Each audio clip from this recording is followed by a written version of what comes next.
Chapter 1, A Mistake. Tomorrow is New Year's Day.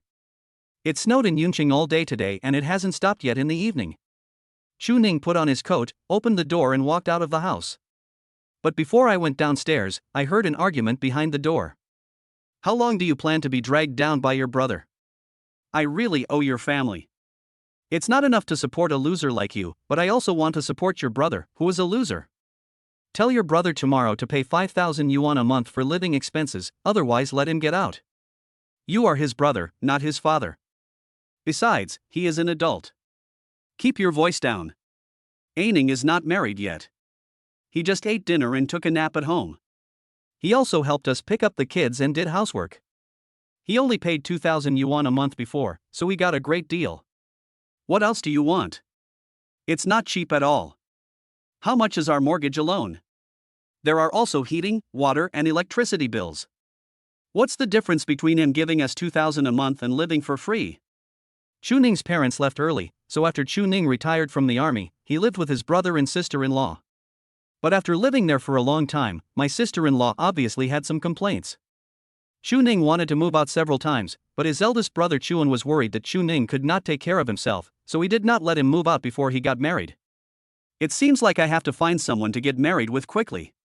It would be best if he has a house. If that doesn't work, I can just be alive and son-in-law like my eldest brother. Chu Ning has no illusions about marriage. He thinks marriage is nothing more than finding someone to live with, and it doesn't matter who you find. But unfortunately, the blind dates Chu Ning had met this year all looked too ugly. So Chu Ning really didn't have the courage to go out with them. I hope today's one is acceptable. Chu Ning prayed in his heart, then went downstairs, got on his electric bike, and embarked on his 15th blind date this year. Chu Ning agreed to meet his blind date at 8 o'clock in the evening in a coffee shop called Wutong. However, due to the snow on the road, it was already 8:30 when Chu Ning arrived. He stopped his electric bike, shook off the snow on his body, put his red, frozen hands to his mouth and blew deeply a few times, then quickly ran inside. You're late. As soon as Chu Ning entered the door, he heard a cold voice. Chu Ning looked up and found that apart from the waiter at the front desk, there was only one woman sitting in the cafe. She is nearly 1.7 meters tall, wearing a white sweater with a black skirt, and with her good figure, she looks very elegant. Chu Ning was stunned for a few seconds. Unexpectedly, the blind date today is quite good looking. I'm sorry, it was snowing and difficult to walk on the road. It took us some time and kept you waiting. Chu Ning apologized. But the other party obviously did not accept this explanation and remained cold. Weather is not an excuse. If I can arrive on time, why can't you? You're half an hour late for our first meeting. I have reason to doubt your sincerity. Chu Ning had no choice but to apologize again. Okay, don't waste time. This is the information I brought. If you think it's okay, let's go straight to the procedure. The woman said directly, her stiff tone didn't sound like a blind date, but more like a business negotiation. Seeing that the other party was so direct, Chu Ning simply played the game straight. No need, I've seen your profile on the dating website. You're a native of Yunqing, working in a listed group, a grassroots employee, gentle and virtuous, both parents have passed away, and I hope to get married as soon as possible. The woman's expressionless face was stunned. Dating website? Both parents are dead? Chu Ning nodded. I'm sorry, I may have mentioned your sad story, I hope you don't mind. But I think it's good, my parents are both dead, so if we get married, we can make the decision ourselves, and there will be less trouble after marriage. As he spoke, Chu Ning took out his household registration booklet. You've probably seen my situation on dating websites. I'm a retired soldier with no house or car. I'm currently working as a security guard for a private company, with an annual income of around 50,000. But I'm planning to switch jobs and apply for a bodyguard position at a listed company. If I'm successful in the application, my income should be able to double. If you think it's appropriate, we can go get the certificate tomorrow. Chu Ning looked at the other party. The woman opposite was stunned for a long time, and finally couldn't help laughing. She picked up the coffee, took a sip, and changed her serious and cold look. She asked with interest, Sir, we got married on our first date. Don't you think it's a little too fast? Aren't you afraid of meeting a liar? Chu Ning spread his hands. We are living together anyway, so it doesn't matter whether we live fast or slow. Chu Ning, this is the truth. Chu Ning had a junior high school classmate. They were in love for nearly 10 years, from campus to wedding dress, but his wife still cheated on him after marriage. On the contrary, the son of my neighbor in my hometown went on a blind date, got engaged and got married within a month, and they are living a happy life. As for scammers, I don't have a car or a house, so there's nothing to scam. Of course, I won't cheat you of your money. Although I don't earn much, I can support myself and I won't ask you for money. Xu Ning said again. The woman laughed again. You are quite honest, but you are pretty, aren't you afraid of being deceived? Xu Ning looked at the woman and smiled. You are also very beautiful. Seeing that the woman was silent, Xu Ning stretched out his hand and asked again, How about it, miss, can you be my partner? The woman looked at him and hesitated for more than 10 seconds. Finally, he smiled and held Xu Ning's hand. Ren Yuqing, it's a pleasure working with you, said the woman. Xu Ning, it's a pleasure to work with you, said the man. After everything was settled, the two agreed to go to the Civil Affairs Bureau to get their marriage certificate the next morning. However, when leaving, Xu Ning realized that something was wrong. He remembered that the person on the dating website didn't seem to have the last name Ren. Forget it, I guess I remembered it wrong. Xu Ning didn't think much about it. Anyway, when we live together, it doesn't make any difference whether our surnames are Rin or Zhang. Soon, Xu Ning left the coffee shop on an electric bike. Little did they know that Ren Yuqing was sitting in a Rolls-Royce not far away, watching Xu Ning leave. Check his background for me before tomorrow morning. Ren Yuqing ordered the assistant beside her. She wanted to confirm whether what Xu Ning had just said was true. Ren Yuqing doesn't have too many requirements for her marriage partner.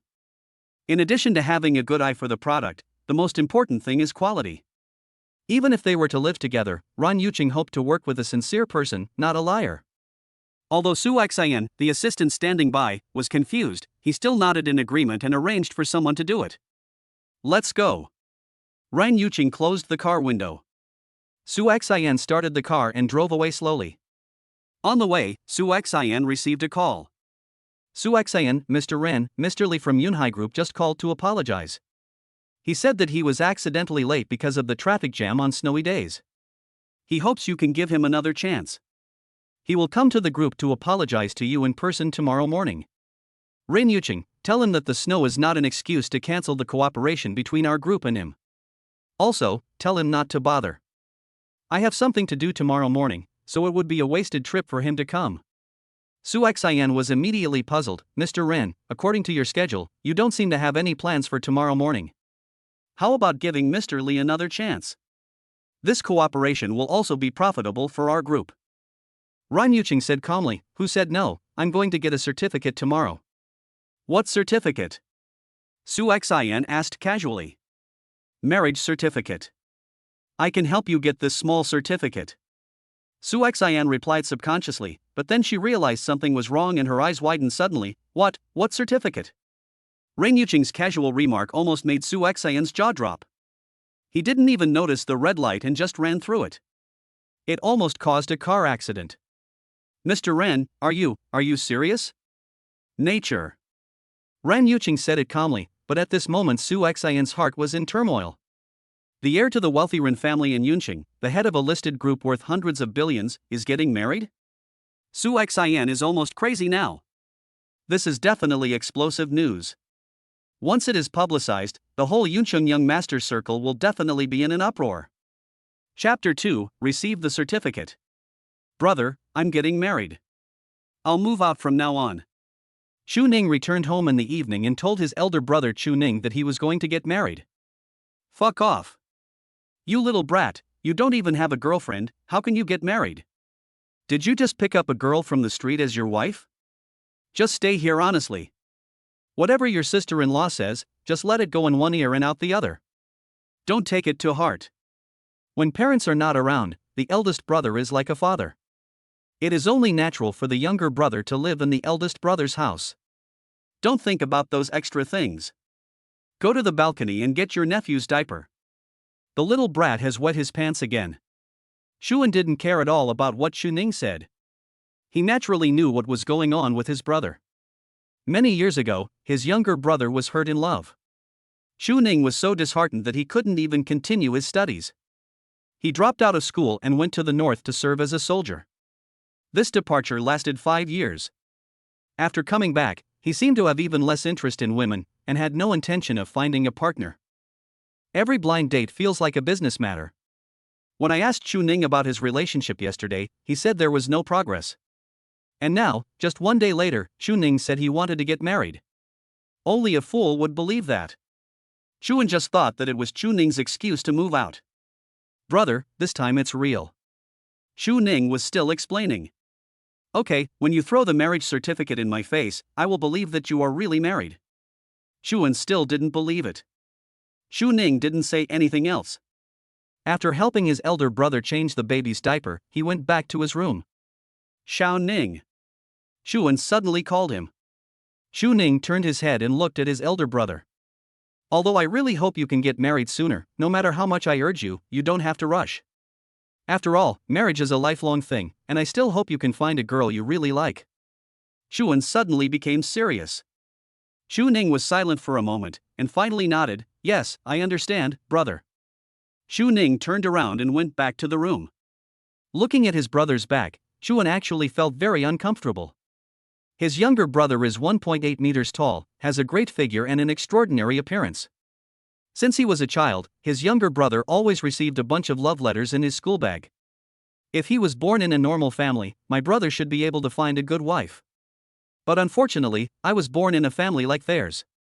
My parents passed away a long time ago, and my relatives at home avoided them like the plague.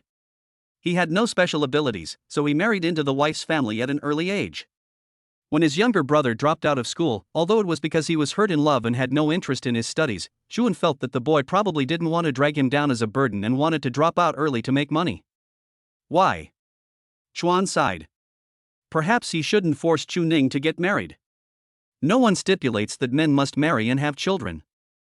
It is probably better to live a happy life alone than to spend your whole life with the wrong person. One night passed quickly. The next day, Chuan got up early, prepared breakfast for his elder brother and sister-in-law, mopped the floor, and hung up the clothes washed last night.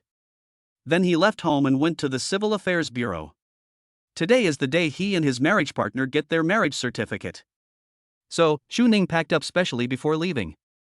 I changed into some clean clothes and went to the barber shop to get my hair trimmed. When I arrived at the Civil Affairs Bureau, Ran Yuqing was already waiting there. She is always so punctual. When they saw each other, they smiled at each other, did not speak, but walked into the Civil Affairs Bureau together tacitly. Show your household registration book, fill in information, take photos, and get the certificate. There was little communication between the two people during the whole process. They were very serious and formal, as if they were discussing a business cooperation. The staff was so frightened that they asked several times whether the two were getting married voluntarily. Soon, the two of them each got their marriage certificates and walked out of the Civil Affairs Bureau. Looking at the photo of himself and a strange woman on the certificate, Chu Ning was a little dazed. He didn't think anything of it when he got the certificate just now, but now after getting it, Chu Ning realized what a crazy thing he had just done. He actually married a stranger he had only known for less than a day? If my childhood friend knew, he would definitely say I was crazy. My eldest brother would also blame me for being careless. Chu Ning didn't know whether what he did was right or wrong, but at least, he had put an end to his worries. As for his future marriage life, he would take it one step at a time. What? Do you regret it? As if noticing Chu Ning's hesitation, Ran Yuqing on the side asked with a smile. Chu Ning shook his head. There is nothing to regret, we are just living together.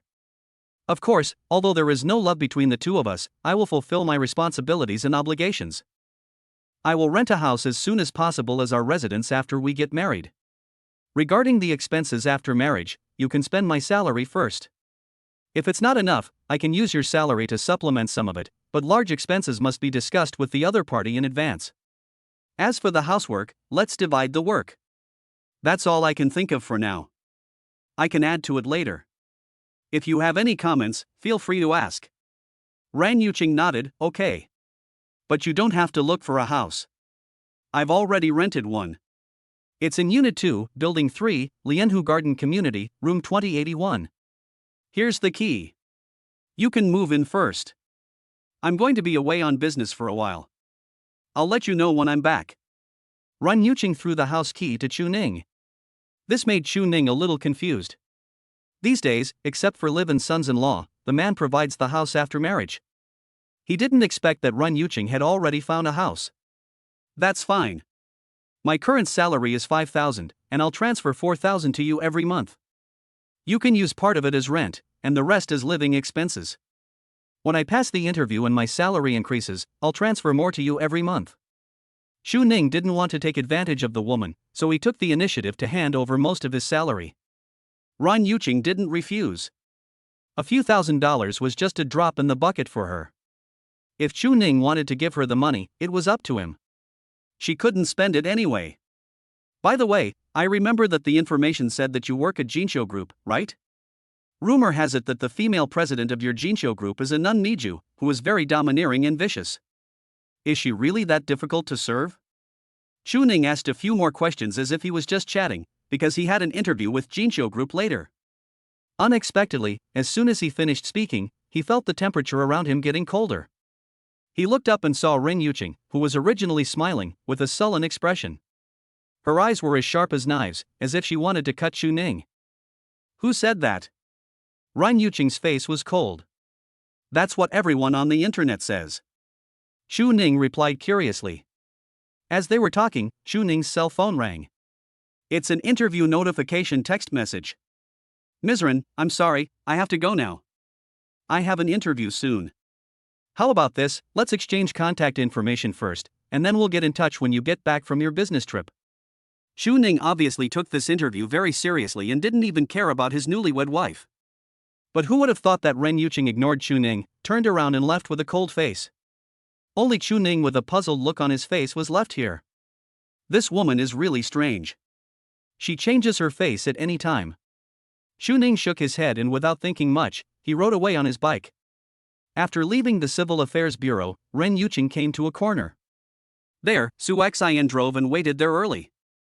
Mr. Ren, did you really get the marriage certificate? Su Xian, who was in the car, almost popped her eyes out when she saw the marriage certificate in Ren Yuching's hand. She didn't expect that Mr. Run was serious? Chapter 3, Shocked Chuan. She had investigated this Xu Ning last night. Not to mention that there is a huge gap between the two people's identities and status, but getting a marriage certificate just based on meeting each other once is really a bit of a joke. Mr. Rin, there is something I don't know whether I should say or not. Madame Run and the others have always hoped that you would marry the son of the Changming Group. I know you are not interested in the prince of the Changming Group, but you can't just marry someone just to make yourself angry with Madame Run and the others. Don't say it if you shouldn't. Ran Yuching interrupted coldly, and Su Xian immediately shut up. While I'm away on business, please buy me a car. It doesn't have to be too expensive, just one that is suitable for an ordinary person. Also, please pack my daily necessities when you return to the villa, and I will bring them to Lianhu Garden when I come back. Ran Yuching said again. Su Xian was stunned. Is Mr. Rin really going to move in and live with Xu Ning? Oh my god. Did Mr. Rin really fall in love with that poor boy? Could it be that the Iron Lady has really blossomed? When Su Xian thought about the fact that the strong woman who was usually high and mighty in the group would have to live a married life of taking care of her husband and children in the future, she really found it a little unbelievable. But Su Xian had no idea that the reason Ren Yuching wanted to move there was because, like Xu Ning, she was fulfilling her responsibilities and obligations as a wife. Since she has agreed to get married, Ren Yuching will naturally manage this marriage well. As for whether it can last long, it depends on their fate. Of course, there are other reasons. Only in this way will my parents really give up and stop forcing me to marry that playboy from Changning Group. Su Xian agreed to all of Ren Yuching's requests. After a brief silence, Ren Yuching suddenly asked, Su Xian, I heard that people outside say I am nun Niju? At that time, Su Xian felt that her heart skipped a beat. She quickly shook her head. Who is talking nonsense? That's impossible, Mr. Ren, don't listen to this villain's nonsense. Tell the truth. Ren Yuching said in a cold tone. Under Ren Yuching's powerful aura, Su Xian finally surrendered. Okay, Mr. Ren, that's indeed what's being said outside. Ren Yuching asked again, am I really that scary normally? Su Xian quickly shook her head again. Ren Yuching's eyes were sharp, I want to hear the truth. Su Xian nodded angrily and whispered, yes, a little. Stop the car. Ren Yuching said with some anger. After a moment, Ren Yuching drove away. Su Xian, who was thrown on the side of the road, chased after him with a sad face. Mr. Ren, I was wrong. I accept that you won't let me take the bus back to the company, but give me your phone. It's still in the car. Mr. Ren. She didn't have her cell phone with her and she had no cash on her, so she had to run to the company. Su Xian regrets it very much now. I shouldn't have told the truth earlier. But who knew that Mr. Ren was so sensitive? Afternoon, Zhanghai International Airport. Run Yuqing, who was preparing for a business trip, was wearing sunglasses and sitting in the terminal waiting for the plane to take off. At this time, a phone call came in. It's her sister, Ren Feifei's. Sister, I just finished an interview and found the right person for your bodyguard. He's very handsome, and he was a soldier. He's also very skilled. He could punch through a sandbag weighing hundreds of pounds with one punch. Wait until you come back and see it, I guarantee you'll be satisfied. Ha ha ha, sister, what do you think? I told you before that you can put your mind at ease when your sister is doing things. I could hear my sister chattering on the phone. It's good enough that you don't cause trouble for me. When I'm not here, please behave yourself. If you get into trouble again, don't even think about getting any pocket money from me. Run Yuqing tapped. She knew very well what her sister was like. He's just a child who hasn't grown up and is always acting in a disorderly manner. Asking her to be responsible for recruiting bodyguards for him was also to give her something to do so that she wouldn't always go out and get into trouble. The other side. Xu Ning walked out of Jinxiu Group with a beaming face. How is it, Brother Ning? How was the interview? As soon as I came out, my childhood friend Wang Kaixian called and asked about the situation. The results will be out before tonight. But it should be almost right. Xu Ning was full of confidence. Ha, Brother Ning, I'll wait for your good news. I'll celebrate with you then. Fatty Wan laughed and spoke with a breathy voice. The girl's panting could be vaguely heard beside him. No need to think, this fat guy is fooling around with the girl again. Xu Ning has been single these years, but Fatty Wang has been surrounded by women.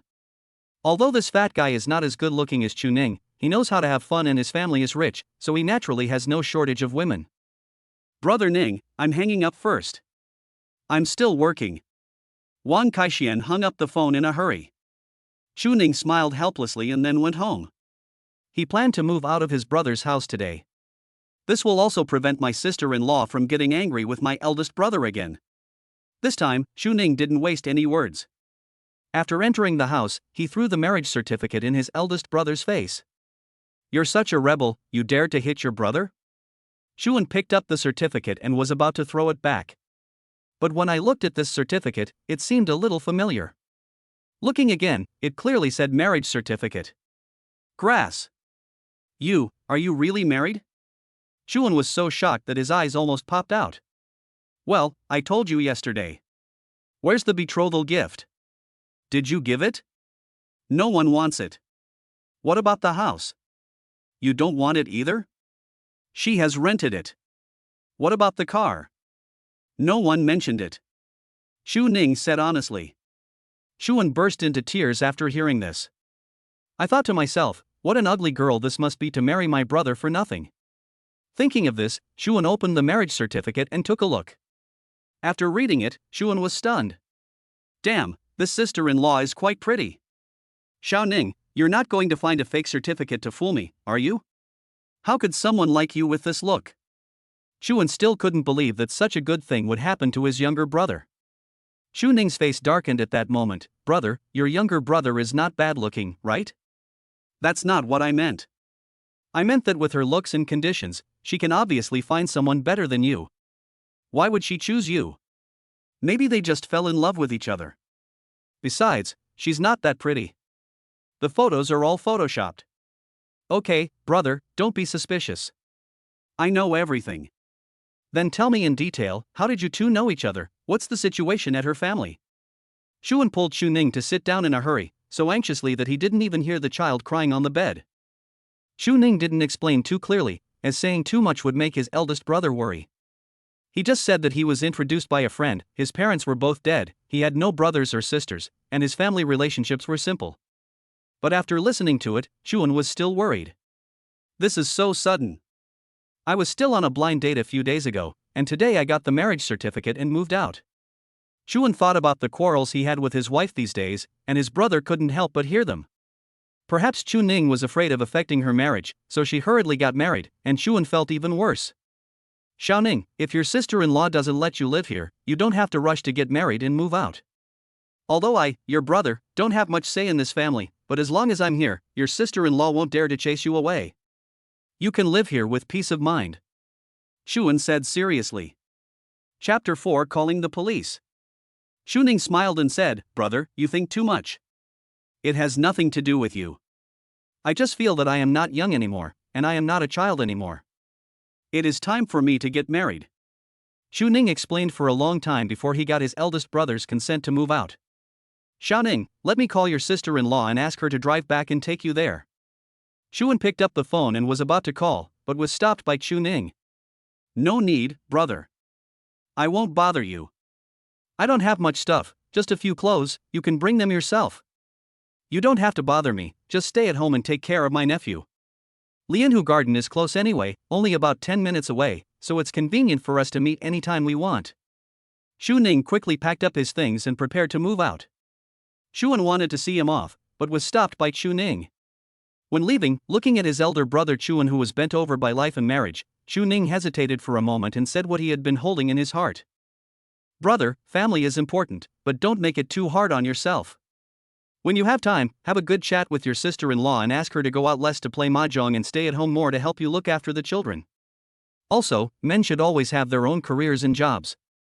Ning looked at his elder brother and said with some heartache. During the time I lived in my eldest brother's house, my eldest brother was the one who did most of the big and small things inside and outside the house. My sister-in-law either goes shopping with friends or plays mahjong. Not to mention the children, he basically doesn't care about anything at home.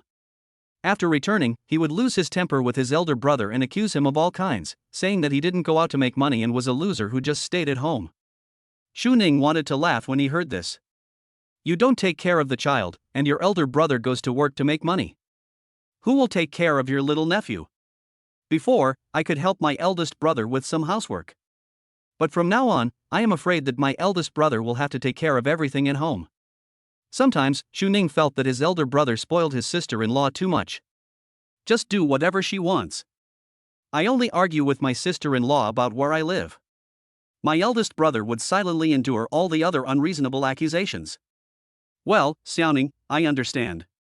In fact, your sister-in-law has had a hard time too. She gave birth to 3 children for me. She is just a little impatient. She will be fine once the children grow up. Besides, she has a little postpartum depression. It would be good for her to go out and play cards with friends to relax. Chuan maintained. I hope so. Ning was not in a position to say too much about his eldest brother's family affairs. After saying goodbye to his eldest brother, he moved to Lianhu Garden Community.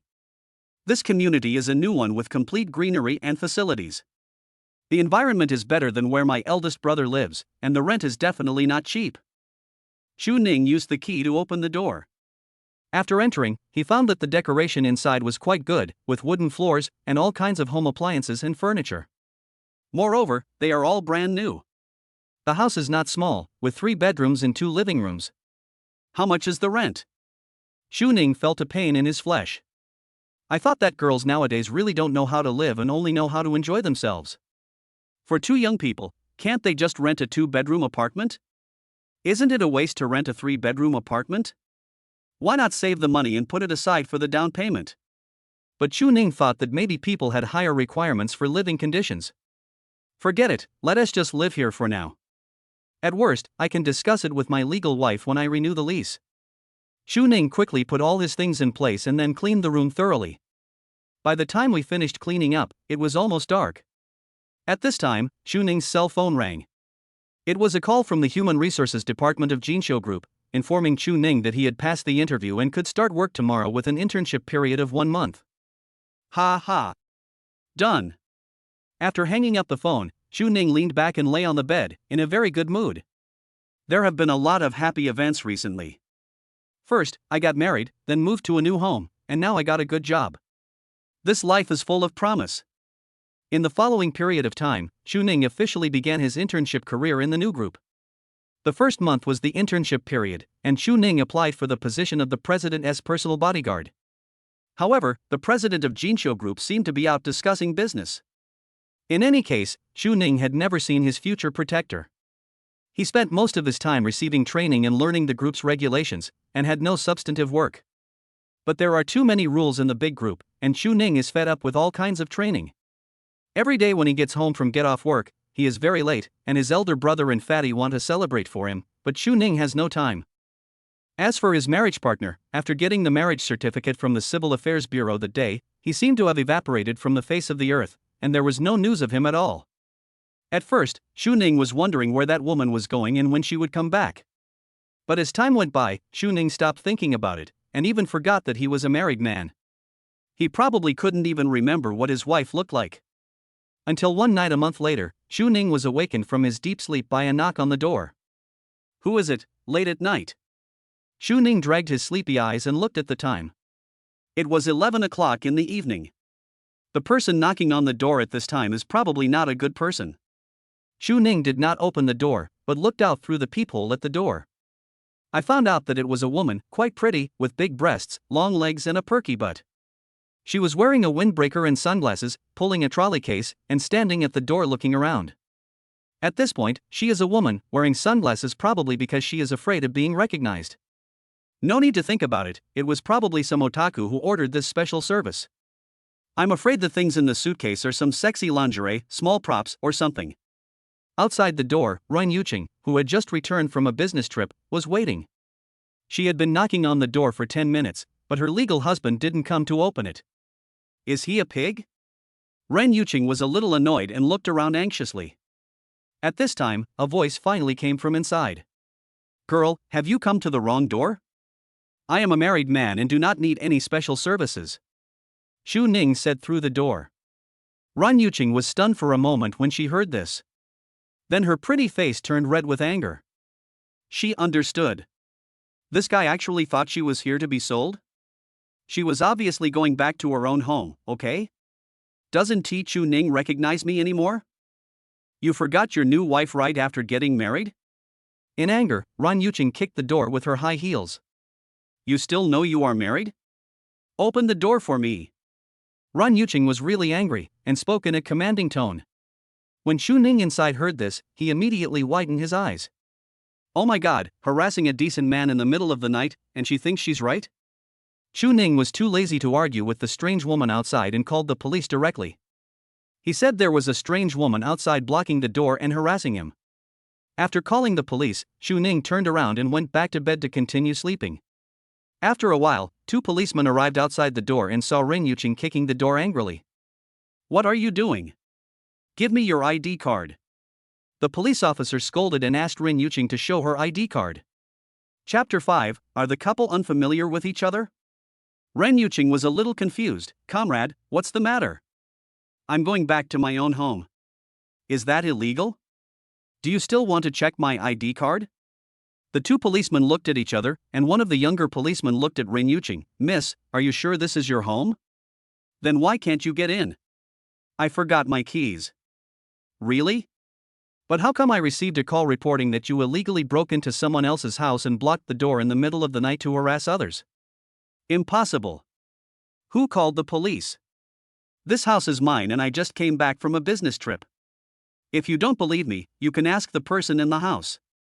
He is my legal husband and he can prove it for me. Ren Yuqing was a little angry. Anyone who returns home and is falsely accused in this way would probably find it difficult to remain calm. Even the police were a little confused by these. Is it really a mistake? So, the 2 policemen contacted the person who called the police and asked him to come out for a confrontation. This time, Xu Ning opened the door and walked out. It was you who called the police just now, right? You said someone was blocking the door and harassing you in the middle of the night. The police officer asked Xiang Chunning. Ren Yuqing was shocked when she heard this. What? Did you call the police? Ren Yuqing questioned. Xu Ning suddenly found it funny. Miss, you harassed me in the middle of the night, and you think you are right? Isn't it natural for me to call the police? Ren Yuqing, you. Ren Yuqing was shaking with anger. This bastard, it seems he really forgot about himself. I'm your wife. Ren Yuqing said angrily while gritting her teeth. Miss, please don't say such things. Xu Ning didn't believe it at first and thought it was just an excuse for the girl to deal with the police. After all, although Xu Ning was indeed married, his wife disappeared after getting the marriage certificate, and there was no news of her. Xu Ning estimated that she might have forgotten about it. Now, a woman suddenly showed up in the middle of the night and claimed to be his wife. Xu Ning naturally wouldn't believe it. It must be an excuse to fool the police. But until Ren Yuqing threw the marriage certificate in Xu Ning's face. Xu Ning picked it up and took a look. On it was a wedding photo of himself and a woman. Fuck, are you really my marriage partner? The flood washed away the Dragon King temple, and Xu Ning was stunned. A few minutes later, Xu Ning apologized to the police with an embarrassed look on his face. I'm sorry, police officer, for causing you trouble. The two policemen were also a little speechless. Okay, be more careful in the future. You don't even recognize your own wife. I've seen couples who don't get along, but this is the first time I've seen a couple like you who don't know each other well. That's way off the mark. After giving Xu Ning a lecture, the police left. Xu Ning returned home and looked at Ren Yuqing somewhat embarrassedly. He wanted to apologize, but he really forgot Ren Yuqing's name. He took out the marriage certificate and took a look at it. Then he remembered that his wife's last name was Ren. Miss Ren, I'm sorry just now. I'm a little face blind and didn't recognize her for a while. Seeing that Xu Ning even forgot his own name, Ren Yuqing was undoubtedly even angrier. She turned around and rolled her eyes at Xu Ning, letting him experience the truth for himself. Then, Ren Yuqing took a document, turned around and left again. He didn't pay any attention to Xu Ning the whole time. Are you angry? Looking at the woman's back as she left, Xu Ning smiled bitterly. However, Xu Ning discovered that his wife was actually quite cute when she was angry. After Ren Yuqing walked away, Xu Ning realized that as a husband, if his wife left in anger, should he go out and chase her back? But it's too late to remember it now. Ren Yuqing had long disappeared. We just got married, so we still have no experience. We'll be better next time. It was Xu Ning's first marriage, and there were many things he didn't know how to deal with. Just like tonight, Ren Yuqing left angrily. The two were not familiar with each other, and as strangers, Ren Yuqing just left, and there was no need for Xu Ning to chase after her. However, as a marriage partner, Xu Ning couldn't ignore it out of responsibility. After thinking for a while, Xu Ning put on his coat and decided to go look for his new wife. It's always unsafe for a girl to be alone late at night. After leaving Lianhu Garden, Ren Yuqing returned to the company. She is a workaholic. During this business trip abroad, she finalized several foreign trade projects for the group. The situation was urgent and she needed to transfer some documents over. However, she was worried about handing them over to others, so she had to do it herself. After everything was done, it was almost dawn, so Ren Yuqing took a short nap in the company. Finally, I was awakened by my sister's shrill scream. Sister, I knew you were here. Grandpa said you were back last night, but you didn't go back to the villa, so I guessed you must be in the company. My younger sister Ren Feifei is proud of her own intelligence. Be quiet and don't disturb me. Ren Yuqing was in a bad mood. Sister, what's wrong with you? Who has offended you again? Did mom force you to marry the guy from Changming Group again? I say, just give in. Grandpa has been anxious to have a grandson, and I also want to be an aunt. Ren Feifei smiled with some bloating. She had always wanted to see what her sister, who was cold and domineering and had the final say in the group, would be like after she got married. Will he also act like a spoiled child? Will he also give kisses, hugs, and lifts? While Ren Feifei was daydreaming, she didn't notice at all that a sharp and cold gaze was staring at her. Cut your pocket money in half next month. Ren Yuqing said mercilessly. Sister, I was wrong. Ren Feifei stopped smiling and lowered her head to admit her mistake. At this time, assistant Su Xian also arrived at the company. Upon learning that Mr. Ren had returned to China, she came to the group in advance to report to Ren Yuqing. Ren Feifei also tactfully left so as not to disturb her sister's work. By the way, Mr. Ren, do you want to personally evaluate the bodyguard that Mr. Ren found for you? Su Xian asked again after reporting on his work. Didn't you check it? Mr. Ren has always been in charge of this matter. We dare not interfere. Su Xian replied. Well, then ask him to come to my office later and send his resume by the way. Ren Yuqing said casually. It was not a big deal, just a bodyguard. Normally, Ren Yuqing would not bother to ask about such things, but this time it was his own bodyguard, so Ren Yuqing took it a little seriously. After discussing work matters, Su Xian did not leave, but secretly glanced at Ren Yuqing, as if he wanted to say something but hesitated. Just say what you want to say. Don't waste time. Ren Yuqing saw through it and asked directly. Mr. Ren, have you been in the company since you came back? Su Xian asked carefully. Well, what's wrong? It's okay. You just married a man a month ago. Do you remember? Su Xian reminded. After all, President Ren had been away for such a long time after getting the marriage certificate. When she came back this time, she did not go home to spend time with her husband, but stayed in the company all night. Su Xian even suspected that President Ren had forgotten about the marriage. When Ren Yuqing heard this, the anger in her heart rose again. So I told Su Xian what happened last night. Although they are superiors and subordinates, they have worked together for many years and sometimes they are like friends. They will occasionally talk about things in life. After hearing this, Su Xian couldn't help but laugh. Is it funny? Ren Yuqing glared at her. Mr. Ren, I think this matter is excusable. After all, you two had a flash marriage and you only met once or twice, and you disappeared for such a long time. It's normal that I couldn't recognize you for a while. Moreover, from what you said, I think your newlywed husband is quite decent. He refused to accept the beautiful woman who came to his door in the middle of the night. He is quite principled. Su Xian said with some admiration. Ren Yuqing fell silent. After hearing what Su Xian said, it turned out to be true. If Chu Ning opened the door to a strange woman in the middle of the night, his character would indeed be questionable. While she was thinking about it, a phone call suddenly came to Ren Yuqing. Hello, is this Miss Ren? I'm a police officer from Luyuan Subdistrict Police Station. Your husband couldn't find you and has been looking for you all night. I'm very worried and even called the police. Husbands and wives may quarrel, but they still have to report that they are safe and sound. Don't hurt the heart of the one who loves you. After hearing this, Ren Yuqing was stunned. He actually looked for me all night? And called the police? Is this care?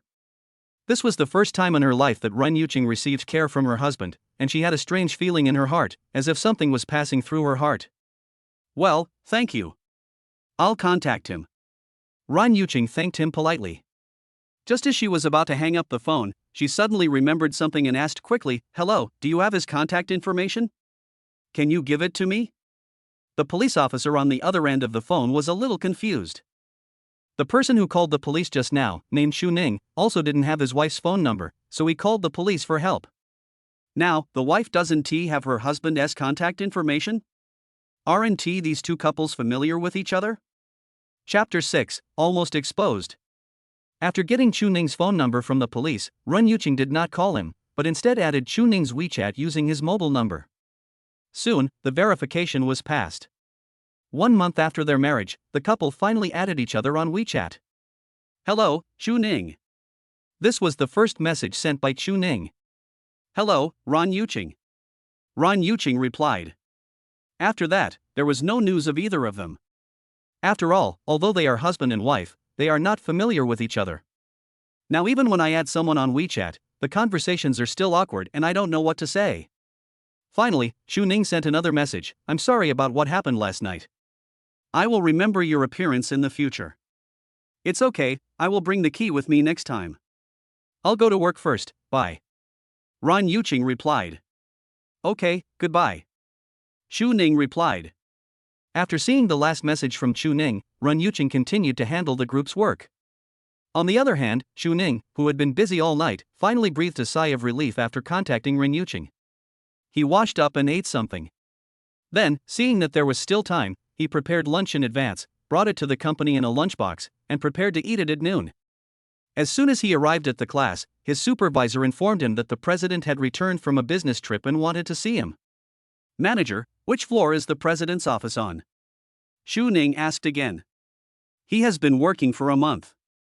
Although he applied for the position of bodyguard of the president, he has never met this mysterious president of the group. Today he is finally going to meet the real boss. Let me take you there. The supervisor was quite friendly and took the initiative to take Chu Ning there. President's office. Assistant Su Xian brought another document and asked Ren Yuqing to sign it.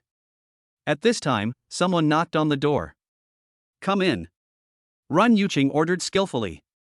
The head of the department in charge of security came in and said, "Mr. Ren, we have brought your new bodyguards. They are waiting outside the door." "Well, let him in." Ren Yuqing nodded. "Okay, Mr. Ren." The department manager went out to call Chu Ning. "Su Xian, bring me the resume of this bodyguard that I asked you to find just now," Ren Yuqing ordered. "Here it is, Mr. Ren." Su Xian quickly found the resume from a pile of documents and placed it in front of Ren Yuqing. When Ren Yuqing saw the photo on the resume for the first time, she was stunned. "Strange, this person looks familiar." The second time, Ren Yuqing looked at the name on the resume. Chu Ning. Ren Yuqing's heart skipped a beat. No way? Is it such a coincidence?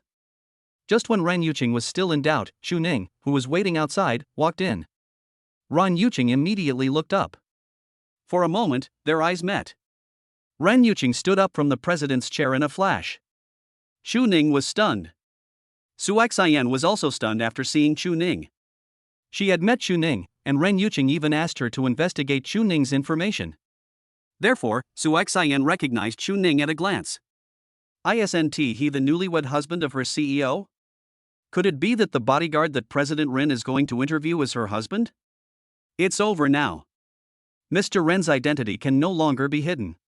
Su Xian thought to himself. Su Xian realized that the situation was not good, so he quietly retreated and closed the door behind the couple. It is better to let the two of them resolve the family disputes themselves. After Su Xian left, only Chu Ning and Ren Yuqing were left in the president's office. Ren Yuqing has now stood up from the president's seat. It all happened so suddenly that Ren Yuqing was still a little confused and didn't know what to say. "Do you want to admit your identity?" But Ren Yuqing originally wanted to observe Chu Ning for a while first. It's all that damn girl Ren Feifei's fault. Why did she choose him when there were so many other people to hire? Ren Yuqing internally resented her sister. While Ren Yuqing was struggling, Chu Ning's soul-searching questioning had already begun. "Why are you here?" Ren Yuqing quickly responded, "My boss asked me to come to the president's office to find a document." "Well, which department are you in?" "I'm in the security department, and I just got the job as the CEO's bodyguard last month." Chu Ning didn't doubt anything. When they were on a blind date, Chu Ning remembered that Ren Yuqing was also an employee of Jinxiu Group. He even asked Ren Yuqing about the temper of the president of Jinxiu. Although Chu Ning was surprised when they met now, he did not think much about it and just thought that she was here to see President Jinxiu. Ren Yuqing breathed a sigh of relief when she saw that Chu Ning had no doubts. "Yes, I was overthinking it." If a normal person were in Chu Ning's position, he would not associate his wife with the billionaire president. "I'm in the secretarial department, and I mainly help the leaders with miscellaneous tasks." Ren Yuqing made up a lie. Chu Ning nodded, then looked back at the door. Seeing that no one was coming, he quietly moved towards his wife and whispered, "Have you had breakfast? If not, I have some. I'll bring it to you. I'll quietly bring it to you later." Chu Ning seemed to be afraid of being heard by the group leaders, so he spoke in a very soft voice, as if he was talking in secret. Ren Yuqing couldn't help laughing. She discovered that her husband, whom she had married so quickly, was actually quite cute. "Okay, thank you." Ren Yuqing did not refuse. She was indeed a little hungry. "I've been busy since last night and haven't eaten anything yet." After that, neither of them spoke, and they stood quietly beside the desk. Chu Ning was waiting for the CEO to come back, while Ren Yuqing was thinking about how to get Chu Ning away. "Ms. Ren, you came to the group earlier than me. What's the temper of our group president like? Is he really like Nun Miju?" Chu Ning hadn't met the group president yet, but he couldn't help but ask, lowering his voice even more. This is the president's office, so he has to be careful. If the group president hears him, he'll be dead. But who would have thought that as soon as Chu Ning finished speaking, Ren Yuqing, who had a kind face, stepped on Chu Ning's foot with her high heels, and then left angrily. Chu Ning behind him grimaced in pain, but he did not forget to remind Ren Yuqing, "Hey, you don't want to wait for the president? I'm waiting for you, you big-head ghost. You wait here by yourself. Waiting for you to die." Ren Yuqing felt unhappy in her heart and walked away without looking back. As for Chu Ning, he was still waiting obediently in the office. He doesn't dare to compare himself with Ren Yuqing. He is an old employee and can take responsibility. He had just finished his internship, so he naturally had to be careful. But when Chu Ning got off work at noon, he still didn't see the group boss. This president is really busy. Chu Ning sighed, didn't wait any longer, and went to eat after get off work. By the way, I sent a message to Ren Yuqing, asking her where she was and saying I would send her lunch later. But after waiting for a while, no one responded. Chu Ning made a phone call. Ren Yuqing is currently in a meeting in the conference room, with senior group executives and presidents of various branches present. At this time, the general manager of a branch company was reporting to Ren Yuqing. But halfway through the conversation, the phone suddenly vibrated. In the past, Ren Yuqing would have died immediately. After all, work used to be everything to Ren Yuqing, and everything had to give way to her work. But this time, after Ren Yuqing saw that it was Chu Ning calling, she hesitated for a moment and hung up. At the same time, it also interrupted the reports of senior executives. The meeting is suspended for the moment. I'll reply to the message. For a moment, the entire conference room fell silent. Chapter 7 still not adapted. The executive who had just reported stood there in a daze, and the other group leaders also watched quietly as Ren Yuqing picked up her phone and typed a reply. They appeared calm on the surface, but they were all filled with doubts in their hearts. Everyone was guessing who the important person was that made Mr. Ren interrupt the meeting to reply to the message. Okay, continue reporting. Half a minute later, Ren Yuqing put down her phone and the meeting continued. On the other side, Chu Ning received a reply from Ren Yuqing, "Thank you, but I'm in a meeting, you can eat by yourself." When Chu Ning saw this, he thought to himself that his newlywed wife was really busy with work. No wonder she was single before she married him. "Xiao Ning, when you leave, take the office trash down with you. It smells bad. At this moment, my colleagues have all gone off work to have lunch." When leaving, the old employees did not forget to bully the newcomers, even though they could have taken them along as well. Chu Ning didn't care about such a small matter. After he finished his meal, he went downstairs to take out the trash. Recently, the cleaning lady in charge of their department took sick leave, so the garbage was not cleared in a timely manner, and many times the employees had to take it away themselves.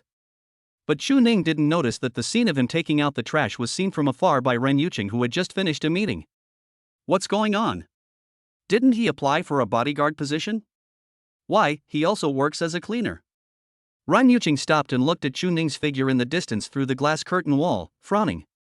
Assistant Su Xin guessed, it was probably an old employee who ordered him to do this. In the workplace, newcomers are often bullied when they first arrive.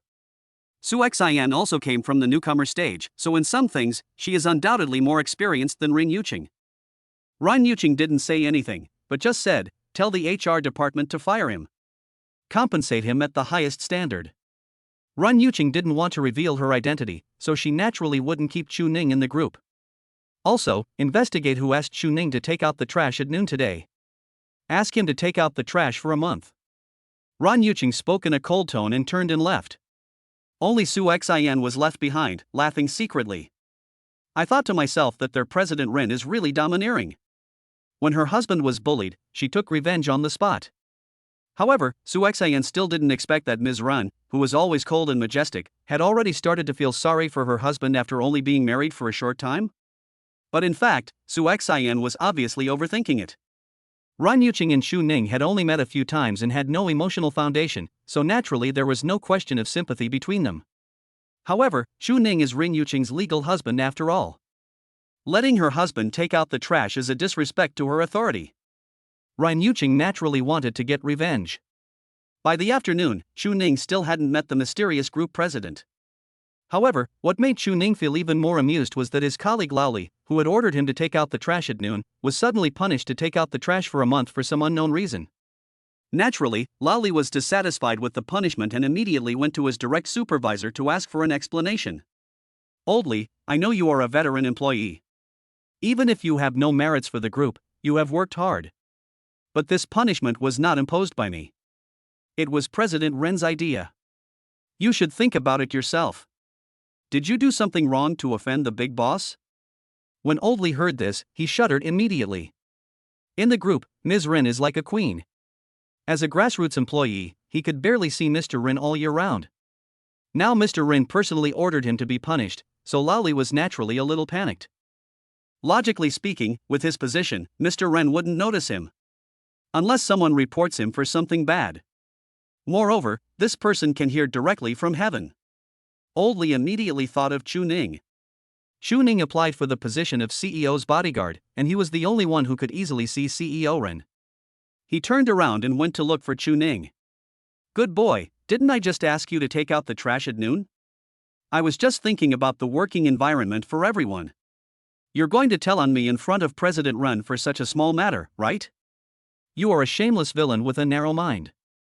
Let's wait and see. I, Old Li, have been in the group for more than 10 years, and it's not for nothing. We will slowly settle this grudge in the future. Lao Li has a bad temper and has been in the group for more than 10 years. As an old employee, he was tricked by a newcomer and was punished to take out the trash for a month. Naturally, Lao Li was angry.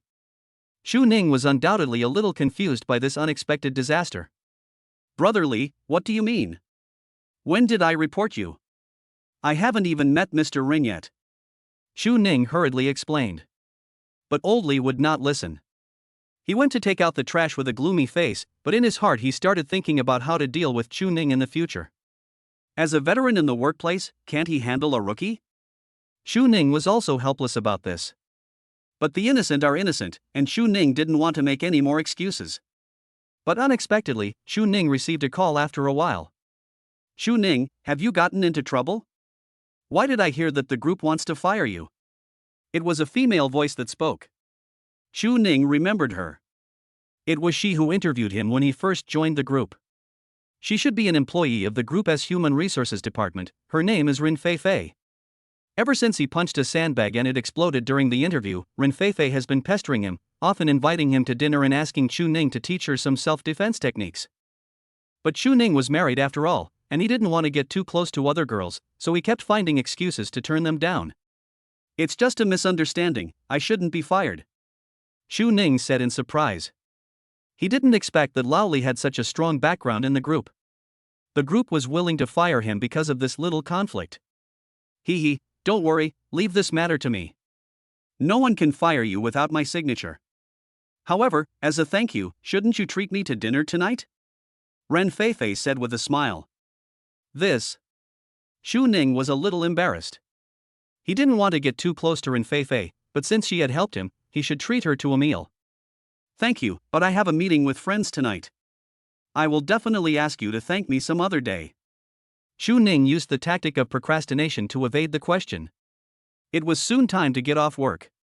Chu Ning originally wanted to say hello to Ren Yuqing before leaving, but then he thought that they were not familiar with each other and Ren Yuqing might be busy, so he simply did not contact her. However, on the way home from get off work, Chu Ning always felt like something was on his mind. It was my first time working in a large group, my first time having an unpleasant argument with a colleague. I hadn't seen the person I was supposed to protect for a month, and I was almost fired. Moreover, married life is different from what I imagined. Last night, my new wife was so angry that she left. All these things made Chu Ning feel a little depressed. Just like that, unknowingly, Chu Ning rode his electric bike to his eldest brother's building again. I'm used to it. In the 2 years since retiring from the army, Chu Ning has been living in his eldest brother's house. This is the 5th time Chu Ning has taken the wrong path in the month since moving out. But since he was already there, Chu Ning might as well go up and take a look. He happened to miss his little nephews and nieces, so he took the opportunity to have a chat with his elder brother. Chu Ning bought a bunch of things at the supermarket downstairs. He came to his eldest brother's door and was about to knock when he heard a quarrel inside. Why are you being so mean to the kid? He just peed in his pants. I'll take care of it. I'm the child's mother, so what if I'm mean to him? I'm not just talking about him, I'm also talking about you. You guys in the Chu family are so shameless. You've already got married and started a family, but you still come here to eat and drink for free all day? This month, how many times has your unlucky brother come to our house to eat? When he lived in our house before, he at least got a living allowance every month. Now, he doesn't take a penny and comes here to eat and drink for free. Do you owe him anything? I'm telling you, if you let him in again next time, I'll kick you out too. Okay, Xiao Ning came here to treat our place as her home. We just got married and we're not used to it yet. Isn't it normal to miss home? When you first got married, didn't you go back to your parents' home every few days? Chu Ning didn't listen anymore. He put the things he bought at the door of his eldest brother's house and left alone on his electric bike. He decided that he should stop bothering his elder brother in the future. Although they are brothers, they all have their own families. My eldest brother is already tired enough, so I should let him worry less.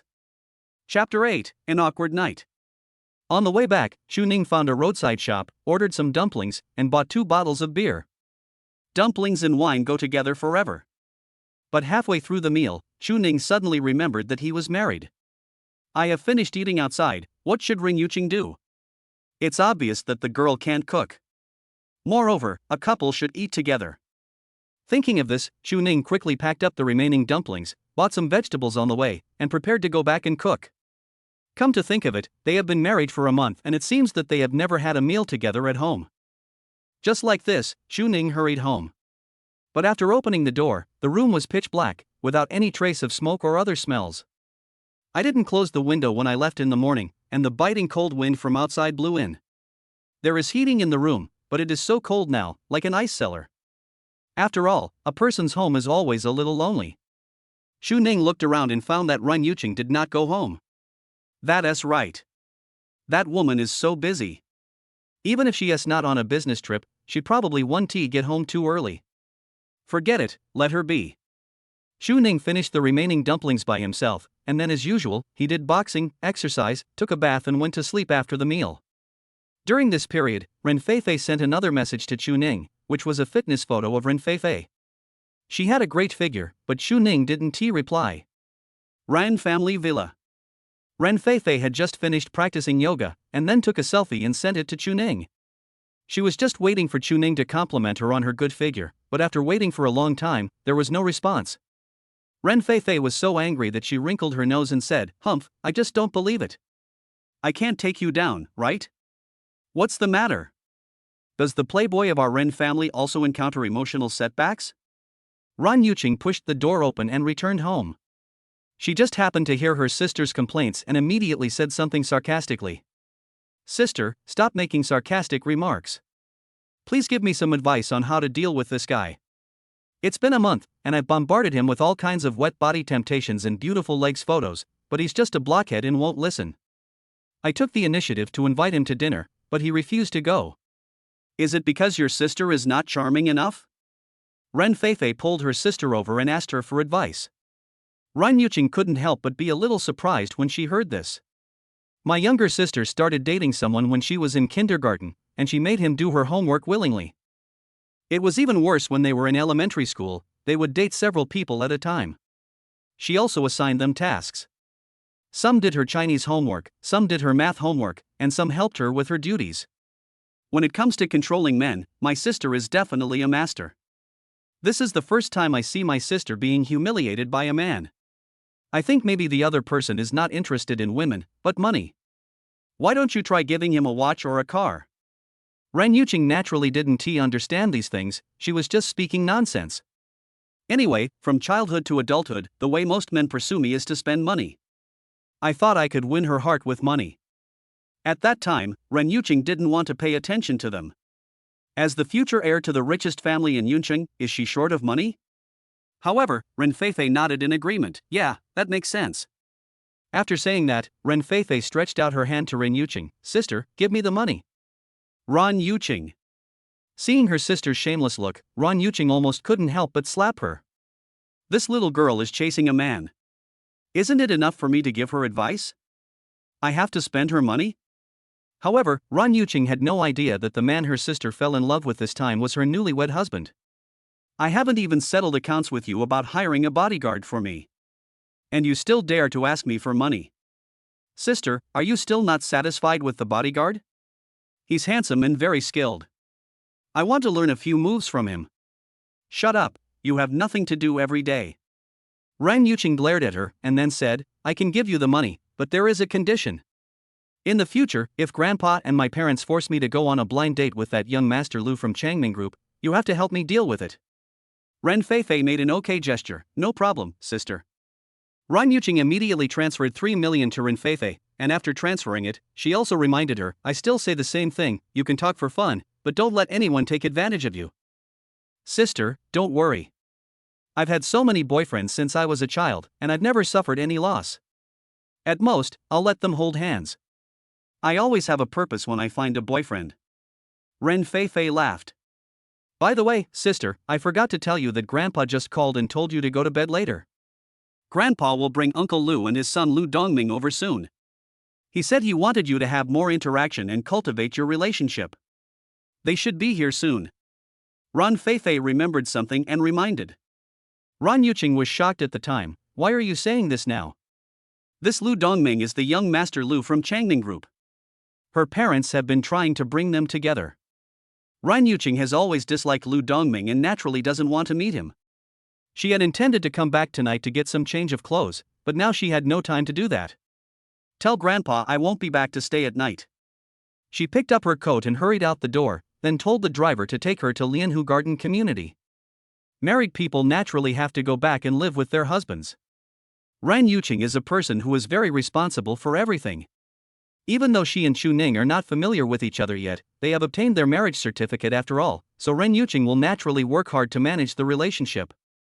However, before their relationship was stable, Ren Yuqing still didn't want to tell her family about her marriage. But just as she arrived at the gate of the community, Ren Yuqing suddenly realized something. The cheap car she asked Su Xian to buy for her was left at the company and not driven, so the car she was driving now was still her own Rolls-Royce. She is currently a grassroots employee of Jinsho Group, and driving such a nice car might arouse suspicion. So Ren Yuqing asked the driver to park her Rolls-Royce outside the community and pick her up the next morning. She walked into the community. At this time, it was almost 11 o'clock in the evening. After his daily exercise, Chu Ning took a shower. After washing, Chu Ning, shirtless, walked out of the bathroom wrapped in a bath towel. He was a little hungry, so he went barefoot to the living room to find something to eat. But who would have thought that as soon as Chu Ning arrived in the living room, the tightly closed door was opened by someone. Ren Yuqing pushed the door open and ran into Chu Ning face to face. The couple just stared at each other. The air stagnated for a second. The next moment, Chu Ning subconsciously protected his chest with his hands, turned around and ran to his bedroom. But it didn't matter that she ran, the towel around her lower body slid down Chu Ning's buttocks. Chu Ning's hands, which were protecting his chest, quickly reached for the bath towel, but he grabbed the front and forgot the back. Fortunately, the distance between the living room and the bedroom was very short, and Chu Ning, with his face red and his butt half exposed, quickly ran back to the room. Ren Yuqing at the door was stunned for a long time, and finally couldn't help but burst out laughing. Although the previous scene was really embarrassing, Chu Ning was really funny just now. A man's upper body only has a few chest and abdominal muscles, which is nothing special. But Chu Ning was like she had lost her virginity. She protected her chest with both hands, turned around and ran. It didn't matter that I ran, the bath towel protecting my lower body fell off again. What's even more ridiculous is that Chu Ning was so busy grabbing the towel in front of him that he forgot that the part that could actually be seen by others was the part behind him. In the end, he ran back to the room with his butt exposed. That scene really made Ren Yuqing laugh to death. Picking up sesame seeds and losing the watermelon. What a silly husband. Chapter 9, Wrong Room. When Chu Ning came out again, he was already dressed. Sorry, I thought you weren't coming back tonight. I'll pay attention next time. Chu Ning said with some embarrassment after such a big embarrassment just now. Ran Yuqing didn't pursue anything. She knew Chu Ning didn't mean it. After all, they had been married for so long and this was her first time staying home overnight, so it was normal for Chu Ning to be unaccustomed to it. Have you eaten? I packed some dumplings for you outside. Do you want me to heat them up for you? Chu Ning quickly changed the subject. Ran Yuqing didn't expect that Chu Ning was still concerned about whether she had eaten. Quite attentive. No, I've eaten. Well, are you going out tonight? No, I'm done with my work. I'll stay at home tonight. Ran Yuqing blurted out this, but she felt a strange feeling after she said it. Yes, now that they have obtained their marriage certificate, this place will be her real home from now on. Yes, I have cleaned up the master bedroom for you and dried the quilts. You can go and rest right away. I will sleep in the second bedroom next door. Just call me if you need anything. Chu Ning took the initiative to bring up the issue of accommodation at night. Although they were husband and wife, they were not familiar with each other yet. Chu Ning naturally would not sleep in the same room with her, as that would be awkward for both of them. As for the future life of the couple, Xu Ning would not take the initiative to ask for it unless Ren Yuqing brought it up. Ren Yuqing didn't say anything about Xu Ning's arrangement. In fact, when she lived here before, she always lived in the smaller second bedroom. She prefers a smaller bedroom so that she can feel safer when sleeping alone. But Xu Ning had already made all the arrangements, so Ren Yuqing just followed his lead. Also, Miss Rin, during the month you were away, I bought some small furniture and ornaments. Would you mind? Xu Ning said again. Upon hearing this, Ren Yuqing looked around. I found that there were indeed some subtle changes in the room. For example, there are more clothes drying racks on the balcony, more refrigerator magnets on the refrigerator, and all the dead green plants have been moved away. There are a few small ornaments on the entrance, and there are 2 exquisite water cups on the coffee table. They have the same shape, one red and the other blue, and look like couples' items. It was a very subtle change, but for some reason, Ren Yuqing felt that it added a bit of coziness and warmth. And there's the kitchen. You used to eat out, right? I saw that the kitchen was empty, without any pots, pans, or anything like that. I think you should try to eat at home in the future. Homemade meals are more hygienic, so I took the initiative to buy all the kitchen utensils.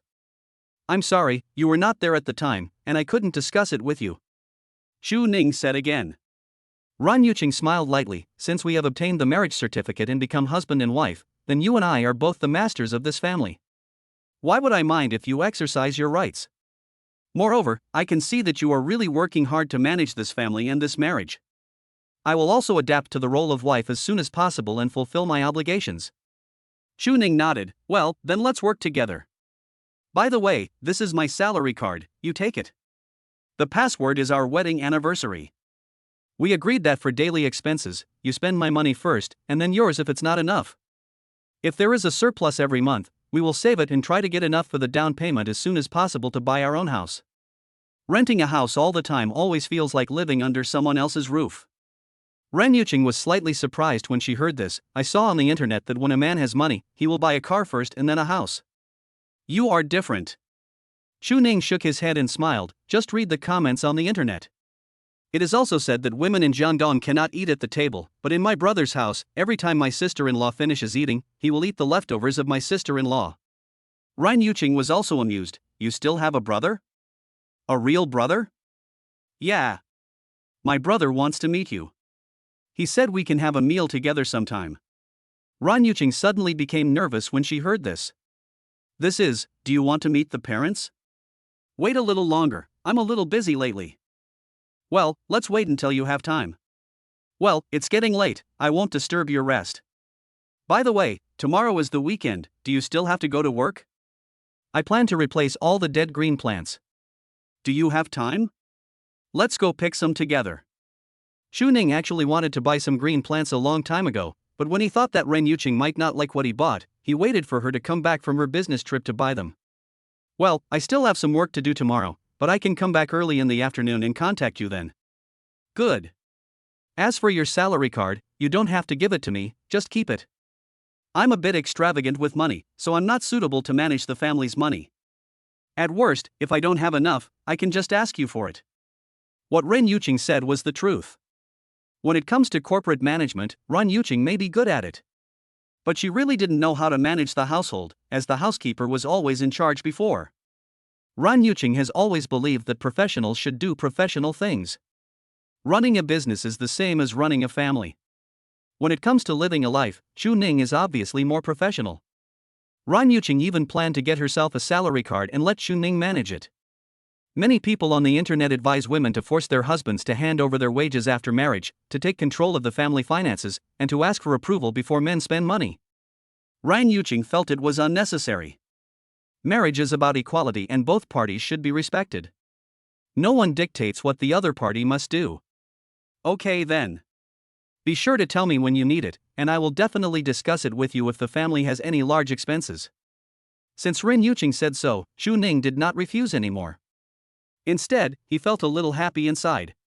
He just felt that his newlywed wife was much more open-minded than his sister-in-law. Then, the two of them went back to rest. But in the middle of the night, Ren Yuqing, who was still drowsy, got up and went to the bathroom. Then she felt a little thirsty and went to the living room to drink a glass of water. I was in a state of half asleep and half awake the whole time. After drinking, he walked back to his room as usual, covered himself with the quilt, and went to bed. Xu Ning was woken up and was completely stunned. Because Ren Yuqing entered his room, got on his bed, and snatched his quilt. Xu Ning was going crazy. What does my newlywed wife mean to me? Could it be that she felt lonely and wanted to sleep with him in the cold night? To have sex with him? But seeing that the other person was already fast asleep, it didn't look like he had any intentions at all. More like, wrong house? Thinking of this, Xu Ning was suddenly at a loss whether to laugh or cry. Did I marry a stupid wife? Can you sleep on the wrong bed? Chapter 10 What a Sin! This is also because Xu Ning is a gentleman. If it were someone else, he would have taken advantage of his silly wife long ago. Moreover, it seemed that Ren Yuqing didn't notice anything at all. Her breathing was even, her eyes were closed, and she looked like she was in a deep sleep. Seeing this, Xu Ning thought it would be better for him to get up and sleep on the sofa. Although they were husband and wife, they were not familiar with each other after all. Xu Ning did not want to take advantage of others and cause unnecessary misunderstandings. However, just as Xu Ning was about to get up, suddenly, Ren Yuqing, who was sleeping soundly, turned over and pressed her long legs directly on Xu Ning. You know, Xu Ning has always been used to sleeping naked, but now he is only wearing boxer briefs. What's worse is that although Ren Yuqing is wearing a nightgown, it's a suspender dress, and the hem doesn't even reach the knees. Large areas of white snow were exposed outside. At this moment, the two of them were touching each other's skin without any obstruction. The soft and warm touch made Xu Ning feel like he was electrocuted, and his eyes widened. What's even more terrible is that Ren Yuqing was not wearing any underwear. Under the loose chest of her nightgown, the view inside was like a devil. Xu Ning almost had his soul sucked away by just a casual glance. Damn it, what a sin! Xu Ning suddenly felt tortured and didn't even dare to move. I was afraid of waking up Ren Yuqing and then being unable to defend myself. Ren Yuqing slept very comfortably that night. In the past, she would often kick off the quilt when she slept, so she would feel cold in the middle of the night and would have to pull the quilt down again. But tonight it is surprisingly warm, like hugging a stove on a winter night. Warm and very comfortable. Also had a sweet dream. At 8 o'clock in the morning, the sunlight outside filled the entire room. Ren Yuqing, who had a sound sleep all night, rubbed her eyes, and then subconsciously reached out to the bed to look for her cell phone. But after feeling around for a while, I found that the touch was not right. Why is it so hard? Ms. Ren, you are finally awake? Xu Ning's tone was filled with a bit of frustration and speechlessness. This woman can sleep so well. This sudden sound wiped out the remaining sleepiness of Ren Yuqing. She turned around suddenly and saw Xu Ning lying on the bed. Ah! Ren Yuqing screamed and then kicked Xu Ning off the bed. Xu Ning didn't expect that the girl in front of him, who looked frail, actually had such strong feet. You rascal! When did you come in? What did you do to me? Shameless! Ren Yuqing was shocked and angry, even feeling a little aggrieved, and her beautiful eyes turned red in an instant.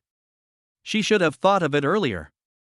This man had a flash marriage with me and had ulterior motives from the very beginning. She shouldn't be so careless. You shouldn't marry a strange man, and you shouldn't live with a strange man. But it's too late now. His most precious innocence was completely destroyed. Thinking of this, a trace of mist appeared in the corner of Ren Yuqing's eyes. Seeing that the other party looked like she was about to cry, Xu Ning quickly explained, Ms. Ren, don't worry, nothing happened between us last night. Besides, I think that this matter really cannot be blamed on me. It was you who suddenly pushed the door open at night and crawled into my bed. But don't worry, I didn't do anything. I won't take advantage of anyone's misfortune, and I won't force anyone to do anything. But you said I was a shameless person. I cannot accept this statement. After listening to Xu Ning's explanation, Ren Yuqing gradually calmed down. And looking at the surrounding furnishings, I really walked into the wrong room.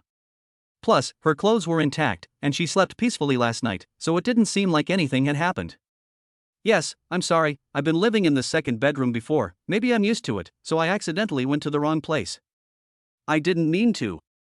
Ren Yuqing blushed and said embarrassedly. She originally thought that Xu Ning had bad intentions, but after all this time, she found out that she had gotten into someone else's bed. This is a huge embarrassment. Ren Yuqing was too embarrassed to stay here any longer and was about to run away with a blushing face. But Xu Ning stopped her. Ms. Ren, my legs are a little weak, can you help me up for a while? Shu Ning, who was kicked off the bed, has not stood up yet. However, when Ren Yuqing heard this, she immediately turned her head away, and her beautiful eyes turned red again. My legs are weak, and he still dares to say he didn't do anything to me last night? Seeing this, Shu Ning realized that Ren Yuqing might have misunderstood, and quickly explained, well, don't get me wrong, you pressed my leg when you were sleeping last night, and I didn't dare to move for fear of waking you up, so it's a little numb now and I can't use my strength. Don't think too much. I really didn't move at all last night. I really didn't have any bad intentions in marrying you. And even though we are husband and wife, I will never mention anything about our private life if you don't want me to. Shu Ning kept explaining.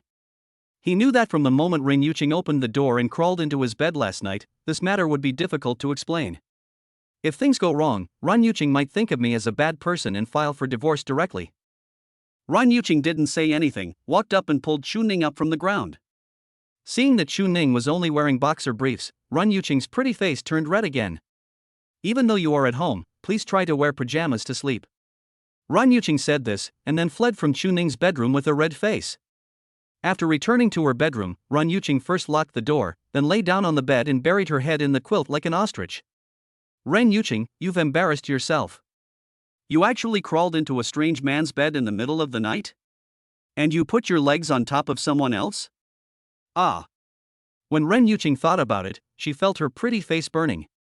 Embarrassment is secondary. Even physical contact is secondary. After all, they are husband and wife, so Ren Yuqing can accept a touch of legs. The key is your pure and innocent image. I ran into someone else's bed in the middle of the night. What will people think? Do you feel that you did it on purpose, and that you are the kind of woman who has great needs, is unsatisfied, fickle, and longs for a man's embrace? The more Ren Yuqing thought about it, the more ashamed she felt. But come to think of it, such a beautiful woman like me has crawled into his bed. Her newlywed husband actually managed to hold back and didn't touch her at all. Is there something wrong with him, or is there something wrong with my own charm? Ren Yuqing immediately got up from the bed and looked in the mirror, then said confidently, it must be his problem. Either there is something wrong with his sexual orientation, or he is just not good enough. When Ren Yuqing walked out of the bedroom again, she had already changed her clothes. Simple outfit, but refreshing and elegant. Shu Ning had already prepared breakfast, which included fried dough sticks and soy milk bought from outside. Ms. Ren, have you washed up? Please sit down and have breakfast. No, it's a bit too late. Ren Yuqing changed her shoes at the door, picked up her bag and prepared to leave. Okay then. But I've bought breakfast for you, you can take it with you on the way to the car. Shu Ning packed the fried dough sticks and soy milk and asked Ren Yuqing to carry them. Ren Yuqing wanted to say that she didn't want to eat this thing, but after thinking about it, she took it. Before leaving, Ren Yuqing asked Shu Ning seriously, do you really like women? Shu Ning was stunned for a moment, then smiled and said, what you said is true. I don't like women, but I can still like men. Ren Yuqing, then go to the hospital. Shu Ning. Ren Yuqing's words were incomprehensible. When Shu Ning wanted to ask more, Ren Yuqing had already opened the door and left. Outside the community, the driver was waiting next to the car early. Ren Yuqing threw the key to him. After getting in the car, he asked the driver if he had eaten, and gave the driver the breakfast that Shu Ning bought for him. After all, Ren Yuqing is the daughter of the richest family. Fried dough sticks and soy milk are what ordinary people eat, so they naturally don't like them and have never even eaten them. Moreover, Ren Yuqing always felt that the things sold at roadside stalls were unhygienic. Driver, thank you, Mr. Ren. I've eaten. Ren Yuqing, then let's have another meal. Chapter 11, The Shocked Fatty. Today is the weekend and Shu Ning doesn't have to go to the company. After breakfast, Shu Ning tidied up the room and threw the clothes that had accumulated for a week into the washing machine to wash. However, before washing, Shu Ning went to Ren Yuqing's room again to see if the woman had any clothes to change. After entering, Shu Ning discovered that the woman hadn't even made the bed. What a lazy bastard. Shu Ning shook his head and smiled, then folded Ren Yuqing's quilt into a tofu block. Although Shu Ning is a rough guy, his many years of military career have made him an expert in folding quilts and tidying up household chores. When I lived in my eldest brother's house before, Shuan took care of the children and Shu Ning did most of the housework. Now that I'm married, I thought someone would share the housework with me, but I didn't expect that I still have to do it myself. Shu Ning couldn't help but smile bitterly. Both of them, brothers, had miserable lives. Of course, Chu Ning's situation is different from Chuan's. Ren Yuqing was busy with work, but Chu Ning's sister-in-law simply didn't want to work. After cleaning up Ren Yuqing's room and throwing the clothes into the washing machine, Chu Ning prepared to go out to set up the stall and hang the clothes to dry when he came back. Chu Ning had just retired and couldn't find a job, so he bought some small dumbbells, pull-up bars, badminton rackets, and other sports and fitness supplies from the grocery market and set up a stall to sell them in the university town. It's a lot of money earned every day. Later, the eldest brother felt that it was difficult to find a partner while selling things on the street, so he let Chu Ning work as a security guard. But even so, Chu Ning would still set up a stall to sell goods every weekend when he was free to supplement the family income. Now that he has a family, he will have more places to spend money in the future, so Chu Ning naturally has to find ways to make money. But before Chu Ning went out, he received a call from his eldest brother. "Xiao Ning, did you put that thing at the door?" The voice of eldest brother Chuan came from the phone. Chu Ning then remembered that he had left after putting down his things last night, and forgot to tell his elder brother when he came back. "Brother, I bought this for my nephew. I forgot to tell you." "You kid, when did you come? Why didn't you tell me? By the way, come to my house for lunch today. I stewed a chicken. And has your wife returned from her business trip? Find some time to bring her over to meet me." "Brother, I got off work too late last night, it was already 11 o'clock. I was afraid of disturbing my nephew's rest, so I didn't go in. And I have work today, so I can't come over at noon. You can eat with your sister-in-law and the children, don't worry about me. Let's not talk for now, brother. It's working hours, I'm hanging up first." Chu Ning hung up the phone after he finished speaking. Then he rode his electric bike and went to the university town with the things he wanted to sell. Chu Ning set up the stall for the whole morning and earned about 50 yuan, then closed it up and went home. "Mainly because of the fat boy, I invited him to have lunch with me at noon." Chu Ning put his things back home, hung the washed clothes out to dry, then rode his bike to look for Fatty. The fat man's name is Wang Kaixian. He was a neighbor of Chu Ning's family when he was a child.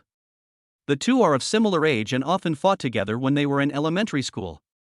Of course, most of the time it was Chu Ning who was beating people and the fat guy was being beaten. Later, the fat man's family became rich and moved to the city. But they would still meet during the Chinese New Year. The two of them met at a hot pot restaurant today.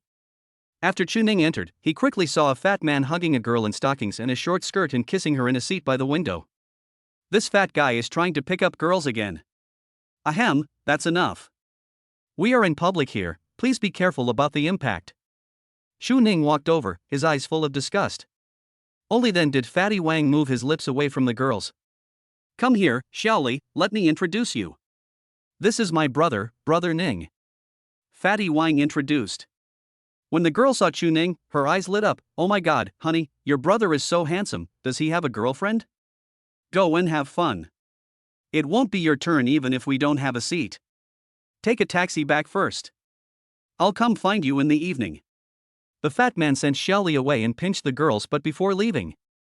"So, you changed your girlfriend again?" Chu Ning couldn't help but ask after the girl left, because he found that this girl was not the same as the last time he saw her. "Ah, there's nothing I can do.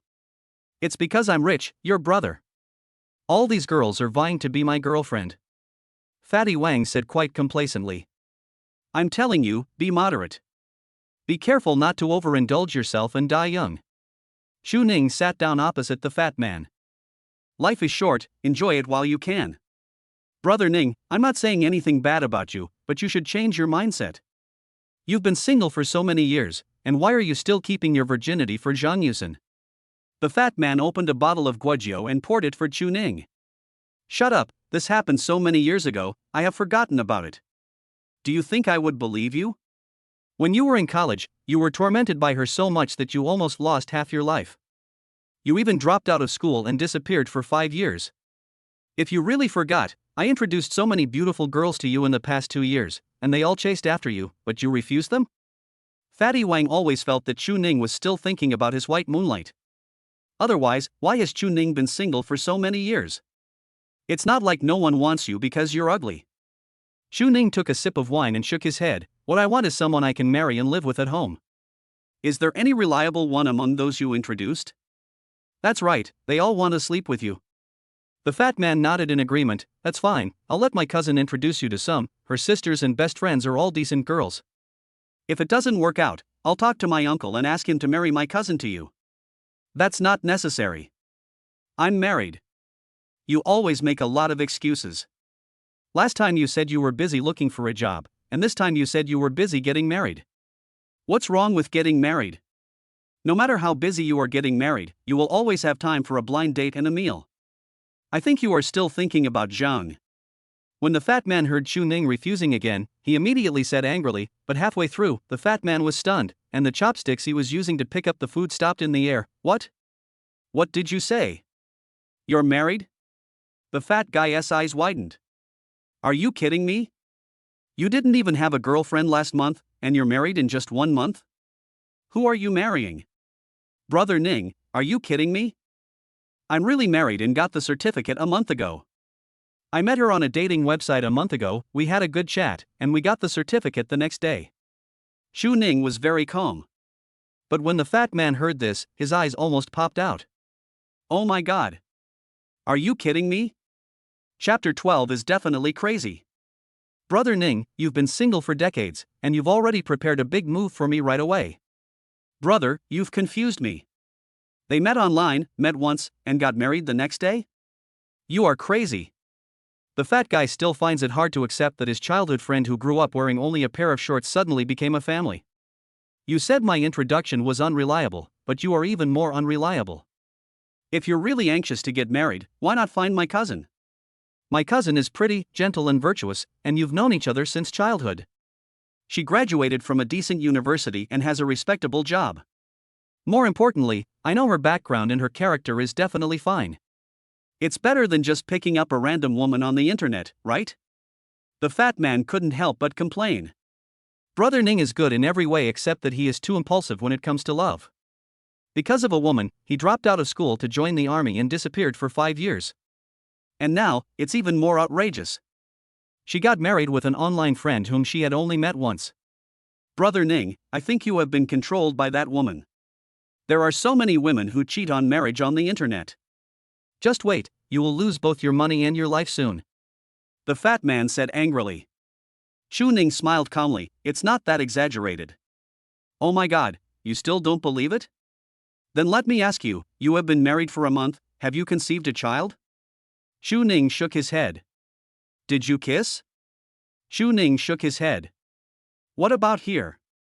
Have you touched it? The fat man pointed to his pectoral muscles. Chu Ning still shook his head. What about holding hands? We are already husband and wife, so we should hold hands, right? Chu Ning still shook his head. Oh my god. The fat man was a little speechless, and asked again, where is the salary card? Have you paid it? Chu Ning nodded, I have handed it in. The fat man slapped his thigh and said, look, you still say it's not a marriage fraud? The money was paid, but the hands didn't touch. You might as well throw away the money you spent, at least you can hear the sound. Brother Ning, I don't know what to say to you, just listen to me, divorce quickly, and then sue her for marriage fraud. The fat man felt that Chu Ning must have been cheated. I haven't finished yet. I handed over my salary card to her, but she didn't take it. And she also rented the house. She was quite honest. The fat man was stunned when he heard this, you didn't ask for the salary card? Then what about the betrothal gift? You must ask for the betrothal gift, right? Chu Ning, no. Fatty, where are the 3 golds? Where is the car? Chu Ning, I don't want any of them. Fatty, where's the house? Did you add her name to the property? Chu Ning, I didn't say that just now. She paid for the rental. The fat man burst into tears after hearing this. Brother Ning's new wife doesn't seem to be a marriage fraud. Instead, she seems to be someone who can't get married because no one wants her. Brother Ning, how ugly does this girl have to be to marry you without asking for anything else? You are really not picky. The fat man looked sympathetic. Chu Ning's face was full of black lines. Fatty, don't force me to slap you when I'm the happiest. Buzz. At this time, the phone that Chu Ning placed on the table rang. The note is, Miss Ren. Chu Ning was slightly surprised. It was rare for his wife to call him. Ren Yuqing, I have nothing to do this afternoon, so I can get off work now. When are we going to buy potted plants? Shu Ning, let's go after dinner. Ran Yuqing, okay, are you at home? Shu Ning, no, I'm having dinner with a friend outside and will be home soon. Before Chu Ning could finish his words, the fat man took the opportunity to snatch the phone. Fatty, hello, sister-in-law, I'm Wang Kaixian, and I'm Brother Ning's childhood friend. Brother Ning is drunk, please come and pick him up later. We're at Jiuxing Hot Pot Restaurant. Fatty, okay, sister-in-law, we'll wait for you here. The fat man chuckled and quickly hung up the phone. Fatty, what are you doing? Why do you have to ask someone to pick me up? Chu Ning snatched the phone away. The fat man poured another glass of wine for Chu Ning. Brother Ning, I just want to see my sister-in-law. Even an ugly wife wants to see her brother. Chu Ning, get lost. This fat guy doesn't even control his mouth. He actually said that his wife was ugly. Is his wife ugly? It looks very good. Chu Ning felt that all the girlfriends that Fatty had dated were not as pretty as his wife. Let's not talk about this. Brother Ning, I haven't congratulated you on joining the Jinqiu group. This is our Yunqing, the leading group in Jiangdong province, with a market value of hundreds of billions. The president of your group is even more amazing. It is said that he recently negotiated a multi-billion-dollar order from overseas. I heard that the president is a woman. I wonder if she is married. Brother Ning, if you can take down CEO Jinqiu, you will have to work harder for several lifetimes. The fat man drank some wine and started talking nonsense. He also heard that CEO Jinqiu was very powerful and the richest man in Yuncheng. Even if this kind of person is not married, it is impossible for him to be attracted to ordinary people like them. Moreover, even if he liked her, Chu Ning would not marry her. When getting married, it is better to find someone of similar age and social status. Chu Ning really cannot afford to marry a rich woman who is several dozen years younger than him. Not long after, the driver took Ren Yuqing to the door of the hot pot restaurant. This time Ren Yuqing called 2 drivers. Another driver drove over the cheap car she bought, a Buick Regal, which cost less than 200,000 yuan, which was in line with Ren Yuqing's personality. Mr. Ren, these are the keys to the Buick. The driver parked the car and gave the Buick keys to Ren Yuqing. Well, you guys go back. Ren Yuqing urged the driver to leave. If Chu Ning saw the Rolls Royce she drove over, it would be difficult to explain. After watching the driver walk away, Ren Yuqing walked towards the hot pot restaurant. It has to be said that wherever beautiful women go, they attract attention. As soon as Ren Yuqing entered the hot pot restaurant, her outstanding temperament, beautiful face, and well-maintained figure made her stand out from the crowd and instantly attracted the attention of the surrounding customers. The fat man also saw it, and his eyes widened at that time. He excitedly pulled Chu Ning and said, "Oh my god, Brother Ning, look, it's so gorgeous. Is there such a beauty in Yuncheng?" The fat guy stared at it intently, drooling. "Okay, stop looking and go look at your own girlfriend." Chu Ning was speechless. "Those girls of mine are just mediocre and cannot compare to me. Oh my god, Brother Ning, that beautiful girl is looking at me and walking towards me. Do you think she likes me and is trying to talk to me and ask for my WeChat?" The fat man became more and more excited as he spoke. Because at this moment, he found that the beautiful woman was looking at him and walking straight towards him. Finally, it actually stopped in front of him. The fat guy is so happy inside. This was the first time in all these years that such a beautiful woman approached him. I thought that my peach blossom was finally about to bloom. Since the girl is so proactive, the fat guy naturally won't be reserved. He immediately stood up, smiled and shook hands with the beautiful woman, and introduced himself. "Hello, I am Wang Kaixian, the general manager of Jinding Department Store, nice to meet you." The beauty also smiled at the fat man. "Hello, Ran Yuqing, I am." Ran Yuqing paused, glanced at Chu Ning beside her, and continued, "I am Chu Ning's wife, and I am also happy to meet you." The moment Ran Yuqing finished speaking, Chu Ning saw that the smile on Fatty Wang's face, which had been overjoyed before, suddenly froze. "You, what did you say? Are you the blind date who had a flash marriage with Brother Ning?" The fat man's eyes almost popped out, full of disbelief. "What? Is it not possible?" Chu Ning walked out and asked back with a malicious look. This fat guy looks down on him. "Okay, of course I can, Brother Ning, don't think too much. I'm just a little surprised. They all say that the quality of people who come out for blind dates these days is not good. Now it seems that it's not entirely true." The fat man hurriedly smiled, but the smile seemed a little forced. There is a saying that goes, I am afraid of my brother's suffering, and I am also afraid of my brother's driving a Land Rover. This is the fat guy's mentality now. He previously felt that his brother had married an ugly woman, and that it was not worth it for his brother and that she was not worthy of his brother, so he wanted to introduce his cousin to Chu Ning. But now, after seeing Chu Ning as new wife, the fat man felt that this was no longer a Land Rover, it was a fucking Lamborghini. Is your brother worthy of you? He doesn't deserve it. The fat guy was so envious and jealous at this moment. I thought, no wonder Chu Ning got married so quickly. He will dodge if you ask him to. He would think of his son's name overnight. But why didn't he have such a good thing as a wife falling from the sky? Is it over? Let's go after eating. I'll park the car outside. Run Yuqing asked Chu Ning. Chu Ning nodded. Well, we're done eating, let's go now. Chu Ning patted the fat man on the shoulder and said, Fatty, my wife is here to pick me up. I have to go now. I have something else to do in the afternoon. Let's make an appointment next time. Chu Ning said goodbye to the fat man. A moment later, under Fatty Wang's complicated gaze, he watched Chu Ning get into his wife's car and drive away. After a long while, Fatty Wang exclaimed, Crazy, really crazy. Before, he thought that Chu Ning was crazy. But now, he realizes he was wrong. It's not Chu Ning who is crazy, it's my sister-in-law who is crazy. She is so beautiful, but she doesn't want a car, a house, or a dowry. This is definitely crazy. Chapter 13, Floods flooded the Dragon King Temple. My sister-in-law is very beautiful, and she wants to be with you without asking for anything, which shows that she is the one who was attracted to you. Treat others well and don't let them down. But you married such a beautiful wife. I'm so jealous. After Chu Ning left, Fatty sent Chu Ning a few more WeChat messages. As brothers, envy and jealousy are real, but blessings are also real. But it's okay. Although Chu Ning and his wife are a good-looking couple, they are not as rich as I am. This is all the dignity he has left. In the past, the fat man could surpass Chu Ning in finding women. Now I can only rely on my family's assets. The fat man's family runs a department store, and his father's assets are worth tens of millions. Chu Ning, an orphan without a father or a mother, is really incomparable. Chu Ning took Rin Yuqing to a nearby flower market and spent about an hour or two there. Chu Ning picked a pot of fortune tree, while Ren Yuqing picked some plivia, phalaenopsis, and the like.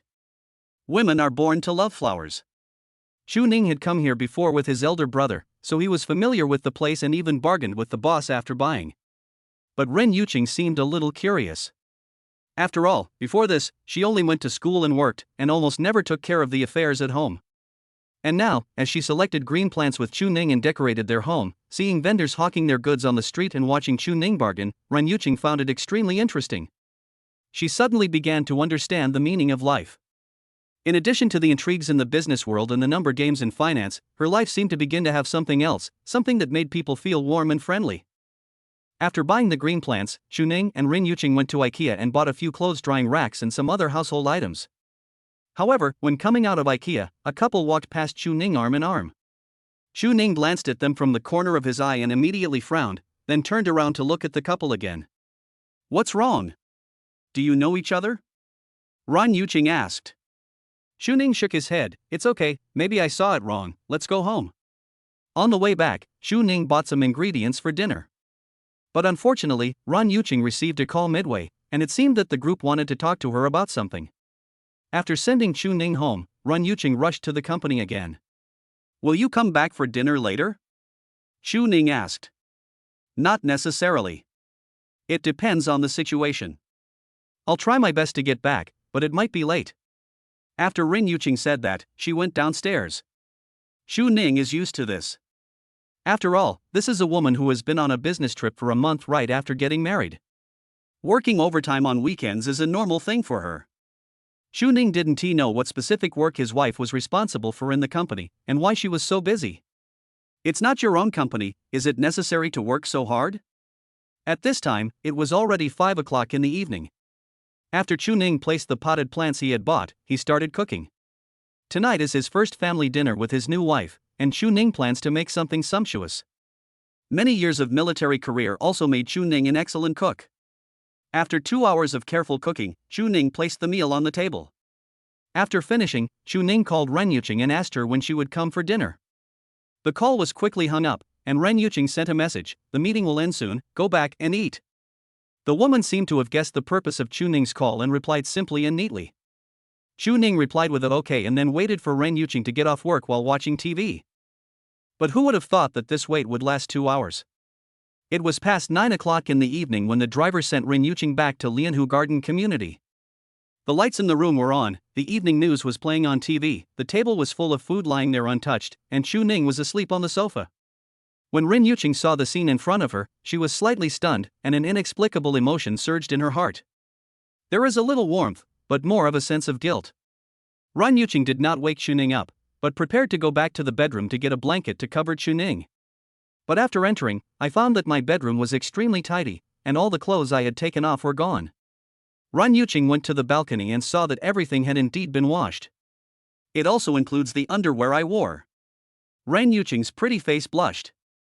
But the shame in my heart became even stronger. I clearly promised Chu Ning that after marriage I would manage my marriage seriously and live a good life together. But it seems that after getting married, he still devotes all his time and energy to the company like before, and all the housework is done by Chu Ning alone. According to common sense, chores like washing clothes, cooking and cleaning should be her responsibilities as a wife. But now, maybe I should try to balance work and family. Ren Yuqing thought to herself. Then she went back to the kitchen and tried to heat up the food. But after a long time, the fire could not be turned on. But it doesn't matter, I have a cell phone. After finding a tutorial on how to start a fire online, Ren Yuqing poured the cold food into the pot. Chu Ning was awakened by a burnt smell. He thought the house was on fire, and when he rushed into the kitchen he found Ren Yuqing inside. The vegetables in the pot had turned into a paste at this point. "I'm sorry, I wanted to heat up the food, but it was burnt, so I added water, but it seemed like I added too much water, so I tried to boil it dry, but it was overcooked again. Do you think I should add some more water?" Ren Yuqing felt a little embarrassed and at a loss, like a child who had done something wrong. After hearing this, Chu Ning was immediately amused by his silly wife. If the vegetable is dry, add water. If there is too much water, add more fire. If it is dry, add more water. I'm afraid I won't be able to eat a single bite of this dish even if it's cooked until dawn. It's okay, leave it to me, you come out first. Chu Ning asked Ren Yuqing to leave the kitchen and then cleaned up the mess himself. But it was a pity that there was so much delicious food on the table, as several of them were messed up by Ren Yuqing. In the end, there were only 2 vegetables left, which were still edible. "Chun Ning, I'm sorry. I will try hard to learn how to do housework. Let me wash the pots and bowls tonight." Chu Ning was about to say something but was interrupted by Ren Yuqing again. "We agreed to work together on our marriage and do the housework together. I hope you won't break your promise." Chu Ning smiled and finally agreed. But life skills are not something that can be acquired overnight. In the end, with the help of Chu Ning, Ren Yuqing also cleaned the pots and bowls. After finishing their work, they both went back to their rooms to rest. Before going to bed, Ren Yuqing specifically told Chu Ning to lock his bedroom door at night. Now that they have just started living together, there are some things they are not used to yet. Ren Yuqing is really worried that if she gets up in the middle of the night and goes to the wrong bed, it will be embarrassing.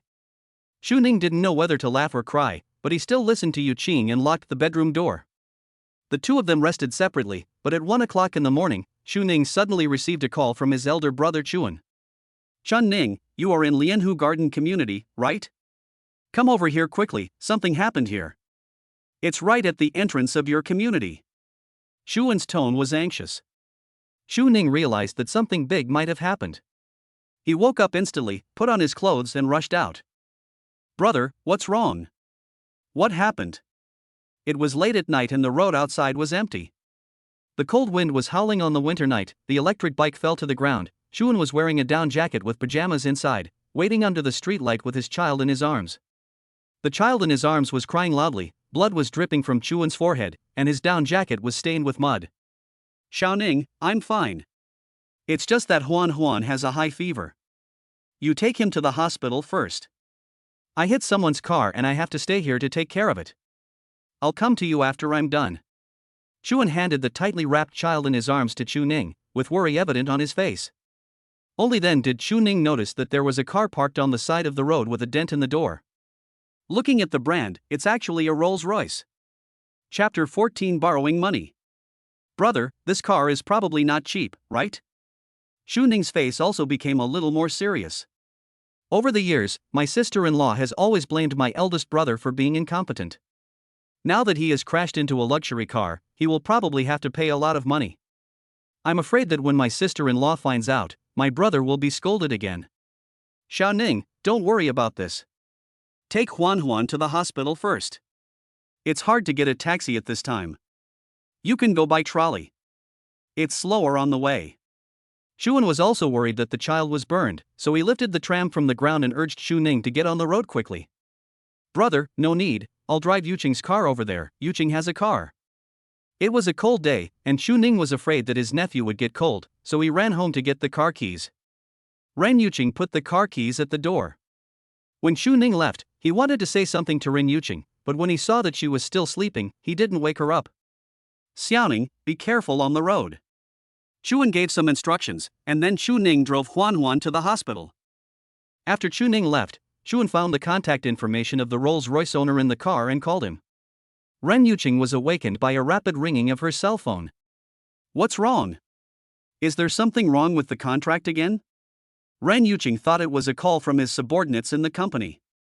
The call at this time is probably about the project connecting with overseas. Hello, are you the owner of the car with the license plate number of 58? Ren Yuqing was stunned. I am. You are?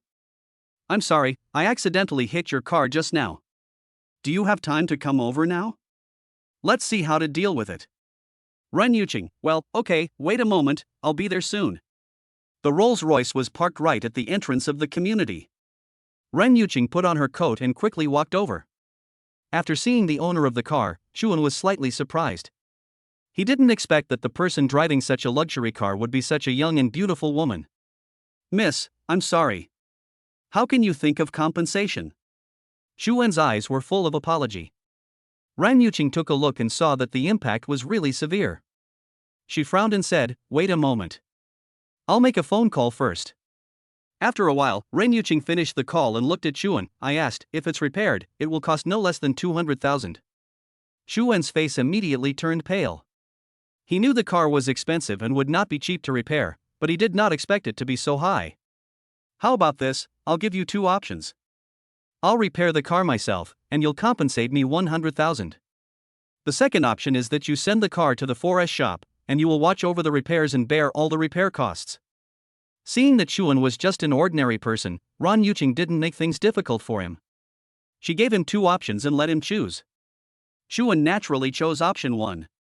But I can't take out that much money right now. Please leave me a bank account number and I'll transfer it to you within 3 days. Don't worry, there are surveillance cameras at the entrance of your community. I won't deny it. Ren Yuqing nodded, okay.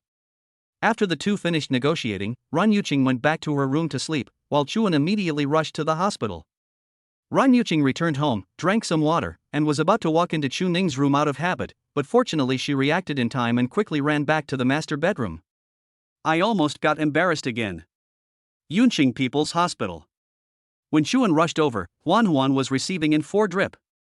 Brother, the doctor said it's the flu. It's not a big deal. Don't worry too much. Seeing his elder brother rushing over anxiously, Xu Ning comforted him. Xuan, well, Xiao Ning, thank you for your help tonight. Go back and have some rest. I'll be on guard here. By the way, go to my house tomorrow morning and make breakfast for Ziki. My eldest brother has 3 children. The youngest one is called Huan and is just 2 years old. Ziki is the second child and is still in elementary school and needs someone to take care of him. The eldest son is in junior high school, boarding school, and comes back once a week. Isn't my sister-in-law at home? Xu Ning asked. She went back to her parents' home these 2 days. Xu Ning frowned immediately, and she suddenly remembered the man and woman she met outside the mall when she was buying plants today.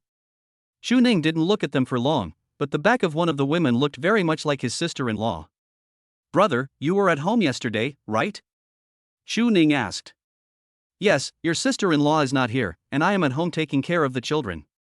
Where else can I go? What's wrong? Xuan didn't know why his brother suddenly asked this. It's okay. It's just that, brother, I think you should persuade your sister-in-law to stay at home more to look after the children. It's not a good idea for you to always be in charge of the household. A man should still have his own job and career. Chuan smiled and said, "You kid, you're controlling me. Don't worry, your brother knows what's going on. When Huan is older, I'll go out to work. In my current situation, my wife and children are my priority. Isn't work also for my wife and children?" After hearing this, Xu Ning said nothing more. Now he just hoped that he had seen it wrong during the day. "By the way, brother, what did the car say?" "Oh, don't mention it. It will cost more than 200,000 yuan to repair the car. But the girl is a good person and let me pay 100,000 yuan. So much? Will your sister-in-law give it to you?" Xu Ning knew that the money in his eldest brother's family was managed by his sister-in-law. "Let me think of a solution. Don't worry about it. Go back to sleep." Xuan drove Xu Ning back home. But when Xu Ning returned home, he was still uneasy.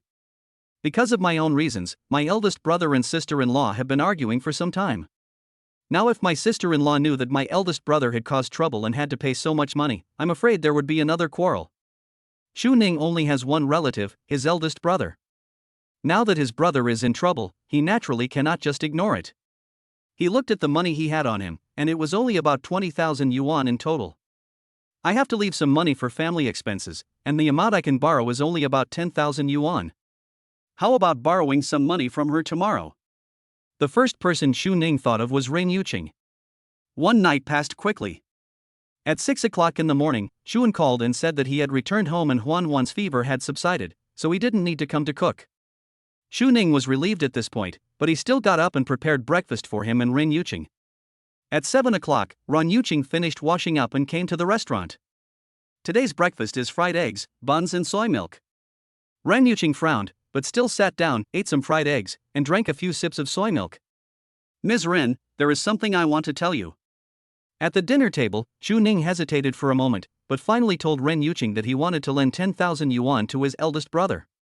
"After all, my brother is my only relative, and he takes good care of me on a daily basis."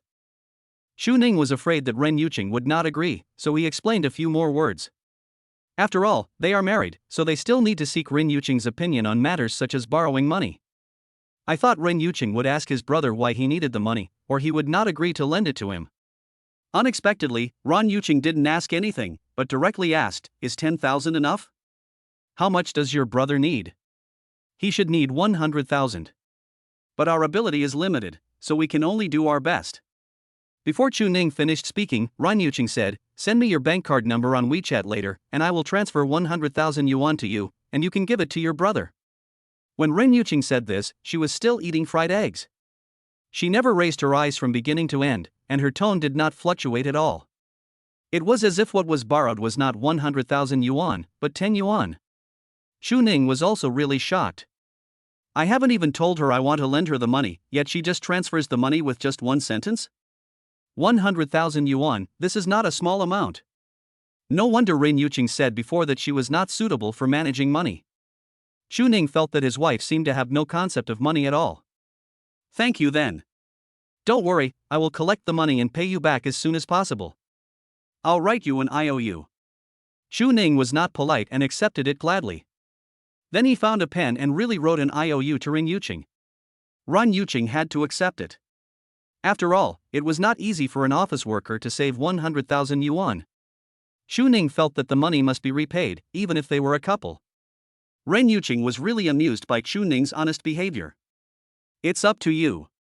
But don't worry. Okay, I'm going to work. Remember to send me the card number." Ren Yuqing stood up and prepared to leave, but when she reached the door, she came back to help Xu Ning clear the table, and Xu Ning couldn't stop her. "It's agreed. Share the housework. Ren Yuqing will not go back on her word." Chapter 15 Pursuit. Shortly after arriving at the company, Ren Yuqing transferred the money to Xu Ning. Xu Ning had already told his elder brother about this matter. "Xiao Ning, this is too bad. It's fine if he uses your money, but it's really bad to borrow money from your wife when you just got married." Xuan on the phone insisted on not accepting the money. "Brother, we are family now, why do we have to be so divided? Yuqing is a reasonable person. She offered to lend it to me, so you can just use it. I have already transferred the money to you. Xu Ning comforted him. Xuan finally accepted the money. After all, he had no other choice. Just now Chuan called his wife and told her about this matter. His wife scolded him and said that he should take responsibility for the trouble he had caused and she would not give him a penny. His wife didn't give him money, and Chuan didn't have much private money. He was just worrying about what to do. But fortunately, my brother's wife helped a lot. Okay, Xiao Ning. I'll take the money. Please thank my sister-in-law for me. I'll pay it back as soon as possible. Also, I'll go over tonight and thank my sister-in-law in person. It just so happened that after getting married, he hadn't met his brother's wife yet. He might as well go and see her tonight. After Chuan hung up the phone, he transferred the 100,000 yuan to the bank account of the Rolls-Royce owner last night. Ran Yuqing was reading a document in the office at the moment when her cell phone vibrated. She found that it was a notification of a bank card balance change, with 100,000 yuan deposited into her account. Ran Yuqing was immediately puzzled and immediately called Xu Ning. I just transferred money to you, why did you transfer it back to me? Why, brother doesn't need it anymore. If you feel embarrassed to borrow it, you can persuade him. Now that you and I are married, we are a family. There's no need to be so distant. Just 5 minutes after she transferred the money to Yifan, she received back another 100,000 yuan. Ran Yuqing thought that Xu Ning had returned the money to her. Xu Ning was a little confused after listening to this. I didn't transfer it to you. You must have read it wrongly. I have already given the money to my brother and asked him to compensate the car owner. I haven't told you yet that my brother hit a Rolls-Royce at the gate of our community last night. Such a nice car is parked on the side of the road in the community. I really don't know what this rich man is thinking. Isn't this cheating people? Xu Ning's tone was filled with resentment. As his elder brother, he felt sad because he had lost so much money in vain. At least 2 years of work have been wasted. When Ren Yuqing heard this, her heart skipped a beat. Roadside in the community? Rolls-Royce? Could it be that the person who hit his car last night was his uncle? Is it really such a coincidence? Ran Yuqing suddenly smiled bitterly. By the way, my brother is coming over tonight to thank you in person. Do you have time? Goodbye, let's do it another day. I have to work overtime tonight. Ran Yuqing quickly turned it down. This will definitely be exposed when we meet. Okay then, you go ahead and do your work first. Xu Ning hung up the phone. However, Ran Yuqing was worried about how to deal with this matter. She would meet Xu Ning's eldest brother sooner or later, but she couldn't let him know that the Rolls-Royce was hers. While I was thinking about it, another call came. Hello, I hit your car last night. I'm so sorry for what happened last night. I have transferred the money to you. Did you receive it? Xuan said politely. Yeah, got it. By the way, can I ask your name? My name is Xuan, what's wrong? Xuan couldn't help but wonder. That's right. Since they all have the surname Chu, he must be brother Xu Ning. Ran Yuqing replied randomly, Hello, Mr. Chu. This car belongs to the president of my company. Today the president asked me to go to the forest shop to repair it. The problem is not serious and the repair fee is only 10,000. I asked you for too much last night. I am really sorry. I will return the extra money to you later. Is that so? That's great. Xuan was also overjoyed. 100,000 yuan does hurt, but 10,000 yuan is acceptable. In fact, Ran Yuqing wanted to forgive him for everything, since they were all family. But then she thought, it would be better to spend some money to teach him a lesson, so that he would know to be more careful on the road in the future. After hanging up the phone, Ran Yuqing transferred back the 90,000 yuan. At this time, Assistant Su Xian came in. Mr. Ren, the car has been repaired, and the total bill is 280,000. Ran Yuqing nodded, well, leave it there. Today is Sunday. For the employees of Jinsho Group, except for a very small number, most of the employees have 2 days off a week. Xu Ning had nothing to do today, so he went to the university town to set up a stall again. The eldest brother Chuan told Xu Ning about the compensation and returned the 90,000 yuan. Xiao Ning, return the money to your wife quickly. Also, be nice to her. Although I haven't met my brother's wife yet, judging from her behavior, she should be a good girl. If you do something wrong to others, I, your brother, will be the first one to not forgive you. I understand, brother. Look, I bought you off with just $10,000. Xu Ning said with a smile. He had already made up his mind that he would return the 90,000 yuan returned by his elder brother, plus the 10,000 yuan in his own account, to Rin Yuqing in the evening. In addition, Xu Ning plans to save some money to buy some jewelry for Rin Yuqing. He couldn't afford the bride price, the house, and the car, but he could still afford the 3 golds. After paying back Rin Yuqing the 100,000 yuan, and leaving 5,000 yuan for living expenses, he still had more than 8,000 yuan left. I'll set up the stall after get off work these 2 days and we'll be able to raise 10,000 soon. Just buy it when the time comes. Xu Ning asked and found out that 10,000 yuan could buy 3 nice pieces of gold jewelry. After setting up his stall for a whole day, Xu Ning packed up his stall and prepared to go home. But just as I arrived outside the community, I found a red Ferrari sports car parked there. Ren Feifei was sitting in the driver's seat wearing sunglasses, seemingly waiting for someone. After seeing Xu Ning, Ren Feifei ran up immediately. Xu Ning, I finally waited for you. Why didn't you reply to my message? Ren Feifei questioned face to face. Xu Ning didn't expect that Ren Feifei would find this place. She probably got his address from the group.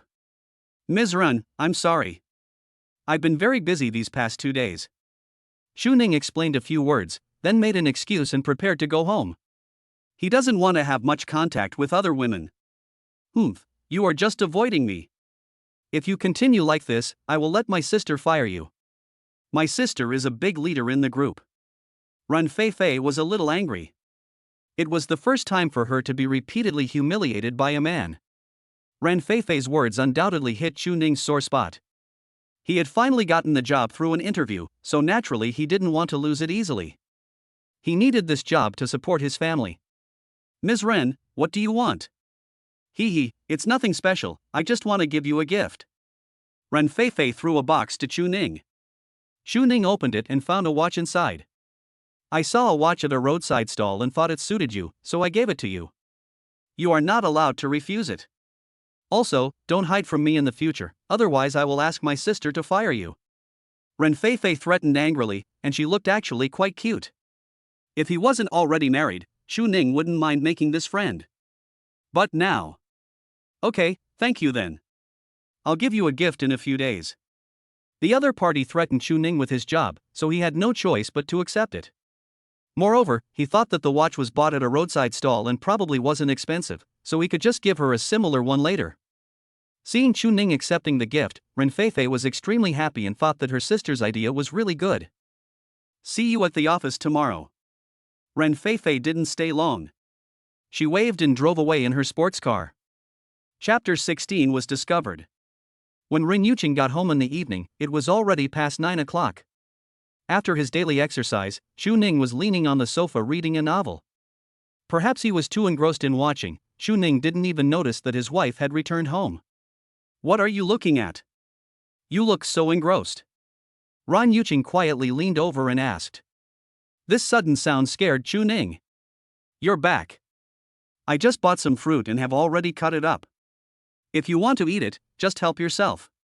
After spending a few days together, the couple became obviously more familiar with each other and talked more than before. Yeah, thank you. By the way, I brought back some bread and milk from downstairs. Eat this for breakfast from now on. I don't like eating greasy food because it will make me fat. Ren Yuqing said as she put the breakfast she bought into the refrigerator. Xu Ning then realized that it was no wonder that Ren Yuqing didn't eat much for breakfast. It turned out that what he bought was not to his liking. Sorry, I won't buy fried dough sticks and buns in the morning anymore. But Miss Ren, your figure is already perfect, well proportioned, so don't be too hard on yourself. Xu Ning had also slept in the same bed with Ren Yuqing, so he knew very well how well his wife maintained her figure. Especially when Ren Yuqing was wearing a nightgown, her sexy collarbone, slender white neck, and especially her well-proportioned legs, made her look like a character from an anime. Ren Yuqing has heard many people praising their figure. However, now that her husband had spoken it at home, Ren Yuqing always felt that there was something ambiguous about it. A new watch? Ren Yuqing quickly changed the subject and noticed a brand new watch on the table. No, it was given to me by a friend. I'll go to the store someday to ask for the price and give something of similar value back. Xu Ning didn't say much, but put the watch away and put it back in his room. Although there was nothing between him and Rin Feifei, if Rin Yuqing knew that he accepted a gift from the opposite sex, misunderstandings would be inevitable. He now felt a little regretful. He should not have accepted the watch from Rin Feifei. But Ren Yuqing was a little confused. It was a Richard Miller watch, and the price was probably over 1 million. Did Xu Ning have any friends who were that rich? However, Ren Yuqing didn't think much about it. While Xu Ning was returning to the bedroom, she sat on the sofa and ate some fruit. Xu Ning didn't take his phone, the screen was still on, showing a novel reading page. Ren Yuqing was curious about what type of novels Xu Ning would read, and immediately came over with interest. But at this moment, a WeChat friend with the nickname The Mark of Sunset sent a message. "I'll pick you up tomorrow when you go to work. By the way, let's have dinner together after get off work. You said you would treat me. Also, remember to wear the watch I bought for you. Don't refuse, this is an order." Hey. Several messages in a row. It was obvious that the person who sent the message was a girl. Ren Yuqing's expression immediately turned cold. When Xu Ning came back, Ren Yuqing had already returned to the bedroom. Xu Ning thought she had gone to sleep, so he didn't disturb her. He washed up and went back to his room to rest. The next day, Xu Ning got up early. But while he was making breakfast, Ren Yuqing had already packed up and walked out the door in her high heels. "Aren't you going to have breakfast at home?" Xu Ning asked, but received no response. What a moody woman. Xu Ning couldn't help but wonder, and finally shook his head helplessly. But Xu Ning still made breakfast for Ren Yuqing and planned to bring it to her at the company, since they were in the same company anyway. But as soon as he went out, he found Rin Feifei waiting at the gate of the community in her red Ferrari. "Miss Feifei, didn't I tell you last night that you don't have to send me off?" Xu Ning was helpless. "Rin Feifei, I also told you not to refuse, unless you want me to fire you." Xu Ning had no choice but to get into Rin Feifei's car. He decided to have a good talk with Rin Feifei in the car, hoping to keep their distance in the future. However, Xu Ning did not notice that Ren Yuqing was sitting in a car not far away and witnessed Xu Ning getting into the red sports car. Although she couldn't see who was driving, she was sure it was a woman. Because most of the people who buy this sports car are women. Ren Yuqing in the car had a blank expression on her face. But in those cold eyes, there was an unconcealable sense of loss. It is said that marriage is a gamble. But obviously, she lost the bet. Ren Yuqing picked up the phone and called Su Xin. "Help me draft a divorce agreement.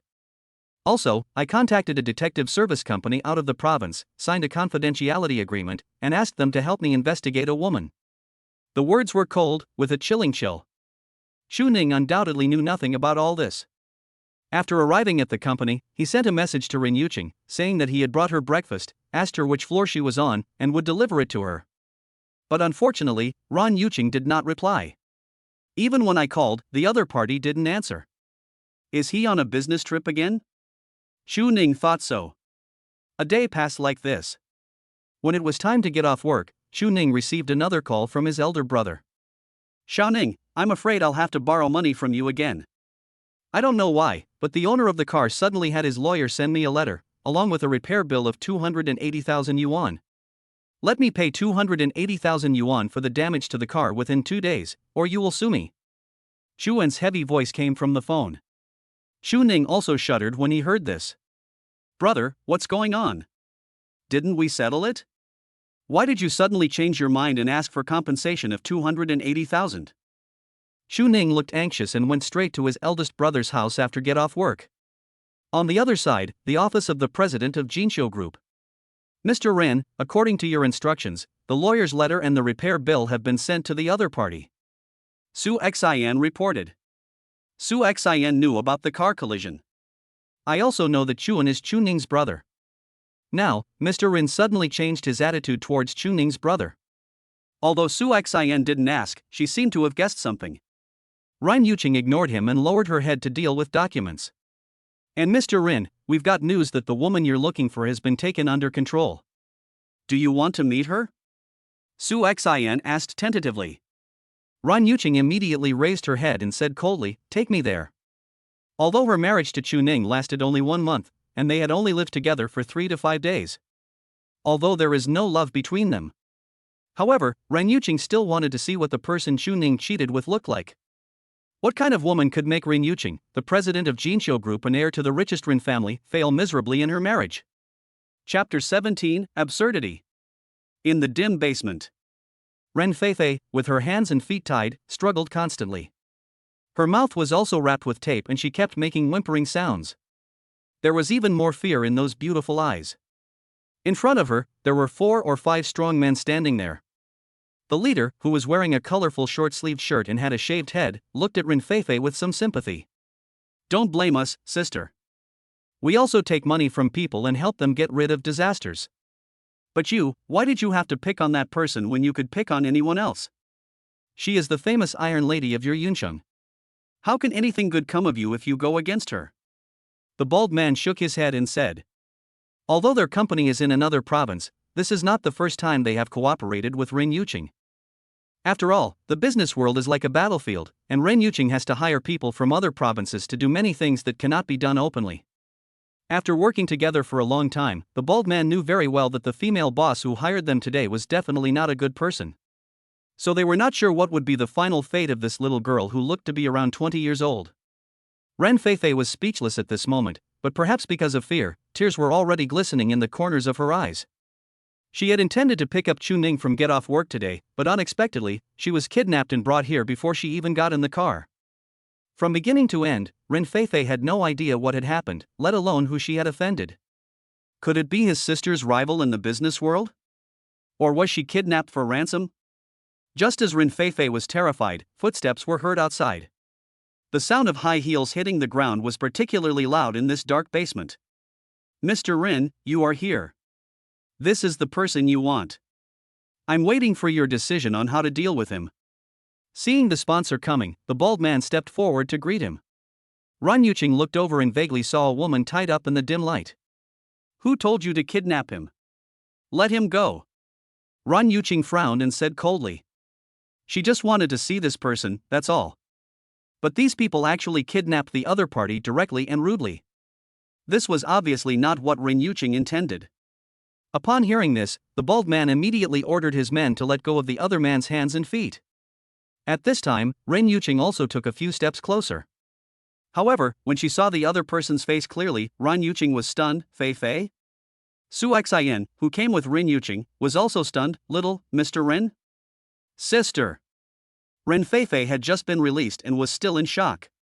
After seeing her sister, she threw herself into Ren Yuqing's arms and started crying in fear. "Sister, thank you for saving me. I thought I would never see you and Grandpa again." "Woo woo." Ren Feifei said this with tears in her eyes. This scene also stunned the bald man and others. "I was thinking, what the hell is this song about?" However, Ren Yuqing was very intelligent after all, and she quickly realized something. She grabbed Ren Feifei's shoulders and questioned her directly. "Feifei, let me ask you, the person you said you liked before was called Chu Ning?" Ren Feifei nodded. "Let me ask you again, did you pick him up for work this morning?" Ren Yuqing's face looked extremely ugly. Ren Feifei continued to nod. "Was that Richard Miller watch also given by you?" Ren Yuqing gritted her teeth. Ren Feifei still nodded. "Yes, sister, it was you who suggested that I send it." "What's the matter?" Ren Feifei looked innocent and confused. "I'll kill you. You are not allowed to have any contact with him from now on, let alone have any improper thoughts about him. Give up this idea, or I'll break your legs." Ren Yuqing was almost furious. After all this time, the person who interfered in my marriage turned out to be this damn girl. Moreover, the money that Ren Feifei used to pursue her husband was given by her. Even the ideas are my own. From the beginning to the end, she was the one helping her sister to pursue her husband? Ren Yuqing wished she could just bang her head against the bed and die. What is all this? "Sister, why? Why do you interfere with my freedom of love?" Ren Feifei said unwillingly. "Shut up right there. There is no room for negotiation on this matter. No means no. I finally understand why you recruited him into the group as a bodyguard. It turns out that you, a little girl, were attracted by his male beauty. I will fire him when I go back and completely put an end to your thoughts," Ren Yuqing said in a firm tone, leaving no room for negotiation. After all, this matter is too ridiculous. She had to cut through the hemp quickly. But Ren Feifei is not the kind of person who would give in easily. Her eyes were red as she said angrily, "Humph, sister, you are too domineering and unreasonable. But I will not succumb to your evil forces. I am the human resources director of the group. You can't fire him without my signature." Large groups all pay attention to procedural legality. One of the procedures for dismissing low-level and mid-level employees of the group is the signature of the human resources director. Although Renfei doesn't really have any management responsibility, she also serves as the human resources director. Without her signature, Xu Ning's dismissal procedure could not be implemented. Really? Then I'll fire you too. Sister? Is it that necessary? Renfei immediately lost her temper and started begging in a coquettish manner. But Ren Yuqing didn't care. With a cold face, she turned around and left. After arriving at the company, the first thing Ren Yuqing did was to remove Renfei from all positions within the group and immediately replace her with a new human resources director. As the head of the group, Ren Yuqing has supreme power over the life and death of the group's senior executives. The next morning, when Xu Ning arrived at the company, he received a dismissal notice from the Human Resources Department. Reason for dismissal: falsified academic qualifications. When Xu Ning first joined the company, he filled in a high school diploma on the application form. But in order to allow Xu Ning to pass the examination, Renfei secretly changed his degree to a college degree. Because Jinqiu Group has requirements on the educational background of its employees, they must have a bachelor's degree or above, and for those who are particularly outstanding, the requirement can be relaxed to a junior college degree. Of course, this reason for dismissal is just an excuse. The fundamental reason is that Ren Yuqing doesn't want Xu Ning to stay. It's really like when it rains it pours. My brother received a lawyer's letter yesterday demanding a huge amount of compensation, and today he lost his job again. When Xu Ning walked out of the Jinqiu Group building with his things, he couldn't help feeling a little disappointed. "Xu Ning, I'm sorry. It's all my fault. I made you lose your job." As soon as he walked out of the group building, he met Renfei. She seemed to have been waiting for him here. Xu Ning smiled and said, "What does it have to do with you? To be honest, my academic qualifications are not enough." "Oh, these are just excuses.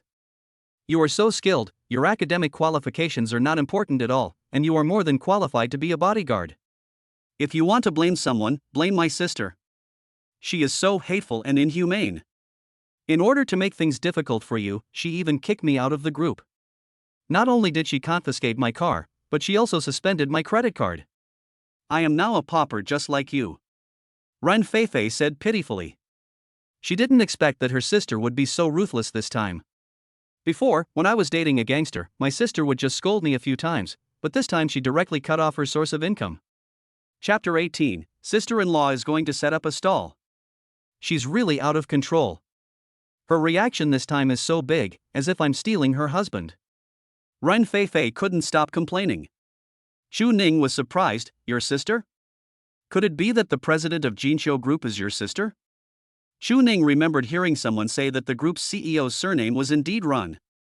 Renfei said angrily, "She is not my sister. I don't have such a heartless sister. No wonder others say she is none need you." Xu Ning smiled but didn't ask any more questions. "I've been fired anyway, so there's no need to worry about it.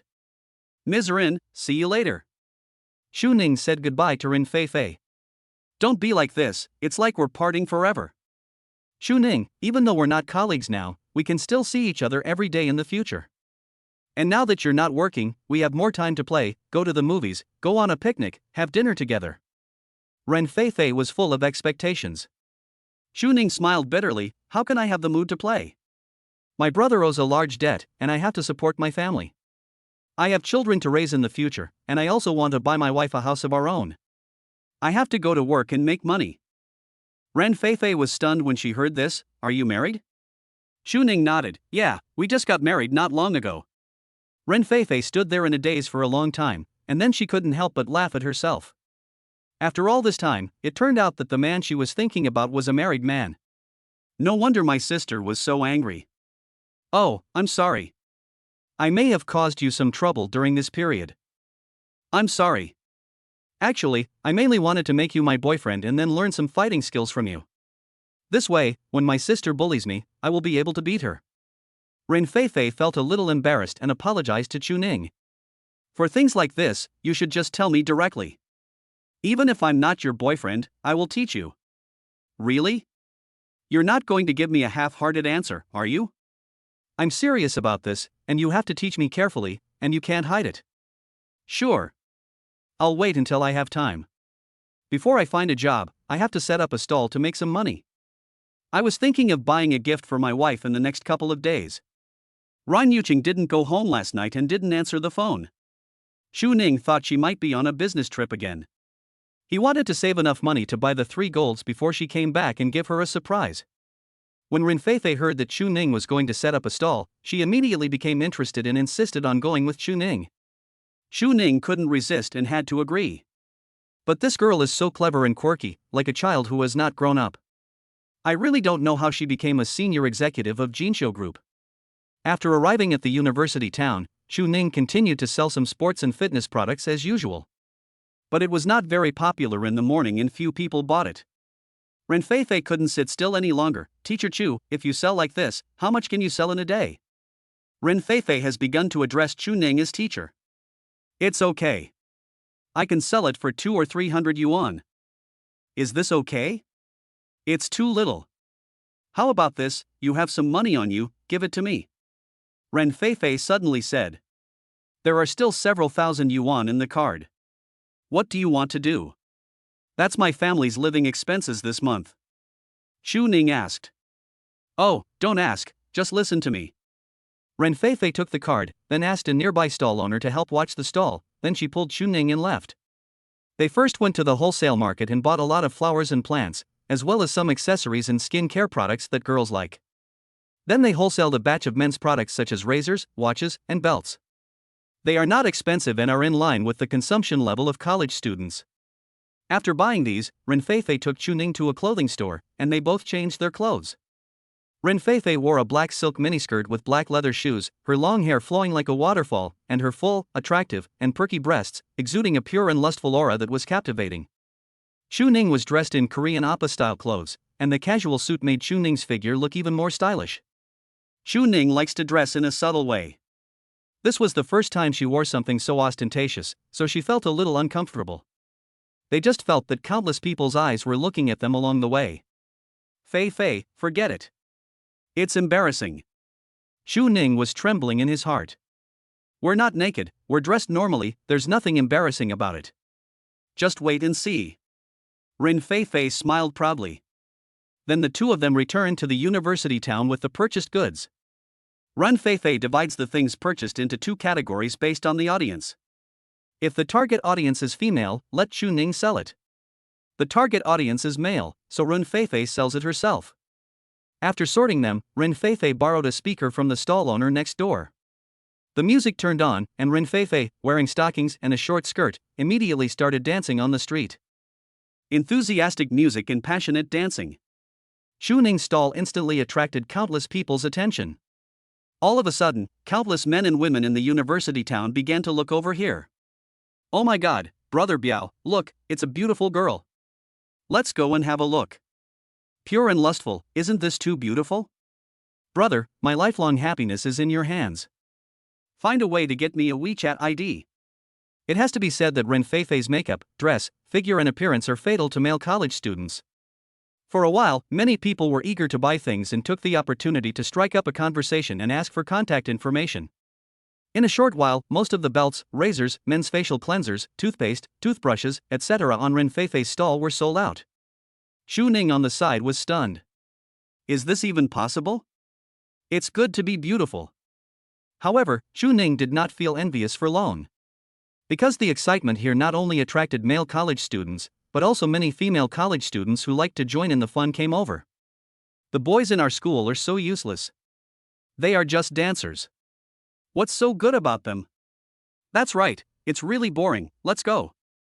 The pair of best friends were about to leave, but when they turned around they saw Xu Ning next to them. So handsome. Like the oppa in Korean dramas. Come on, Ying, let's go get a contact number. Just like this, many girls also rushed to Xu Ning's stall. Girls' spending power is much higher than boys. Boys may consider the purpose of the product, but girls don't care whether the thing is useful or not, as long as it looks good and cute. So, soon, all the accessories, dolls and other things on Xu Ning's stall were swept away by the women. He was also asked for his WeChat dozens of times, and his abdominal muscles were even touched twice. Chapter 19, Xu Ning's Fighting Power. The excitement here undoubtedly stunned the surrounding vendors. They have been setting up stalls for so many years, but this is the first time they know that they can sell things like this? Rely on beauty to attract traffic, and then use the traffic to sell goods. These two young people have figured out how to sell goods through live streaming online. However, when Xu Ning and Ren Feifei were selling goods to make money, they didn't know that their movements throughout the day had been photographed and sent to Ren Yuqing. In the photo, Xu Ning and Ren Feifei were buying goods together, setting up a stall together, and Ren Feifei even selected clothes for Xu Ning and did makeup and eyebrows for her face to face. The two were so close, and their faces were filled with smiles. She clearly had no feelings for Xu Ning, but when she saw her husband getting so close to another woman and smiling so happily, even though that person was her own sister, Ren Yuqing still couldn't hide her anger and rage in her heart. She had indeed misjudged the person. She had thought Xu Ning was a man of loyalty and righteousness, but now it seemed that he was no different from those vulgar people who despised the poor and loved the rich. A watch worth $1 million and a sports car worth several million made Xu Ning change his mind.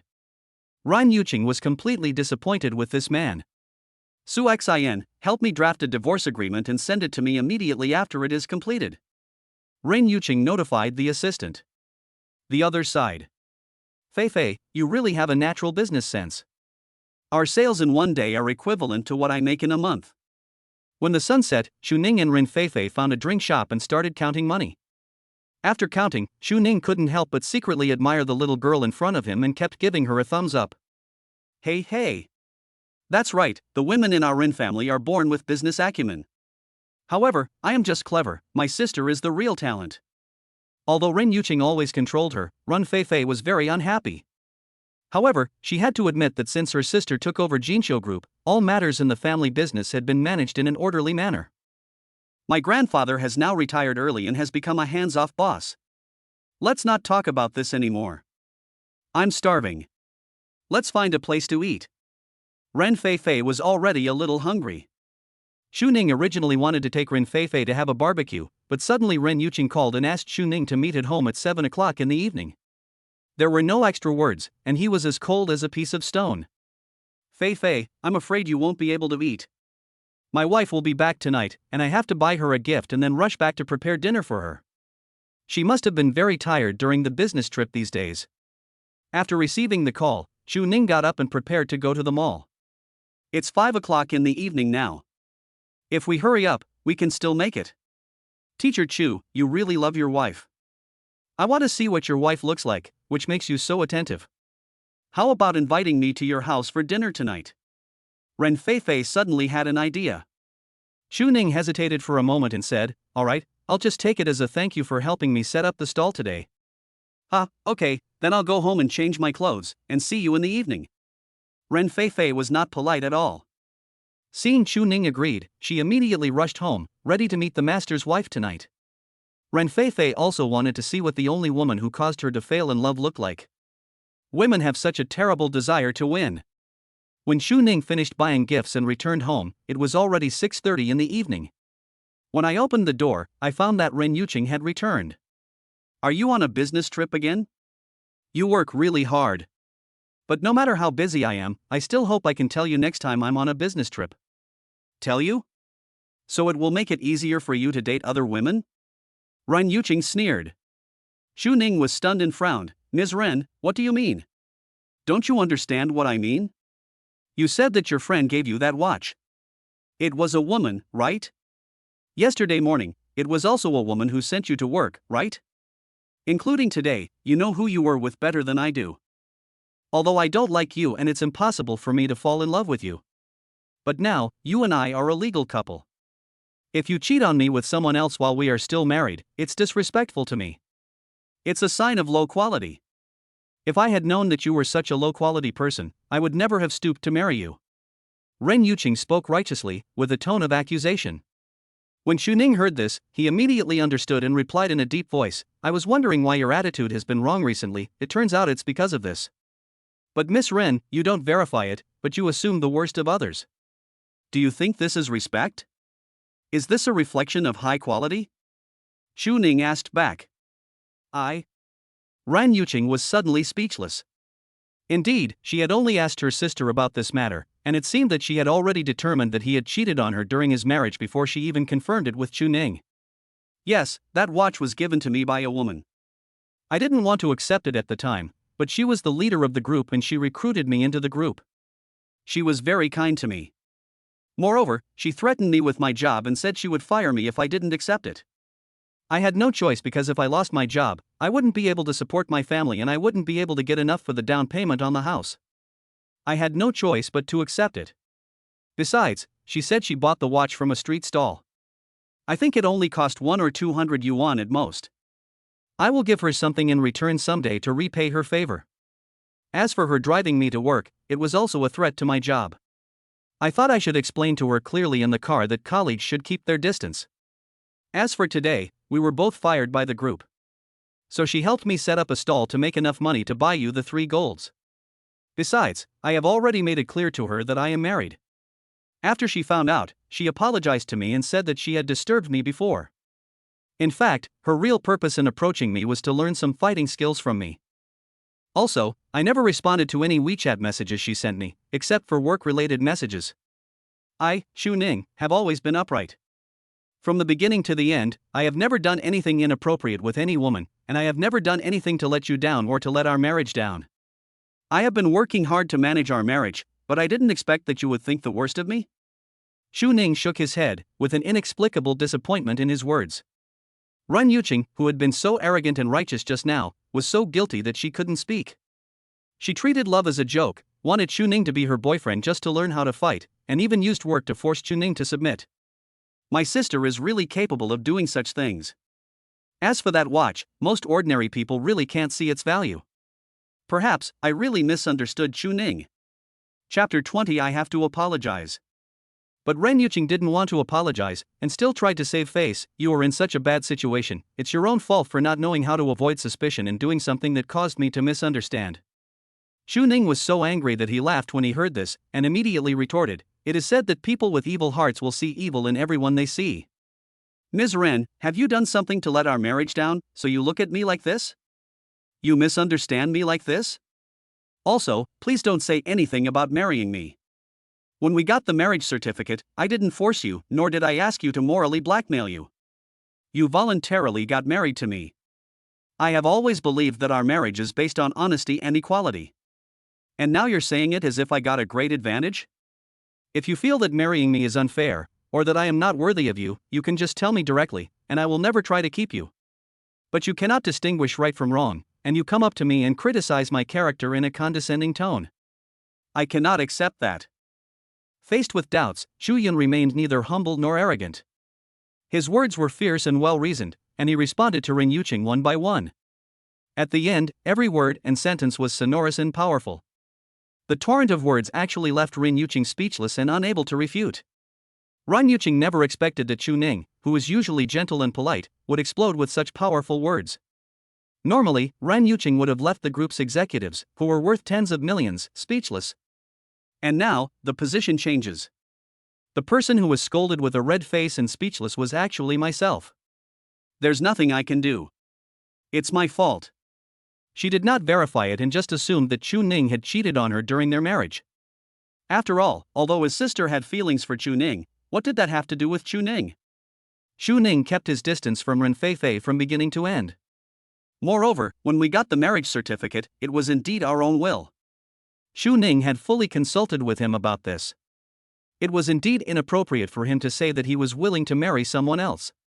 It was hurtful to her self-esteem and seemed a bit overbearing. Of course, what made Ran Yuqing feel even more guilty was that she had indeed been deceiving Chu Ning. The person who is not honest enough about her marriage and her partner is herself.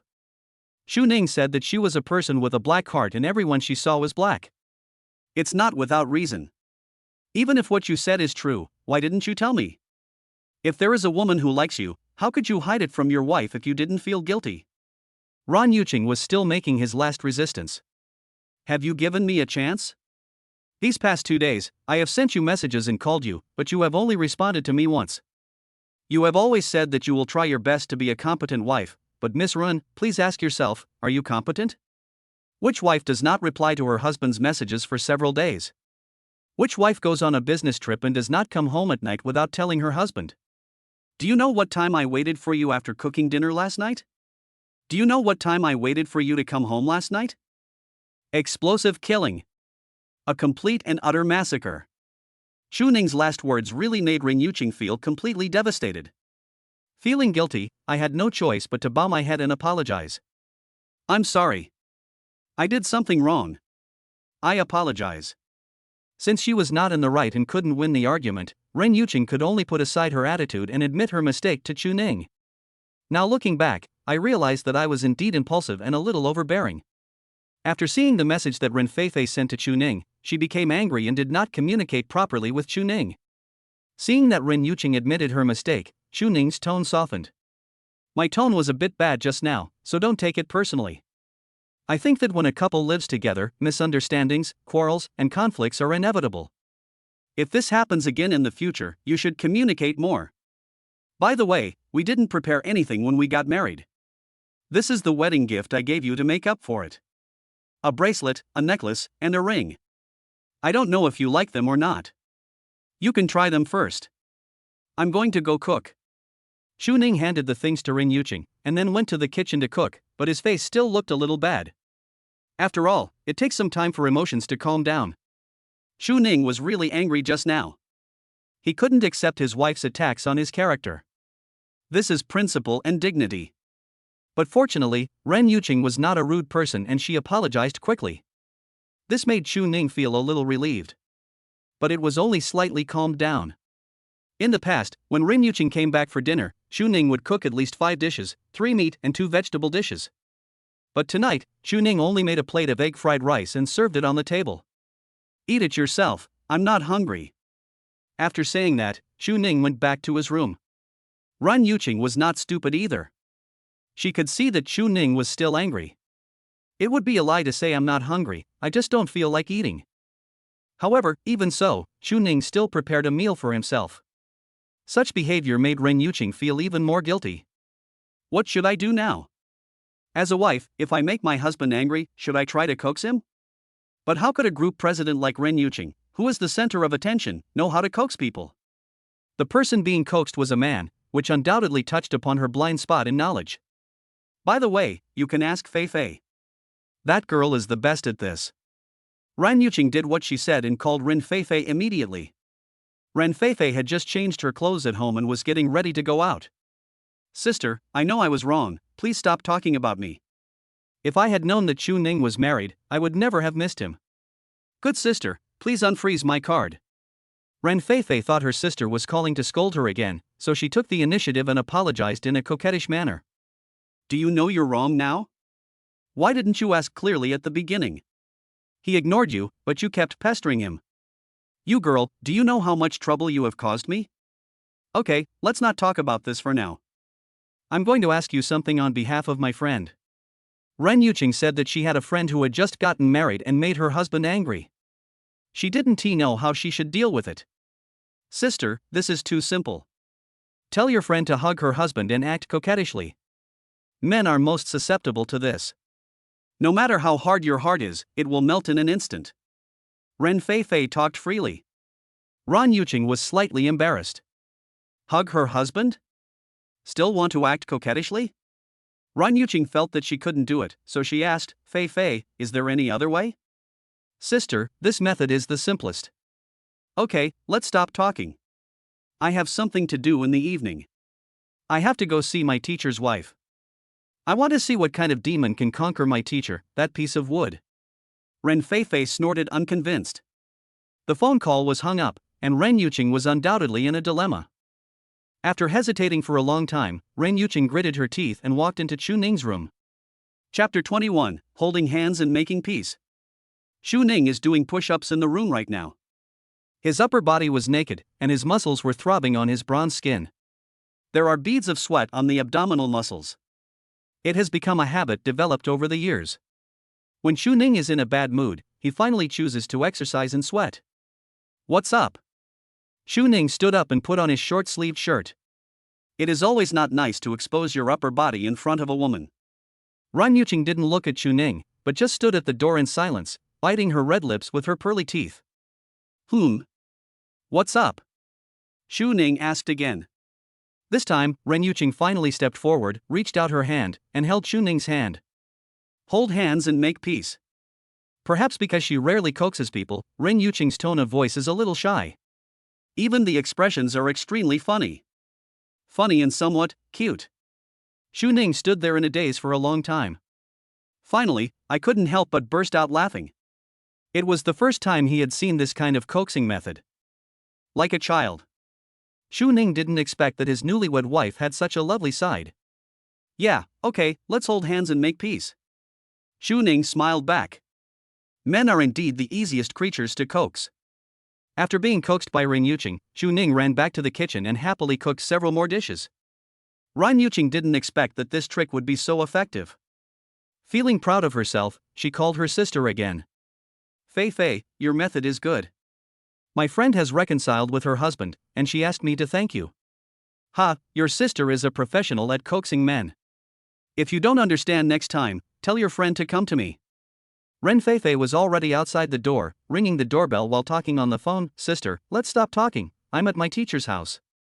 Ren Yuqing also heard the doorbell at home at this moment. Okay, you go ahead and do your work, I have guests coming here too. Ren Yuqing took her cell phone and went to open the door in her slippers.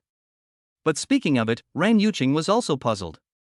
She bought this house secretly. Almost no one knew about it. How could anyone come here at this time?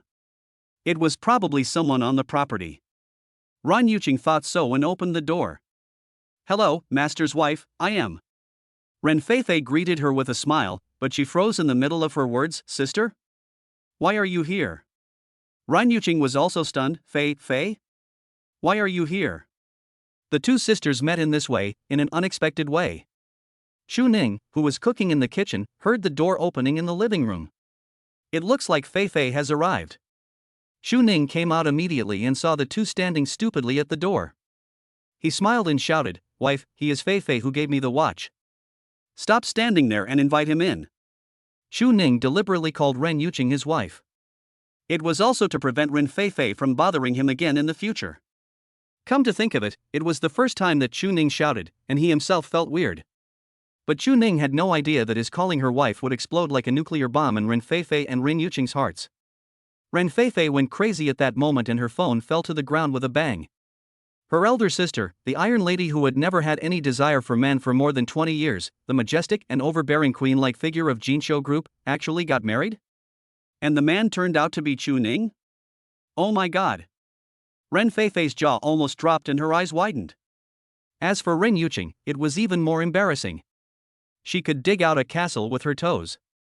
Especially when she heard Xu Ning calling her his wife for the first time, Ren Yuqing's pretty face turned red from her neck to her ears.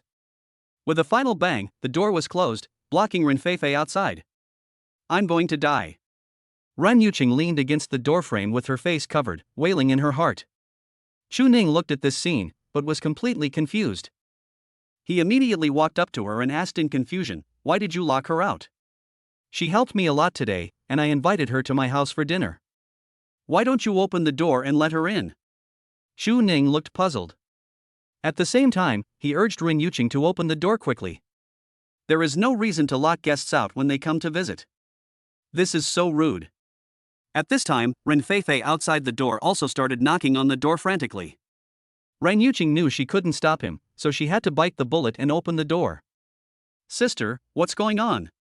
When did you get married? How come I didn't know anything about it?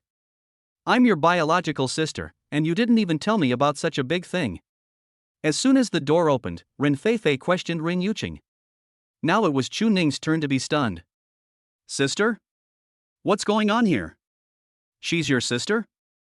Xu Ning also asked Ren Yuqing.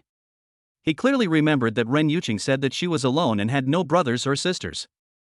Seeing that she was about to be exposed, Ren Yuqing quickly explained, My cousin, she is my distant cousin. I didn't expect to meet her here. Ren Yuqing smiled guiltily, then quickly pushed Xu Ning into the kitchen, asking him to cook first and talk about anything while eating. Sister, what's going on? Why did you say I was your cousin? Also, Xu Ning just called you his wife, are you really with him? After Xu Ning left, Ren Fei Fei asked with dissatisfaction. Ren Yuqing winked at her. Keep your voice down, don't let him hear. Then tell me quickly, what is your relationship with Chu Ning? Ren Feifei was like a curious baby, and she got to the bottom of it. Ren Yuqing knew she could no longer hide the truth, so she confessed that she was married to Chu Ning. I have just met him and I am still unsure of his character. I want to observe him for a while before telling him my identity. Oh my god, sister, you really married him? Ren Feifei was so shocked when she heard Ren Yuqing's confession that she screamed out. Ren Yuqing was so scared that she quickly covered her mouth. You damn girl, I told you to keep your voice down. Hee, okay, but sister, I really didn't expect that you haven't been interested in men for more than 20 years, but now you are so interested. No wonder you reacted so big when I got close to Chu Ning. It turns out Chu Ning is my brother-in-law. But sister, let alone other things, your brother-in-law is quite loyal to you. I have seduced him for so long, but he is not moved at all. Ren Feifei thought of what happened in the past few days and just found it funny. Especially since my elder sister also helped me to come up with ideas and pursue her husband. How dare you say that? Ren Yuqing glared at the little girl fiercely. Ren Feifei stuck out her tongue and continued, Sister, you have a good eye. My brother-in-law is just as handsome as the young master of the Liu family. If Grandpa knew, he would definitely be very happy. Ren Yuqing frowned when she heard that. This is what she is afraid of. Silly girl, I'm warning you, keep my marriage a secret. Don't tell anyone, especially my parents and Grandpa. Do you hear me? Her marriage with Chu Ning is not stable yet, so she doesn't want too many people to know about it for the time being. Ren Feifei didn't say anything, but stretched out her hands in front of Ren Yuqing and smiled sinisterly. Sister, send me money. The corner of Ren Yuqing's eye twitched. But she had no choice, because her sister had let her handle the problem in her hands. A moment later, Ren Feifei received a bank account movement notification. 2 million pocket money in hand. Sister, don't worry. I'm very tight-lipped. I promise that no one else will know about this. Only heaven and earth know about it, and you and I know about it. After receiving the money, Ren Feifei immediately swore to the sky and promised with her chest. Ren Yuqing was relieved and got up and went to the kitchen to see if there was anything she could do to help Chu Ning. As soon as Ren Yuqing left, Ren Feifei took out her cell phone. Grandpa, shocking news. My sister got married to a man in a flash. Ren Feifei sent a WeChat message. If Ren Yuqing saw this, she would probably be so angry that she would faint on the spot. Her 2 million only lasted 2 seconds? Money can't buy her sister's honesty. Chapter 22 My Wife's Little Habit. There are guests coming tonight, they are my wife's distant relatives, so Chu Ning specially prepared a table full of dishes. It's okay, Chu Ning. There are 3 of us and we can't finish it. In the end it all goes to waste. Ren Yuqing tried to dissuade him again and again. How could Chu Ning listen? Just say that it is the other person's first visit and he is your distant relative, so of course you cannot neglect him. In this way, you can go back and say good things about me, and you will feel proud when you go back to your hometown next time, right?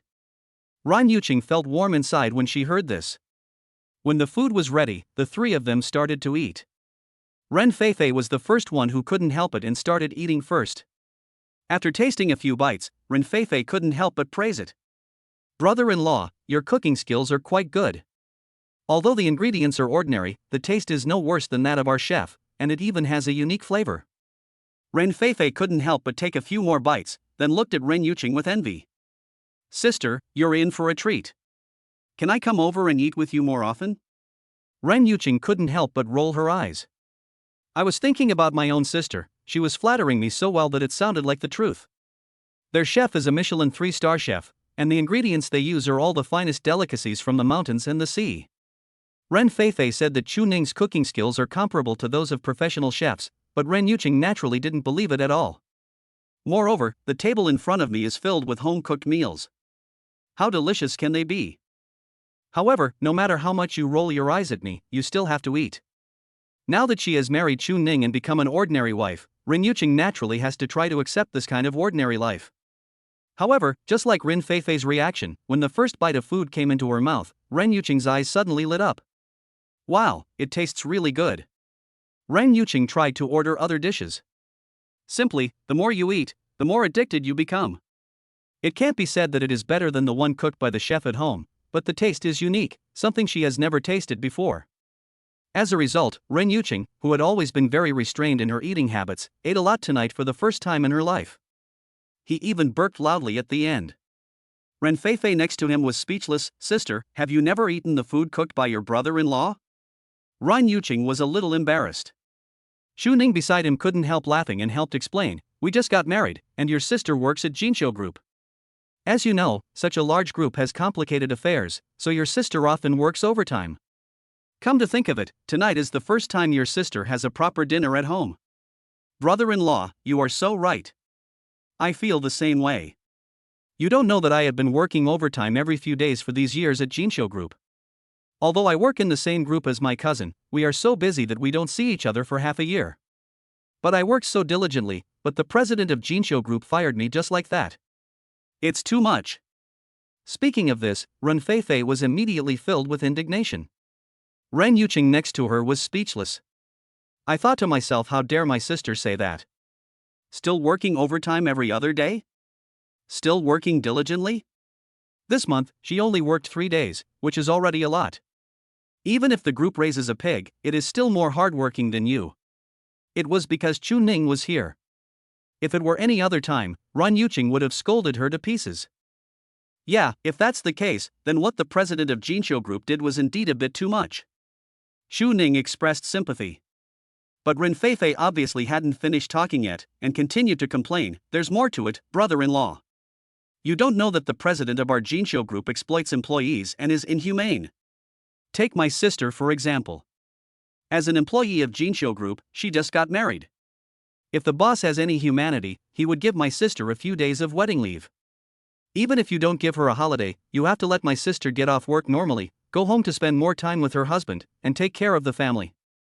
But 1 month after getting married, you asked my sister to go on a business trip for more than half a month. Is this something a human would do? Sister, do you think I'm right? Ren Feifei looked at Ren Yuqing angrily, seeking approval. Needless to say, this girl acted really well. But Ren Yuqing was so angry that her back teeth were almost broken. This little bitch actually said that to her? After saying that, he asked her if it was right? No way. Ren Yuqing felt that she could no longer hold back the urge to slap her. You'd better shut up and eat your food. Ren Yuqing gritted her teeth, trying hard to suppress the urge to take action, and threatened word by word. Sister, I'm standing up for you, why are you still criticizing me? Brother-in-law, what about her? Why don't you take care of your wife? Ren Feifei looked aggrieved and complained to Xu Ning again. My cousin is concerned about you, and I also think that your boss is a bit exploitative. You are so busy that you don't even have time to eat. If this continues for a long time, you will have health problems. Xu Ning said with concern. Ren Feifei laughed even more happily when she heard this. Hee, brother-in-law, I'm right, their president is just unkind. Brother-in-law, I want to eat fish. Xu Ning smiled and nodded, using the serving chopsticks to pick up some fish for Ren Feifei, and then picked up some for Ren Yuqing. By the way, Feifei, do you know a lot about your cousin? For example, do you know some of her living habits? Seeing that Ren Yuqing looked unhappy, Xu Ning thought she didn't want to talk about work, so he changed the subject in time. Upon hearing this, Ren Feifei chewed the fish meat vigorously for a few times and swallowed it. With her greasy mouth, she said excitedly, brother-in-law, you've asked the right person this. Let me tell you, although my sister usually looks aloof and cold, she likes to wear pink cartoon panties. Of course, she also has a collection of sexy lace panties that she only wears on important days. Ren Yuqing's face turned red instantly. Blushing. She now regretted letting this little girl in. She now had the urge to kill Ren Feifei. Anything else? Xu Ning asked with interest, smiling. Xu Ning knew that Ren Yuqing was wearing cartoon underwear. After all, he had washed clothes for Ren Yuqing before, and one of the pairs of underwear she had taken off had a cartoon pattern on it. But he didn't know that Ren Yuqing also collected lace underwear, which seemed to show that she was quite feminine. Eat, the food is getting cold. Ren Yuqing interrupted, then scooped a large mouthful of rice with a small spoon and stuffed it into Ren Feifei's mouth to make this little girl shut up. But Ren Feifei drank a mouthful of water and swallowed the rice in her mouth, and continued, also, my sister has a bad stomach. But she likes to eat some onions with barbecue. Every time she eats onions, she farts. You don't know, the taste is really sour and refreshing. Ren Feifei told the story vividly. Xu Ning also listened with great interest. But Ren Yuqing's face turned green. This time she couldn't bear it any longer and reached out and pinched Ren Feifei's waist hard. Ah! Ren Feifei covered her stomach and screamed. What's wrong? Xu Ning asked anxiously. It's okay. I think my cousin has appendicitis. You eat first, I'll take her to the hospital. Ren Yuqing replied, then pulled Ren Feifei and walked out the door. Ren Feifei said she wasn't full yet. However, Ren Yuqing threatened her in her ear that if she made trouble again, she would never get any pocket money from her. Only then did Ren Feifei obey obediently. But when leaving, he did not forget to say hello to Xu Ning. Brother-in-law, my cousin said I have appendicitis. I'm going to the hospital to check it out. Don't worry, you can eat at home first, I'll come next time. Ah. Sister, please be gentle, I won't come, okay? Ren Feifei screamed and was dragged out of the house by Ren Yuqing. Xu Ning wanted to go out to see him off, but was stopped by Ren Yuqing, who locked him up in the house with a bang. What a strange pair of sisters. Xu Ning shook his head and smiled, and finally had to sit back and wait. Chapter 23 Domestic Violence. Ren Feifei, if you dare to say anything nonsense again, I promise to kick you out of the house. The two sisters have gone downstairs. At this time, Ren Yuqing warned Ren Feifei with fierce words, and she even wanted to strangle Ren Feifei to death. My sister really dares to tell anyone anything? Doesn't she have any face? Sister, I was wrong. Is it okay if I was wrong?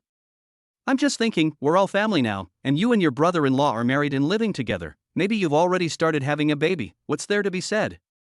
Ren Feifei quickly begged for mercy and explained. But Ren Yuqing no longer wanted to pay attention to her. This damn girl is simply a dog that can't spit out ivory.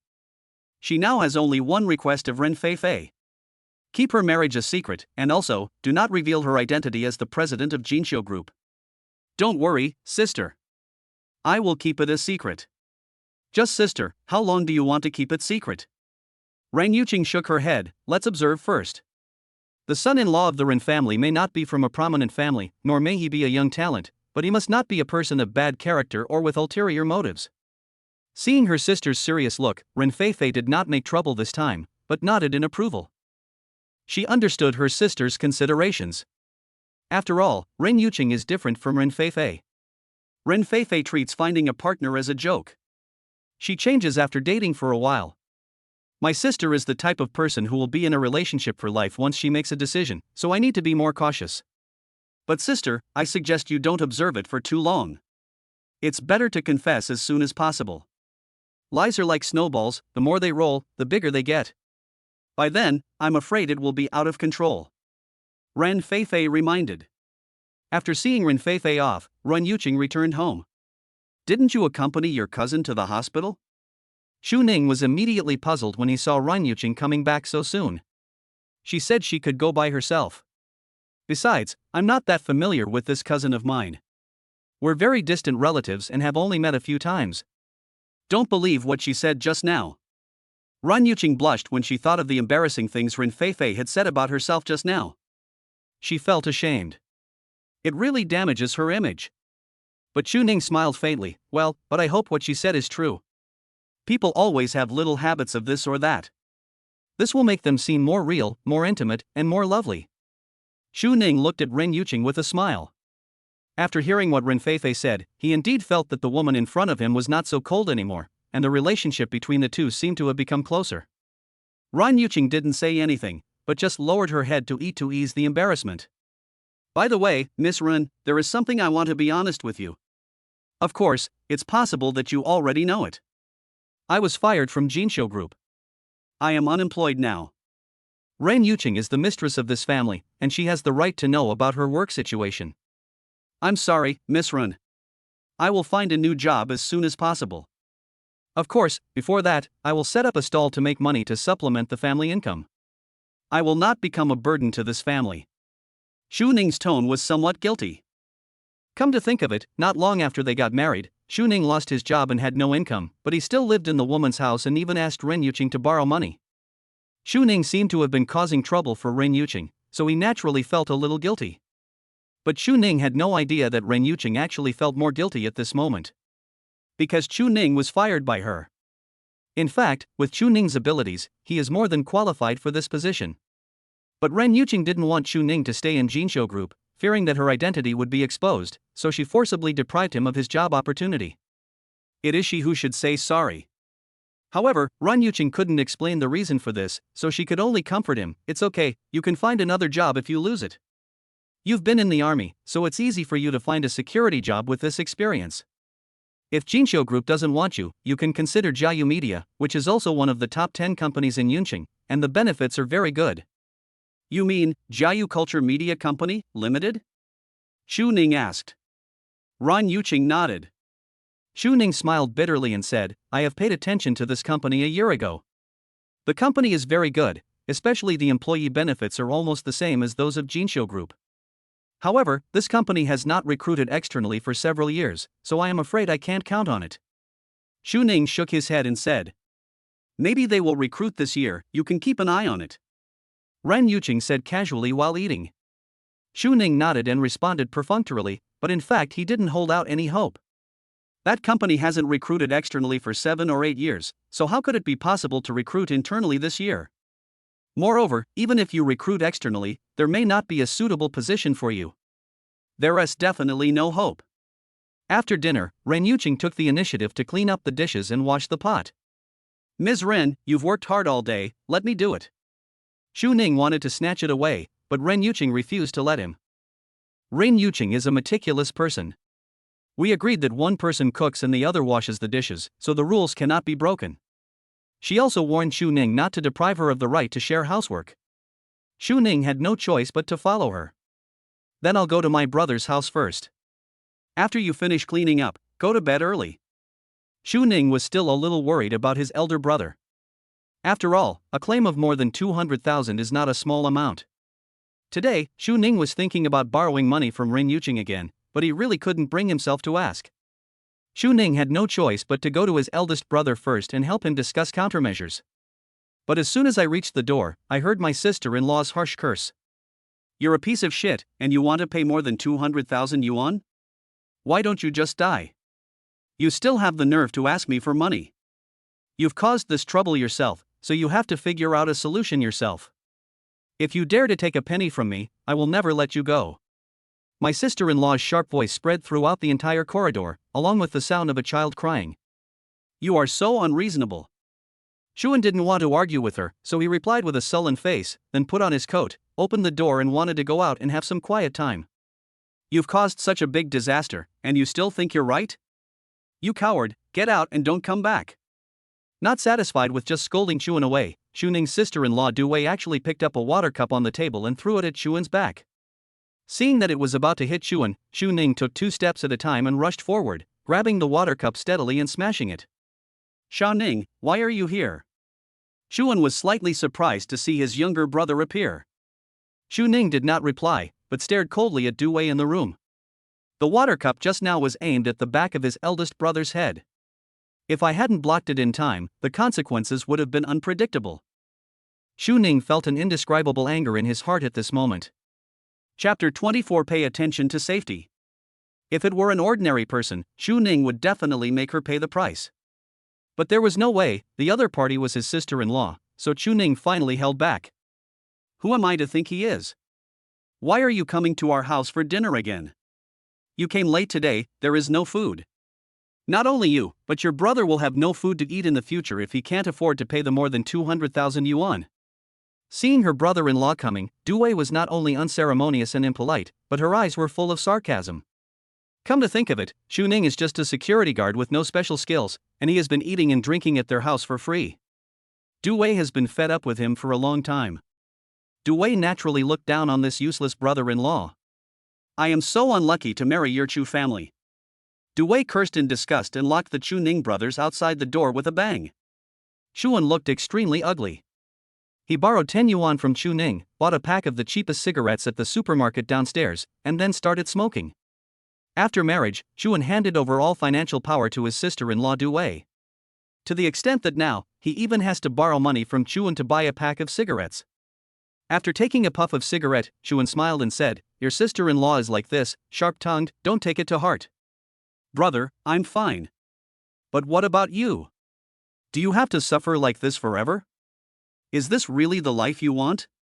Xu Ning felt a little sorry for his elder brother. He lived in his eldest brother's house for nearly a year. My sister-in-law scolds my eldest brother almost every day. My eldest brother almost never talks back. He is like an old ox, always keeping his head down and working silently. Although Chuan never complained about anything, Xu Ning could see that his elder brother's marriage life was not happy. Silly boy, ordinary people like us don't have the right to choose our lives. Besides, they are my wife and children, so how can I feel wronged? As a man, you should be more tolerant. Besides, this incident is indeed my fault. I accidentally hit someone's car. Xuan was smoking a cigarette, and the sparks on the cigarette but flickered. There is no complaint in the plain words, only self-blame and melancholy. Brother, how can you be blamed for this? If my sister-in-law was not at home and had driven the car away, you would not have ridden an electric bike to take Huan to the doctor in the middle of the night, let alone hit someone else's car. Xu Ning was a little angry. Okay, there's no point in saying this. I'll think of another way. How about I lend it to Yuqing again? Xu Ning couldn't bear to see his elder brother in such a dilemma. But Xuan refused sternly, don't lend it. You just got married, and you're borrowing money every 2 or 3 days. What will your sister-in-law think of you? Don't worry about it, I'll find a way myself. If you dare to lend it, I'll break your legs. Xu Ning fell silent. After all, there is still no money. If Xu Ning was a millionaire, why would his brother be in such a difficult situation? It seems that I still have to find a way to make money. Just when the two brothers were in trouble, Xuan's phone rang. Is this Mr. Chu? I am the attorney representing the Rolls-Royce owner. The owner has withdrawn his claim against you. Please be advised that the litigation process has been terminated. Xuan was stunned when he heard this, so, we don't have to pay them more than 200,000 yuan? Yes. Xuan was undoubtedly overjoyed and asked excitedly, thank you very much, but I want to know why you suddenly withdraw the claim?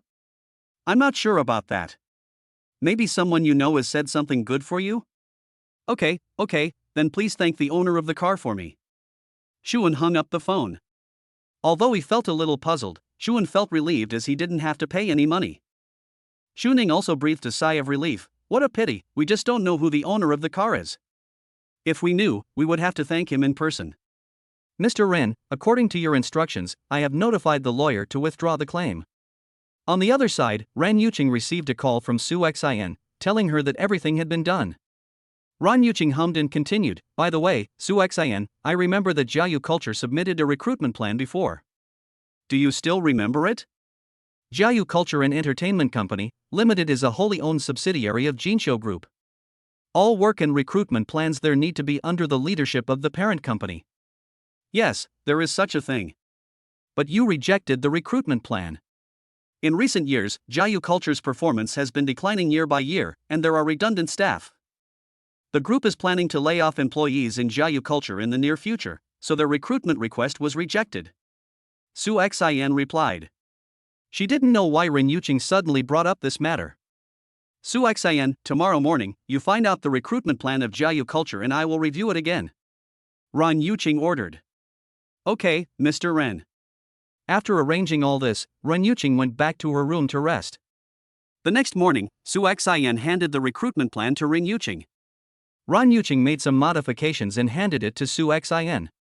Send my revised signboard plan to the subsidiary of Jiayu Culture, and ask them to release the social recruitment notice as soon as possible and start recruiting. Su Xin took a look. Found out that the revised recruitment plan only has one position. We are hiring one security department specialist, with salary comparable to that of regular employees of the parent company. Su Xin understood instantly. Ms. Ren is helping her husband find a job. To put it simply, the security specialist is the bodyguard responsible for the personal safety of the company's senior executives. Isn't this Chu Ning's specialty? It seems that Chu Ning has already dealt with their general manager Ren. Chu Ning looked as honest as a piece of wood. Su Xin didn't expect that he actually had some tricks to coax his wife. You know, Ren Yuqing asked her to draft the divorce agreement yesterday. But during this one night, Ren Yuqing's attitude towards Chu Ning changed 180 degrees. I don't know what ability Chu Ning used last night to conquer their icy female president. Could it be?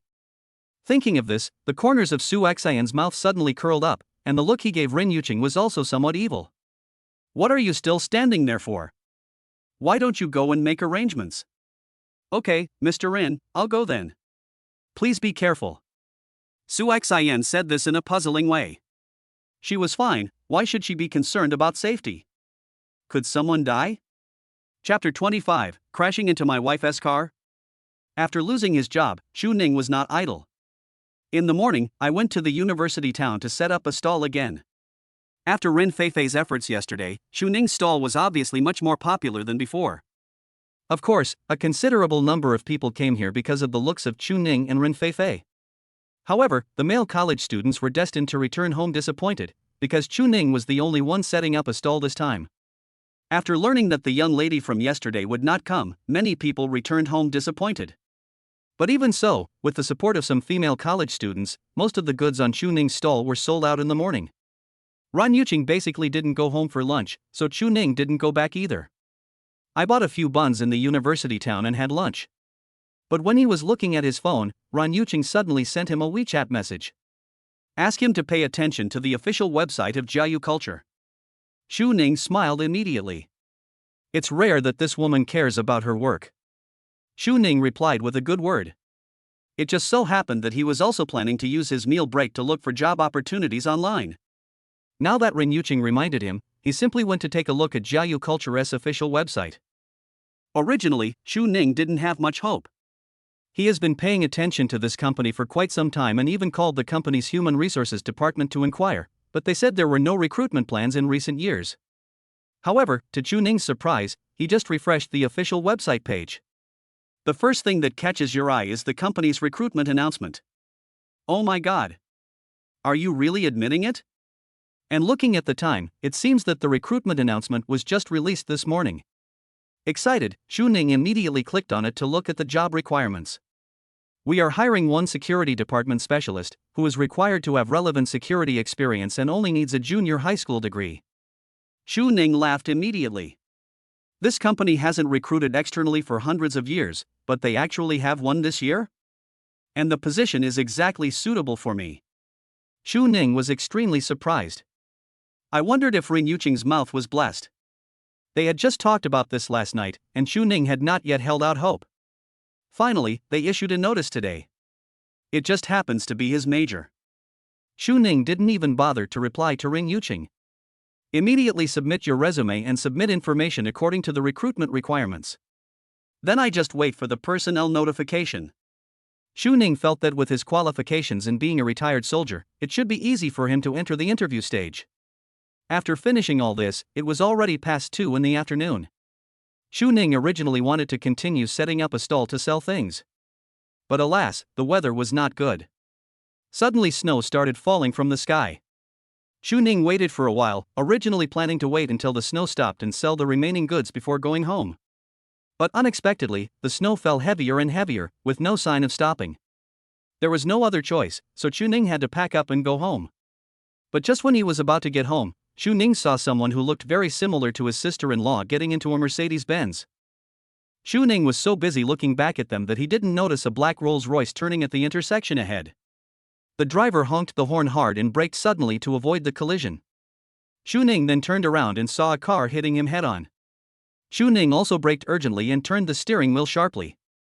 Finally, his electric mountain bike lost balance and overturned on the road.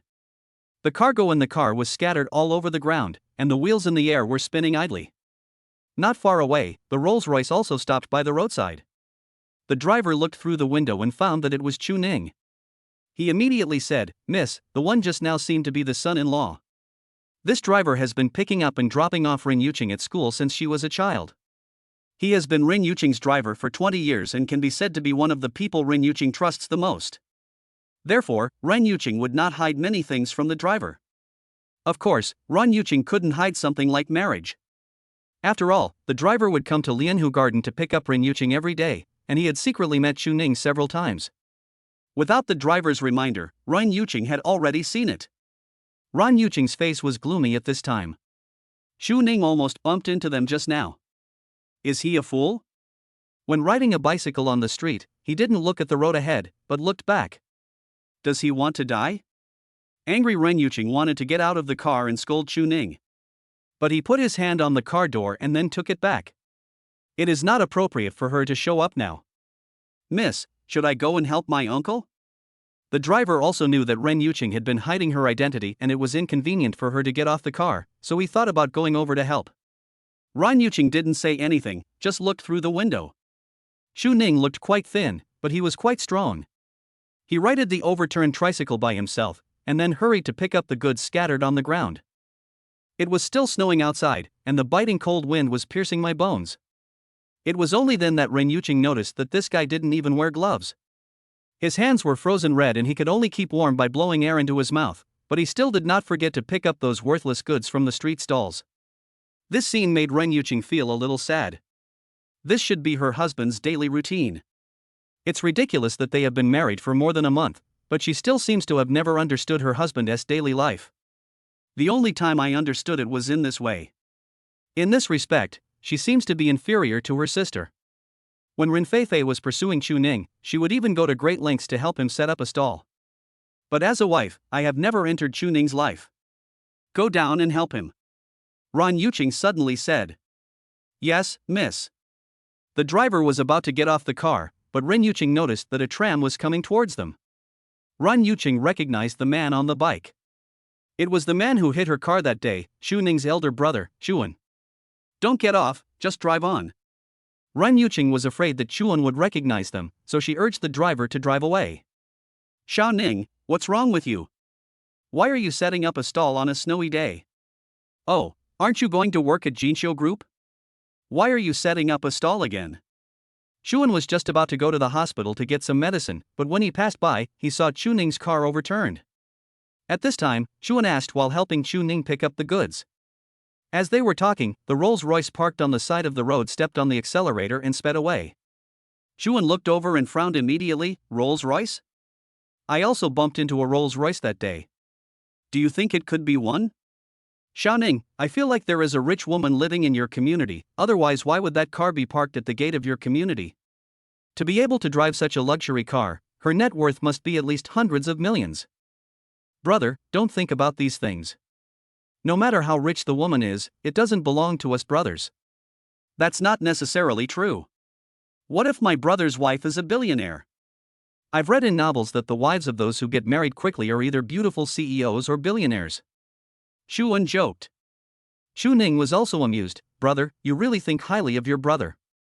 Even if I dare to marry her, the beautiful CEO has to be interested in your brother, right? We are both poor brothers, and the rich woman must be blind to marry me. Chu Ning shook his head and smiled. Chuan glared at him. What's wrong with being a pauper? Although my brother is poor, he is handsome. If a rich CEO in his 20s doesn't like me, a billionaire in his 60s will definitely like me, right? Chu Ning. Brother, can we have some backbone? Ah, just kidding. Chapter 26. The old man arrives. Chu Ning did not tell his eldest brother that he had been fired, for fear that he would worry. He just said that he was off duty today and thought about making more money. Well, now that you're married and have a family, you should make more money. Otherwise, when you need money, you'll be in a difficult situation like your brother. Chuan said self-deprecatingly. But in fact, Chu Ning's elder brother made a lot of money every month when he was working. Although Chuan has no academic qualifications, he taught himself computer programming languages. Previously, he worked as a programmer in a local Internet of Things company. After years of accumulation, he has been promoted to middle management of the company, with a monthly income of more than 10,000 yuan, far exceeding the average monthly salary of 4,000 to 5,000 yuan in Yuncheng.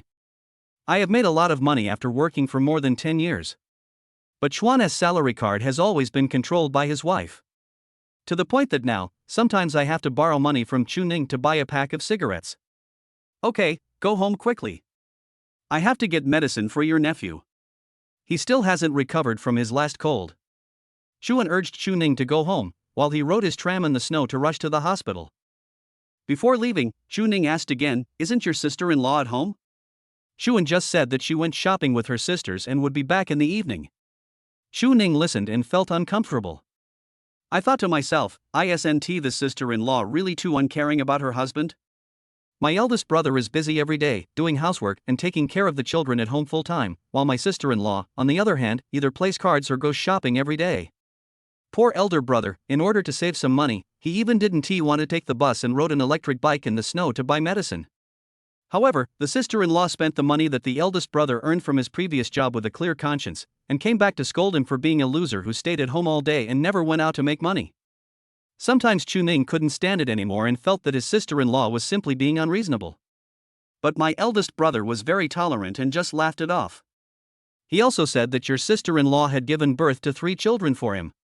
It was very hard to be pregnant for 10 months, and it was normal for a man to suffer a little at home.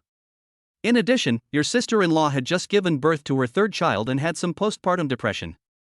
It was understandable that she was emotionally unstable. As a man, you should be more responsible. But Chuning found it hard to understand what he heard. It is indeed hard for my sister-in-law to give birth to a child, but she is not giving birth to the child for my brother alone. When the child grows up, he will be filial to me. Don't treat having children as a shackle that binds a man for life, right? What's more, during the pregnancy, the sister-in-law had a hard time, so didn't the brother have a hard time too? During those 10 months, my elder brother treated his sister-in-law like an ancestor, serving her tea and water, asking about her health, and even taking care of her excrement and urine. Moreover, he not only had to take care of his wife at home, but also had to face work pressure every day. After 10 months, my sister-in-law gained dozens of pounds, while my elder brother lost a lot of weight. Chuning never thought that his elder brother owed his elder sister-in-law anything. Besides, none of the 3 children has the eldest brother's surname. However, Chuning only thought about these things in his mind. Even a fair judge would find it difficult to judge family affairs, and it is not appropriate for Chuning to interfere too much in his eldest brother's marriage and family. Maybe I feel sorry for my elder brother, but he may not care. Because he loved his wife and children deeply, he indulged them in all their willfulness and treated them well. But the only thing is that you suffer. When Chuning returned home, he found that the lights in the house were on. I guess Rin Yuqing has gone home. Chuning was slightly surprised that the woman got off work quite early today. Chuning changed his shoes and looked around but didn't see Rin Yuqing until he heard a scream from the kitchen, then Chuning hurried over. Really? His stupid wife was actually cooking in the kitchen. While watching the tutorial on the phone, I stirred the pot with a spatula.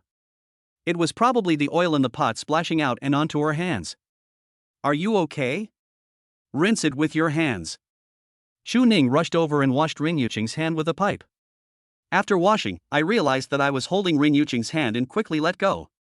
If you don't know how to do it, don't force it. I'll just cook. Chuning took a look at the mushy eggs in the pot and smiled bitterly. He guessed that this woman wanted to be a poached egg. But it obviously failed. Don't underestimate me. I will learn it sooner or later. Ren Yuqing was a little unhappy at the moment. She was always proud of herself, and she obviously didn't expect that she couldn't even make a fried egg. This was the first time that Ren Yuqing, who had enjoyed a life of superiority, suffered repeated setbacks in something. But she secretly vowed that she would master the skills of doing housework. Ren Yuqing left the kitchen angrily. Xu Ning shook his head and smiled. He felt more and more that his wife was stupid and cute. Xu Ning prepared the meal skillfully and called Ren Yuqing to come out for dinner. At the dinner table, Ren Yuqing suddenly asked, "Have you read the Jiayu Culture official website that I asked you to follow?" "Yes, I forgot to tell you that Jiayu Culture is recruiting, and there is a position suitable for me." "Come to think of it, you are really a lucky star. We have been lucky since we got married. First, I joined Jinsho Group, and then my brother hit someone else's car and refused to pay for it. Recently, Jiayu Culture is recruiting again. I think we can try to buy a lottery ticket." Xu Ning said with a smile. Ren Yuqing didn't say anything. I thought, what an idiot. How could there be lucky stars in this world? I am the one controlling everything in secret. Don't be too happy too soon. Be careful that happiness may turn into sorrow, or you may get killed in a car accident. I don't want to be a widow. Ren Yuqing said coldly. Xu Ning almost choked to death on the mouthful of rice he was about to eat. I wondered if my wife's mouth was really blessed. She could even guess that he almost had a car accident? Yeah, I'll pay attention. Xu Ning felt a little guilty. Don't just talk about it. Remember to look at the road when you walk and concentrate when you ride your bike. Even a fool knows that you should look ahead at the road when riding a bike. Ran Yuqing said dissatisfiedly. Xu Ning now feels more and more that his wife will let it go. At this time, the doorbell rang. Xu Ning looked at the door curiously, then stood up and went to open it. But Ran Yuqing had a bad feeling. You eat first, I'll go open the door. Ran Yuqing stopped Xu Ning and walked over. I thought, could it be that little bitch Ren Feifei is here to eat for free again? If it was really her, Ran Yuqing would definitely drive her away. Outside the door, an old man in a casual suit and a western hat, holding a cane, was waiting there. The black sunglasses on his forehead covered half of his face. Seeing that no one opened the door after ringing for a long time, the old man thought he had found the wrong door, so he sent a WeChat message to his granddaughter. My dear granddaughter, are you sure the address you gave is correct? Does your sister really live there? The other party replied quickly. Grandpa, I guarantee it's correct. You get what you pay for. The information you bought for 2 million is definitely true. If it's false, I'll return the money to you. But we have a deal. When you see my sister later, you are not allowed to tell her that I told you. The old man gave a okay gesture in return. At this time, the door opened. Sure enough, what came into view was the stunningly beautiful face of his eldest granddaughter. Hello? The old man stretched out his hand and greeted. Ran Yuqing was stunned. Grandpa? Ha ha ha. Ms. Ren, are you surprised? Are you surprised? No, you are already married. I should call you Mrs. Chu now? The old man smiled and opened his arms to Ran Yuqing. But Ran Yuqing was still in shock. The old man's appearance obviously caught her off guard. I know what you want to ask. No need to ask, it was Ren Feifei who betrayed you. She turned around and sold your address to me for 2 million. I thought I was going to be cheated, but now it seems that this deal is not a loss. My grandson-in-law, take me to see my grandson-in-law. The old man couldn't wait any longer and stretched his head to look inside. Ran Yuqing tried to stop him, lowered her voice, and said through gritted teeth, Ren Feifei, that profiteer, don't let me see her again. But Grandpa, why didn't you inform me in advance when you came? Didn't you not inform me of your marriage? Stop talking nonsense. I'm here to see my son-in-law from the Ren family, not you. Get out of the way and don't block the way. The old man pushed Ran Yuqing away, and despite his 60-year-old body, he walked briskly as he rushed into the living room. Ran Yuqing was speechless and felt terrible. She knew that the little girl Ren Feifei was unreliable. She should have killed her to silence her yesterday. Now, her grandfather, that nasty old man, also knows about it. Who knows what kind of trouble will happen in the future? Chapter 27, Getting Married and Getting the Whole Family Wiped Out. In the room, Xu Ning was still eating. All Xu Ning heard was Ran Yuqing talking to someone at the door.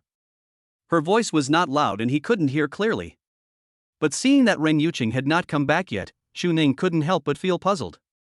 He was about to get up and go over to take a look, but he saw a fashionable old man rushing towards him. Xu Ning was stunned for a moment. Who are you? The old man didn't say anything, but took off his sunglasses and looked at Xu Ning carefully back and forth. At that moment, Xu Ning felt that he was seen naked by the old man in front of him. Are you Yuqing's husband? The old man asked in a serious tone. This sudden question made Xu Ning nervous. Grandpa, what are you doing? You're scaring me again. Ran Yuqing chased after him and saw her grandfather looking like he was interrogating a prisoner. She quickly stood in front of her and said dissatisfiedly. Ran Yuqing estimated that Ren Feifei had already told Grandpa all about Xu Ning before coming. Given the gap between the two families, Grandpa came this time most likely to call him to task. Ran Yuqing had been hiding her marriage from her family. Besides the fact that her relationship with Xu Ning was still unstable, another reason was that she felt her family would definitely not agree. Now it seems that it is true. Even her grandfather, whom she thought was the most open-minded, had such an attitude towards Xu Ning, not to mention her parents who valued family background the most. This matter has nothing to do with Xu Ning. If you have anything to say, let's go out and talk to me. Ran Yuqing was afraid that her grandfather would say something unpleasant and hurt Xu Ning's self-esteem, so she asked her grandfather to go out and talk. But the old man ignored her and pushed Ran Yuqing away. Don't block the way. It affects my seeing my son-in-law. Then the old man took a few steps closer to Xu Ning, and finally nodded with satisfaction. Not bad, not bad. This appearance is comparable to the dashing and heroic appearance of me when I was young, and much more handsome than your father. She also has double eyelids and is very tall. With such good genes from you two, I can rest assured about the appearance of the next generation. I didn't expect that you, a girl who is usually pure and has no desires, would have a good eye for finding a husband." The old man laughed heartily. He was very satisfied with his grandson-in-law. "Anyway, the first impression is very good and we are very compatible." The old man's words made Ren Yuqing confused. "Grandpa, are you serious? You really have no objection?" Ren Yuqing didn't expect the old man to have this attitude. The old man glared. "I like this kid better than the one from the Liu family. Why would I have any objection? If I really have an objection, it's that you should give me a big fat grandson as soon as possible. Your father is incompetent and can't give birth to a son, so it's up to you from now on." At this point, the old man turned his head again and grinned at Chu Ning. "And you, both of you should work hard." Ren Yuqing's face turned dark when she heard this. Her grandfather is still so frivolous. Ren Yuqing felt that her sister's unruly character was brought up by her grandfather. The grandfather and grandson were chatting enthusiastically, but Chu Ning looked confused. "Grandpa?" Ren Yuqing quickly explained, "He's not a biological relative, but a distant cousin. He's my cousin's grandfather." Chu Ning nodded and said, "Oh, so you are a distant relative. I was saying that you and I were the same. Your parents died early, your grandparents are gone, and you have no close relatives." As Chu Ning spoke, he secretly breathed a sigh of relief. Logically speaking, if Ren Yuqing had any close relatives, when they got married, Chu Ning should go to meet them and give them betrothal gifts, otherwise it would be impolite. But fortunately, they are just distant cousins. This way, even if Chu Ning didn't go to pay his respects, it wouldn't be considered rude. But Chu Ning's words undoubtedly confused the old man. Parents died early? Grandpa and grandma are not here? No brothers or sisters? Then what is he? Is it a ghost? The old man was very angry. If this stinky girl gets married, it will wipe out the entire Rin family. At that time, the old man's face turned dark, and he turned and glared at Ren Yuqing, as if he was going to call her to task. Ren Yuqing immediately felt guilty and smiled awkwardly. At the same time, she quietly tugged at her grandfather's clothes from behind, signaling him to cooperate. The old man couldn't do anything. Who made him so anxious to hold his great-grandson? Okay, do young people nowadays like to find such a marriage partner? Yes, for a person without a father, mother, or relatives, marriage will indeed save him a lot of trouble. I just don't know if my great-uncle is still alive and will be a hindrance to your affairs. If it's a hindrance, I can die early," the old man said with a gloomy face. "Grandpa." Ren Yuqing pulled the corner of the old man's clothes again. Chu Ning also quickly explained, "Uncle, please don't misunderstand me. I don't mean to dislike the old man for being in the way. I wish Miss Ren's parents and relatives were here. It would be so lively with 4 generations living under one roof. I'm just afraid of being impolite." Chu Ning felt a little embarrassed, fearing that the old man would misunderstand him. "It's okay, Chu Ning, my cousin is quite humorous, you don't have to take it seriously," Ren Yuqing comforted. "That's good. Don't stand there. Cousin, have you eaten? If not, it's great that we can sit down together." Chu Ning politely invited the old man to eat. The old man was obviously not really angry. When he saw Chu Ning inviting him to dinner, he immediately smiled and said, Sure. Uncle, we only cooked for 2 people, it's not enough. Let me treat you to dinner another day." Ren Yuqing was afraid that her grandfather would reveal the secret again, so she tried every means to get him away. "Yuqing, your cousin has come here with great difficulty, so it's not right for him not to eat." Chu Ning blamed. Then he helped the old man sit down and said, "Uncle, don't listen to Yuqing. Just eat here peacefully. There's more in the kitchen. My grandson-in-law is sensible and filial, unlike this naughty girl. I came from far away to visit relatives, but she actually wants to drive me away?" The old man liked Chu Ning more and more, and he also scolded Ren Yuqing. Ren Yuqing was speechless. "I thought to myself, my grandfather is such a naughty old man, how come he can't read people's expressions as he gets older? Can't he see that I don't want him to stay long?" Ren Yuqing finished the meal in fear. But fortunately, the old man only asked about Chu Ning's family and work situation and didn't say anything else. This made Ren Yuqing breathe a sigh of relief. However, just as dinner was about to end, the old man suddenly asked about how Chu Ning and Rin Yuqing were getting along. Yuqing and I are both fine. We get along very well. The old man was immediately delighted when he heard this. Before he came, he was worried that Chu Ning would not get along with Rin Yuqing, could not stand Rin Yuqing's temper, and would no longer want his granddaughter. But now it seems that the couple has a good married life. Well, then I feel relieved. But grandson-in-law, don't blame Grandpa for being too talkative. It's mainly because I, your cousin's granddaughter, have been without a father or mother since I was a child, so my personality may be a little difficult to get along with. Sometimes I speak without thinking, and I am arrogant and hurt people's self-esteem. In short, you have to bear more. In the future, if you are wronged, you call me and Grandpa will deal with her, but we have agreed that you are not allowed to file for divorce. My granddaughter is almost 30 years old and she finally got married. If you don't want her anymore, she probably won't find anyone who wants her in the future. The old man held Chu Ning's hand and kept talking, his eyes full of sadness. Chapter 28. Rin Yuqing doubted again. Chu Ning felt sympathy for this scene and promised that he would never be the first to file for divorce. The old man was relieved.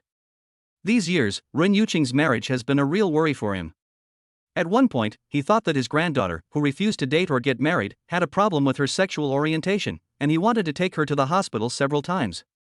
But now it seems that I was just worrying too much. Grandpa, what are you talking about? Rin Yuqing looked at her grandfather with dissatisfaction. She talks as if she really can't get married. Okay, I won't say anything. In a word, you two should live well. By the way, Xiao Ning, my granddaughter has never been in a relationship, so she may not understand certain things between men and women.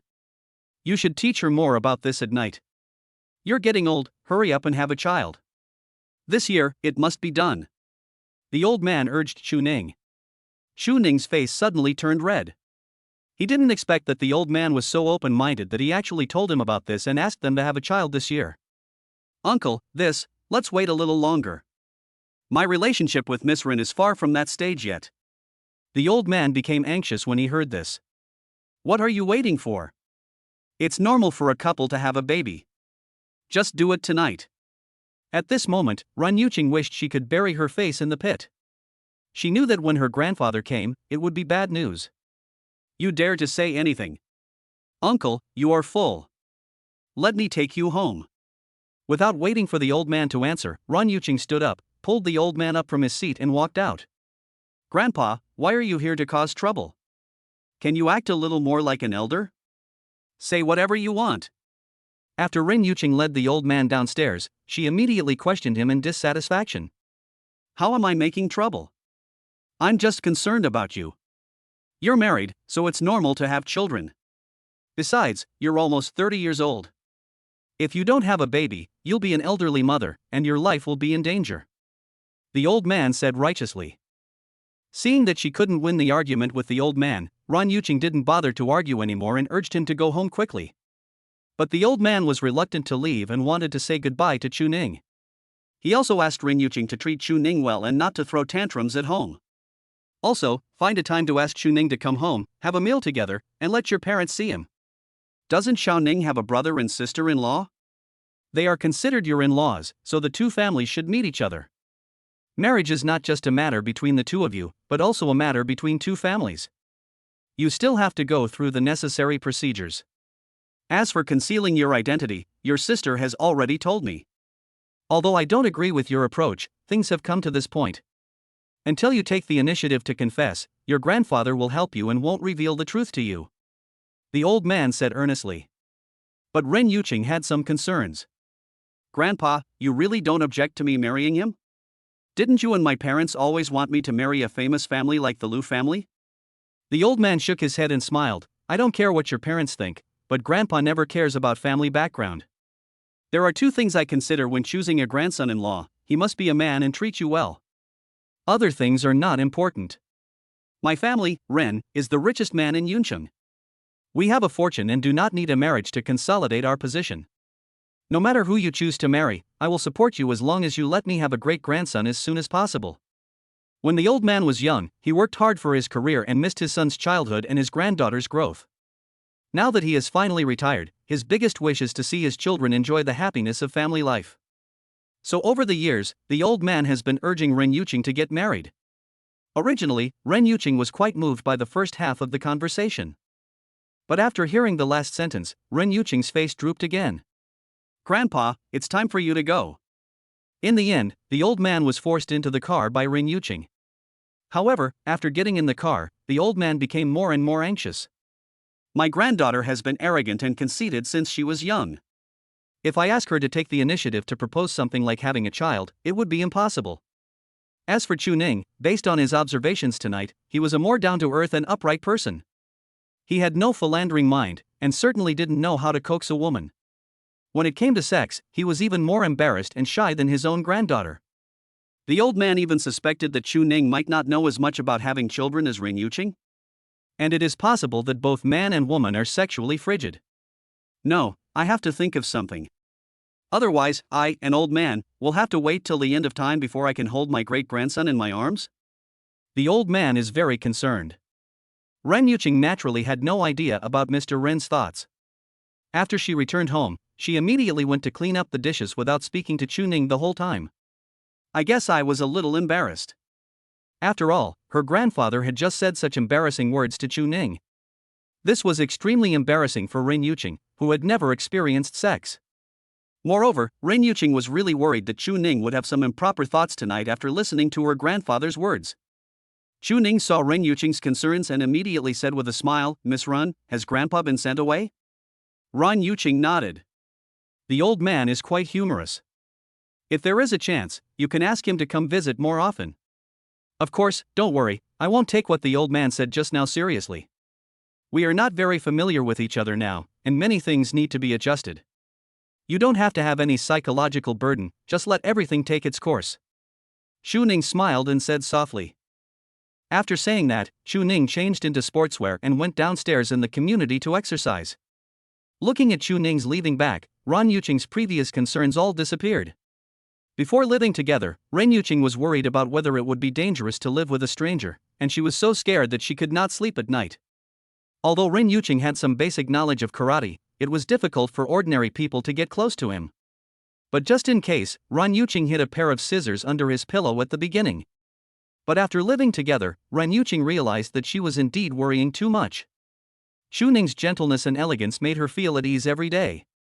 However, Chu Ning's politeness and courteousness made Ren Yuqing worried in another way. Could it be that her husband is really not capable of doing this? Chapter 29. Let us set up a stall together. One night passed quickly. The next morning, after Chu Ning finished his breakfast, he prepared to repair the car. Chu Ning was fine after his car overturned on the road yesterday, but the front headlight of his second-hand electric tricycle was broken and he needs to replace it. However, when Chu Ning was about to go out, he found that Ren Yuqing had not yet gone to work. Why haven't you left yet? It's almost 9 o'clock. Aren't you afraid of being late?" At this time usually, Ren Yuqing would have gone to work long ago, but today was a little strange. "Take a rest today. But if you need help, I don't mind." Ren Yuqing pretended to look at the phone, but glanced at Chu Ning out of the corner of her eye. In fact, today was a special day off for her. When Ren Yuqing saw Chu Ning coming back from his stall yesterday, she wanted to accompany Chu Ning to set up a stall. She wanted to get into Chu Ning's life so that she could better observe and understand him. But Ren Yuqing did not bring it up on her own initiative, she just asked tactfully. She wanted Chu Ning to take the initiative to invite her to set up a stall. "No need, you take a rest, I'm leaving." Chu Ning answered decisively, turned around, and was about to leave. Ren Yuqing was very angry. What a silly husband. Wasn't it obvious what she meant just now? Can't she see that she took her leave just to accompany him to set up the stall? But, I am still angry. Ren Yuqing didn't want to waste her vacation time today. I had to suppress my anger and hinted again, I don't want to stay at home, I want to go out and relax. Chu Ning was immediately embarrassed, is that so? Then why don't you go to the park to relax? Or ask your cousin to accompany you? I have to set up a stall today, so I'm afraid I can't accompany you. Ren Yuqing gritted her teeth when she heard this. This bastard hasn't heard it yet. Where are you going to set up your stall? Ren Yuqing asked unhappily. Over there in the university town. I've never been there. I want to go there for a walk. Ren Yuqing's words made Xu Ning stunned. He just figured it out now. This woman walked around for a long time, maybe she wanted to set up a stall with him. Xu Ning was suddenly at a loss whether to laugh or cry. Women are so complicated. If you want to go, can you just say it directly? It's not that I'm not allowing you to go. I guess she wants me to invite her. My wife is quite arrogant. Then come with me to set up the stall. After the things are sold, I will accompany you to walk around there. There are a lot of college students over there, and the snack street is also very lively. Xu Ning invited her sincerely. Ren Yuqing finally said in a satisfied tone, "Okay, wait for me, I'll change my clothes right away." Ren Yuqing stood up and was about to go back to her room, but Xu Ning stopped her. He said he had to go get his car fixed first and probably wouldn't be able to set up his stall until noon, and he would come to pick her up then. Ren Yuqing agreed. This is a good thing, as a friend asked her to play golf in the morning. She was just wondering what excuse to use to refuse, but now she doesn't have to. After Xu Ning left, Ren Yuqing asked the driver to pick her up. Go to Tianyu Club. After getting in the car, Ren Yuqing gave the order directly. When Xu Ning finished repairing the car, it was already past 11 in the morning. He also has to go to the wholesale market to purchase goods. However, I went a little late today and some of the goods were sold out. There was no other choice, Xu Ning had to call his childhood friend, the fat boy. Half an hour later, Xu Ning arrived at a warehouse in the suburbs, and the fat man was already waiting there. Brother Ning, this is the stuff you wanted. I asked someone to move it out for you. Take a look. Is there anything missing? Xu Ning checked it and said, "Yeah, that's all. Thank you for today, fatty." Xu Ning thanked him and handed the money to the fat man. Brother Ning, why should I give you money? We are all brothers. Consider this as your wedding gift. The fat guy's family runs a department store business. Many times, Fatty asked Xu Ning to come to him to buy goods. He was his brother, and his own things, so he would make sure Xu Ning would not suffer any loss. But Xu Ning feels that doing business should be separated from emotions. Otherwise, I'm afraid we won't even have any brothers left in the end. Therefore, Xu Ning basically purchased goods from outside and rarely bothered Fatty. You think you can just get by with such little stuff? You're dreaming. Hurry up, take the money and move the goods for me. Xu Ning stuffed the money into the fat man's hands, then lowered his head to move the goods. Okay, I'll give you a big red envelope to make it up to you next time, okay? The fat man shook his head and smiled. After all these years, his brother Ning's temperament hasn't changed at all. I still don't take advantage of my brothers. The fat man helped to load the things to be sold in the afternoon onto the tricycle. I have nothing to do this afternoon. Do you want me to help you out with some shouting?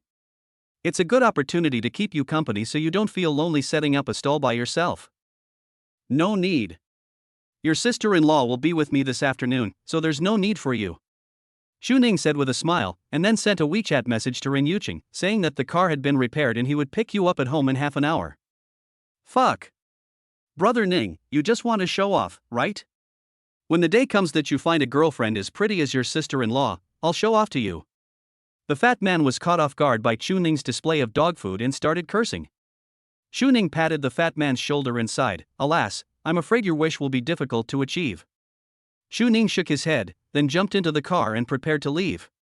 The fat man chased after him. "Don't go yet, I'm going back to the city too, give me a ride."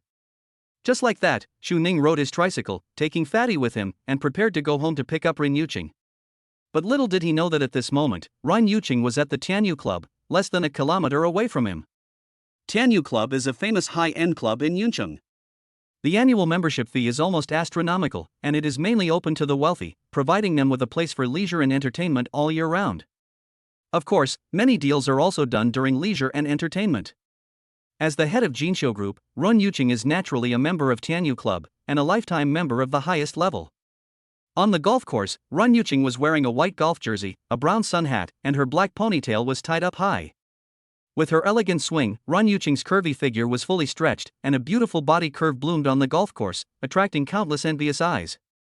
Bang bang bang! My good friend Morong Duo came over clapping his hands. Hole in one. Yuqing, your ball skills are already superb. However, in comparison, Yuqing, your figure and appearance are even more alluring.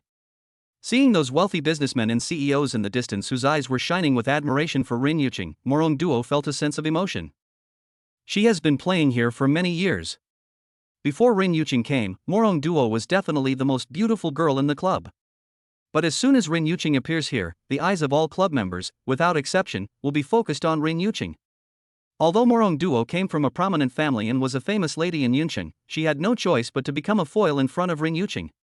Rin Yuqing didn't say anything, her face was cold, and after the fight she wiped the sweat off her face with a sports towel. At this moment, the cell phone notification sound rang. It was a message from Chu Ning. He said he would pick her up at home in half an hour. Rin Yuqing, who had a cold expression before, suddenly softened. After replying with a okay, she put down her phone and started packing up to go back. What's wrong, Yuqing? Don't you want to play anymore? This round hasn't even finished yet. Morong Duo was still unsatisfied. Chapter 30 exposed. Well, no more playing. Well, it's time for dinner, let's go eat. Mr. Li from the Li group and Mr. Guo from the Tianqing group are also here. They have told me several times to invite you to dinner. Today is a good opportunity. Morong Duo thought that Rin Yuqing was tired from playing, so she didn't try to persuade them anymore and suggested going to eat.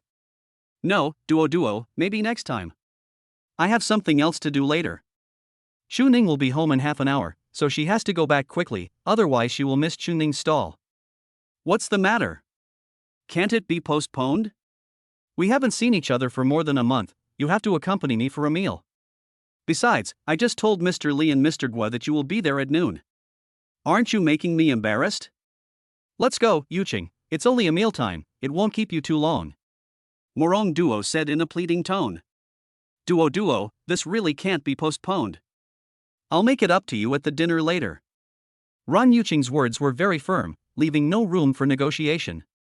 Morong Duo couldn't help but be surprised. She and Rin Yuqing have been friends for many years, and she is also the heiress to a wealthy family. With their status and position, there are no social engagements that they cannot refuse, it is just a matter of whether they want to or not. This undoubtedly made Morong Duo even more curious. What kind of situation is more important than having a meal with myself? Thinking of Rin Yuqing's changes before and after she looked at her phone, Morong Duo couldn't help but guess, is she going to meet a handsome guy?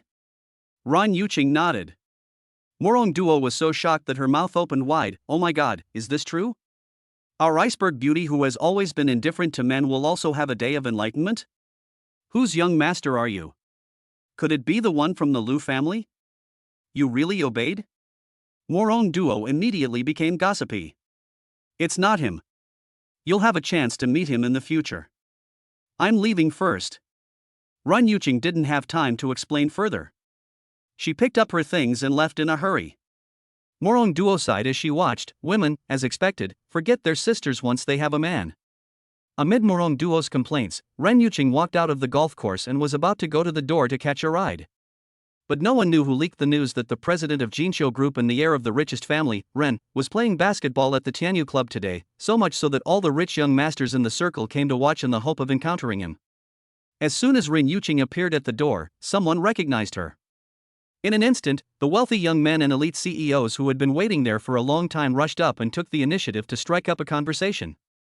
Rin Yuqing was extremely annoyed and asked her bodyguards to block the crowd. She herself walked straight towards the car with a cold expression. At this moment, Chu Ning happened to pass by here on his bike. The fat man, who always likes to be lively, saw so many people here, so he immediately asked Chu Ning to stop the car, and he rushed into the crowd to find out what was going on. Are you going to leave or not? Otherwise I'll just leave on my own. Chu Ning was speechless. How could this fat guy be so kind? He has to hurry back to pick up his wife? 5 minutes, just 5 minutes. I'll take a look and leave. The fat man said to Chu Ning as he squeezed into the crowd. He just found out that the president of Jinqiu Group appeared here. That person is the richest man in Yuncheng, and is said to be a beauty. The fat man, who has always been a womanizer, naturally does not want to miss this opportunity. However, after the fat man finally rushed in with all his might, he only saw a back. The other party got into the car under the protection of bodyguards. With the engine roaring, the Rolls-Royce passed through the crowd, past Chu Ning, and quickly disappeared from everyone's sight. There were 2 bodyguard cars following behind, escorting on both sides. As Rin Yuqing left, the crowd quickly dispersed. But the fat man just stood there, refusing to leave. What's wrong? Why don't you leave now? I really don't care about you anymore. Shu Ning was a little impatient. Brother Ning, do you know who I saw just now? Said the fat man after he came to his senses. Who is it? A celebrity? Get in the car quickly and we'll talk on the way. Shu Ning didn't care much and kicked the fat man, telling him to get in the car quickly. On the way, the fat man continued, I met the president of Jinsho Group. Is it true? Shu Ning was also shocked. He almost became the personal bodyguard of the president of Jinsho Group. But unfortunately, after working in the group for more than a month, I was fired without ever getting to see the real boss.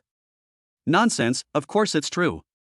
Those people who were watching just now were all rich young men, and they probably wanted to make friends with that old lady Jinsho, and even strike up a conversation with her and get married to her. Oh. Shu Ning replied casually and concentrated on riding his bike. Fuck, what's your attitude? That's the heir to the richest family in Yunqing, your former boss, and now you almost meet him, aren't you excited? What's there to be excited about? The wealthy president, the daughter of the richest man, ordinary people like us are too far away from them. We will never have any intersection with them in our lifetime. Just take care of the things in front of us. Shu Ning has always been indifferent to people and things that are too far away from him. You can't say that. What if President Jinsho is blind and falls in love with you and wants to marry you? Shu Ning, don't force me to slap you, fatty. If you want to marry her, just tell me. Why are you dragging me into this? Brother Ning, I'm not joking. But seriously, the back of President Jinsho does look a bit like your wife. Chatting and laughing all the way, half an hour later, Shu Ning arrived at the gate of Lianhu Garden Community and called Ren Yuqing to come out. Why aren't you leaving? Shu Ning rolled his eyes at the fat man who was still staying here. The fat man laughed and said, Since I'm here, shouldn't I say hello to my sister-in-law? While the two were talking, Ren Yuqing walked out of the community. At this moment, Ren Yuqing was still dressed the same as when she was playing golf. She wore a brown sun hat, her ponytail stood up high, and tight sweatpants that outlined her slender legs in an extremely attractive way. The only difference is that I am wearing a thicker down jacket on my upper body than before. The fat man was stunned at the first sight. Although this was the second time he had seen it, the fat man still couldn't help swallowing. Damn, Brother Ning, you are so blessed. Sexually blessed. The fat man did not hide his envy, jealousy, and hatred. This way. Shu Ning waved at Ren Yuqing. Ren Yuqing walked over and smiled at the fat man when she saw him. Hello, nice to see you again. Ren Yuqing remembered the fat man and greeted him. Hello, sister-in-law. Come on and sit next to Brother Ning. This tricycle is a bit bumpy, so hold on to Brother Ning on the road. The fat man consciously gave his seat to Ren Yuqing. Ren Yuqing nodded, walked past the fat man and was about to get in the car. But when the fat man saw her back, he was indeed stunned, and immediately called out to Ren Yuqing, Sister-in-law, did you go to Tanyu Club just now? Ren Yuqing's heart skipped a beat. What's wrong? Ren Yuqing asked back. It's okay, sister-in-law. Brother Ning and I just passed by the entrance of Tanyu Club and saw the back of the president of Jinsho Group. He looked like you. I thought you were the president of Jinsho, said the fat man with a smile. Ren Yuqing's heart skipped a beat when she heard that. She didn't expect that Shu Ning and the others actually saw her. This is bad, could it be that the secret has been exposed? Chapter 31 caused a sensation. What are you thinking? If she were the president of Jinsho, would we still have to rent a house? Besides, President Jinsho is not as pretty as my wife. Shu Ning said with a smile. The fat man nodded. Yes, everyone says that the president of Jinsho Group is Nun Miju. She probably has a bitter face and looks ferocious. She is definitely not as good as my sister-in-law. Ren Yuqing's mouth twitched slightly as she listened. She didn't know whether this was a compliment or an insult to her. Shu Ning smiled and looked at Ren Yuqing, explaining, this fat guy is always thinking about marrying the daughter of the richest man. Everyone he sees looks like the president of Jinsho Group. Don't mind it. Only then did Ren Yuqing breathe a sigh of relief. It seems that they didn't see my true appearance just now. However, taking this opportunity, Ren Yuqing asked Shu Ning, don't you want to? Marrying a wealthy wife should save you decades of hard work. Shu Ning thought that Ren Yuqing was testing him, so he said without thinking, that's him. I don't want to be his wife. It's hard to be the daughter-in-law of a wealthy family, and it's even harder to be the son-in-law of a wealthy family. I know myself well. With my conditions, if I really marry a rich woman, I'm afraid she will ask me to marry into her family. My brother has been a live-in son-in-law all his life and has been bullied by his wife's family. I can't stand this kind of life. If you were the president of Jinsho Group, I would probably divorce you. I don't think you are good enough for me, and I wouldn't be happy if we got married. But if you are like this, a girl from an ordinary family, I will try my best to stay with you forever. Chu Ning said frankly. Ran Yuqing fell silent. She didn't know whether Chu Ning was sincere in what he said. But it was indeed the answer she wanted. But for some reason, she couldn't be happy at all. Ran Yuqing felt a little regretful. She shouldn't have asked this question. Brother Ning, I won't disturb you two from being intimate. I'm leaving. The fat man waved his hand, found a shared electric bike from the roadside and rode home. The fat guy's car was lent out these 2 days, so he didn't drive it. After the fat man left, Chu Ning took Ran Yuqing to the university town to set up a stall. After arriving at the destination, Chu Ning did not rush to set up a stall, but took Ran Yuqing to eat first. The braised chicken and rice here is delicious. Would you like to try it? Chu Ning is obviously familiar with this place. He knows which food is delicious and which is not.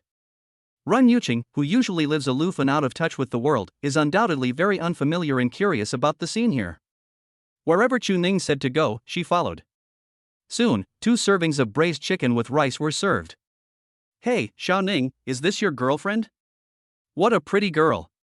Chu Ning often eats here, so the proprietress naturally knows her. But it was the first time that the proprietress saw Chu Ning bringing a girl here, so she was naturally surprised. Chu Ning felt a little embarrassed and smiled awkwardly, which was considered as his agreement. Seeing this, the proprietress confirmed her guess. I couldn't help but look at Ran Yuqing one more time. You are such a lucky guy. The proprietress smiled and returned to the kitchen. After seeing her man, the lady boss lowered her voice and said, Boss, remember Chu Ning who used to set up a stall outside? He actually has a girlfriend who's very pretty. You said that guy looks sullen and silent, how come he's so capable and found such a pretty girlfriend? And look at our stinky boy, he's not getting along with anyone he meets, it really drives me crazy. The proprietress felt very unhappy. She had a general idea of Chu Ning's situation. He had no parents, no proper job, and only one brother who was alive and son-in-law, not to mention a car and a house. If these conditions were met in the blind date market, the man would definitely remain single. The boss lady felt that her son must find a partner before Chu Ning. But who would have thought that Chu Ning would come to the front instead? This made the proprietress even more anxious.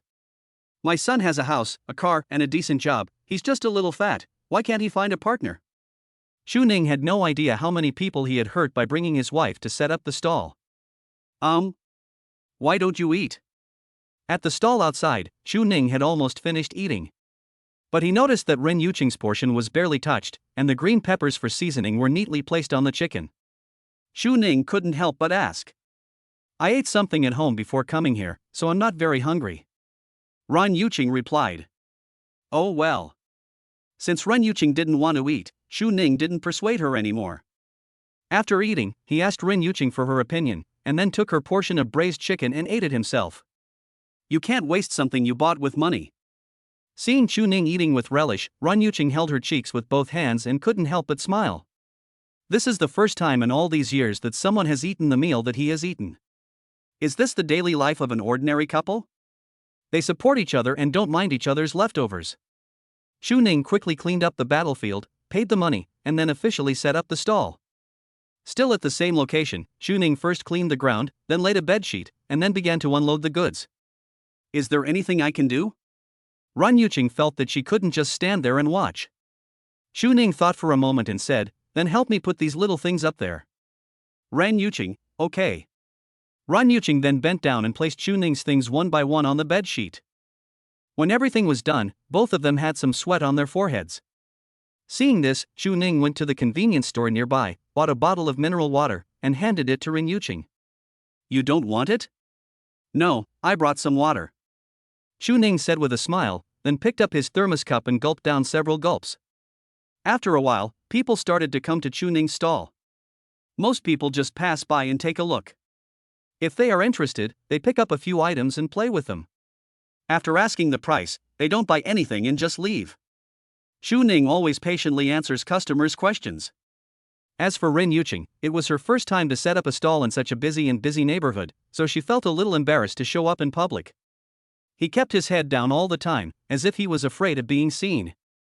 Xu Ning noticed Ren Yuqing's embarrassment, so he took the initiative to ask Ren Yuqing to sit in the back and help him watch the tricycle. Ren Yuqing readily agreed. She is the president of a listed group and the heir to the richest family. Now she has to set up a stall on the street and endure the gazes coming and going. Ren Yuqing really can't adapt for a while. Only after hiding behind and away from the crowd did Ren Yuqing feel a little relieved. She overestimates herself. She originally thought that setting up a stall was not a challenging job, and it was a good opportunity for her to experience the life of ordinary people and get to know Xu Ning better. But now it seems that this kind of work is not something that just anyone can do. At least you can't be too thin-skinned. Ren Yuqing estimated that her sister was thick-skinned and she would definitely be able to do it. Chapter 32 I Am His Wife. After a while, perhaps it was time for the college students to get out of class.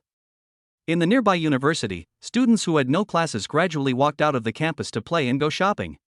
After Xu Ning shouted a few times, more and more customers soon came to his stall.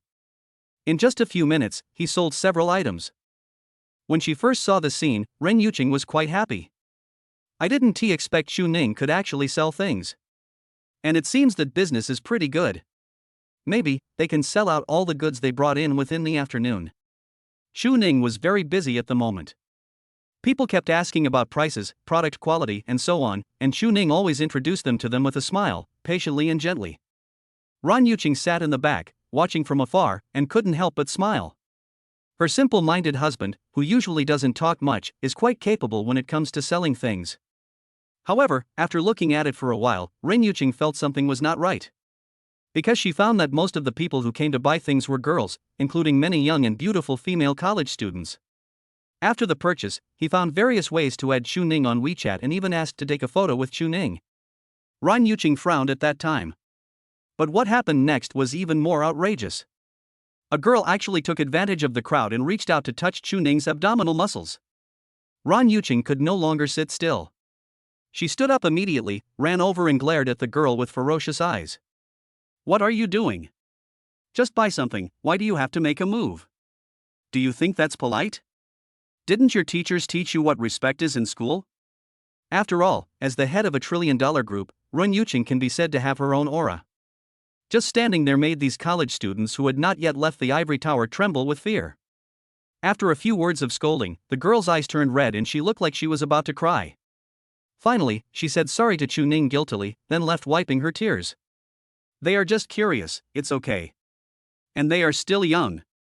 Xu Ning was afraid that Ren Yuqing would scare these college students, so he quickly explained for them and asked Ren Yuqing to stop talking about them. But before Xu Ning could finish his words, Ren Yuqing interrupted him. Don't talk. Can you just do whatever you want just because you're curious? Is youth a golden ticket to immunity from death? If they don't even know how to respect others, which company will hire them after they graduate and enter the workforce? Xu Ning gave a bitter smile and immediately shut up. Although Ren Yuqing's tone was a bit harsh, what she said made sense. It was indeed inappropriate to secretly touch someone's abdominal muscles. This is also because I am a boy and the other party is a girl. In this kind of situation, girls have a natural advantage in gender and are more likely to be forgiven and understood. If you take it seriously, boys will be accused of being stingy. But if the genders were swapped and a boy secretly touched a girl's belly, the consequences would probably be serious. At the very least, it means social death, and at the worst, it means being thrown into jail. And you, buy things if you want to. But if you have ulterior motives, then get out of here as soon as possible. Ren Yuqing warned the group of female customers in front of the stall in a cold tone. Who are you? So domineering. Is this your stall? If you tell us to go, we'll go, right? We buy things from Boss Chu and add Boss Chu on WeChat. Does it have anything to do with you? Have a finger in the pie. Ren Yuqing's words instantly aroused everyone's dissatisfaction. Many people immediately retorted. Ren Yuqing was not afraid at all. She straightened her waist and faced everyone, saying, I am his wife. Do you think it has anything to do with me? Explosive killing. A complete and utter massacre. After Rin Yuqing finished speaking, the air here instantly became quiet. It was so quiet. The people who were speaking confidently just now suddenly stopped talking and fell silent. The girls who added Chu Ning on WeChat blushed and left in shame. There is no way. The queen has arrived, and these crazy girls naturally feel guilty. Following Rin Yuqing's display of power, the popularity that had just been gathered also dissipated. The stall was empty in an instant. Chu Ning watched the whole process with a wry smile on his face. I thought to myself that my wife is not someone you can easily mess with. However, despite his emotion, when Chu Ning heard Rin Yuqing say in public that she was his wife, he still felt an inexplicable sense of joy in his heart. After such a long time, this seems to be the first time that Rin Yuqing has told outsiders that she is his wife. That sense of recognition makes people happy.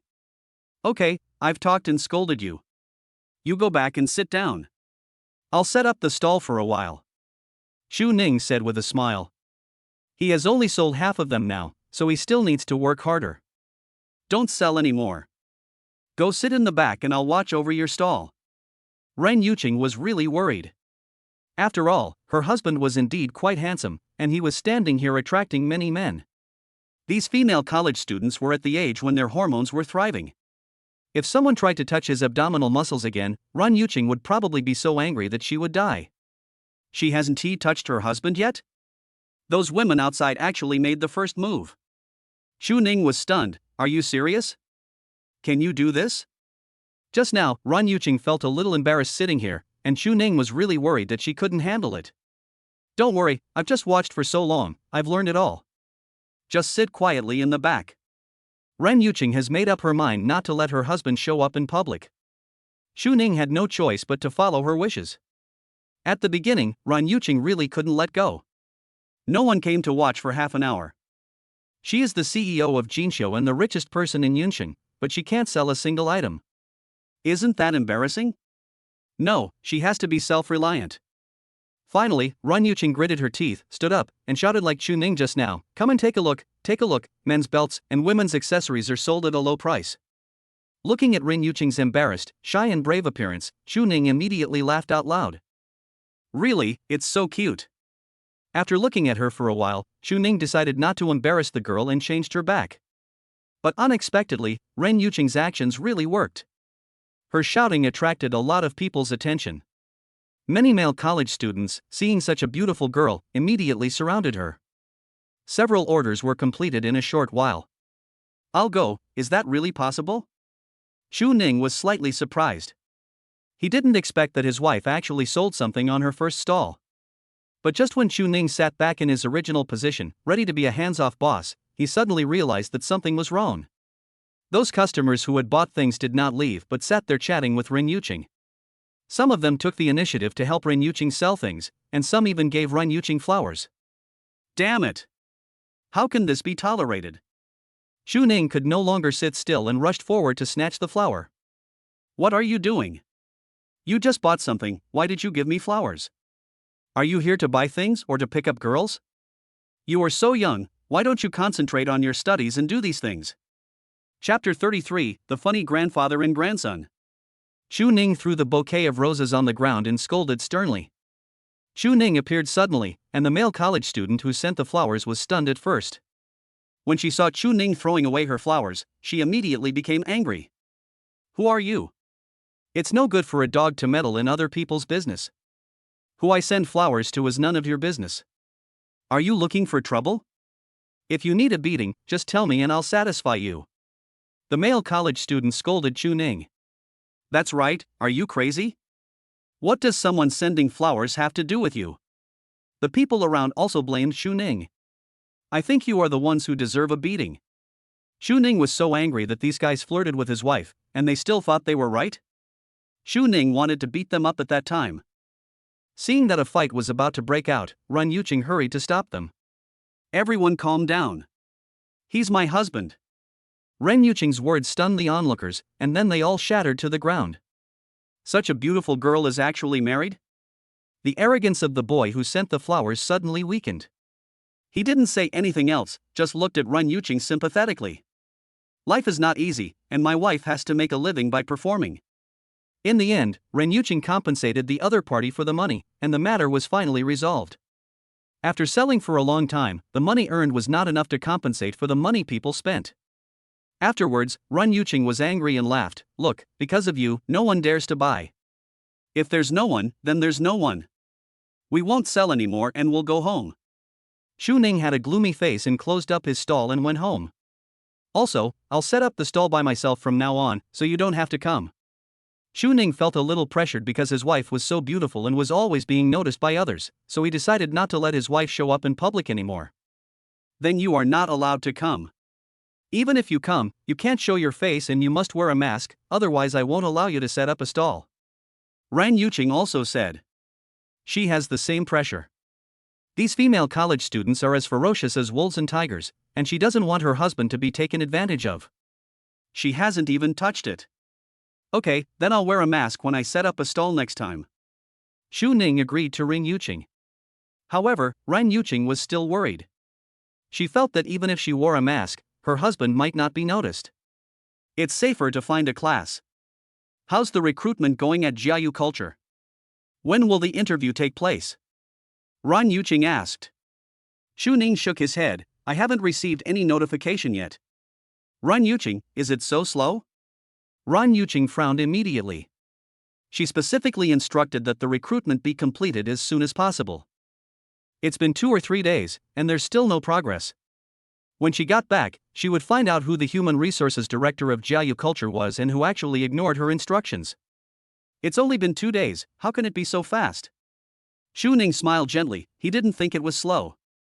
For many companies, it takes at least a week from sending out recruitment notices to starting interviews. But Ren Yuqing doesn't care about these. Her husband's affairs must be handled specially. After returning home in the evening, Ren Yuqing went to her bedroom and called her assistant Su Xian. Su Xian, find an excuse in the name of the head office and urge Jiayu Culture to complete the recruitment work as soon as possible. Ask them to send interview notices to the applicants before tomorrow night. After receiving instructions from the president, Su Xian immediately got to work. He immediately called Wang Hong, general manager of Jiayu Culture, to inquire about the progress of recruitment and report in real time. Wang Hong didn't expect that a small recruitment work would attract the attention of the parent company. He did not dare to delay and instructed the human resources manager Li Lin to send the preliminary list of candidates for interview and their resumes to Su Xian. Xu Ning was on the list. After reading it, Su Xian specifically asked Wang Hong and others to pay special attention to this person named Xu Ning. Wang Hong was stunned when he heard this. Secretary Su, do you know this Xu Ning? Su Xian immediately denied, I don't know him. I just think he has a good resume and I think he's worth keeping an eye on. Okay, Secretary Su, I got it. I'll just let the HR department take care of it. Wang Hong replied. Ren Yuqing naturally didn't know about Su Xian's arrangements.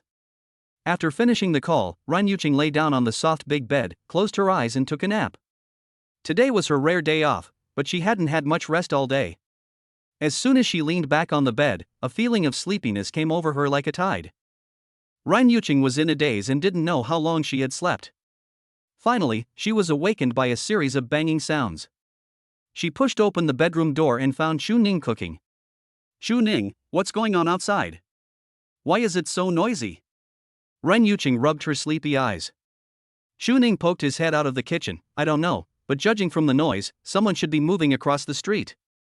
Ren Yuqing took a look through the doorway and discovered that there were indeed people coming and going in the neighbor's house opposite, as if they were moving. Moving things makes so much noise, it's really annoying. When we were having dinner in the evening, the noise outside became much quieter. But halfway through the meal, the doorbell suddenly rang. Xu Ning went to open the door, only to see an old man and a child standing outside. They were all wearing black coats and baseball caps. Black sunglasses covered half of their faces. Even their mouths were blocked by the scarves around their necks, leaving only their noses exposed. Xu Ning was shocked. This outfit really didn't look like that of a good person. Who are you looking for? Xu Ning asked vigilantly. The old man who was talking. We are new neighbors who have not yet moved in. We don't have internet at home, so we want to use the internet. Could you tell us your wireless network password? We'll just use it for one night. I'd be grateful. The two of them bowed to Xu Ning politely. After all this time, I found out that it was a free internet connection. They were all neighbors, so Chu Ning did not hide anything and told them the truth. Okay, sorry to bother you. The two thanked Chu Ning. After Chu Ning closed the door, he sat back in his seat, a little dazed. What's wrong? Who knocked the door? Ren Yuqing asked, puzzled. The neighbor next door said he had something urgent to do and wanted to use the internet. However, I always felt that the voice just now was somewhat familiar, as if I had heard it somewhere before. Chu Ning couldn't remember it for a moment. At this time, the doorbell rang again. Chu Ning opened the door and found the same two people again. What's wrong? Is there anything else? Chu Ning asked politely. The one who spoke this time was the younger one. She pointed to the fragrant food in Chu Ning's house, swallowed her saliva, and said, well, we just moved in and haven't started the stove yet. Can you pack some of your dinner for me and Grandpa? We haven't eaten yet. Thank you very much. The younger one asked Chu Ning and bowed to him. Chu Ning was stunned at that time.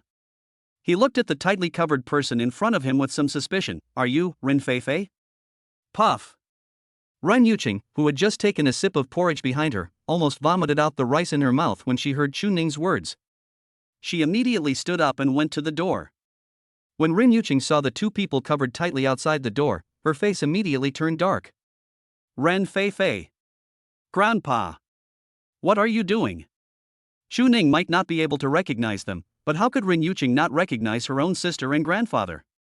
Not to mention that they were dressed like this, even if they turned into ashes, she would still be able to recognize them. Ren Yuqing was going crazy. It's only been a day and they came again. It seems that they moved across the street and became neighbors. What exactly do they want to do? Finally, he was recognized. The old man looked very depressed and immediately glared at Ren Feifei angrily. You little stinky girl, it's all your fault for being greedy.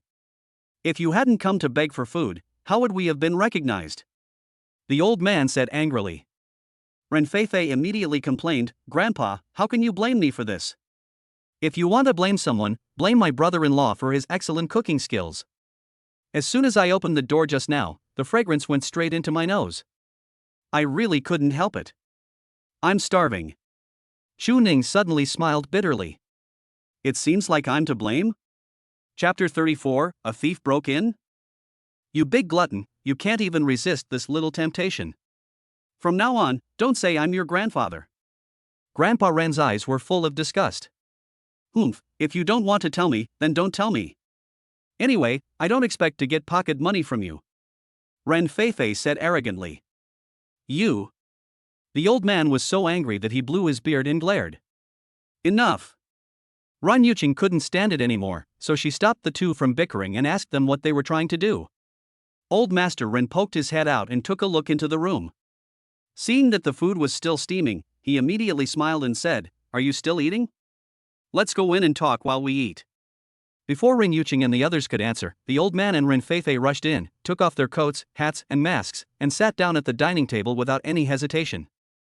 There's no food for you. Ren Yuqing obviously didn't want to let these two immortal guys into the house and wanted to drive them away. It's okay, Yuqing. We are all relatives. It's okay to have a meal together. Chu Ning didn't mind and took the initiative to get them bowls and chopsticks. Brother-in-law is still the best. Ren Feifei looked grateful, and then began to eat with relish. The old man nodded in agreement, and then began to eat with relish. Looking at the two people in front of her, one was disrespectful to the elderly and the other was disrespectful to the young. Ren Yuqing was both angry and amused. But speaking of it, my grandfather has always had a poor appetite. When he was at the villa before, he would only eat a few bites of the food prepared by the Michelin chef and then stop. I didn't expect that Grandpa would enjoy the simple meal prepared by Chu Ning so much. In order to let Grandpa eat more, Ren Yuqing didn't eat much at night. After all, Chu Ning only cooked for two people. Chu Ning also saw this scene. His wife seemed to be full of disdain for these distant relatives, but she was still very filial in her heart. During the meal, the old man suggested drinking some wine. Chu Ning didn't want to drink, saying that he was not good at drinking.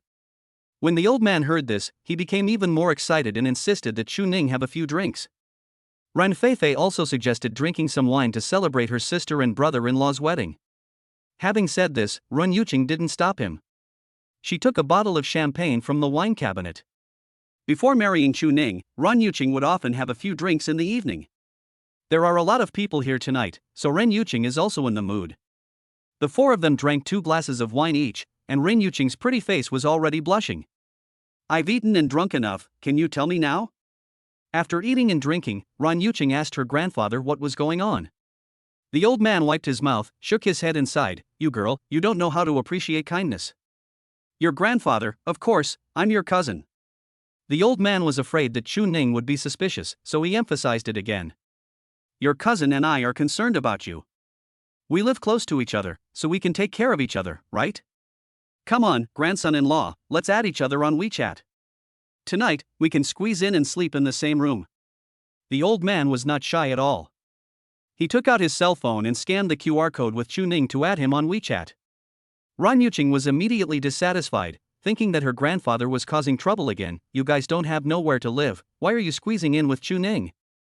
It's just one night. We just moved in and haven't made the beds yet? Your sister will sleep with you, and I will sleep with my grandson-in-law. You two have always slept in separate beds, so it won't affect anything. Grandson-in-law, do you have any objections?" The old man had already done some investigation when he came last time. Chu Ning and Ren Yuqing sleep in separate beds. This is also the reason why the old man is anxious. The couple never consummated their marriage and could not have a child no matter how hard they worked.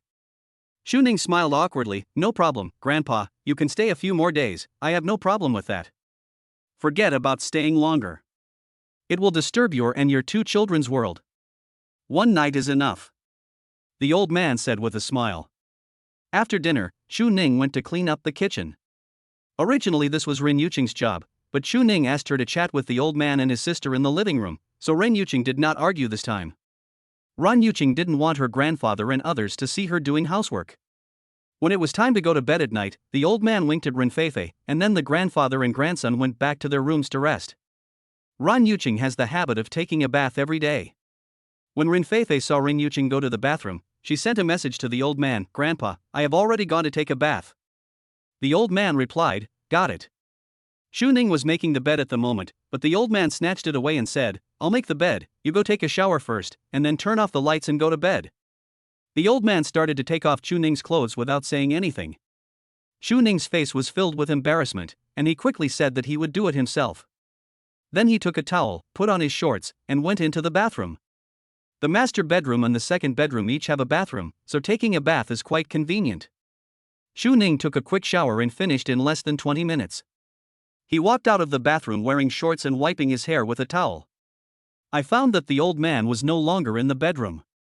Chu Ning didn't think much about it. After drying his hair, he went to the closet to find pajamas. But when he opened it, he found that his closet was empty. Chu Ning was a little confused.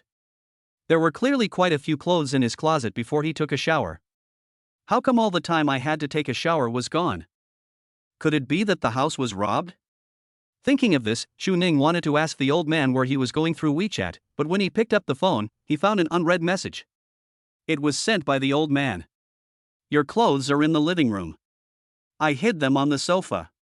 Seeing this, Chu Ning smiled bitterly. I thought to myself, this old man is really a child.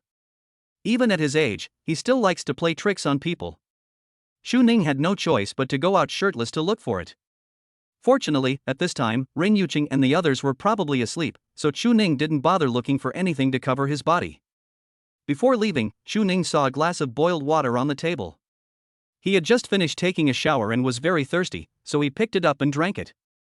After drinking, Chu Ning's face turned black. "Damn it, it's wine." On the other side, in the master bedroom, Ren Yuqing had just come out of the shower. She was wrapped in a bath towel, her slender feet were dotted with red nail polish, and her snow-white neck was exposed, which was very tempting. "Feifei, bring me my pajamas." After Ren Yuqing came out, she went to the dressing mirror to fix her hair and gave an instruction at the same time. She thought her sister was playing with her phone in bed. But after shouting for a long time, no one responded. When she looked back, she found that there was no one in the room. What's even more strange is that all the sheets and blankets on the bed were also taken away. Ren Yuqing was shocked. Could it be that the house was broken into and robbed? Thinking of this, Ren Yuqing hurried to put on her clothes, ready to deal with possible accidents. But what made Ren Yuqing even more panicked was that after opening the wardrobe, all the clothes that were previously full of clothes were gone. Not a single piece of fabric left. In other words, the only thing covering her body in the entire room was the bath towel she was wearing. Ren Yuqing was almost going crazy at this moment. What on earth happened? The first thing she wanted to do was to take out her cell phone and call her sister. After opening it, I found a message from my sister. Sister, Grandpa and I have something to do, so I'll go back to the villa first. I put your clothes in the living room for you, go look for them there. Chapter 35, An Awkward Night? How dare you, little stinky girl Ren Feifei, tease me. Next time I see her, I'll give her a good beating. Ren Yuqing, who saw the message, said with some annoyance. Ren Yuqing hasn't come to settle accounts with her for leaking the news of her marriage. I didn't expect that this damn girl would not repent and would do so many weird things. Although she didn't know what Ren Feifei was up to, Ren Yuqing still quietly opened the bedroom door. She first looked outside and saw that there was no light in the living room, so she guessed that Chu Ning and Grandpa were already asleep. Ren Yuqing felt relieved then. She wrapped herself in a bath towel, stepped on the floor with her white feet, and walked out gently. After arriving in the living room, Ren Yuqing discovered that the TV was still on and stayed on the channel selection screen. She guessed someone had forgotten to turn it off. Just then, Ren Yuqing was looking for her clothes on the sofa in the light from the TV. Coincidentally, Chu Ning was lying on the floor at that moment, trying to see if the old man had hidden his clothes under the sofa. But just as he lay down, he heard someone coming. Old man, stop kidding me, please return your clothes. Chu Ning thought it was the old man, so he stood up immediately and said with a wry smile. But halfway through his words, Chu Ning froze. Also stunned was Ren Yuqing. Who would have thought the two people who couldn't find clothes to wear would meet each other in this way? At that moment, the two looked into each other's eyes. The atmosphere was so awkward that one could have scratched the floor with one's toes. Especially Chu Ning. I drank a lot of wine while eating, and just had another glass. Now I see a large area of my wife's snow-white body exposed, her plump figure faintly visible under the bath towel, her slender legs, her red breasts, and her alluring body fragrance even more fragrant. At that moment, Chu Ning felt his blood rushing up and his heart was extremely restless. Ren Yuqing on the opposite side was also feeling uncomfortable. Because of drinking, Ren Yuqing was in a state of tipsiness after dinner, and now a hot-blooded man was standing in front of her wearing only a pair of shorts. Those masculine lines and full abdominal muscles instantly had an impact on Ren Yuqing's heart, which had been silent for many years. My heart was beating like 1,000 deer, and my body reacted immediately. Just when the atmosphere here was extremely ambiguous. Suddenly, the TV that was originally turned on entered the screen projection state. Chu Ning and Ren Yuqing looked over subconsciously. As the images flashed, a movie began playing on the huge TV screen. The movie is very simple, with only two people, a bed, and a sofa. The heroine screams from beginning to end, without wearing any clothes, and there are only a few actions going back and forth. Chu Ning understood after just a moment's glance. Damn it! This is actually an island action movie. Chu Ning was about to explode. Who is behind this? Ren Yuqing had never been exposed to these things before, and didn't understand at first. But when she saw the two of them merge together, at that moment Ren Yuqing's body trembled as if she had been electrocuted, and she felt a hot current in her body rushing straight to the top of her head. At that time, Ren Yuqing felt a buzzing in her head, and an unprecedented sense of shame swept over her body, and her pretty face turned red as if it was burning. Ren Yuqing couldn't stand any longer, so she covered her face and ran back to the bedroom. Hey, bath towel, bath towel. Seeing Ren Yuqing's bath towel dropped on the ground, Chu Ning almost had a nosebleed. Outside the door, the old man and Ren Feifei were eavesdropping. The old man was holding a mobile phone in his hand, projecting the screen to Chu Ning and the others. With the stimulation of alcohol, the guidance of video tutorials, and the fact that the girl was alone and naked, the old man felt that the two of them should be able to succeed tonight, right? Seeing Ren Feifei with her ear pressed against the door with a curious look on her face, the old man slapped her on the forehead. Little furry kid, why are you so nice? Go, go, go, hurry up and don't disturb your sister and brother-in-law who are doing their work. The old man dragged Ren Feifei away and left with satisfaction. Before leaving, the old man quietly stuffed the two people's clothes back through the crack in the door. Just listen for a while. Ren Feifei's eyes were full of reluctance. After Ren Yuqing escaped back to the room, she realized that her bath towel was left outside. She wanted to cover her body with the quilt, but found that it was gone. The sheets had been lifted away by that naughty girl Ren Feifei. At this moment, Ren Yuqing finally realized why her grandfather and the others came here tonight. Ah! Damn Ren Feifei! I will never forgive you. Ren Yuqing was both ashamed and angry at this moment. The one who was angry was naturally Ren Feifei and her grandfather, who had colluded with each other to cheat him. What was embarrassing was that not only was she seen naked by Chu Ning, but she also saw such obscene scenes on TV. This was the first time that Ren Yuqing had seen such a thing since she was a child. She felt as if her whole body was unclean. At this moment, Ren Yuqing fell on the mattress in shame, her cheeks burning. But when I closed my eyes, the scenes from the TV screen appeared in my mind uncontrollably, especially the female lead's expression of enjoyment. Is this kind of thing really that comfortable? What am I thinking about? Why would I think of such a thing? I'm contaminated. Ea-eoa. Ren Yuqing felt even more ashamed. At this moment, Chu Ning suddenly knocked on her bedroom door. Hello, are you asleep?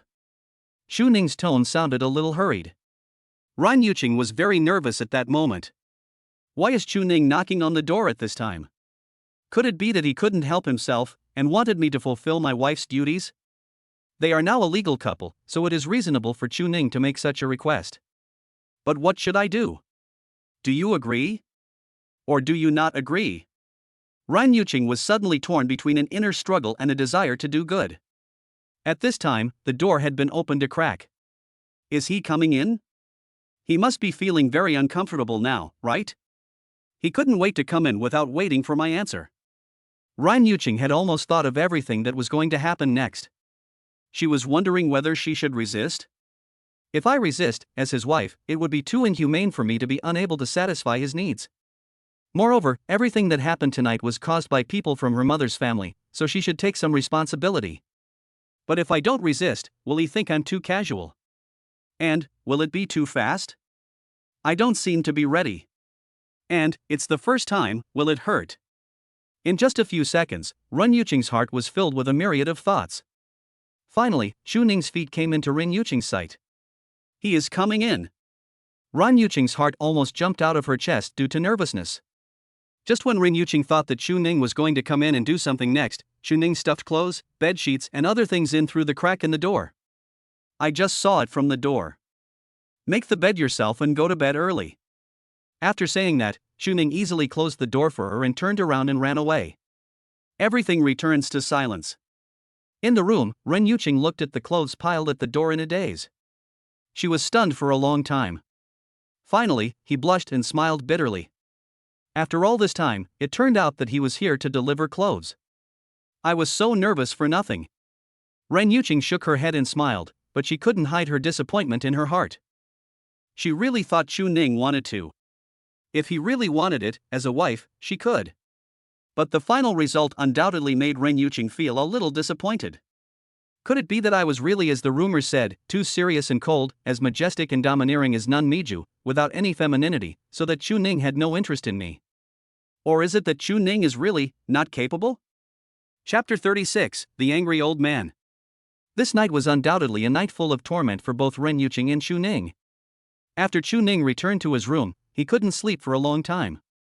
In the end, he still did a few sets of boxing and was exhausted before he suppressed some evil thoughts in his mind and fell into a deep sleep. But it was not so easy for Ren Yuqing to fall asleep. Some things are written into Kiri's instincts. In the first 20 years of her life, Ren Yuqing relied on her good upbringing and knowledge to suppress some of her desires and instincts. However, this thing is like Pandora's box. Once it is opened, it will make people imagine and savor it endlessly. Tonight, although Chu Ning did not do anything out of line with Ren Yuqing, the ambiguous atmosphere in the living room, Chu Ning's exposed chest and abdominal muscles, and the action scenes projected on the TV. All of this undoubtedly caused a great shock to Ren Yuqing's long-frozen heart. Until late at night, Ren Yuqing's heart could not calm down. Whenever she closed her eyes, she would see some shameful scenes. In the end, Ren Yuqing didn't know when she fell asleep. In the dim light, the door seemed to be pushed open again. Ren Yuqing opened her eyes and saw Chu Ning walking in. His wheat-colored skin was exposed, his sexy muscle lines were strong and powerful, and his perfect abdominal muscles were full of strength and masculinity. Ran Yuqing's heartbeat accelerated instantly. She sat up suddenly from the bed and asked Xu Ning in panic what he was going to do. However, no matter how Ran Yuqing asked, Xu Ning acted as if he didn't hear her and didn't say anything. He just moved closer step by step and finally hugged Ran Yuqing from behind. "May I?" Xu Ning's voice was full of magnetism and temptation, and his rapid breathing blew on Ran Yuqing's neck, making her body numb. Although Ran Yuqing kept telling herself no in her heart, she was probably drunk and her mouth was out of control, and she made a sound for some unknown reason. Then, Ran Yuqing felt a huge and warm chest hugging her tightly. Xu Ning climbed onto the bed and pressed her down hard. "Ah, don't." Ran Yuqing suddenly sat up from the bed. Her pretty face flushed. His eyes looked around in confusion. The soft quilt pressed against her body, and the early morning sun outside shone in, making her feel exceptionally warm. It was still the familiar room, with no signs of anyone entering. It turned out to be a dream. Ran Yuqing's mood gradually calmed down, and she reached out and touched her still hot face. "Damn it! I am really polluted. I actually had this kind of dream?" Moreover, this dream felt extremely real to her. Xu Ning's face and edges are so distinct. It's over. What's wrong with me? She actually slept with Xu Ning in her dream.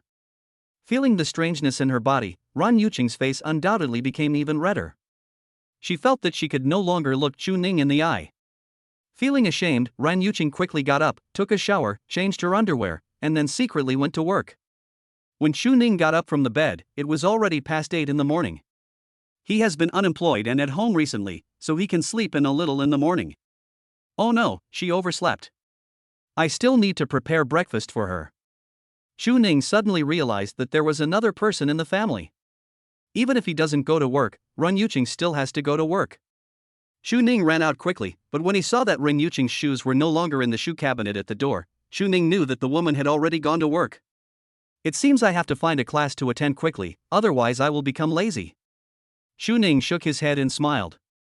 He went to Jiayu Culture's official website again and took a look, but there seemed to be no progress in recruitment. It seems that there is no chance of having an interview today. Xu Ning sighed and was about to go to the refrigerator to find something to eat when the doorbell rang. Xu Ning opened the door and saw that it was Ran Yuqing's great uncle again. Xu Ning's heart suddenly shuddered. He is a little afraid of this old man now. After opening the door, the old man poked his head in and looked around. "Grandpa, are you here to look for Yuqing?" "She has gone to work." Xu Ning thought he was looking for Ran Yuqing. "That's good." The old man breathed a sigh of relief, and then looked at Xu Ning with a smirk. "I came to see you. How was it? Did you hit a home run last night? Is there a chance for my grandson?" The old man's eyes were full of anticipation. Xu Ning's old face turned red. He knew that when the old man came here early in the morning, it was definitely not a good thing. "Grandpa, you took a lot of effort to come up with that series of tricks last night. But don't do this again in the future. You've made Yuqing and I very embarrassed." Xu Ning smiled bitterly. He had already guessed that it must have been the old man who did it last night.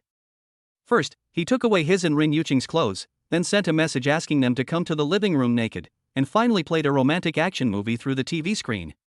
This chain of schemes is really one after another, catching people off guard. As smart as Xu Ning and Ran Yuqing were, they were both tricked.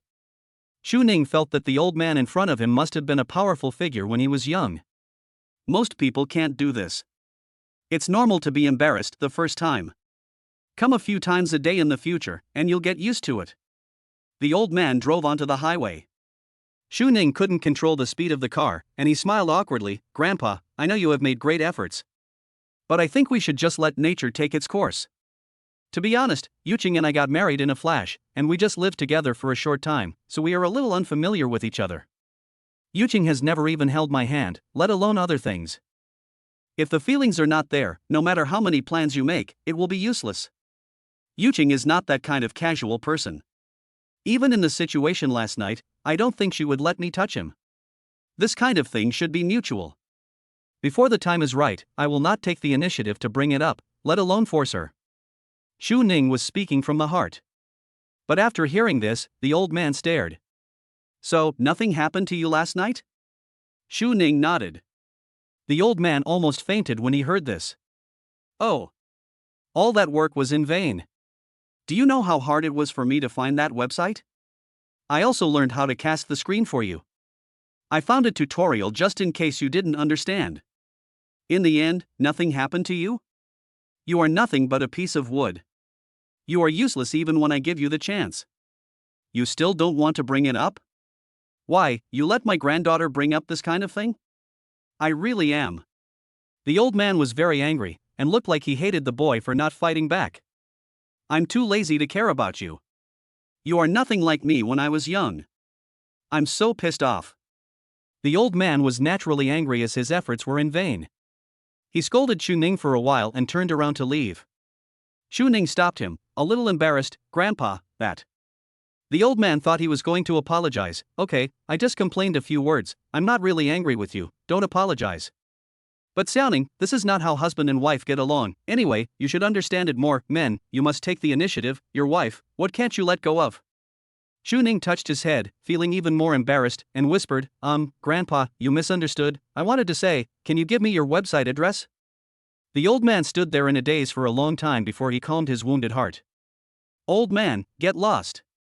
After he chattered for a long time, the kid finally listened to a URL. Chapter 37, Applying for a Job and Encountering a Carrot Post. Not long after the old man left, Chuning packed up his things and went to set up the stall. Hey, Xiaoning, why are you wearing a mask today? Yeah, with your mask on, I'm afraid half of the customers will be gone. We can't take advantage of it anymore. Seeing Chuning setting up a stall again, the owners of several nearby stalls laughed and joked. Do I even need to ask this? Xiaoning's wife must have given this instruction because she was afraid that Xiaoning would be remembered by others. Well, Lao Wang, just like you, another henpecked man. Ha ha ha. Several stall owners were chatting and laughing, it was very lively. Every boss has his own worries and every stall owner has his own fun. As the saying goes, life is full of different aspects and everyone has their own fun. Isn't it possible to have happiness in an ordinary life? However, Chuning had not set up his stall for long when a phone call came in. Hello, is this Mr. Chuning? I am the Human Resources Specialist of Jiayu Culture Media Company, Limited. I saw that you submitted your resume to our company 2 days ago. I would like to inform you that you should come to our company for an interview at 3 o'clock this afternoon. A sweet female voice came from the phone. Chuning was delighted when he heard that. I've been waiting for the interview notification for several days, and it's finally here. Okay. I will be there on time for the interview this afternoon. Chuning replied excitedly. Chuning attaches great importance to this job. He had also learned before that the treatment of Jiayu Culture's employees was extremely favorable, no worse than that of the previous Jinsho group, and they did not have to work overtime much. In the past few years, when recruiting externally, there were often hundreds of people competing for one position. This time Chuning decided that he must work hard to get the job. So, after answering the phone, Chuning immediately closed the stall and went home to prepare for the afternoon interview. Chuning had a simple lunch at noon, washed his hair, and then took the bus to the interview.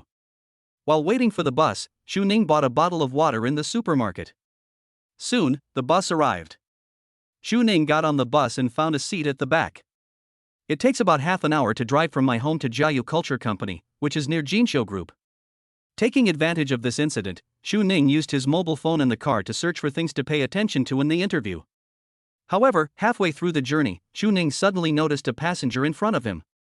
His face was pale, sweat was pouring out of his forehead, and he had his eyes closed with a look of extreme happiness. Seeing this, Chuning pulled him. Brother, are you carsick? Drink some water, maybe you will feel better. Chuning handed the unopened bottle of mineral water to the man. Chuning also suffered from motion sickness when he was a child, and it was not until he joined the army that he got better. He knows the pain of motion sickness. Okay, thank you. The man took the water and said thank you to Chuning, his voice sounding a little weak. You're welcome.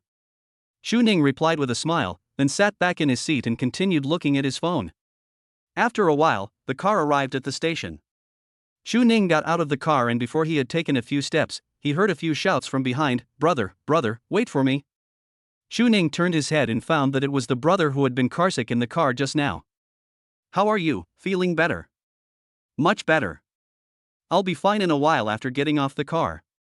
Thank you for what I did just now. How much does the water cost? I'll transfer it to you.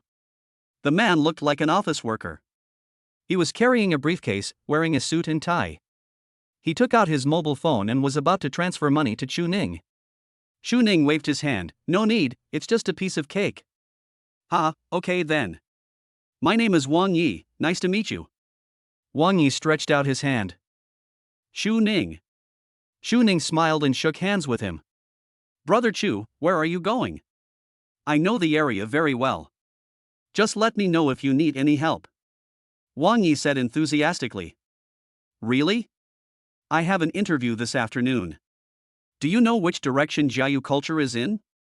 Wang Yi was surprised when he heard this. Oh my god, you want to interview at Jiayu culture? Otherwise how can we say that we are destined to be brothers? I work at Jiayu culture. Is it such a coincidence? Chu Ning was also happy when he heard it. Then the two of them started chatting as they walked. Just as Chu Ning had known before, although Jiayu Culture Company was not large, its employees were treated very well. After becoming a regular employee, the average monthly salary was around 6,000 to 7,000 yuan, not including bonuses. This salary level is unique in Yuncheng. Brother, you are lucky. Our company has not recruited externally for many years. I don't know what happened this year, but we suddenly started recruiting externally again. Where's the recruitment notice? Let me help you take a look. Wang Yi asked. Chu Ning opened his mobile phone and showed Wang Yi the recruitment notice and job requirements on the website. After reading it, the smile on Wang Yi's face disappeared. Brother, you have no chance. Chu Ning was puzzled. What's wrong? Look at the recruitment requirements. 1 to 2 years of work experience, age between 25 and 30, local hukou, and retired military. It's just a bodyguard, but the requirements are so detailed. The retired military is reasonable, but the other requirements are a bit illogical. There's no reason for a bodyguard to require a household registration, and there's such a strict age requirement. Based on my years of experience, this position is definitely a rogue one, Wang Yi vowed. Chu Ning was even more confused. Luo Bogang? It is the recruitment requirements tailored for a certain person by the recruiting company. To put it bluntly, the recruiting company has already decided on the candidate, and the others are just running for the job and going through the motions. It is probably that a certain leader wants to recruit his relatives into the company. The so-called external recruitment is just a formality. Brother, you have no chance. As Wang Yi spoke, he patted Chu Ning's shoulder and said sympathetically. Chu Ning's heart was already cold at this moment. But since he was already here, he decided to give it a try. What if it's not? On the other side, Jiayu Culture Company. Public Relations Manager Pang Ying brought his younger brother Pang Fei into the company. Hello, Manager Pang. Hello, Manager Pang. In the corridor, company employees made way and bent down to greet Pang Ying. Pang Ying ignored them and walked past the crowd with his brother with an expressionless face. The slender legs in black stockings kept moving, and the slender high heels tapped the ground, making a tapping sound. Finally, Pang Ying stopped outside the general manager's office. Xiao Fei, why are you still playing with your phone? The interview is about to start. It's related to your job. How come you don't take it seriously at all? Pang Ying said dissatisfiedly. Sister, you have arranged everything for me. It's just a formality. What should I worry about? Pang Fei was still playing games with his head down. Pang Ying was speechless. My younger brother has been lazy and good at eating since he was young. He always fights and makes troubles and cannot go to school. My family sent him to serve as a soldier for 2 years. In the end, he was sent back by the army because of causing trouble and had to lie in bed at home for several years. Now he is 30 years old, the age for marriage, but he is still a waste. As a sister, she is also worried, but she can't just ignore it, so she has to find a connection, hoping to send her brother to Jiayu Culture. Stop playing. Pang Ying snatched the phone away. I'll take you to see Mr. Wang later. Your work this time depends entirely on Mr. Wang. Let's thank him later. Do you hear me? Pang Ying scolded. Oh. Pang Fei said perfunctorily. Then, the brother and sister pushed the door open and went in. At this time, General Manager Wang Hong was looking at the computer. Xiaoying, you're here? Wang Hong was immediately delighted when he saw Pang Ying. Well, Mr. Wang, this is my younger brother. I brought him here to thank you. Pang Ying said gratefully. It's just a small matter. Why are you being so polite to me? Don't worry, I have already informed the HR manager Li Lin about your brother's matter. This position is tailor-made for your brother. But there is still a procedure to follow. There may be a personal test during the interview later. Is your brother okay? Wang Hong asked. After all, this company was not his, and many things had to be supervised by the parent company. Especially this recruitment, the parent company was surprisingly concerned, so Wang Hong didn't dare to be too blatant about some things. At least he had to do enough superficial work. Mr. Wang, it should be fine. My brother may not be good at other things, but he is good at fighting and he is quite strong. Most people can't compare to him. Unless they meet a very powerful one. Pang Ying was quite confident about this. Wang Hong nodded, yes. Don't worry. The recruitment requirements are very detailed this time. There are very few people who meet all the requirements. I asked around, and besides your brother, there was only one other person competing for the interview today. Of course, it's not good to have too few people for the interview, so I arranged a few more people to make up the number to deal with the parent company. Your brother's job is definitely secure. After hearing this, Pang Ying was even more grateful. Boss Wang, I'm really sorry to bother you. I don't know how to thank you. Wang Hong smiled and waved his hand. That's a bit too polite. How about this? The interview time is probably approaching. You can ask your brother to go to the interview location and wait. You stay and report to me on the work of the public relations department. Pang Ying nodded and then let his brother leave. She was the manager of the public relations department and was promoted by Wang Hong. She often had to report to Wang Hong. After Pang Fei left, in order to avoid being disturbed, Pang Ying closed the office door and reported to Wang Hong alone. Chapter 38, Troublemakers. Chun Ning, I can only help you up to this point. As for the rest, you're on your own. After Wang Yi brought Chu Ning to the interview location, he said with sympathy. He actually wanted to persuade Chu Ning to go back. After all, coming here is just a runner-up, which not only wastes time, but also makes you carry the sedan for others. But Wang Yi obviously couldn't persuade Chu Ning, and he insisted on giving it a try. The hardest thing in this world is to change other people's opinions. Wang Yi couldn't do anything. Yes, Brother Wang, thank you very much, you can go and do your work first. I'll just wait here. Chu Ning thanked Wang Yi. At this time, there is still about an hour before the interview. Chu Ning found a place to sit down at the door. He looked around and found that there was only a brother sitting there playing games not far away, and no one else. Chu Ning guessed that he came too early, otherwise, a company with such excellent treatment would not have interviewed only two of them. But it turned out that Chu Ning was overthinking. Even after an hour, they were still the only two people who came for the interview. Brother, are you here for an interview too? Why are there just the two of us? We're not in the wrong place. Chu Ning felt a little nervous, afraid that he had gone to the wrong place and would miss the interview again. Yes, it is here.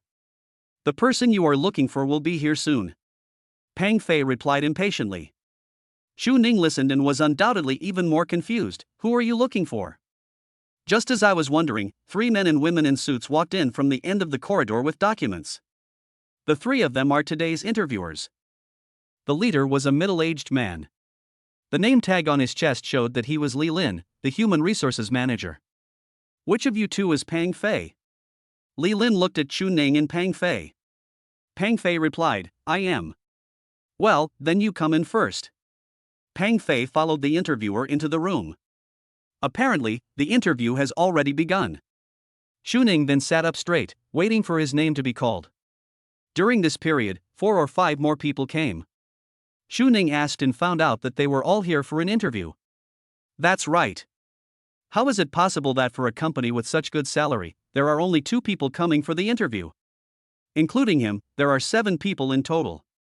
That means he needs to beat out 6 other people to get the job. After Pang Fei was brought into the room, Wang Lin smiled and said, You are Manager Pang's brother, right?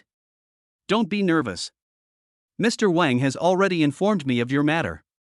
There are a total of 7 people in this interview, including you, but 5 of them are actors we arranged to make up the numbers. There is only one person who is really competing with you. In other words, you only need to defeat him in the physical fitness test later, and you will be able to join the company smoothly. Any questions? Li Lin asked specifically. Li Lin knew that he was using a backdoor to help Pang Fei, which was against professional ethics, but he had no choice, because he was Pang Ying's younger brother. Of course, Pang Ying's identity as a public relations manager is not enough to make Li Lin fawn on him like this, but the key is that behind Pang Ying, there is President Wang. Many people in the company are aware of the close relationship between Pang Ying and President Wang. In other words, the man in front of him could barely be considered Mr. Wang's brother-in-law. Li Lin naturally had to curry favor with him. No problem. I have never lost a fight, Pang Fei said with some pride. It's not a fight, just a test. Li Lin smiled bitterly. He felt that his younger brother Pang Ying was a little fierce. If this thing is hired into the company, it will probably become a nuisance in the future. But that has nothing to do with him. He is only responsible for recruiting.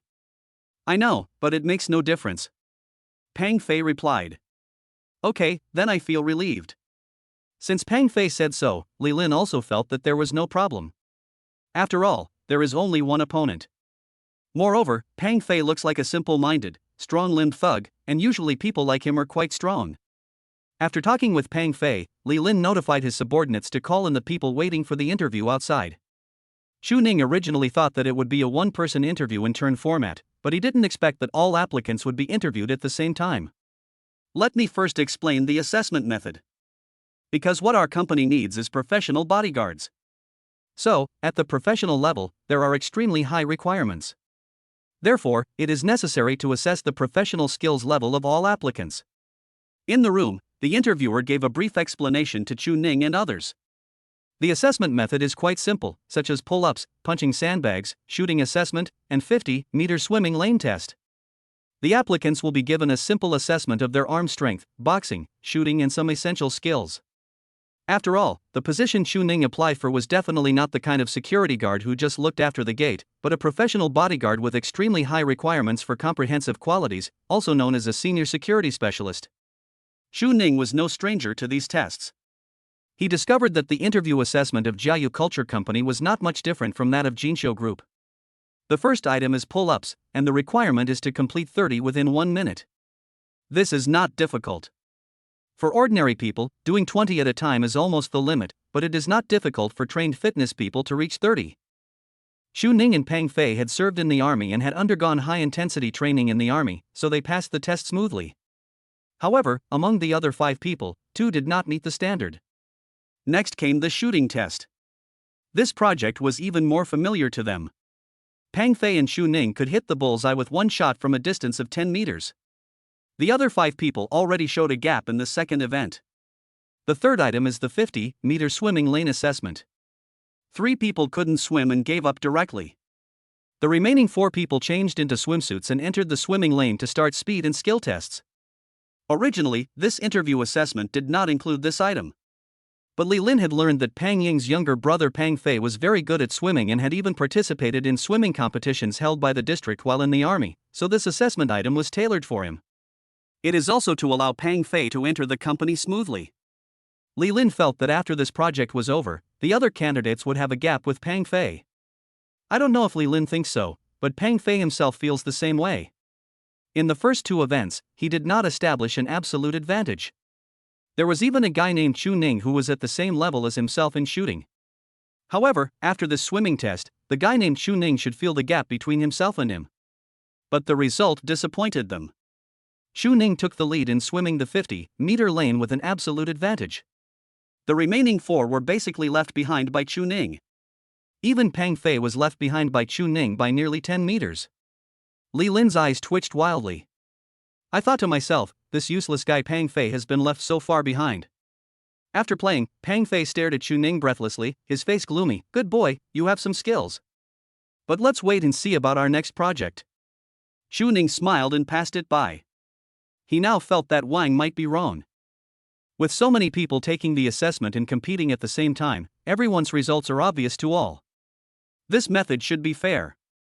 If it really was Luobo Gang, why would they go to so much trouble? Then we started the 4th item, sandbag drill, which was mainly to test boxing skills and strength. Before the test, Li Lin found an opportunity and whispered a few words to Pang Fei. Let him perform well in this round. He had to defeat all competitors, especially that guy named Chu Ning. Otherwise, his job would be difficult. Pang Fei assured him. He said that he has been hitting sandbags since he was a child, and he has even hit human sandbags. The military boxing he learned in the army is beyond the reach of ordinary people. It is impossible for an ordinary retired soldier to surpass him in this regard. I have to say that although Pang Fei is not doing his job properly, he is indeed quite good at fighting. After all, he was a former soldier, and his punches made the 2-meter-high sandbag bang loudly, and the whole room seemed to be shaking. The other 5 runners-up were obviously much worse. Some of them punched him so hard that they grimaced in pain. Another person was knocked to the ground by a sandbag. Not bad, not bad. Li Lin was very satisfied. Finally, it was Chu Ning's turn. Pang Fei glared at Chu Ning as if in protest, with 3 parts of pride and 7 parts of disdain. Chu Ning ignored him and punched him. Bang! There was a dull thud, and the sandbag, which was more than a person's height, exploded. Chu Ning's entire arm was pierced through. The cowhide, rags and other stuffing inside flew everywhere. Sorry, it got pierced again. Chu Ning was a little embarrassed. During the last interview at Jinsho Group, he failed to control his strength and ended up punching through someone else's props. This time, I clearly tried my best to restrain myself, but it still got through. I guess the quality of this sandbag is not good. Chu Ning was still smiling awkwardly. But Li Lin and others were already confused. Pang Fei was also dumbfounded. The other interviewers and applicants were stunned. There was dead silence in the huge room. Chapter 39, Chu Ning was humiliated. No. It's okay. After the shock, Li Lin forced a smile with trembling lips. That's good. Chu Ning breathed a sigh of relief. He thought he would have to pay compensation. Then managerly, should we announce the assessment results next? Chu Ning asked with some anticipation. The 4 tests they mentioned earlier have now all ended. Chu Ning felt that the results should be out. Moreover, if nothing unexpected happens, Chu Ning feels that he should be the winner in the end. After all, among the 4 events, he had an absolute advantage in 2 of them, and the gap was obvious. Chu Ning is naturally confident. Li Lin was suddenly in a dilemma. He glanced at Pang Fei with a grim expression. I cursed Pang Fei in my heart, saying that he was a hopeless case. I tailored a position for him and customized the assessment items for him, but in the end, this is the result? In the last 2 items, Chu Ning completely defeated him. This is a difficult situation. The entire assessment was recorded. If I announced Pang Fei as the winner against my will, and Chu Ning reported me in anger, the consequences would be unpredictable. But if it is announced that Chu Ning has been successfully hired, how will he explain this to his superiors? After hesitating for a while, Li Lin asked Chu Ning and the others to sit outside and wait for the results. He led his colleagues out of the room in a hurry. After Li Lin left, he immediately found Wang Hong and reported the interview. In the general manager's office, Pang Ying seemed to have just finished reporting to Wang Hong and was fixing his hair. Wang Hong, on the other hand, straightened his tie and returned to his usual serious and capable look. After Li Lin knocked on the door and came in, Wang Hong thought everything was done. However, after learning the result, Wang Hong was undoubtedly furious. What did you say? Something went wrong with the assessment? Ying's brother is going to be eliminated? You are a piece of trash. You can't do anything right. What use do I have for you? Pang Ying was listening right in front of him. When he heard that something went wrong, Wang Hong immediately scolded Li Lin. Li Lin was extremely terrified and said that he did not expect such a powerful figure to come to the interview. Boss Wang, what should we do now? According to the regulations of the head office, the entire interview and assessment process must be recorded. If we force manager Pang's brother to enroll, I'm afraid there will be risks. Also, when Secretary Su from the head office was reviewing the resumes of the candidates who were interviewed, he also asked us to pay more attention to this person named Chu Ning. Li Lin was caught in a dilemma and had no idea what to do. Pang Ying was undoubtedly a little anxious when she heard this. She ignored Li Lin beside her and started to act like a spoiled child to Wang Hong. Boss Wang, I don't care. You promised me that you would help my brother find a job. Wang Hong's face changed, and he immediately asked Li Lin to go out and wait for his decision. As soon as Li Lin left, Wang Hong grabbed Pang Ying's hand and said, Ying, don't worry. Xiao Fei's job has been assigned to him. But what about the head office? Manager Lee just said that Secretary Sue from the head office is very concerned about a man named Chu Ning and even greeted you. I guess this Chu Ning might be a relative of Secretary Sue. Pang Ying was a little worried. Don't worry about her. She's just a relative of the president's secretary, not the president's. Her greetings won't be as effective as my Ying Ying's. Don't worry, no matter how strong Chu Ning's connections are, they can't be stronger than your brother's. After all, he is my brother-in-law. Wang Hong hugged Pang Ying in his arms and comforted him. Pang Ying was immediately happy. After a while, Wang Hong and his team seemed to have come up with a solution, so they asked Li Lin to notify Chu Ning to come to the general manager's office. When Chu Ning received the notice, he asked Li Lin with some confusion, "Didn't they say before that there was only one round of interviews? Is there a second round of interviews?" It's not like Chu Ning hasn't worked before, and the last interview at Jinsho Group wasn't this complicated. After the Human Resources Department completed the assessment, they asked me to go back and wait for notification. But now, after the Human Resources Department finished the assessment, they actually notified them that there would be another round. The general manager will interview you in person. If you don't know, you might think this is the ancient imperial examination to select the top scholar? Yes. The position you are applying for is quite important. Our general manager takes it very seriously, so he will conduct the re-examination in person. Don't worry, I'll just ask a few questions and you just answer honestly. Li Lin replied. Only Chu Ning and Pang Fei entered the re-examination this time. Li Lin let Pang Fei in first. About 10 minutes later, Pang Fei finished the re-examination and walked out with a beaming face. Next, Chu Ning. Li Lin notified Chu Ning to come in. There's an office inside. There were 3 people asking questions, one of whom was Li Lin, the human resources manager. There was another woman. Chu Ning had never seen her before during the assessment. She was wearing a white shirt, a hip skirt, black stockings, and heavy makeup. Her shirt collar was half open, and her cleavage was very attractive. She looked pretty good. Chu Ning looked at her a few more times, not because she was pretty. With a wife like Ren Yuqing at home, Chu Ning would look down on all the vulgar women out there. The main reason was that he found that this interviewer was 3 points similar to the applicant named Pang Fei who had left earlier. Chu Ning didn't think much about it and sat down in front of the 3 interviewers. Are you Chu Ning? Place of origin, Chuyang Town, Yuncheng? From the village down there? The speaker was a middle-aged man. Chu Ning estimated that he was the general manager of the company. Yeah. Chu Ning replied. High school education? Never been to college? Wang Hong asked again. Chu Ning nodded seriously, yes, high school diploma. When Wang Hong heard this, he immediately sneered. Pang Ying on the side also laughed. This kind of stuff actually attracts people's attention. Wang Hong shook his head and smiled. Then he crumpled up Chu Ning's resume and threw it into the trash can. Go back. The worst employees in our company have bachelor's degrees. You are a high school graduate, so don't waste our time. You can apply for a job as a security guard at the gate. Wang Hong smiled faintly, his condescending tone and the sense of superiority emanating from his whole body were undoubtedly disgusting. Especially the action of throwing Chu Ning's resume into the trash can was like a slap in Chu Ning's face, trampling on others' self-esteem. Really?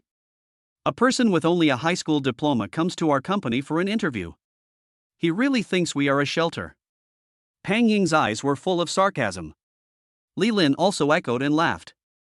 The original politeness and courtesy disappeared in an instant. Chu Ning stood up and looked at Wang Hong and others with a somewhat cold look.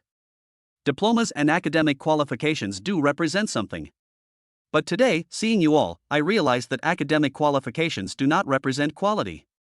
I suggest that you go back to elementary school and relearn the words respect and quality. Chu Ning's words made Wang Hong and the others look stunned. What do you mean by that? Are you scolding us for our low quality? Chu Ning sneered, you can understand for yourself what I mean. Also, your company's recruitment notice does not require academic qualifications. Not to mention that I only have a high school diploma, even if I only have an elementary school diploma or a junior high school diploma, what's wrong with that? They can't even clearly express the recruitment requirements. I can't help but wonder how much water there is in the so-called academic qualifications of these people. You 3 should be considered company executives, right? I can only say that you are really bringing shame to your company. With leaders like you, it's better for me, Xu Ning, not to come to this company. Xu Ning was neither humble nor arrogant. Facing the three leaders in front of him, he looked at them coldly and confronted them head-on. You. Li Lin and others' faces turned pale, especially Wang Hong, who was shaking with anger. He is the general manager of Jiayu Culture, and all the employees and subordinates are respectful when they see him. He didn't expect that he would be taught a lesson by a brat who came to apply for a job. What's the difference between Xu Ning's words and pointing at him and scolding him? Are young people nowadays so amazing? Don't you know how to respect your seniors in the workplace? Do you dare to confront your leader or boss? He rebelled. Chapter 40, Ren Yuqing's Anger. Wang Hong's face looked extremely ugly. He opened his mouth and wanted to say something, but he had no way to refute. After all, although Xu Ning's words just now were harsh, every word made sense. Wang Hong and his friends, relying on the fact that they are leaders, executives, and the people who decide Xu Ning's future and fate, naturally think that they are superior to others, and naturally do not consider respect in their words and deeds. From the details, we can see that these people are used to abusing their power in the company. But now I didn't expect to meet a tough guy like Xu Ning. What about leadership? So what, boss? Xu Ning never gets used to them. After letting out the anger in his heart, Xu Ning turned around and left, and the huge door closing scared Wang Hong and the others. What the hell is this? You're just a high school diploma bastard, and you dare to give us a cold shoulder? He's rebelling. Li Lin, block him immediately. I will never hire this brat for any position in my company. Also, we have informed the companies and enterprises that we have cooperated with and advised them to be cautious in using this person. As the company's CEO, Wang Hong had never been offended like this before. In anger, he decided to ban Xu Ning and make it impossible for him to find any job in Yunzhou's media industry. On the other side, Xu Ning, who had just finished the interview, walked straight outside with a cold face. Wang Yi seemed to have been waiting at the company gate. When he saw Xu Ning coming out, he immediately chased him and asked, "Brother Xu Ning, how is it? Is there a chance?" Xu Ning shook his head, "No chance, the interview was a mess. They said I don't have enough education." Xu Ning briefly explained the situation to Wang Yi. Wang Yi looked as if he had expected it. "I'm telling you, not having enough education is just an excuse. The bodyguard position doesn't require any education at all. You don't have to worry about it. I've said it before, this is a random position, and who will be admitted has already been determined. Even if you have enough education, they will find other excuses to reject you." Xu Ning didn't say anything. But there was something familiar about this scene. Previously, she was fired from Jinxiu Group because of her academic qualifications. At that time, Ren Feifei also said that her academic qualifications were just an excuse for her dismissal. "Brother, don't think about it. There are plenty of companies, you can just look for a job. I'll be off work soon, wait for me, and we'll go for a drink in the evening." Wang Yi put his arm around Xu Ning's neck and said with concern. But Xu Ning found an excuse to turn it down. He had to go home and cook dinner in the evening, and he was not in the mood to drink now. Time soon came to evening. Xu Ning prepared the meal and left it aside, waiting for Ren Yuqing to come back. Ren Yuqing seemed to be a little busy at work tonight. When she got home, it was already past 8 o'clock. Xu Ning was a little sleepy while watching TV and was awakened by the sound of the door opening. "You're back? Thanks for the hard work. Have you eaten? I'll go heat up some food for you." Xu Ning got up and went to the kitchen to heat up the food. By the time Ren Yuqing finished changing her clothes, the food had been heated up. Before getting married, Ren Yuqing didn't eat much for dinner. At most she would eat some fruits, vegetables, salads, and the like. But now after getting married, Ren Yuqing found that her living habits were slowly being changed by Xu Ning in a subtle way. Just like now, after a hard day, I come home to drink hot porridge and eat some vegetables fried by my husband, and my soul and body, which have been tired for the day, seem to be comforted. "How's work going? Have you been notified to go for the interview?" Ren Yuqing asked while drinking porridge. Ever since she set up the stall with Xu Ning, Ren Yuqing has paid special attention to Xu Ning's work. There are too many infatuated men and resentful women in this world, and Ren Yuqing is a little worried that her husband is always showing up in public. All right. She was actually afraid that Xu Ning would be taken advantage of by some crazy girl outside. "Yes, I have been notified. The interview was completed in the afternoon. Xu Ning lowered his head and ate his meal, not in a good mood. Well, how about it? Can I start work tomorrow? Ran Yuqing didn't notice Xu Ning's expression and continued to ask. Jiayu Culture is a wholly owned subsidiary of Jinqiu Group, and is also considered an asset of the Rin family. Isn't it proper for one's husband to work in one's own company? Of course, although not many people knew about Xu Ning's relationship with her, but Su Xian said today that she had already informed Jiayu Culture, and coupled with Xu Ning's resume and ability, Ran Yuqing subconsciously felt that Xu Ning would definitely be admitted. But Xu Ning said, I failed the interview. Ran Yuqing was stunned. She raised her head and looked at Xu Ning in surprise. It's impossible. They didn't accept you? Could they have made a mistake? With your connections? I mean, with your ability, you can pass the interview of Jinqiu Group. How can Jiayu Culture not accept you? Don't ask anymore. I didn't pass anyway. Besides, I don't like this company and it's not suitable for me. Even if I pass the interview, I won't go. Xu Ning said with a cold face. Seeing that Xu Ning was a little unhappy, Ran Yuqing didn't ask any more questions, but the doubts and anger in her heart became stronger. After that, Ran Yuqing couldn't eat anymore and said that she had something else to do at the company tonight, so she had to go out first. This time, she asked Xu Ning to help clean up the dishes first. Ran Yuqing first went back to the bedroom to make a phone call, then put on her coat and went out. When Su Xian received the call, she was sitting on the sofa, eating potato chips and watching TV leisurely. She has a day off tomorrow, so she can play later tonight. But this pleasant vacation was cruelly broken by a phone call from Ran Yuqing. After answering the call, Su Xian did not dare to delay and quickly got dressed, then picked up the car keys and rushed to the group. But at this moment, Ran Yuqing called again. Ran Yuqing said coldly, I'm downstairs from you. Su Xian's heart skipped a beat. She realized that things had gotten serious. The billionaire president actually came to her doorstep late at night. With a nervous mood, Su Xian went downstairs. Under the dim streetlights, a black Rolls-Royce was parked there. The driver, wearing white gloves, sat quietly in the driver's seat, waiting for orders. Ran Yuqing was sitting in the back seat. Her pretty face showed no emotion, but a chilling chill came through the car window, causing Su Xian to shiver subconsciously. Mr. Rin, why are you here? I was just about to go to the group to find you. Su Xian was a little panicked. Ran Yuqing ignored him and said coldly, Jiayu Culture held an interview this afternoon, and Xu Ning did not pass. Do you know about this? Su Xian's face turned pale instantly. No. That's impossible. Mr. Rin, this is impossible. There is no way Mr. Chu will not be admitted.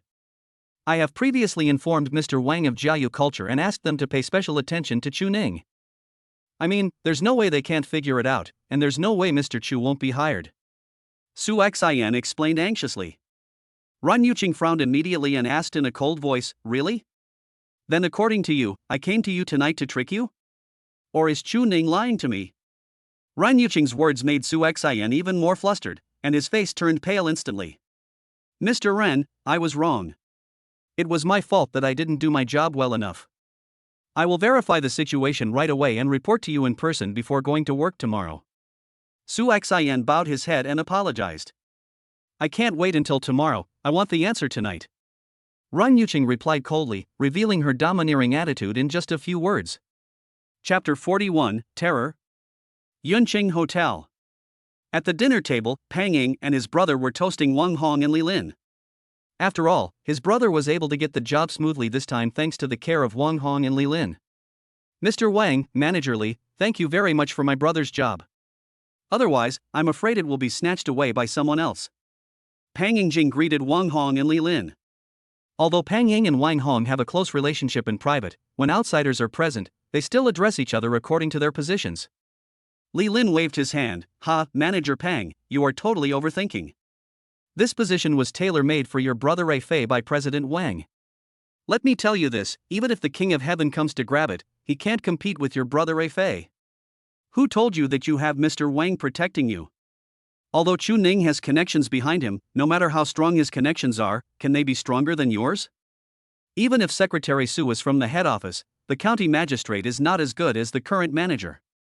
In our Jiayu culture, the one who has the final say is still our President Wang. Li Lin was a very smart person and gave all the credit to Wang Hong. Moreover, what he said was flawless. Not only was Wang Hong happy, but Pang Ying was also extremely happy. With a powerful man like Wang Hong as his support, he can indeed enjoy many privileges. However, Pang Ying and the others were not happy for long. Suddenly, a phone call came to Wang Hong. Wang Hong checked his phone and found it was Su Xin calling. Wang Hong frowned immediately. He had already guessed Su Xin's purpose. However, Wang Hong had already thought of an excuse and answered the phone immediately. "Hello, Secretary Su, are you still not off work so late? Call me when you have time. Although work is important, you should also take care of your health," Wang Hong said with concern and a smile on his face. But Su Xin didn't want to waste time talking to him, so she asked directly, "How was the interview with the person named Chu Ning that I asked you to pay attention to earlier?" Chu Ning? Wang Hong pretended to be dumbfounded and pretended that he couldn't remember for a moment. "Oh, I remember now. It's the one who came for the job interview. Don't worry, Secretary Su. I have told the Human Resources Department what you asked. Ask them to focus on the investigation. Under the same conditions, this person will be given priority for admission. What I'm asking about is the result. Was he hired?" Su Xin asked again. "Well, I don't know. I have to ask the Human Resources Department. You know, my job, even small matters like recruitment, are handled by my subordinates." Wang Hong evaded the question. Su Xin tried to be patient, "Then please ask right away, I'll call you later." After hanging up the phone, Li Lin and Pang Ying both looked at Wang Hong. "Boss Wang, what's wrong? Did Secretary Su come to question us? What should we do now? How should we explain it?" Li Lin and Pang Ying were both a little worried. After all, Su Xin is from the head office and is also President Jinxiu's personal secretary. Who wouldn't be a little wary of someone in this position? What is there to explain? Just eat. She's just a secretary. We are not under her jurisdiction. If she wasn't close to Mr. Ren, I wouldn't bother with her," Wang Hong said fearlessly. Li Lin and the others didn't say anything else. After a while, Su Xin called and asked about the situation. "Secretary Su," I asked. "We really want to keep your relative Chu Ning. However, his academic qualifications are too poor, he only has a high school diploma. In this case, it is not easy for the HR department to hire him for you through the back door. President Ren has entrusted a company to me, which shows his trust in me. I cannot let President Ren down. I am really sorry, Secretary Su," Wang Hong said embarrassedly. This excuse of his was quite good. Most people would not ask any more questions after hearing this. He even brought up Mr. Ren to pressure Su Xin. But who is Su Xin? He has been with Ren Yuqing for so many years and is definitely not someone who can be fooled so easily. She immediately asked Wang Hong. The recruitment notice did not require any academic qualifications, and they used this as an excuse to refuse to hire Chu Ning, which was not in accordance with the rules. Wang Hong became impatient when he heard this. "Secretary Su, academic qualifications are only one aspect. He is not qualified for the other assessments. His ability is not enough for this job." "Really? Then please send me the video of the interview immediately. I want to see which part of the assessment he failed." "Secretary Su, I've made it clear enough. I advise you not to push your luck. You violated the rules and interfered with the recruitment process of the subsidiary. I have done my best by not reporting you to President Ren. I advise you to keep this in mind." Wang Hong's tone turned cold. "Wang Hong, you are the one who is confused. Do you really think that I asked you to pay attention to Chu Ning? Forget it, since you won't cooperate, then come here in person and report the situation. You have 15 minutes to get there." Bang! As soon as Su Xin finished speaking, Wang Hong slammed his palm on the table with a bang. "Su Xin, you are too arrogant. Do you really think of yourself as someone important? I am the CEO of a company, a high-ranking official appointed by President Ren. How dare you, a mere secretary, boss me around? Who the hell do you think you are? Just wait, I will report your violation to President Ren tomorrow." Wang Hong was completely furious. He didn't expect that Su Xin would be so arrogant in trying to take the back door. He really treats the company as his own. But just as Wang Hong finished his harsh words, the person speaking on the other end of the phone seemed to have changed. The tone is cold yet majestic and imposing. No need for tomorrow, let's do it tonight. I'm right here. I can't make it in 15 minutes. I'll pack up and leave the company tomorrow. The tone was calm, but to Wang Hong's ears, it sounded like thunder. Wang Hong was stunned at the time. Mr. Ren. Mr. Ren? Wang Hong was completely dumbfounded. He never thought that a small recruitment for a subsidiary would alarm the group president, the richest man in Yunqing, the head of Jinxiu, Ren Yuqing. At this time, Wang Hong remembered what Su Xian had just said, and immediately realized it. Could it be that it was not Su Xian's idea to pay attention to Chu Ning, but President Ren's idea? If that was true, when he kicked Chu Ning away, he wasn't slapping Su Xian's face, but the face of Jinxiu Group CEO, Ren Yuqing. Thinking of this, Wang Hong felt a chill down his spine. My back was covered in cold sweat. Chapter 42, Great Delight. Outside the residential area where Su Xian lives. A Rolls-Royce was parked there, making a low rumbling sound like a beast lurking in the dark night. Ren Yuqing sat in the back seat, expressionless. Through the half-open car window, an overwhelming chill and majesty radiated out. At this time, Wang Hong had already arrived here. He stood outside the car, head lowered, like a prisoner being punished, waiting for Ren Yuqing's instructions. Mr. Ren, everything I said before was true. It was Secretary Su who violated the rules and interfered with the company's hiring procedures. He informed me in advance and asked us to focus on a person named Chu Ning. But after the interview, we found that Chu Ning is not worthy of being promoted. He has corrupt morals and low character. He doesn't even have the most basic respect for being a human being. He is just a pile of mud. I am a soldier appointed by General Ren. I will never let him down. Therefore, no matter how Secretary Ren threatens or bribes me, I will never compromise and always adhere to the principle of fairness and justice in recruiting employees. I can't do anything that would let down the company, the group, and President Ren. I will never hire a rubbish like this, no matter how strong my connections are. Wang Hong spoke righteously, and his look of utter loyalty was very touching. But Su Xian, who was standing by, could only sneer at the scene. Wang Hong, this idiot, still thinks that it was Su Xian's intention to take care of Chu Ning. Even when he was about to die, he still didn't know how powerful the connection of Chu Ning, the man he had brought down, was. That's Mr. Ren's legal husband. In other words, he is the male owner of the entire group. But Wang Hong, this idiot, actually spoke ill of Ms. Ren's husband in front of Ms. Ren. Isn't this like an old man eating arsenic and seeking death? Have you finished editing? If not, I can give you some time to continue editing. Ren Yuqing looked over. At that moment, Wang Hong felt as if his body was pierced by a sword, and his whole body seemed to be seen through in that instant. I didn't make it up, Mr. Ren. Everything I said is true. I have no second thoughts about the company. Wang Hong started to panic. He was just the general manager of a small company, and he had been in the position for less than 2 years. However, Ren Yuqing was the richest man in charge of a billion-dollar group. A person of Ren Yuqing's level only needed a glance to overwhelm Wang Hong. That's enough. Ren Yuqing finally lost her patience. Wang Hong, I'll give you one last chance. If you don't tell the truth again, I will immediately send an investigation team from the group to Jiayu Culture for a thorough investigation. When the time comes, the investigation will not only focus on this recruitment issue, but also your financial issues. I remember that the previous general manager of Jiayu Culture was sentenced to life imprisonment. Who is Ren Yuqing? Having been in charge of Jinxiu Group for so many years, her rivals in the business world are all powerful tycoons. People like Wang Hong are not even qualified to be her rival. How could his cunning tricks deceive Ren Yuqing? Sure enough, after being questioned by Ren Yuqing, Wang Hong no longer dared to hide anything and confessed everything.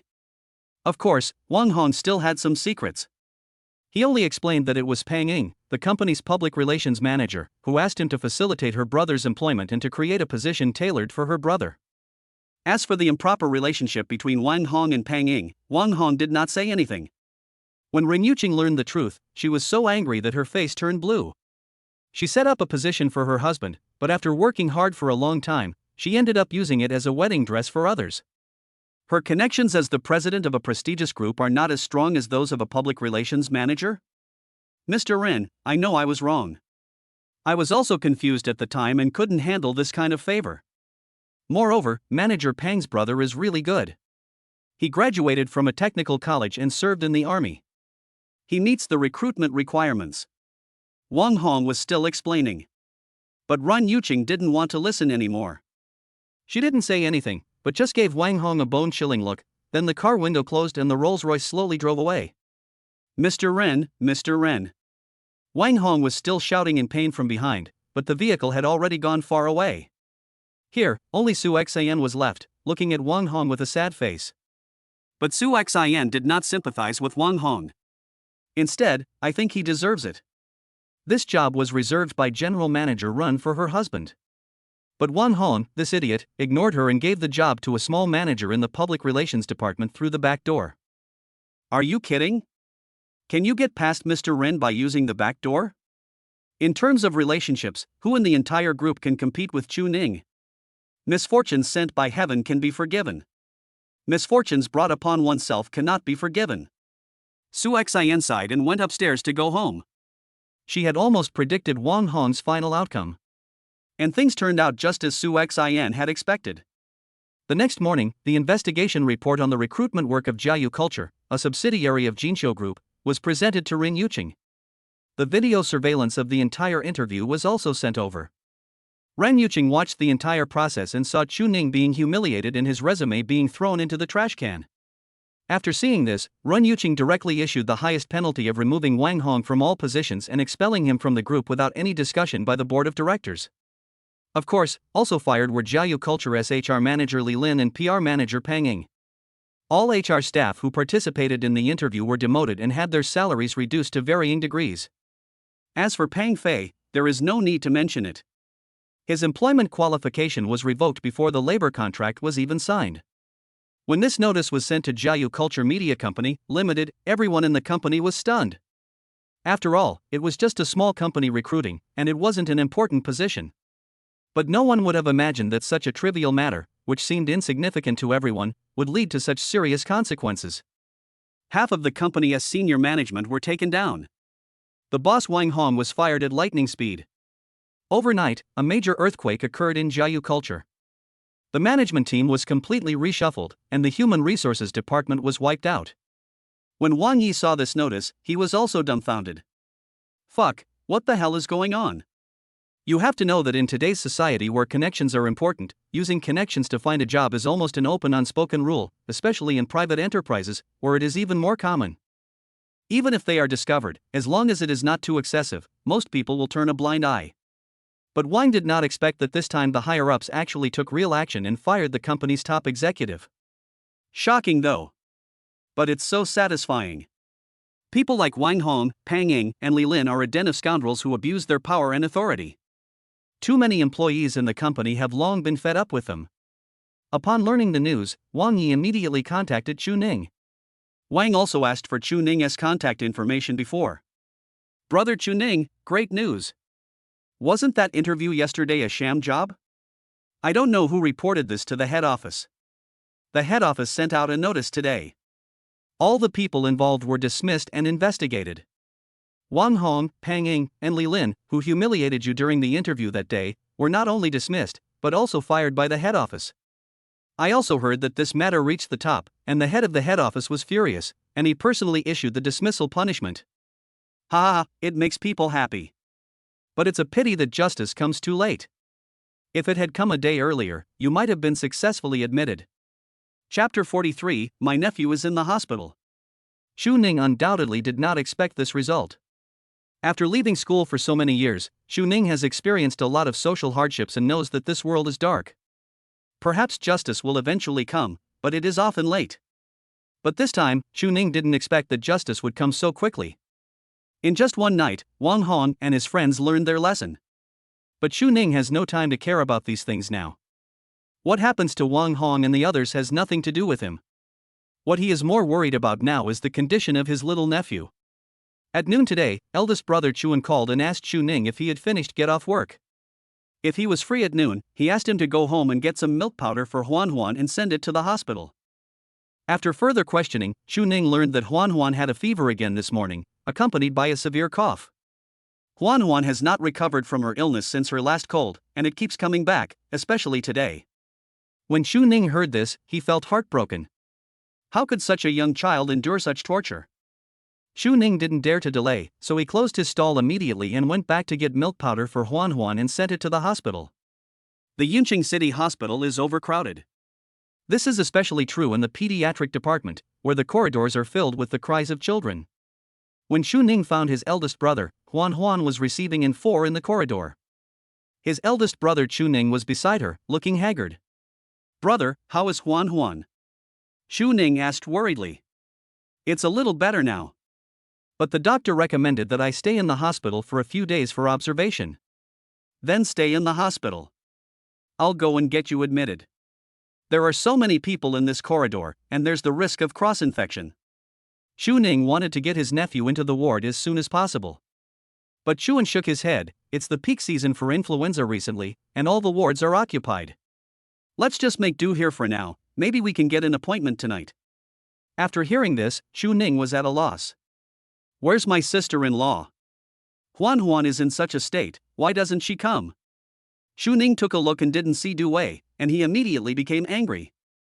"I called her and she is on her way here. She will probably be here in the evening. She signed up for a tour group with her sisters these days to relax in other places and has not come back yet." Xuan explained. When Xu Ning heard this, he became even more furious. "Brother, what kind of marriage are you getting? You make money, you take care of the kids, and you do the housework. Sister-in-law still wants to travel when her son is still sick? Brother, why don't you talk about her? Are you just going to indulge her like this?"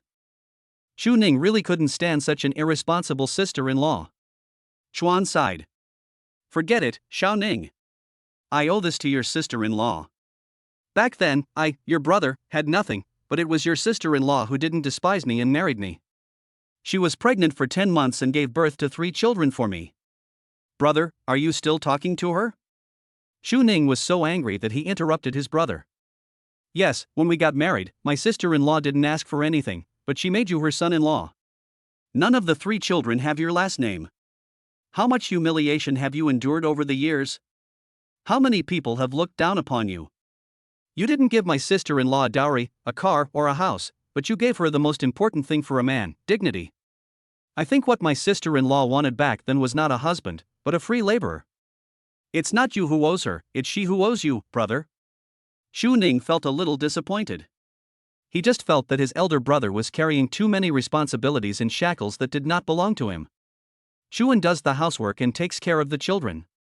Before he worked, Xuan had a monthly salary of over 10,000 yuan, and he turned it all in. Du Wei's underwear was washed by his eldest brother. "Is this my husband? This must be my nanny. Even worse than a nanny." The nanny was paid, but my eldest brother not only refused to take the salary, but also had to hand over money every month. When Du Wei returned home, she would lie on the sofa, either watching TV or playing with her cell phone, and she didn't dare to do anything about household chores. Just like Karl Lagerfeld. "Okay, why are you talking so much? Just take care of your own business. You should go back to work. I can handle this myself." Xuan didn't want to talk about this matter anymore, so he scolded Xu Ning and urged him to go back to work.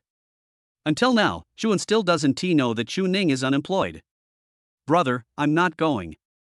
Something happened. I no longer work at Jinxiu Group and I'm looking for a new job. I have nothing to do today, I'm here to help you." Xu Ning explained the truth. Xuan glared at him at that time. "You little bastard, what's going on? Why did you quit for no reason? Jinxiu Group is such a great company." Xuan was so anxious that he wanted to kick Xu Ning. Xu Ning explained that he was fired because his academic qualifications were not up to standard. "Another academic qualification?" Xuan sighed. "You dropped out of school in anger because of a woman without saying a word. Do you know how stupid you were now? Otherwise, you wouldn't have such a hard time finding a job now." Xuan thought back to the old days. At that time, my younger brother was the top scorer in the science subject in the county in the college entrance examination and was admitted to Yenqing University, the top prestigious university in Yanxia. Xuan originally thought that smoke was finally coming out of the Chu family's ancestral tomb. But who would have thought that this brat dropped out of school and joined the army? As a result, the highest level of education is only high school. Who would want such a diploma in a good company? Brother, why are you still bringing this up? I think things are good right now. Another way may not be better than this one. Bullshit. Shuan was almost mad at his younger brother. This brat seems to have not regretted his original choice until now. This is indeed the case, and Shu Ning does not regret it.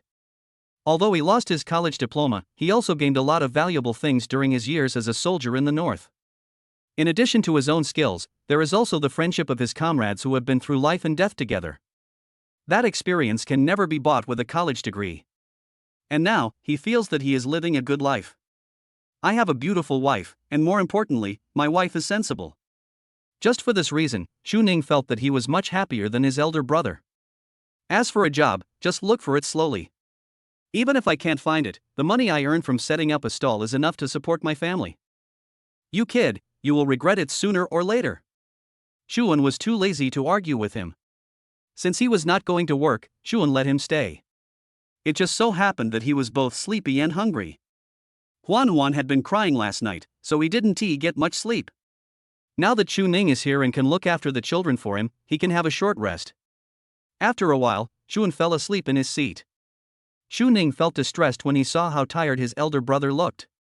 He took off his coat and covered his elder brother with it, then sat there quietly watching over the child. But around 5 o'clock in the afternoon, Shu Ning received a call from someone who claimed to be a staff member of Jiayu Culture. Shu Ning was wondering why Jiayu Culture called him. After confirming that it was Chu Ning, the other party immediately apologized to Chu Ning. They said that they were very sorry that Chu Ning had a bad interview experience because of their company's hiring mistake. He also said that a new recruitment notice would be released tomorrow and invited Chu Ning to come to the company for an interview again.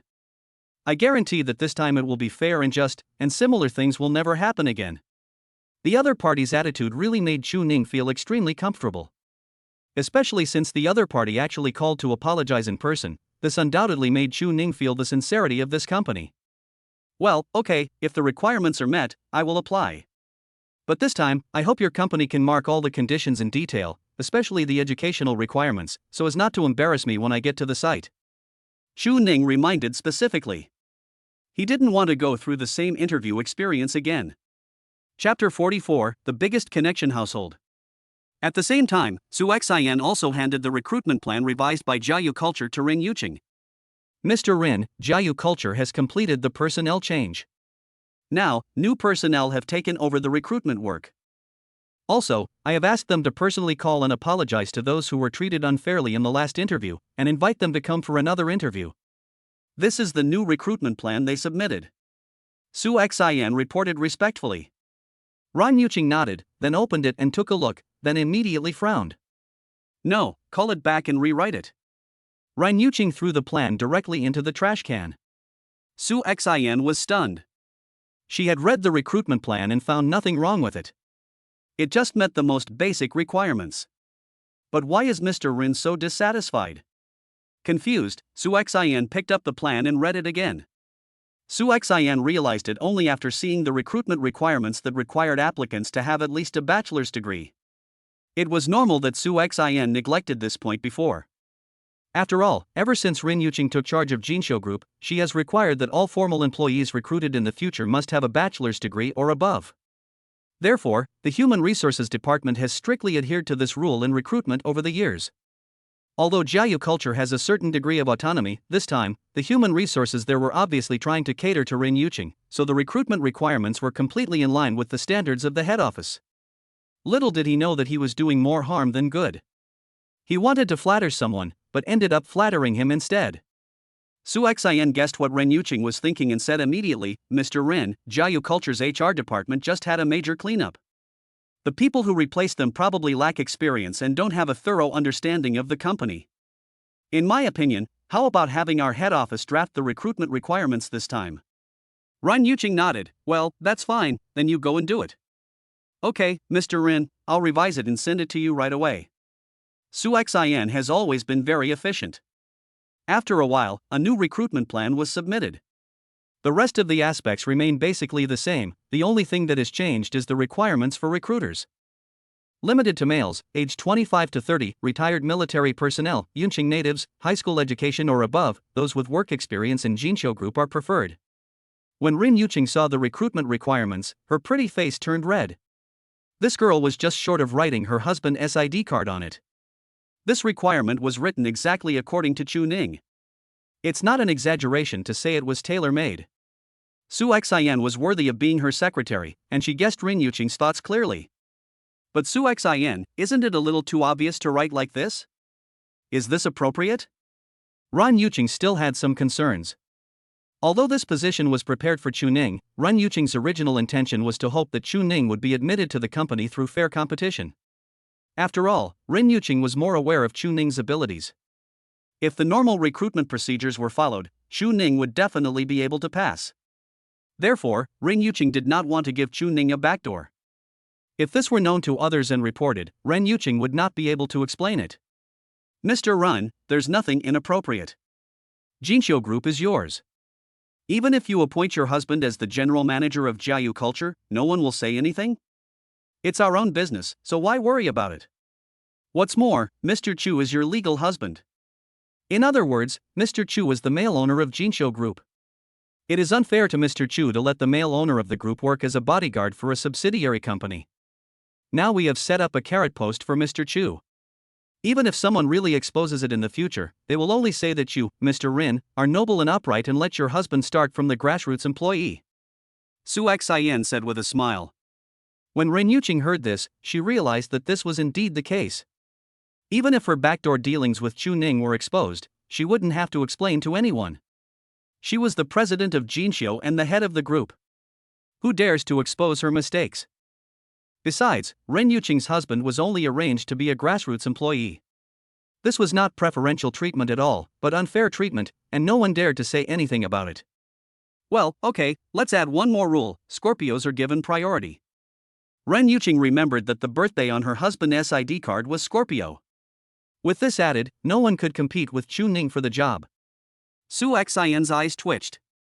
Then Mr. Rin, how about we arrange a few people to run with you? Su Xian felt that the only person in the entire Yunqing who met all these conditions was probably Chu Ning himself. When the time comes for the interview, it will be too obvious that Chu Ning is the only one coming. However, Wang Heng's experience before gave Su Xian and the others some inspiration. If no one is satisfied, then arrange for a few people to make up the numbers, at least it will look acceptable on the surface. Well, that's fine. You can arrange it. Ren Yuqing also thought it was a good idea, so as to avoid any accidents. After explaining all these things to Su Xian, Ren Yuqing went home after get off work.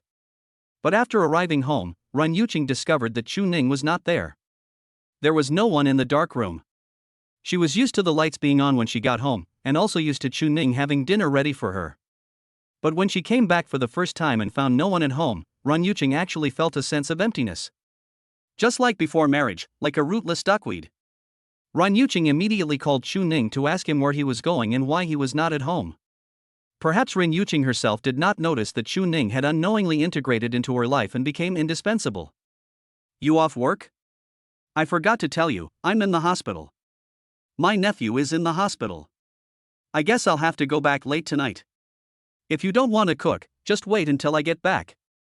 If you can't wait, just go out and eat. Chu Ning instructed on the phone. Ren Yuqing was shocked when she heard this. Is the child seriously ill? Ren Yuqing remembered that the last time her car was hit by Chu Ning's eldest brother, it was also because he was taking a child to the hospital. It has been several days, and now he has to be hospitalized. It seems that the condition is quite serious. Ah. I'm not very optimistic. I keep having high fevers. Chu Ning sighed, his eyes full of worry. Don't worry, it's normal for children to get sick. Which hospital is it? I'll go check it out. The child was suffering from such a serious illness.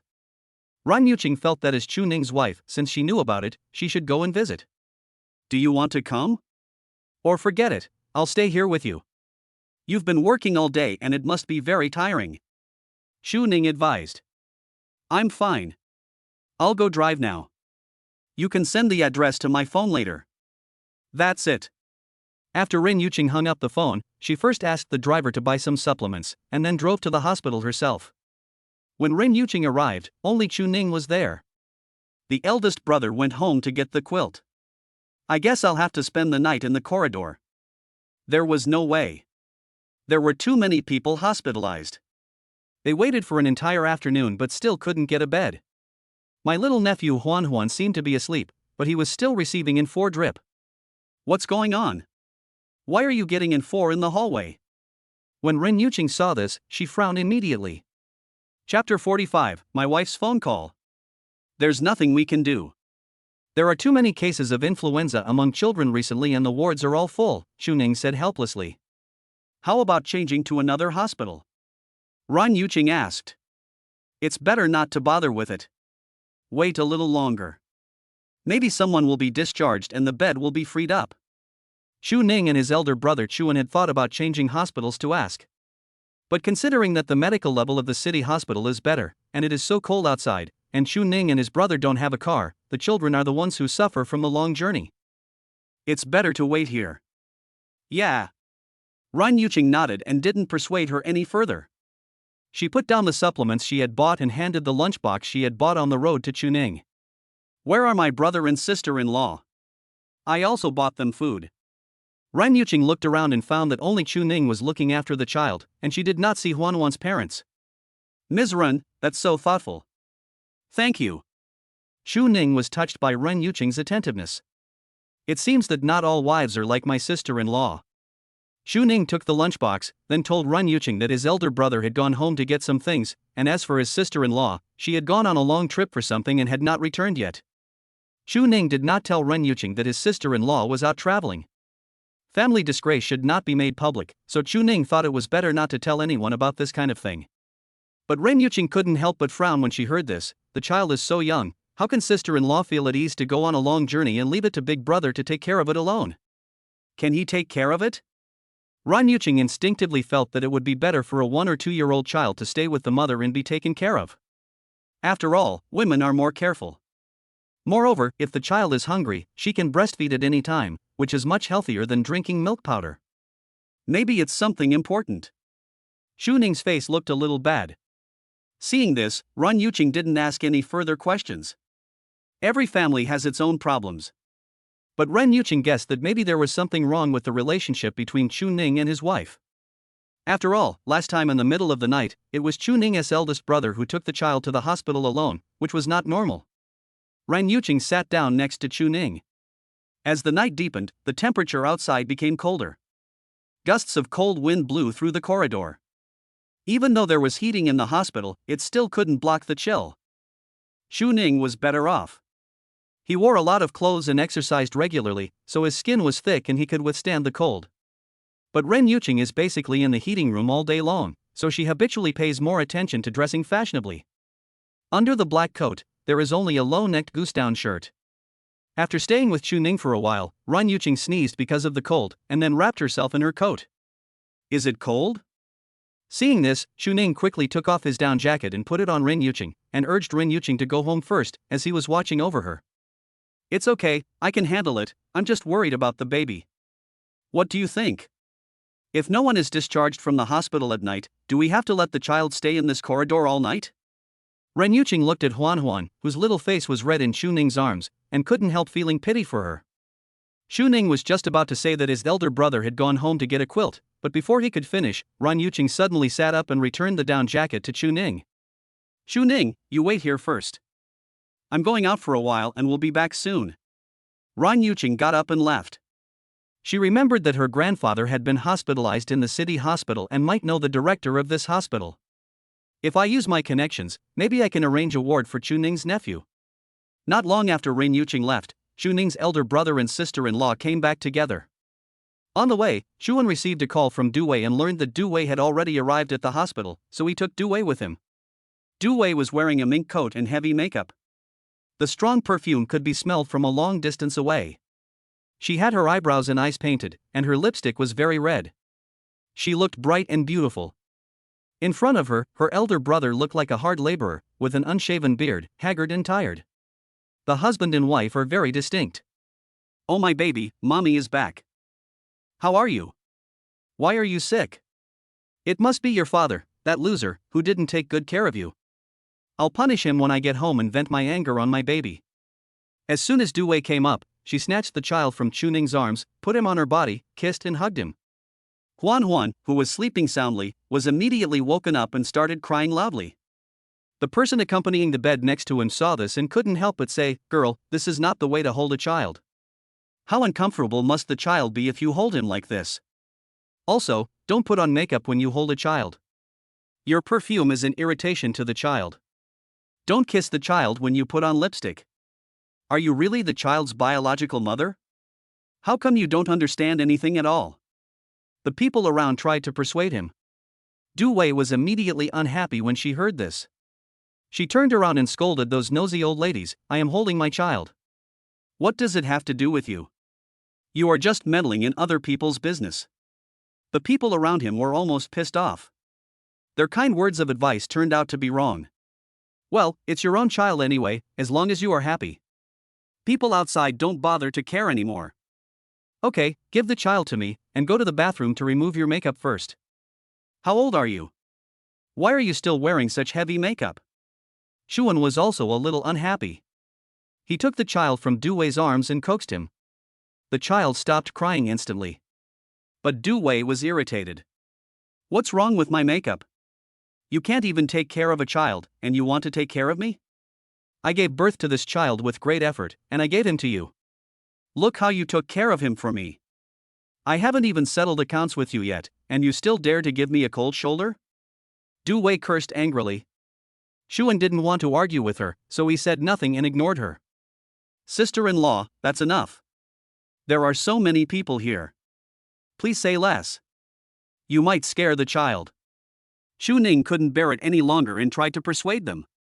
Perhaps Du Wei also felt the gazes of everyone in the corridor and felt a little embarrassed, so she stopped scolding Shuan. Instead, he asked why I was getting in for drip in the corridor. He was already in the hospital, so why didn't he go to the ward? Xu Ning informed her of the situation and said that the hospital beds were full. You two brothers are both more incompetent than each other. The child was so sick, but they made him spend the night in the hallway without even a bed. I was really blind to marry your Chu family.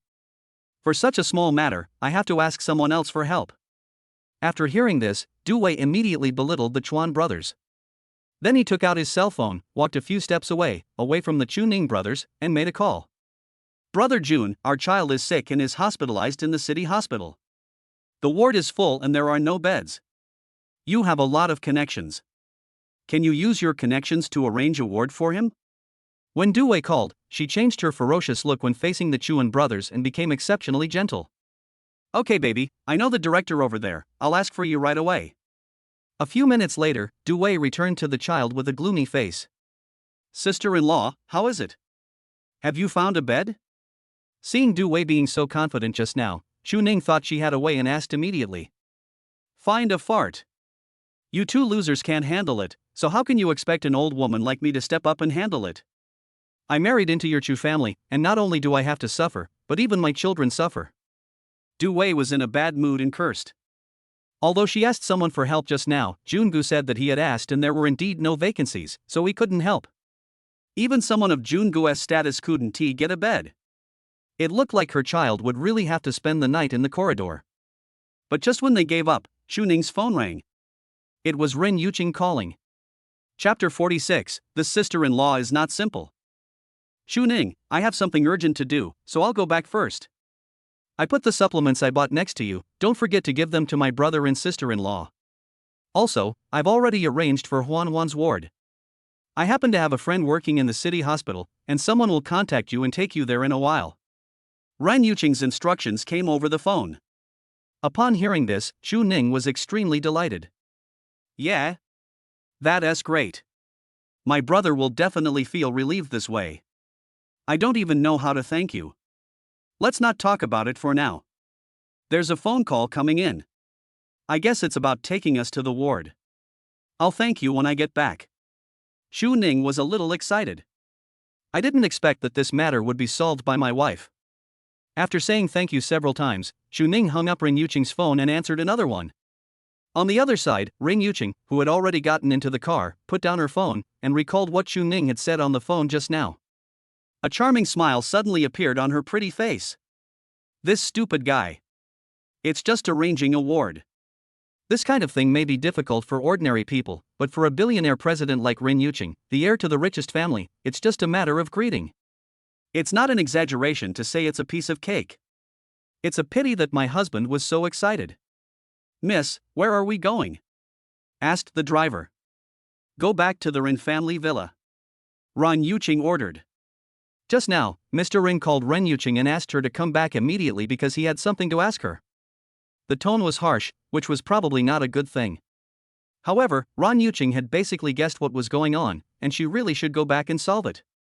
Shortly after Ren Yuqing left, Xu Ning and the others were led into a ward. The ward was clean and tidy. There was only one bed in the huge room. Apart from that, all other facilities were available, including a TV, refrigerator, and washing machine. There are even special caregivers on call 24 hours a day in the next room. At that time, Xu Ning and his group were all stunned. Xu Ning's sister-in-law Du Wei's eyes widened. Xiaoning, this ward, was it really found by your wife? Du Wei's eyes were filled with disbelief. Just now Xu Ning said that his wife found a bed, but Du Wei still didn't believe it. After all, even with Jun Ji's ability, he couldn't get a bed. Xu Ning is just a low-level security guard. Could it be that his wife is more capable than Jun Gu? Of course, Du Wei felt that even if she got it by luck, she would probably just find a bed in a random ward and it would be so crowded. But the reality slapped Du Wei hard in the face. Du Wei even felt that this was no longer a ward? The star-rated hotel she stayed in last night was not as luxurious as this. Xu Ning was also a little surprised. That should be the case. Anyway, that's what she said on the phone. She said she had a friend who happened to be in the city hospital, so she helped to arrange it. Chuan had never seen such a high-end ward in his life, and he suddenly felt guilty. Forget it, Xiaoning, let's not stay here. Don't let my sister-in-law owe them such a big favor. We can't afford it. This night must be very expensive. Chuan wanted to leave. The nurse who came to change the needle for the child smiled and said, the hospitalization fee has been paid, so just stay here and relax. Yes, brother, since you've already moved in, just stay for one night. It's also Yuqing's way of showing kindness. Xu Ning also advised. It's expensive, but it's for the sake of the children. Chuan felt a little uncomfortable. This required the help of his brother's wife and money. When Huan recovered from his illness, he had to thank his brother's wife in person. Xiaoning, what's your wife's family background? The people I know are pretty impressive. He was actually arranged to stay in the ward? Compared to Chuan's guilt, Du Wei on the side was obviously more concerned about the background of her brother's wife. This ward is obviously a ward for high-ranking officials. Without special connections and relationships, it would be impossible to be admitted. This sister-in-law must be no simple person to be able to get them in here. Could it be that this poor boy Xu Ning was really lucky enough to marry a lady from a wealthy family with a strong background? I don't have a good background. Like me, my parents died early, and there's not much left in my family except a few distant relatives. I guess it's just a coincidence. I happen to have a friend working in this hospital, and he helped arrange for us to come in, right? Xu Ning also guessed. However, this is the only possibility. Ran Yuqing is just a grassroots employee of Jinxiu Group. She definitely doesn't have the ability to do this on her own. As Xu Ning was speaking, someone walked in from outside. Leading the group was a middle-aged man in his 50s, followed by several doctors. When she saw the visitor, the nurse immediately addressed him as director respectfully. Du Wei and the others were undoubtedly even more shocked after hearing this. Dean? Could it be the director of the municipal hospital? They never thought that the dean would actually come to see them. You must be Miss Ren's friends, right? Just live here peacefully. If you need anything, feel free to tell the nurses. By the way, this is our hospital's pediatric expert. Let him take a look at the child later. Neither Du Wei nor Chuan had expected that the dean, who was rarely seen on weekdays, would be so warm and friendly. He exchanged greetings with them for a long time before leaving. The pediatrician who was brought in, after checking the child's condition, asked the nurse to prescribe some medicine, and then briefly explained the situation to Chuan and the others, telling them not to worry and that it was nothing serious. After all the doctors and experts left, Chuan and his wife could not calm down for a long time.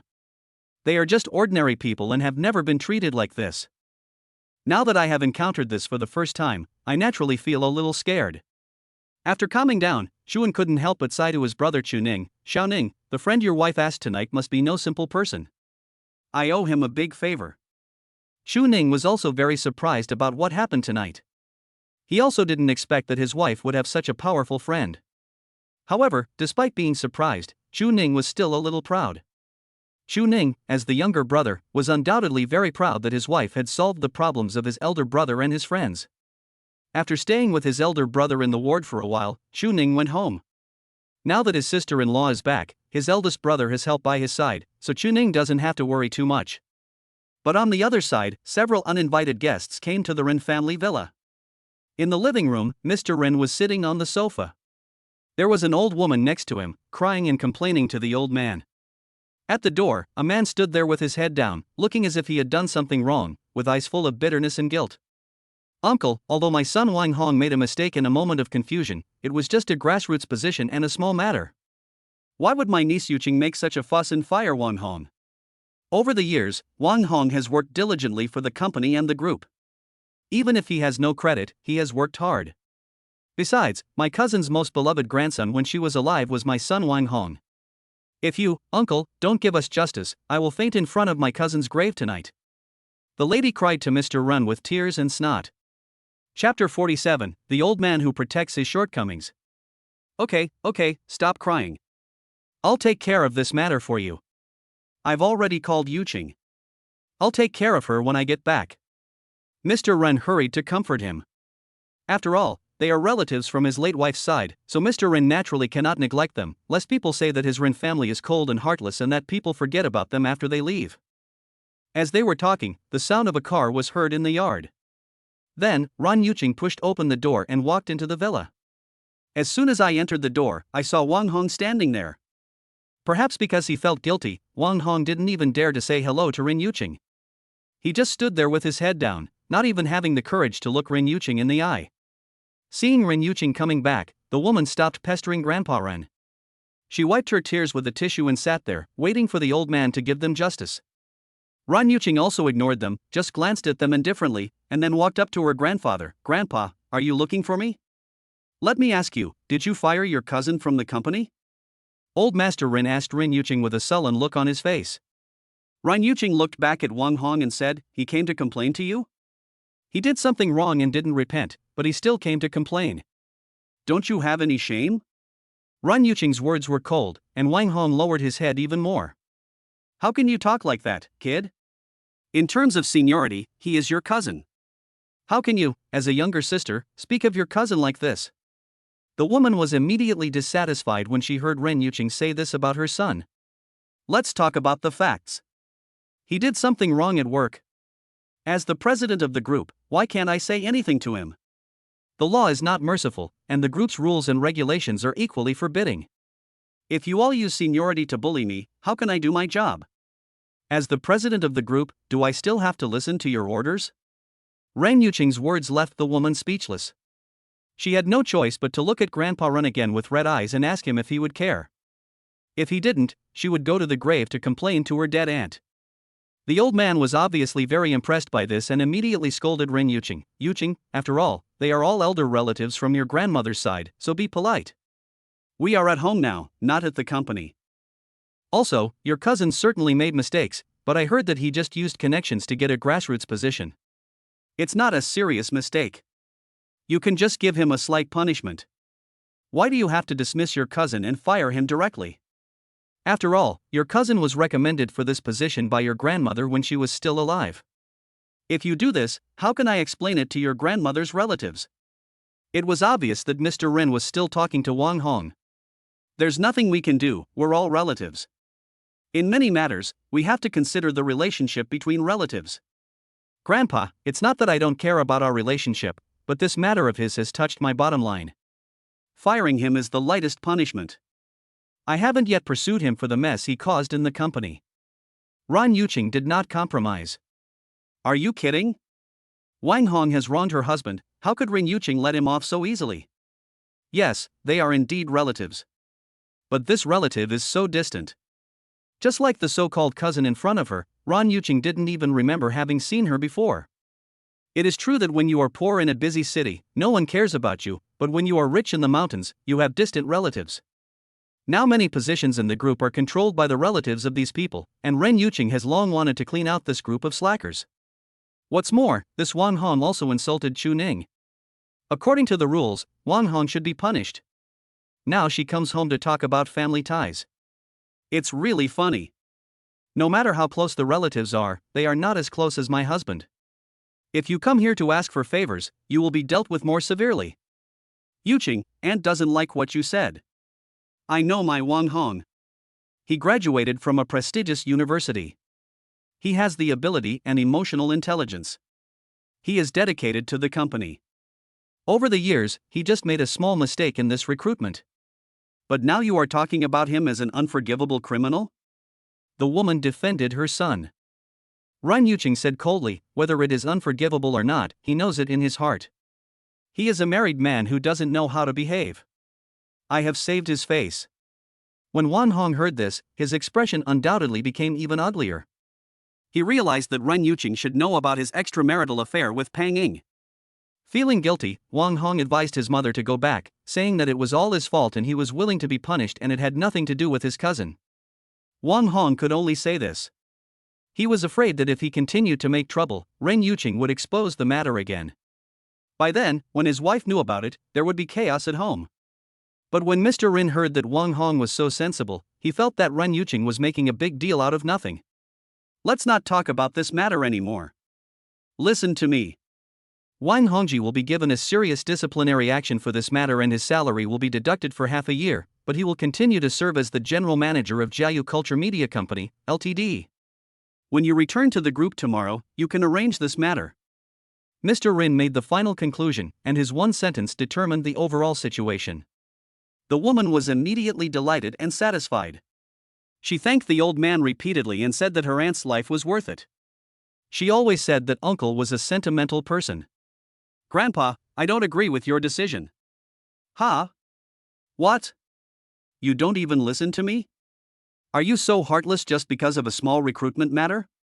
Grandpa Run was immediately displeased by his granddaughter's contradiction and scolded her harshly. Grandpa, you don't understand what's going on here. Yes, the position we're recruiting for is just a grassroots position, and it's really not important.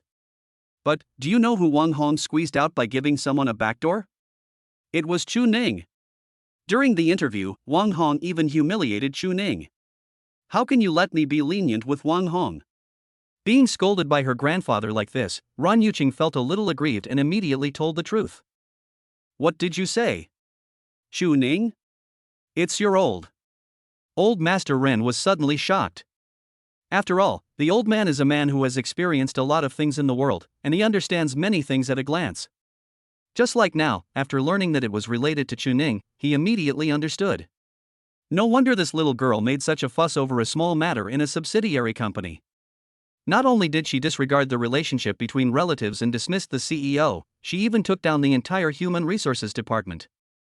After all this time, I'm just venting my anger on my husband. You little bastard, why didn't you say so earlier? If you had told me earlier, how could I not be on your side? Mr. Ren is also a wise man. No matter how close Wang Hong and his family are, can they be closer than my grandson-in-law?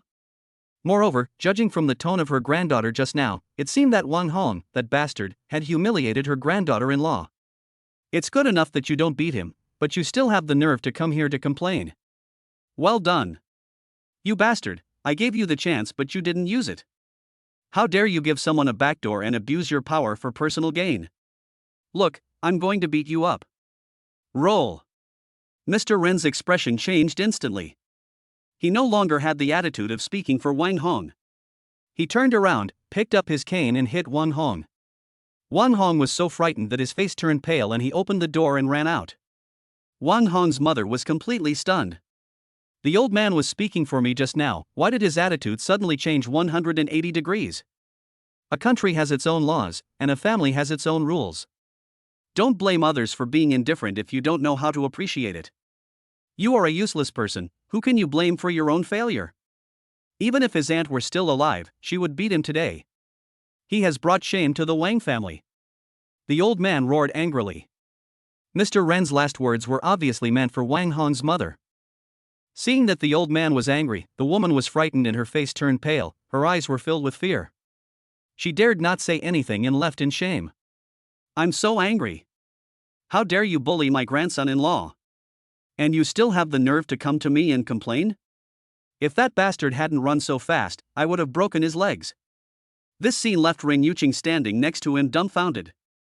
She thought she had done enough to protect Xu Ning, but her father was even more ruthless than her? He just took action.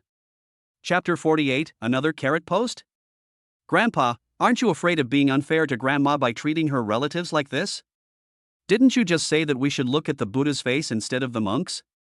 After Wang Hong and his mother left, Ren Yuqing deliberately asked her grandfather. You stinky girl, you hit me in the face on purpose, didn't you? Don't I know the situation? If I had known that the person they had offended was my grandson-in-law, I would have chased them away long ago without you having to intervene. Even if your grandmother were still alive, she would definitely side with her grandson-in-law. After all, if we want to have a great grandson, we have to rely on our grandson-in-law to help. At this point, Mr. Ren winked at Ren Yuqing. What's going on? How far have you two progressed?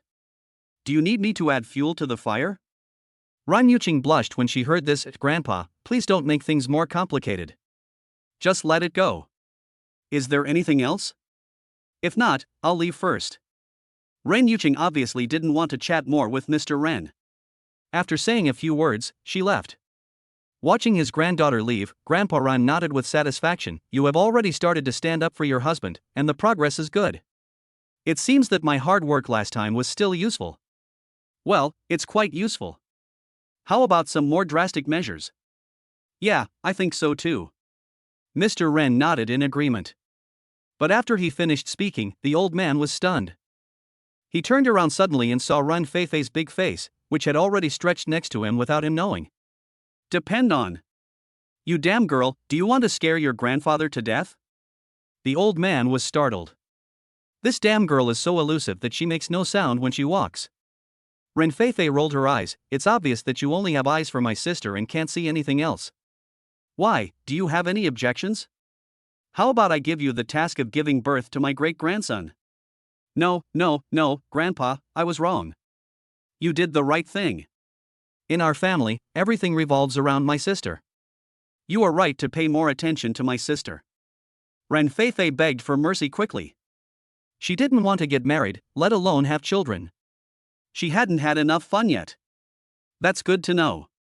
In that case, please help me think of how to give your sister and brother-in-law some drastic measures. Old Master Ren has already begun to think about the next battle plan.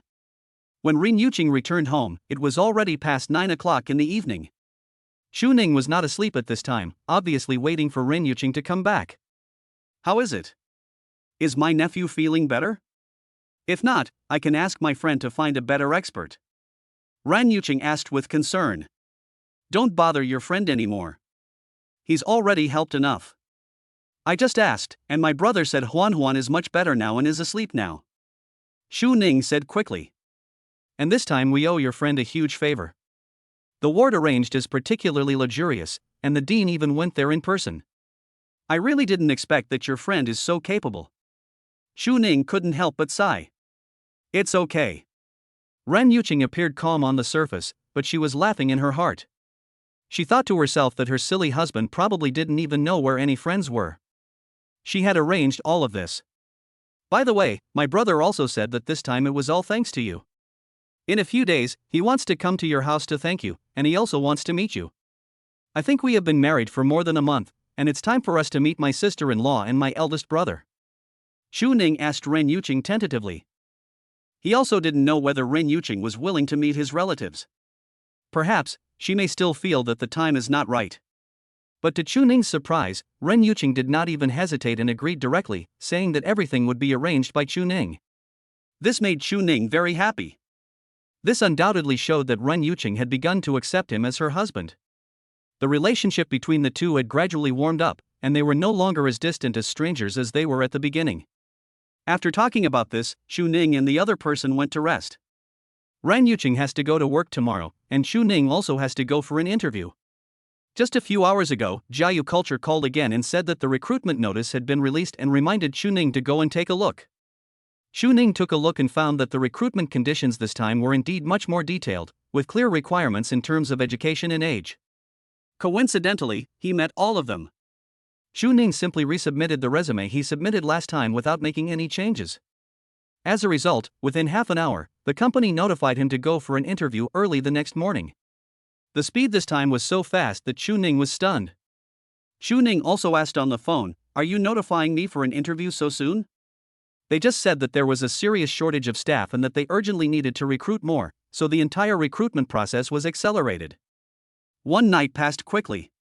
The next day, after Chu Ning and Ren Yuqing finished their breakfast, they went about their own business. As usual, Ren Yuqing drove a Buick out of the community, then got into her own Rolls-Royce, and then went to Jinsho Group under the escort of a group of bodyguards. Chu Ning changed into clean clothes and took the bus to Jiayu Culture again. It was rush hour at this time. Chu Ning stood all the way, but when it was time to get off the bus, he still couldn't get a seat. Brother Chu Ning? Chu Ning had just gotten off the car and had only taken a few steps when he heard a familiar voice from behind. Chu Ning turned his head and found that it was indeed Wang Yi. Wang Yi? What a coincidence, we meet again. Chu Ning said with a smile. I came here twice, but I didn't expect to meet Wang Yi both times. But it's normal if you think about it. It's the time when people are working, so it's very likely to happen. How was it this time? Did you get carsick? Chu Ning asked with concern. Wang Yi smiled and said, It's okay this time. I took motion sickness pills beforehand. Why are you here today? Wang also remembered that Chu Ning failed the last interview. He didn't know why he came here again. I'm here for an interview. Chu Ning answered truthfully and told Wang Yi that Jiayu Culture was recruiting again. Wang also felt strange, the company hasn't recruited for several years. This year is really strange. They recruited twice in a short period of time. Even if there is a reason for the second recruitment, it's too fast. Where is the recruitment notice this time? Let me take another look. Wang Yi asked Chu Ning for the recruitment notice again. After reading it, Wang Yi sighed again, and like last time, he patted Chu Ning on the shoulder and said with sympathy, Brother, although it is cruel, I still have to tell you that this time, you still have no chance. The smile on Chu Ning's face froze in an instant. Brother Wang, what happened this time? Chu Ning felt a little bitter. Last time, Wang Yi said that he had no chance. I didn't quite believe it at the time, but facts proved Wang Yi's guess. This time, Wang Yi said something similar. Chu Ning suddenly panicked.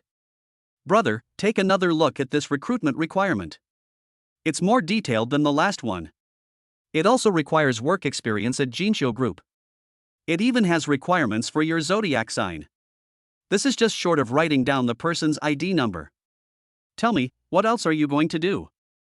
To humiliate yourself? To be cannon fodder? I'm afraid they've already decided who to hire.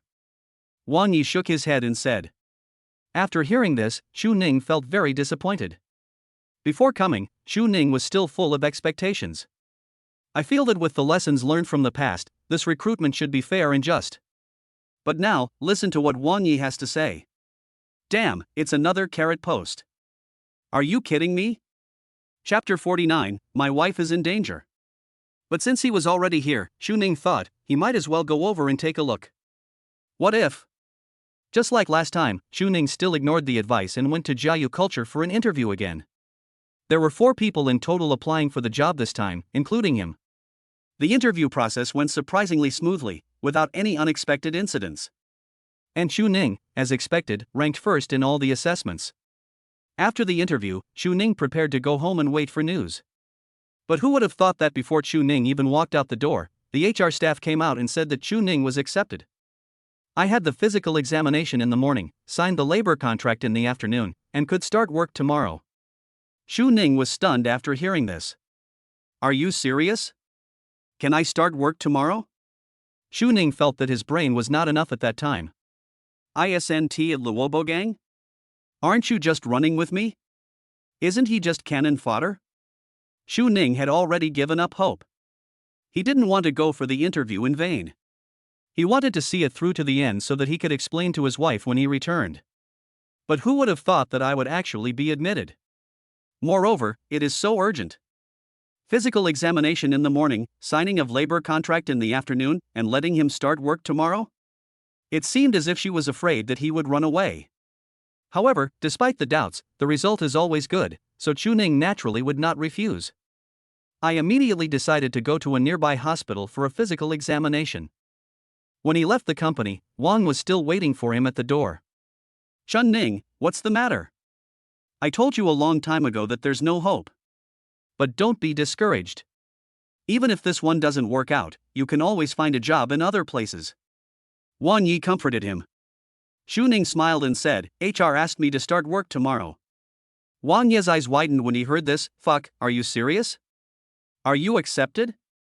Xu Ning nodded. When Wang Yi saw this, he looked as if he had seen a ghost. No, that's definitely not right. How did you get hired? This position is definitely a sloppy one. Wang Yi couldn't figure it out, and kept shaking his head, talking to himself, and at the same time began to review what went wrong. Until, he suddenly raised his head and stared at Xu Ning. Brother Xu Ning, could it be that this position is tailor-made for you? Tell me the truth, is there someone behind you? Wang Yi immediately questioned. Xu Ning shook his head and smiled. If I had someone behind me, I wouldn't have been humiliated like that last time. No more talking. I'm going to have a physical checkup first. We'll be colleagues from now on. We can talk later. Xu Ning waved to the king, then left with a smile. Now that he had finally found a job, Xu Ning felt that even the sunshine outside was warm. But Wang Yi behind him still couldn't figure it out. If Xu Ning had no connections behind him, then what went wrong? Could it be that this recruitment is really fair and just? In fact, Xu Ning was not the only one who had similar doubts. The Human Resources Department of Jiayu Culture also had the same doubts. The people in the Human Resources Department did not receive any notice that Xu Ning must be admitted. Instead, they were required to determine the candidates for admission today and submit the list to the head office. In this case, the Human Resources Department can only recruit Xu Ning based on merit. If there is a reason, maybe it's just that he's lucky. It was already afternoon when Xu Ning finished his physical examination. He then waited in the company for a long time before someone from the HR department was free and had time to process his employment. This is the labor contract. Take a look at it. If you have no objection, you can officially sign it. Xiao Li from the Human Resources Department handed the contract to Xu Ning. Xu Ning nodded. Yeah, okay. Xu Ning took the contract and was about to look through it. But at this moment, the cell phone suddenly rang. It's an unfamiliar number. Hey, kid, Ren Yuqing is your wife, right? If you still want your wife, come to the intersection of Luyuan Road and Dongchang Road immediately. I'll give you 20 minutes, otherwise you'll have to wait for your wife's body to be collected. The other party's tone was fierce, with a hint of murderous intent. Xu Ning frowned instantly and stood up immediately. Who are you? What do you want? I'm warning you, if you dare to touch her, I will make sure you die without a burial place. Xu Ning shouted coldly. The sharpness and ferocity that had been hidden for a long time burst out from his body. If Xu Ning's elder brother Chuan were here, he would definitely be shocked. Because, ever since Xu Ning returned from retirement, he has never shown this kind of cruelty again. Xu Ning's face was cold at this moment, but his heart was surprisingly calm. Thousands of thoughts were floating in his mind, and countless names kept flashing through his mind. Who would attack his own wife? Could it be that the enemies Xu Ning had made in the northern border in the past have come to the country to seek revenge on him? But who could it be? Viper? Lung Feng? Or Azura? Or the remnants of Hongmen? During the years he served in the Northern Territory, Xu Ning had made too many enemies. Even if someone came to seek revenge, Xu Ning could not immediately determine the other person's identity. But without exception, no matter who the person who came this time was, he was a vicious and ruthless criminal who was feared in the northern border. He was definitely not someone that people like Ren Yuqing who grew up in a greenhouse could deal with. Xu Ning didn't end up asking the other party's identity and hung up the phone. In this situation, Xu Ning didn't care about anything else. He apologized to the HR department and left quickly. Why? What do you mean, man? Is the contract not signed? I'm warning you, if you miss this opportunity, you'll miss it forever. He got up and ran away halfway through signing the contract. Who wouldn't be angry? The young lady from the Human Resources Department was so angry that she stomped her feet on the spot, chased out and shouted at Xu Ning. But Xu Ning had already disappeared without a trace.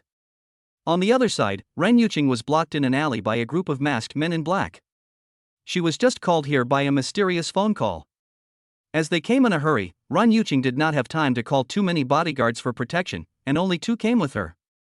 But now, the 2 bodyguards had been knocked unconscious by a stick and fell to the ground. Damn it! We should have called a few more people to follow. Looking at the masked man slowly walking towards her, Ren Yuqing's face was solemn and full of regret, and she stepped back step by step. It was already evening at this time. It gets dark especially early in winter. There was still some light on the street outside, but the alley was already extremely dark. Who are you? What on earth are you going to do? Who ordered you to do this? However much money the other party gives you, I can give you 10 times as much. Ren Yuqing was negotiating with them on the surface, but she put her hands behind her back and dialed her cell phone to call the police. But little did she know that the leader of the other party had already arranged some people to go around and snatch Ren Yuqing's phone from behind. Bitch, you want to call the police? I think you want to die. A big man cursed angrily and swung his stick at him fiercely. Chapter 50, Learning Life Skills. Xu Ning quickly arrived at the scene. But after looking around, he didn't see his wife. Xu Ning immediately breathed a sigh of relief, thinking that it was probably a false alarm, perhaps someone was playing a prank. Xu Ning tried to call Ren Yuqing, but her phone was turned off. Xu Ning became nervous again. Ah! At this moment, a scream was heard from an alley not far away. Xu Ning was shocked when he heard this and ran over immediately. Sure enough, Ren Yuqing was seen standing there with blood all over her face, gasping for breath. Yuqing! How are you? Hold on, I'll take you to the hospital. Xu Ning's eyes were full of worry. He didn't care about anything else. He picked up Ren Yuqing and went to the hospital. Ren Yuqing was simply amused by her silly husband and couldn't help but said, I'm fine. They are the ones who should be sent to the hospital. Xu Ning was stunned when he heard this. Only then did he look down and see that there were 7 or 8 strong men lying at his feet, holding their stomachs and rolling on the ground groaning. One of them even had a broken nose and was bleeding profusely. On the other hand, Ren Yuqing in his arms had a smile on her pretty face. Apart from being a little out of breath due to fatigue, she was in good spirits. As for the blood on his face, Xu Ning wiped it with his hand, and there was no wound. Ren Yuqing got down from Xu Ning's arms and said with a smile, It's not mine. It was that person's nosebleed that splashed on me. The punch I threw just now was a bit too strong and hit the other person's nose. Ren Yuqing explained calmly. Xu Ning was a little confused at the moment. He looked at the 7 or 8 men lying on the ground, and then looked at Ren Yuqing who was unharmed in front of him. They were all beaten by you?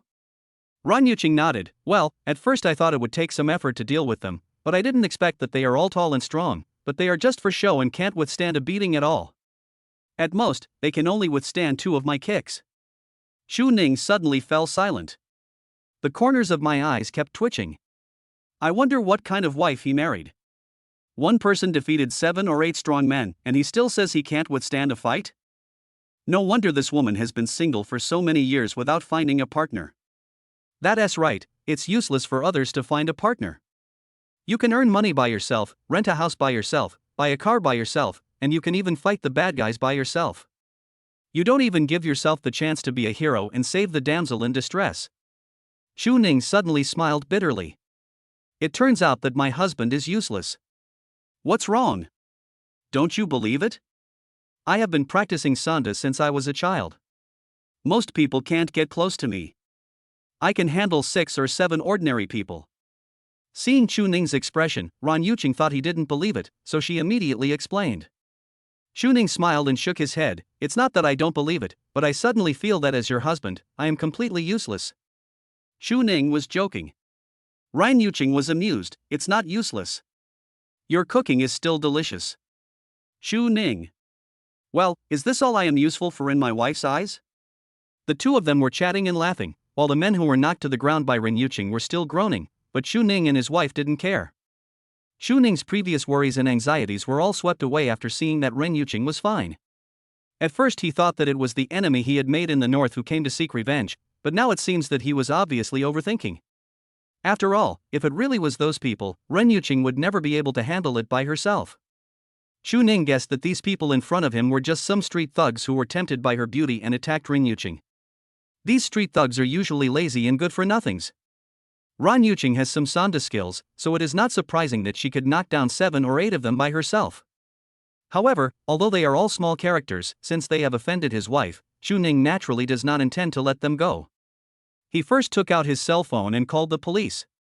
While waiting for the police to arrive, Xu Ning walked up to them and kicked them one by one. Dare to tease your own wife? Looking for a fight? Then, there was a shrill scream. With Chu Ning's strength, these people would not be able to get up for a while. Come on, let's go home. After doing all this, Chu Ning took Ren Yuqing home. They didn't wait for the police to come, because they would have to take a statement at that time, which would have been troublesome enough. On the way back, Chu Ning and his friends passed by a vegetable stall on the street. Chu Ning suddenly remembered that he had no vegetables at home, so he stopped to buy some. How much is this cabbage per pound? 8 cents. It's too expensive. There are only 2 left. Can you make it cheaper, 50 cents? I'll buy them all. Chu Ning bargained. 50 cents is too little. I can't buy it. The purchase price is 70 cents. So, 60 cents. These are the last 2. I'll sell them to you even if I lose money. After some bargaining, Chu Ning finally bought 2 cabbages for 60 cents. While Chu Ning was bargaining, Ren Yuqing was always watching. After the purchase, Ren Yuqing asked in confusion, is it worth it to waste so much time and effort just for those 2 cents?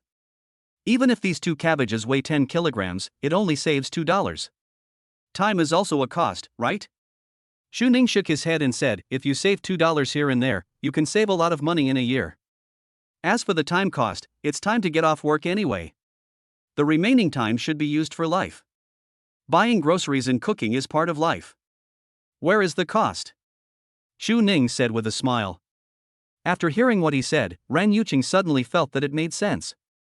2 cents, or even $2, is not much, but over time, it accumulates to a considerable amount for an average family. Moreover, Chu Ning's sense of time also gave Ren Yuqing a feeling of enlightenment. In the past, Ren Yuqing cared too much about her time. I wish I could spend all my time on work. After all, for a group president like Ren Yuqing, every minute and every second is extremely precious. Sometimes, Ren Yuqing feels that going to the toilet, eating, and even sleeping are all a waste of time. But now think about it, how can the time cost be calculated in this way? Work is not everything in life, and time outside of work is meant to be wasted. You can go fishing, play ball, set up stalls, and even bargain with vendors. These are part of life. Afterwards, Chu Ning bought some other vegetables. Ren Yuqing found it very interesting to see Chu Ning using his eloquent tongue to haggle with the vendors over prices. She wanted to try it too. Okay, there's a fruit stand in front. Let's buy some fruit and then I'll let you tell me. Chu Ning said with a smile. Soon, the 2 came to the fruit stall, picked some bananas and apples, and after weighing them, the total cost was 28.3 yuan. Boss, this is too expensive. Can you make it cheaper? How about 23.20 yuan? Ren Yuqing imitated Chu Ning's words just now and bargained with the boss in a serious manner. Chu Ning was amused at that time. Okay, big sister, 23 yuan is fine, huh? The boss also laughed out loud. Perhaps, this was the first time the boss met a girl who was so reserved in bargaining. Chapter 51, Realizing Something is Wrong. On the way home after buying fruits, Ren Yuqing kept asking Chu Ning, what were you laughing at just now? I was clearly imitating your words when bargaining with others, so what's the problem with that? Chu Ning smiled and replied, I'm not laughing at anything, I just think you're cute. But next time when you bargain, you can bargain a little more, don't be embarrassed. These vendors are sometimes shady, asking for exorbitant prices and paying you back at the bottom. Chu Ning imparted relevant experience to Ren Yuqing. When he started bargaining with others, he was actually the same as Ren Yuqing, not daring to bargain too much. He felt that it was not easy for the vendors to make money, and if he bargained too much, it would seem like he was being too much, and he felt a little embarrassed. But later, after buying things from his eldest brother several times, Chu Ning realized that when buying things outside, it is easy to be cheated if you are too thin-skinned. You still need to be thicker-skinned. Listening to Chu Ning's instructions, Ren Yuqing nodded seriously, indicating that she understood. At this time, Chu Ningtong had carried several bags, big and small, and had bought basically everything he needed.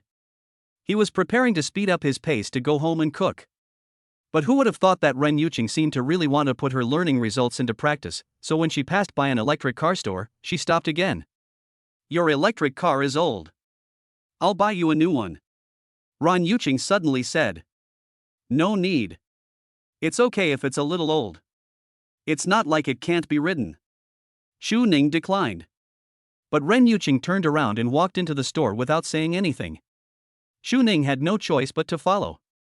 The shopping guide came forward and started asking the two people what kind of electric car they wanted to buy. How much is this one? Ran Yuqing asked, pointing at the tram closest to her. Miss, you have a good eye. This model is the best one we have in our store, with the best value for money. There is only this one left. The original price was more than 2,400 yuan, but now there is a promotion, so I will sell it to you for 1,999. The shopping guide said with a smile. Ran Yuqing heard this, but shook her head. It's too expensive, make it cheaper. Miss, this is already a promotional price. If it's any cheaper, we'll lose money. The shopping guide looked embarrassed. In the past, Ran Yuqing would probably have believed it. But now, Chuning asked her to be thick-skinned and not believe the lies of these merchants, so she continued calmly, make less money, this is the last one, the price is the price after it is sold, and it can be cheaper. Okay then. I see that you really want to buy it, young lady. Let's just be friends. I'll give you a discount. I'll sell it to you for 1950. The shopping guide said readily. But Ran Yuqing still shook her head, it's still too expensive. How much does the lady want to buy it for?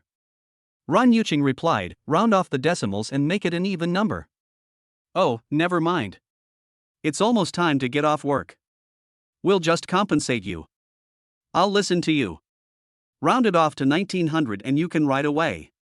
The shopping guide looked as if he was in pain. Xu Ning looked at him from behind and nodded. My wife learned it and used it right away, and it worked very well. She really spent $100 on it. However, before Xu Ning could praise her, Ran Yuqing shook her head again and said seriously, I didn't mean this when I said round off. I meant 1,000 yuan, if you agree, we can ride away. After Ran Yuqing finished speaking, Xu Ning saw the shopping guide's smiling face darken at a speed visible to the naked eye. Seeing this, Xu Ning decisively pulled Ran Yuqing away before the shopping guide got angry. But even so, the shopping guide's angry voice could still be heard from behind. If you don't want to buy it, just say so. Is there anyone who bargains like you? Playing with me? A $2,000 electric car, and you cut the price by $1,000? Is this rounding off? You are rounding off. You guys are really amazing, why don't you go to the sky? The shopping guide was very angry. I feel like Xu Ning and the others are playing tricks on me. I've been selling electric cars all my life, and this is the first time I've seen someone bargain like this. Chun Ning, what's going on? Aren't you asking me to be thick-skinned? But why is she so angry? Why is the price different from yours? On the way back, Ran Yuqing looked confused. Xu Ning was a little amused and could only explain that bargaining depends on the situation. It is not good to say too little, and it is not good to say too much either. Anyway, there is no need to rush, and you will understand it slowly in the future. Ran Yuqing didn't say anything. She didn't expect that there was actually so much knowledge in this thing. The two did not continue this topic after that. When they were almost home, Ran Yuqing thought about Xu Ning's work again. I heard that Jiayu Culture is recruiting again. Have you gone for the interview? That position was a random position that Ran Yuqing had specially set up for him. If he didn't go, all my efforts would have been in vain. After hearing what Ran Yuqing said, Xu Ning slapped his head and said, oh no, I forgot about the contract. Ran Yuqing had an accident just now, and Xu Ning was so anxious that he didn't care about anything else and ran here before the contract was completed. Later it was discovered to be a false alarm, but Xu Ning had forgotten about it. He should have returned to the company at that time. It's almost 7 o'clock. They must be off work. Forget it, I'll go over and ask tomorrow. Xu Ning suddenly felt bitter. At this point, he had no other choice but to wait until tomorrow. Yeah, don't be anxious. Some things are yours, and no one can take them away. If they are not yours, you can't fight for them. Ran Yuqing replied calmly and meaningfully. Xu Ning didn't think much about it and just thought that Ran Yuqing was comforting him. After a while, they finally returned home. Xu Ning asked Ran Yuqing to take a shower first, while he prepared to go to the kitchen to cook. However, after the two pushed the door open, they were surprised to find that the house had completely changed since they left. There were colorful lights and decorations hanging on the walls, and roses at the feet formed a path leading to the bedroom. There were candles on both sides, and the red flames were swaying. In the center of the living room, beautiful petals form a heart. There was colorful light and shadow on the dining table, red wine was paired with Western food, and beautiful music was playing in the room. The scene is ambiguous and romantic. Both Chu Ning and Ren Yuqing were stunned. I subconsciously left the room, thinking I had walked into the wrong house.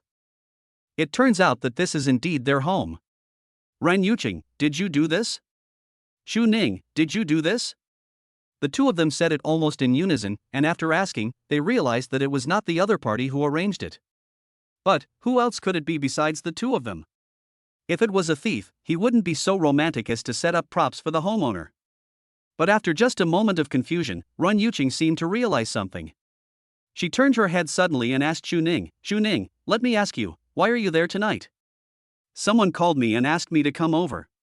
They also threatened me that if I went too late, I would die. By the way, I haven't asked you yet, how did you get entangled with those people? Chu Ning asked puzzledly. Ren Yuqing frowned after hearing this. That's not right. Someone called me and told me that you were in danger there and asked me to come over. This is strange. What does the other party mean? It feels like they wanted us to meet there on purpose. The more Chu Ning thought about it, the more confused he became. But Ren Yuqing's mind gradually became clear. It is quite strange, but if this matter is linked to the current layout of the room, it is not strange. All of this is obviously deliberately designed by someone, just to make us two closer. Chu Ning trembled when he heard this. You mean, it's your cousin? As soon as Chu Ning finished speaking, Ren Yuqing's phone rang. It was Ren Feifei calling. Sister, come quickly. The old man was beaten. He's already in the hospital. Ren Feifei's anxious voice came from the phone. Chu Ning's face turned green after hearing this. Oh my god. Could it be that he just beat me? Chapter 52, full of ridiculous things. Just before Chu Ning left, someone kicked him. At that time, Chu Ning thought that these people couldn't even handle a woman, so they must be street thugs, so he didn't take off his mask to see their faces. But now, if everything is really as Ren Yuqing expected, it is very likely that Grandpa Ren is among those people. At this moment, not only Chu Ning was panicked, but Ren Yuqing was also a little panicked. Chu Ning only kicked him once, but she kicked him several times without saying anything. I think the old man shouldn't be mixed with those people. Even if he wants to bring us together, he can at most hire some people. He probably won't do it himself. Chu Ning looked at Ren Yuqing in a tone that was almost like a prayer. Ren Yuqing's face was full of bitterness. If it were an ordinary old man, what Chu Ning said would naturally make sense. But my grandfather is an old naughty boy. What can't he do? He even has the ability to show them a romantic action movie. It's not unbelievable that he can sneak into those thugs to scare me. But it's no longer important to doubt this now, they should just go to the hospital and check it out. There was no time to appreciate the romantic scene in front of them. Chu Ning and his wife hurried to the hospital and saw the old man lying on the bed with a bruised face. Ren Feifei was guarding by the bed. Feifei, what's going on? Grandpa, cousin, he was fine, why was he beaten? Ren Yuqing asked in confusion. Ren Feifei shook her head, I don't know either. Anyway, just now, someone from the police station called me and asked me to go to the police station to pick someone up. When I picked up Grandpa, it was already like this. Then I took him to the hospital. I asked him what happened along the way, but he wouldn't tell me. I was worried that Grandpa's brain was damaged, so I called you. Ren Feifei's voice was choked with anxiety and she was about to cry with worry. After hearing what Ren Feifei said, Ren Yuqing and Chu Ning looked at each other, and their faces became a little uglier at the same time. In fact, Ren Yuqing was fine. She took a look at her grandfather's injuries and found that he only had some bruises and scrapes, nothing serious. Seeing this, her worries dissipated a lot. Instead, I wanted to laugh. This old naughty boy has been doing nothing all day. Now he has learned his lesson. If Chu Ning hadn't been here, Ren Yuqing would probably have said that he deserved it. But Chu Ning felt very guilty at this moment. There is no need to think about it. The old man was picked up from the police station by Ren Feifei. It can be seen that the old man participated in the beating of Ren Yuqing just now, and he must have been kicked by Chu Ning. When Chu Ning thought about beating up his wife's great-uncle, his face turned red. He didn't know how to tell the old man. Is it a direct admission? Or are you just playing dumb? After hesitating for a while, Chu Ning decided to ask, Uncle, how are you feeling? Old Master Ren had a dark face. He didn't even look at Chu Ning. He turned around and turned his head away. The old man was extremely angry at this moment. He planned for so long and had good intentions, but what was it for? Isn't it just to let this brat come to the rescue and win the heart of his granddaughter as soon as possible? But, damn it. He never dreamed that his granddaughter was so fierce. He hired 7 or 8 men, but they were unable to subdue her and were beaten up by her instead. Of course, the old man accepted being beaten by Rin Yuqing. Who made him play the role of a bad guy and try to scare his own granddaughter? But what the old man couldn't accept was that, Chuning, you little brat, you are late, so you are late. If you can't be the hero to save the beauty, then you should just take Rin Yuqing home honestly. But the bastard kicked him again before leaving. That kick almost made the old man's bile come out. Is Mr. Ren's liver still hurting now? Of course, you can kick her if you want, just think of it as standing up for your wife. But this brat actually called the police and sent them to the police station. Killing people is heartbreaking. There was no other choice, the old man had to use his connections and contact his old friend at the Yunqing Municipal Bureau. The man was half buried in the ground, beaten up and sent to the police station. When Mr. Ren told this to his old friends, he felt so embarrassed. Now this bastard Chuning is still licking his face and asking how it feels? What else can I do? I was almost kicked to death by you. The old man was so angry that he wanted to jump up and slap Chuning. What an ungrateful person. Grandpa, I gave so much, including a candlelight dinner, flowers and red wine, and I arranged everything for you, but in the end, I got beaten up by you? Grandpa, my brother-in-law is talking to you, why are you ignoring him? Tell me quickly, what's going on? Didn't you say you were going to bring my sister and brother-in-law together? How come you were suddenly beaten up and taken to the police station? Ren Feifei kept asking questions. The old man's face turned red and he refused to say anything. Ren Feifei wanted to ask more, but was stopped by Rin Yuqing. Okay, stop asking. Give him some face. You are already old, and you don't stay at home to enjoy your retirement, but you always do these things. Did you learn your lesson this time? I'm telling you, you can't blame anyone but yourself. You deserve it. I wonder if you'll still do these things in the future. Rin Yuqing blamed the old man from the side. Sister, what happened? Tell me quickly, I'm so curious. Ren Feifei heard that her sister seemed to know something and asked immediately. Rin Yuqing did not hide anything and directly revealed all the ridiculous things the old man had done. Why are you talking so much? Just know it in your heart, but you have to tell it to me. Don't you think I, your grandpa, have any dignity? The old man, who had been holding it in for a long time, finally spoke. But Ren Feifei next to her was already bent over with laughter. Ha ha ha. Grandpa, you are really so awesome. Hiring someone to tease my sister, and then letting my brother-in-law save her, what a good plan. But Grandpa, have you forgotten that my sister has been learning Sanda since she was a child? Next time you hire someone, you have to hire someone capable. Grandpa, you made me laugh to death. When she thought about how her grandfather failed to steal a chicken and was beaten up, and was knocked to the ground by her sister before her brother-in-law could even arrive, Ren Feifei laughed so hard that she couldn't straighten her back and almost cried. Shut up, you little bitch. I can't beat your sister, but I can at least beat you. The old man also felt ashamed and scolded Ren Feifei with a dark face. At this time, Chuning, who had been embarrassed all the time, came up again and said guiltily, Uncle, I'm sorry, I really didn't know you were there. If I had known earlier, I would never have kicked that person before leaving. I wanted to vent my anger for Yuqing. Chuning apologized very sincerely. Ren Feifei, who was standing by, laughed even louder when she heard this. Ha ha ha ha ha ha. Grandpa, were you also kicked by your brother-in-law? No, I'm going to faint from your laughter. Ha ha ha ha. Grandpa, how can you be so funny? Ha ha ha ha. Ren Feifei laughed even more arrogantly. The old man's expression became even uglier. Stinky girl, shut up. Chapter 53, Those Embarrassing Moments. Old Master Rin didn't let Rin Yuqing stay with Chuning and his wife for too long. After a few words, he told them to go home and rest. I'm fine, just a few scrapes. Your cousin will be with me at the hospital.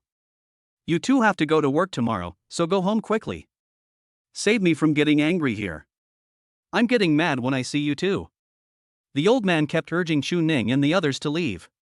Rin Yuqing knew that she couldn't win against this stubborn old man, so after giving Ren Feifei a few instructions, she left with Chuning. Before leaving, Chuning apologized to the old man again. The flood washed away the Dragon King temple, and Xu Ning was undoubtedly feeling very ashamed.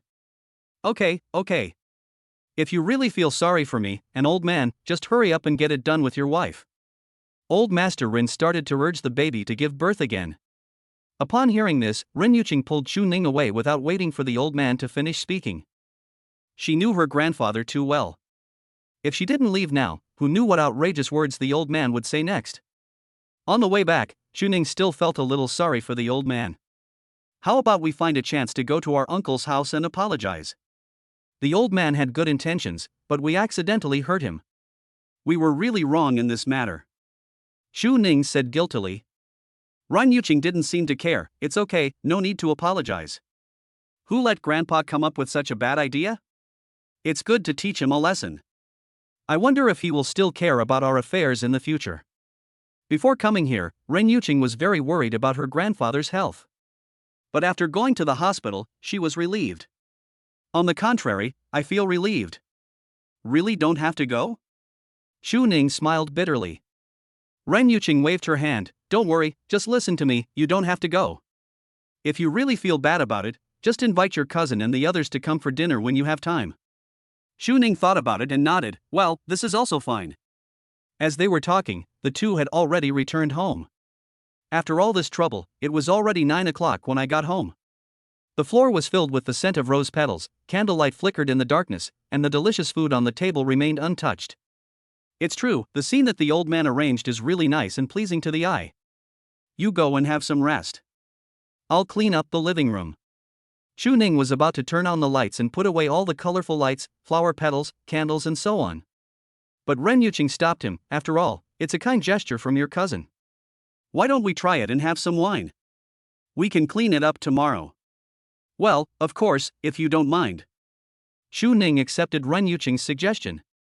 Indeed, it was not easy for the old man to set up this venue, and it would be a waste to just clean it up like this. They can, just enjoy it first. Just like this, Xu Ning and Ren Yuqing started a candlelight dinner among the rose petals all over the ground. On the dining table, the fire flickered. Xu Ning and Ren Yuqing raised their glasses and drank. The rose scent accompanied by the rich wine aroma is confusing. After a while, Ren Yuqing's pretty face was flushed with a charming blush. Not sure if it was because of the alcohol or because the heating in the house was too strong, but Ren Yuqing felt a little hot, so she took off her outer clothes, leaving only a thin base shirt. Her snow-white neck looked even more charming under the candlelight. Come on, cheers.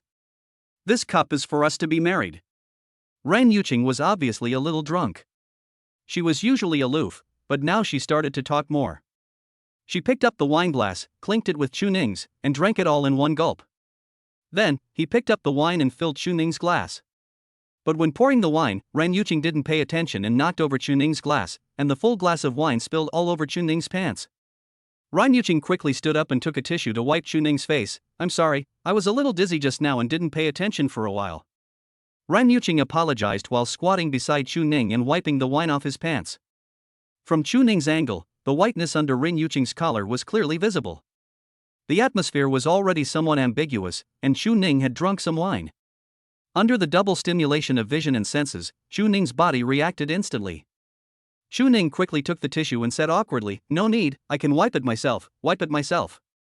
Xu Ning didn't want Ren Yuqing to touch him again. But Ren Yuqing didn't notice anything unusual about Xu Ning and insisted on helping Xu Ning deal with the wine on his pants. It wouldn't matter if he didn't help, but when he helped, Ren Yuqing saw that a certain part of Xu Ning's pants was bulging at a speed visible to the naked eye. It's like a tent that never falls down on the grassland. Ren Yuqing didn't think much about it at first, thinking it was just a wrinkle on her pants, and instead tried hard to press it down. But when she wiped it with paper, the hard and elastic touch made Ren Yuqing feel like being struck by lightning. Her pretty face turned red from her neck to her ears. Not only Ren Yuqing, but Xu Ning was also extremely embarrassed. The bodies of the two men froze in place almost at the same time. Although Ren Yuqing has never been in a relationship or had any intimate contact with the opposite sex, she understands the most basic physiological knowledge. She knew very well what her hand had touched just now. But Ren Yuqing was stunned. She felt a buzzing sound in her mind and then everything went blank. When she came to her senses, she hurriedly said sorry to Xu Ning, then stood up and ran to the bedroom with a red face. She really didn't have the face to stay here any longer. She actually touched Chu Ning there? My old swan. I feel ashamed just thinking about it.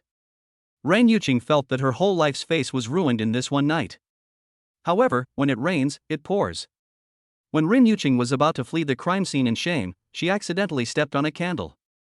Ah! Ren Yuqing screamed and her delicate body fell to the ground at a speed visible to the naked eye. But at this moment, Chu Ning was quick-witted and rushed forward to hug Ren Yuqing in his arms. At that moment, the two looked into each other's eyes. Chu Ning looked straight at Ren Yuqing. Ren Yuqing also stared at Dust. Their faces were so close that you could hear their breathing. Ren Yuqing seemed to be able to hear Chu Ning's heartbeat. In the room, the flickering firelight cast a hazy shadow on them. A room covered with roses, two drunken men and women, romantic lights, ambiguous postures, and Chu Ning's deep and beautiful eyes. At this moment, Ren Yuqing, lying in Chu Ning's arms, felt that her heart was intoxicated. Her eyes gradually became blurred, and she closed them obediently, waiting nervously and expectantly for Chu Ning's next move. Sure enough, Chu Ning's eyes were getting closer and closer to her. Ren Yuqing seemed to have felt the warmth at the corners of Chu Ning's lips. Will she be conquered by this man in the end? Chapter 54, My wife seems angry. However, as soon as Ren Yuqing closed her eyes, they were pried open by Chu Ning. There's something in your eye. Let me help you get it out. As Chu Ning spoke, he removed the thing from the corner of Ren Yuqing's eye. It looks like eye boogers. Okay, we're done. Go back and have some rest. Chu Ning put Ren Yuqing down from his arms and urged her to go back to her room to rest with a smile. However, Chu Ning did not notice at all that Ren Yuqing's eyes were gradually getting colder, and her pretty face was becoming more and more embarrassed and angry. Finally, Ren Yuqing picked up the unfinished red wine on the table and splashed it directly on Chu Ning's face, and angrily said to Chu Ning, "You are an idiot. People like you should never be able to get married in your life."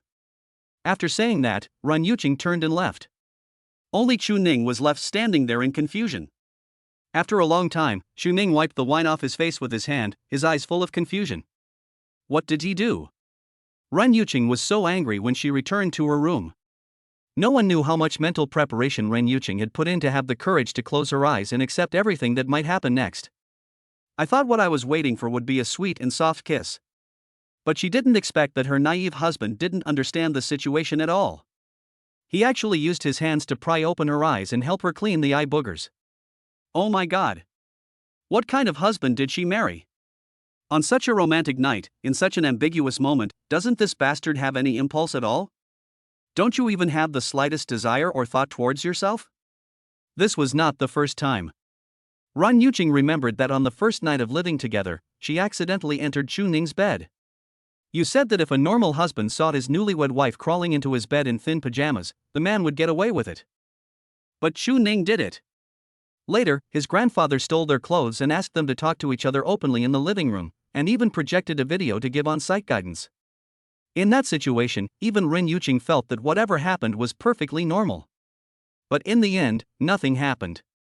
It was the same tonight, with a candlelight dinner, rose wine, and even Chu Ning holding her in his arms. But still, nothing happened. Ren Yuqing was angry and frustrated. Am I really not charming enough that Chu Ning has no interest in me at all? In the living room, Chu Ning first washed his face, then changed his clothes that were stained with wine, and finally cleaned up everything in the living room. After finishing all this, Chu Ning took a shower and then lay down on the bed. However, thinking of Ren Yuqing's angry look just now, Chu Ning felt worried. He still doesn't know how he offended that woman. Is it because I hugged her? Let her think that she was up to no good. But given the situation at the time, I had no choice but to do it and had no intention of offending anyone. Logically speaking, you shouldn't be angry. After thinking for a long time, Chu Ning still couldn't figure it out. In desperation, he had to call Fatty. The fat man has been through countless women, and he is undoubtedly more experienced than himself when it comes to dealing with women. The call was quickly connected, and Chu Ning briefly told the fat man what happened tonight. Fatty, do you think she misunderstood me? I hugged her because it was an emergency. Otherwise, she would have fallen to the ground. I really didn't mean to offend her. Logically, she shouldn't be angry about this. Chu Ning was confused. He always felt that Ren Yuqing was a very sensible girl and would not throw water at him because of this matter. But as soon as Chu Ning finished speaking, the fat man's mocking voice came from the phone. Ha ha ha. Brother Ning, I really don't know if you are really stupid or just pretending to be stupid. If you ask me, my sister-in-law spilling wine on you is the least of her worries. If it were me, I would slap you on the head and see if that would wake you up. The fat man laughed. What's wrong with me? I really didn't mean to take advantage of her. Although your sister-in-law is beautiful, she won't make me lose my mind and do anything bad. Shu Ning tried to explain. The fat man laughed even louder. Ha ha ha. Brother Ning, you were a soldier, hanging out with a bunch of rough guys all day. You don't understand a girl's mind at all now. Sister-in-law is angry not because you touched him, but because you didn't touch her.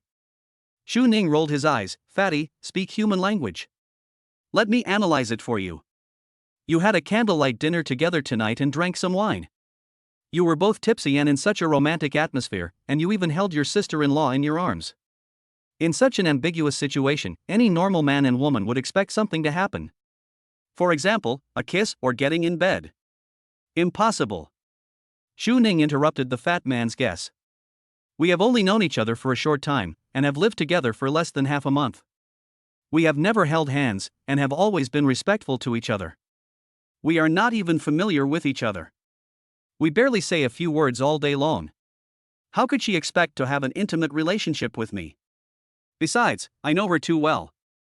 She is a workaholic. She goes out early and comes back late every day.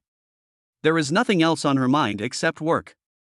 She is usually cold and has no emotions at all. How could she possibly think of kissing me? Absolutely not. Shu Ning just felt that the fat man's analysis was too outrageous. He didn't believe that a woman as cold as Ren Yuqing, like Nun Miju, would develop sexual desire for him. Just like the last time Ren Yuqing walked into the wrong room and crawled into my bed, I clearly didn't do anything, and it was even Ren Yuqing who walked into the wrong room, but Ren Yuqing still kicked me off the bed.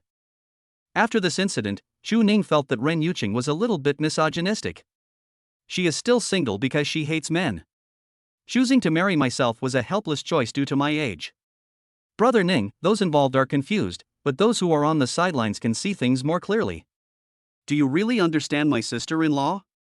Then let me ask you, when your sister-in-law was held in your arms, did she close her eyes? The fat man continued to analyze. Shu Ning remembered this clearly, closed my eyes. At that time, she had pried her eyes open by herself. But Shu Ning didn't think there was anything strange about Ren Yuqing closing her eyes. She probably closed her eyes because she was afraid of falling. Haha, isn't that the end? When a woman kisses, she will subconsciously close her eyes and wait for the man to kiss her. After hearing this explanation, Shu Ning was stunned. Are you serious? You still say that? She is obviously afraid, right? Oh my god, you still don't believe me. Then let me ask you again, after your sister-in-law poured the wine on you, did she say that you were a blockhead, a fool, and that you deserved to be single for the rest of your life? Shu Ning was stunned. How did you know? He didn't repeat what Ren Yuqing said to him. But it was as if this fat guy had installed surveillance cameras in his house, and he actually guessed it right. Before, a girl liked me and asked me to go to her house for a drink. I pretended to be stupid and made excuses not to go. She said that to me. But in fact, I knew it all. The woman wanted to sleep with me, and I was just pretending to be stupid. But Brother Ning, you are obviously really stupid. Just trust me. After spending some time together, my sister-in-law should have accepted you in her heart. Even if we can't say she loves you yet, she definitely doesn't hate you. However, you are so unromantic tonight, I am afraid that you will make your sister-in-law sad.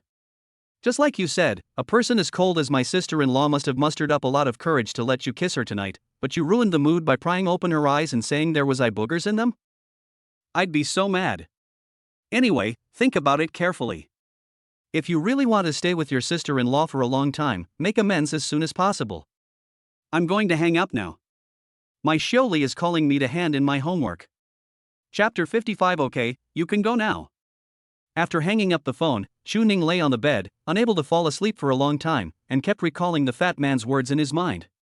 It also reminded me of the scene tonight when Ren Yuqing's pretty face was flushed and her heartbeat was accelerated in his arms.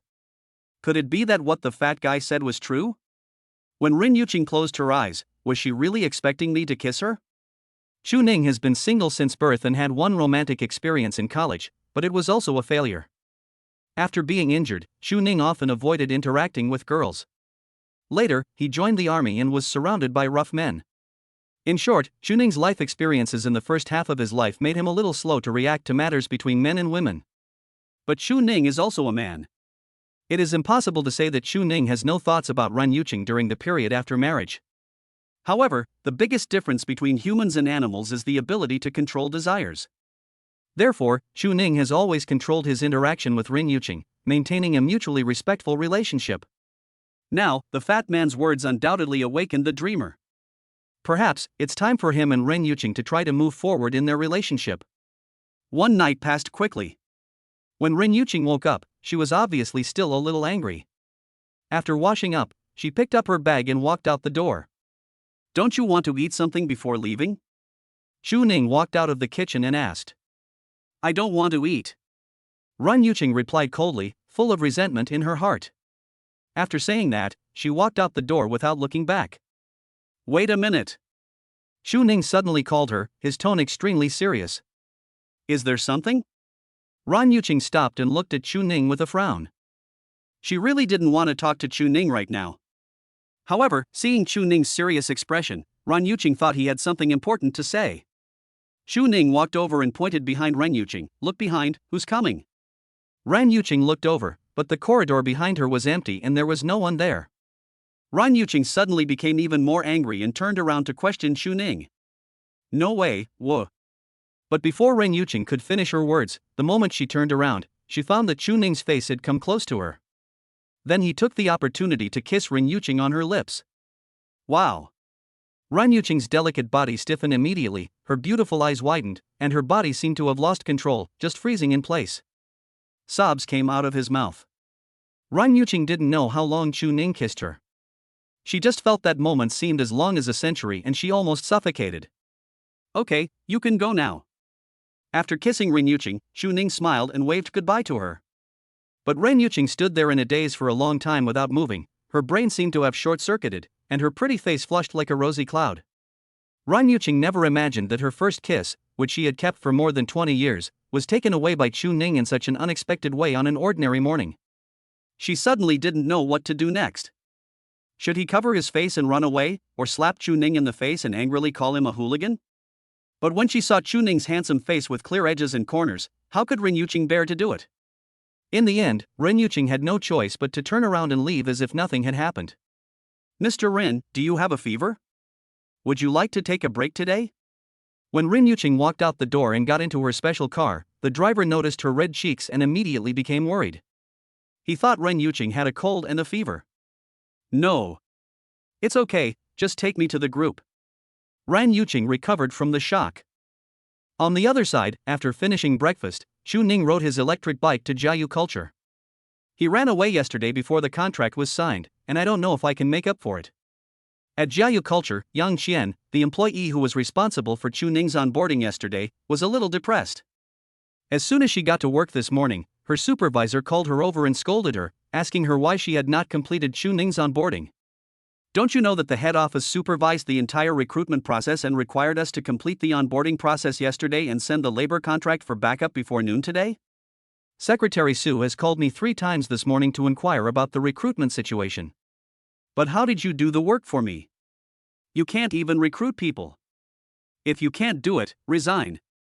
The HR manager scolded Yang Qian harshly. Yang Qian felt aggrieved at the moment, but she couldn't blame him for this, as it was the applicant who ran away halfway through signing the contract yesterday. At this point, if we find someone else to take another physical examination before joining the company, it would probably be too late. The only way was to contact the applicant named Chuning from yesterday again.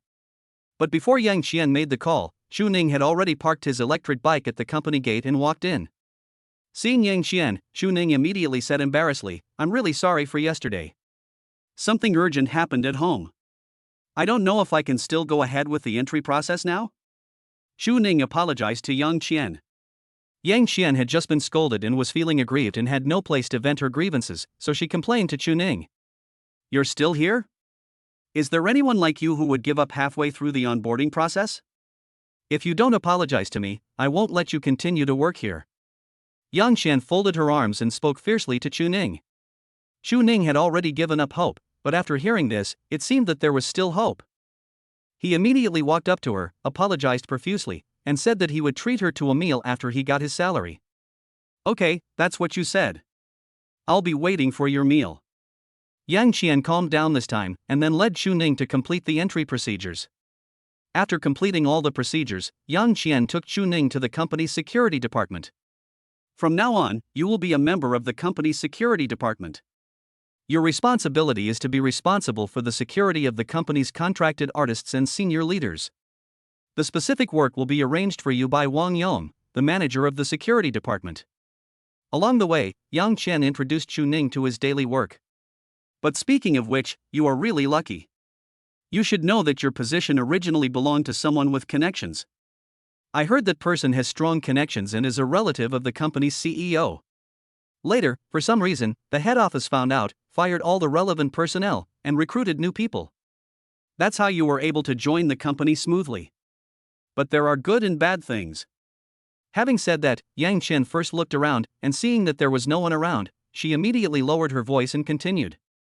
Although the previous general manager Wang Hong was fired, he has supported many of his cronies in recent years and his influence in the company is still there.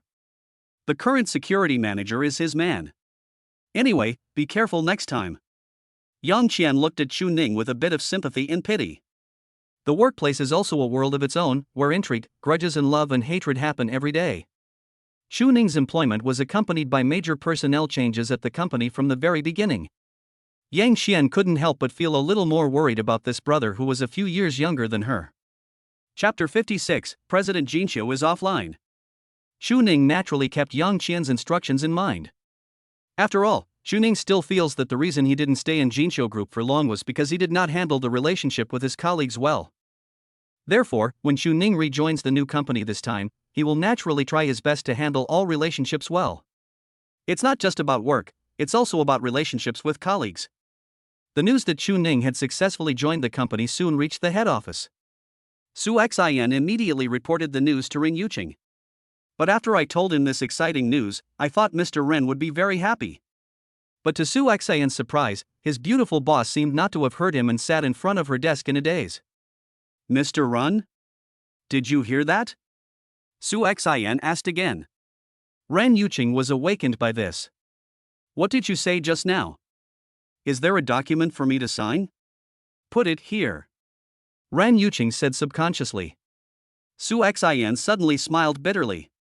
After all this time, it turned out that Mr. Ren didn't hear what he said at all. There was no choice but to report it again. Well, have you joined the company yet? You did a great job this time. Hearing that her husband's job was finally settled, Ren Yuqing felt relieved. In this way, her husband doesn't have to set up the stall every day. It is both hard and dangerous. Mr. Rain, do I need to say hello to the new general manager of Jiayu Culture and ask him to take care of Mr. Rin? Su Xian asked in a low voice. Ren Yuqing shook her head, no need. Besides, the relationship between him and me is strictly confidential. Just let him work in the company as a normal employee, no need for any preferential treatment. It's just right, I can also see his ability. Ren Yuqing's words were obscure, but Su Xian could hear some hidden meanings. Before, Su Xian was wondering why Mr. Ren demoted her husband to a subsidiary company, and even to a grassroots position. But now, Su Xian felt that he understood something. All of this should be Mr. Ren's training for Chu Ning, allowing him to experience the hardships of grassroots work, and also laying the foundation for Chu Ning to officially become the male owner of Jinqiu Group and accept important work in the group in the future. After all, many senior executives of the group knew that the old chairman, Mr. Rin, had only one son, who was Rin Yuqing's father. But unfortunately, the next generation only had 2 granddaughters and no eldest grandson. If nothing unexpected happens, 100 years after the old man passes away, Jinqiu Group will be passed to the head of the Rin family, Princess Yuqing. As Ren Yuqing's husband, Chu Ning will inevitably help his wife share some of the burden and co-manage the group in the future. It is understandable that Ren Yuqing is paving the way for Chu Ning's future at this time. After reporting Chu Ning's situation, Su Xian hesitated for a moment, then asked with concern, Mr. Ren, are you okay? Do you want to go back and rest? I'm here at the group, you can rest assured. As soon as Su Xian came to work in the morning, she noticed something was wrong with Ren Yuqing. I felt a little absent-minded the whole morning, as if I had lost my soul. I'm fine, you go and do your work. Ren Yuqing was a little flustered at the moment, and a blush rose on her pretty face. As if afraid that Su Xian might notice something, Ren Yuqing immediately sent her away. Su Xian didn't say anything, just nodded and left the office. But before leaving, Su Xian still saw Ren Yuqing's blushing face. That shy look was exactly like a little girl who had fallen in love and eaten the forbidden fruit. After being with Ren Yuqing for so long, it was the first time that Su Xian saw the group president, who was always cold and dignified, acting like a little woman. Is this the power of love? After closing the door, Su Xian outside the door covered her mouth and laughed. But in his heart he secretly admired Chu Ning. Obviously, she didn't expect that Chu Ning actually had two boys who could conquer her, President Ren, so quickly. It was soon time to get off work. Wang Yi was waiting at the company gate early. How was it? How was your first day on the job? Seeing Chu Ning, Wang Yi immediately walked forward, put his arms around Chu Ning's neck and asked with a smile. It's okay. I just cleaned up the office and didn't do anything all day. Chu Ning had never thought that as a bodyguard he could have his own office. Of course, I share it with my colleagues. Yeah, it's like this on the first day. It will probably be busy in the future. Be prepared, the work in the security department is not easy. There may be a risk of injury. Wang Yi reminded. Their company is engaged in the field of entertainment, and they have many contracted artists. Although they cannot be considered first-tier stars, there are quite a few second-tier and third-tier stars. Normally, when these artists go out for activities, they are often surrounded by fans. It's okay for normal fans, but it's normal for those fans who are pathologically chasing stars to do something out of the ordinary. What's even scarier is the haters. A few years ago, there was an incident where an artist was attacked and stabbed twice in the abdomen. In short, your job still has certain risks. I shouldn't say this, you should have a professional attitude, but you should also pay attention to your own safety. We are all here to make a living. There is no need to throw away our lives for a few wages. Wang Yi was an honest man. He told Chu Ning everything he should and shouldn't say. Okay, Brother Wang, I will pay attention to it. Chu Ning nodded. Afterwards, the two left the company together, and Wang Yi insisted on treating Chu Ning to a meal to congratulate him on his successful employment. But just as the two of them walked out of the office building, a female voice came from behind them, Brother Chu Ning? Hearing this, Chu Ning turned around and saw a tall girl standing there. The girl had a pure appearance, fair skin, and light makeup on her delicate face. She was wearing a well-cut OL suit and flesh-colored stockings under a black hip skirt, which made her legs look long and slender.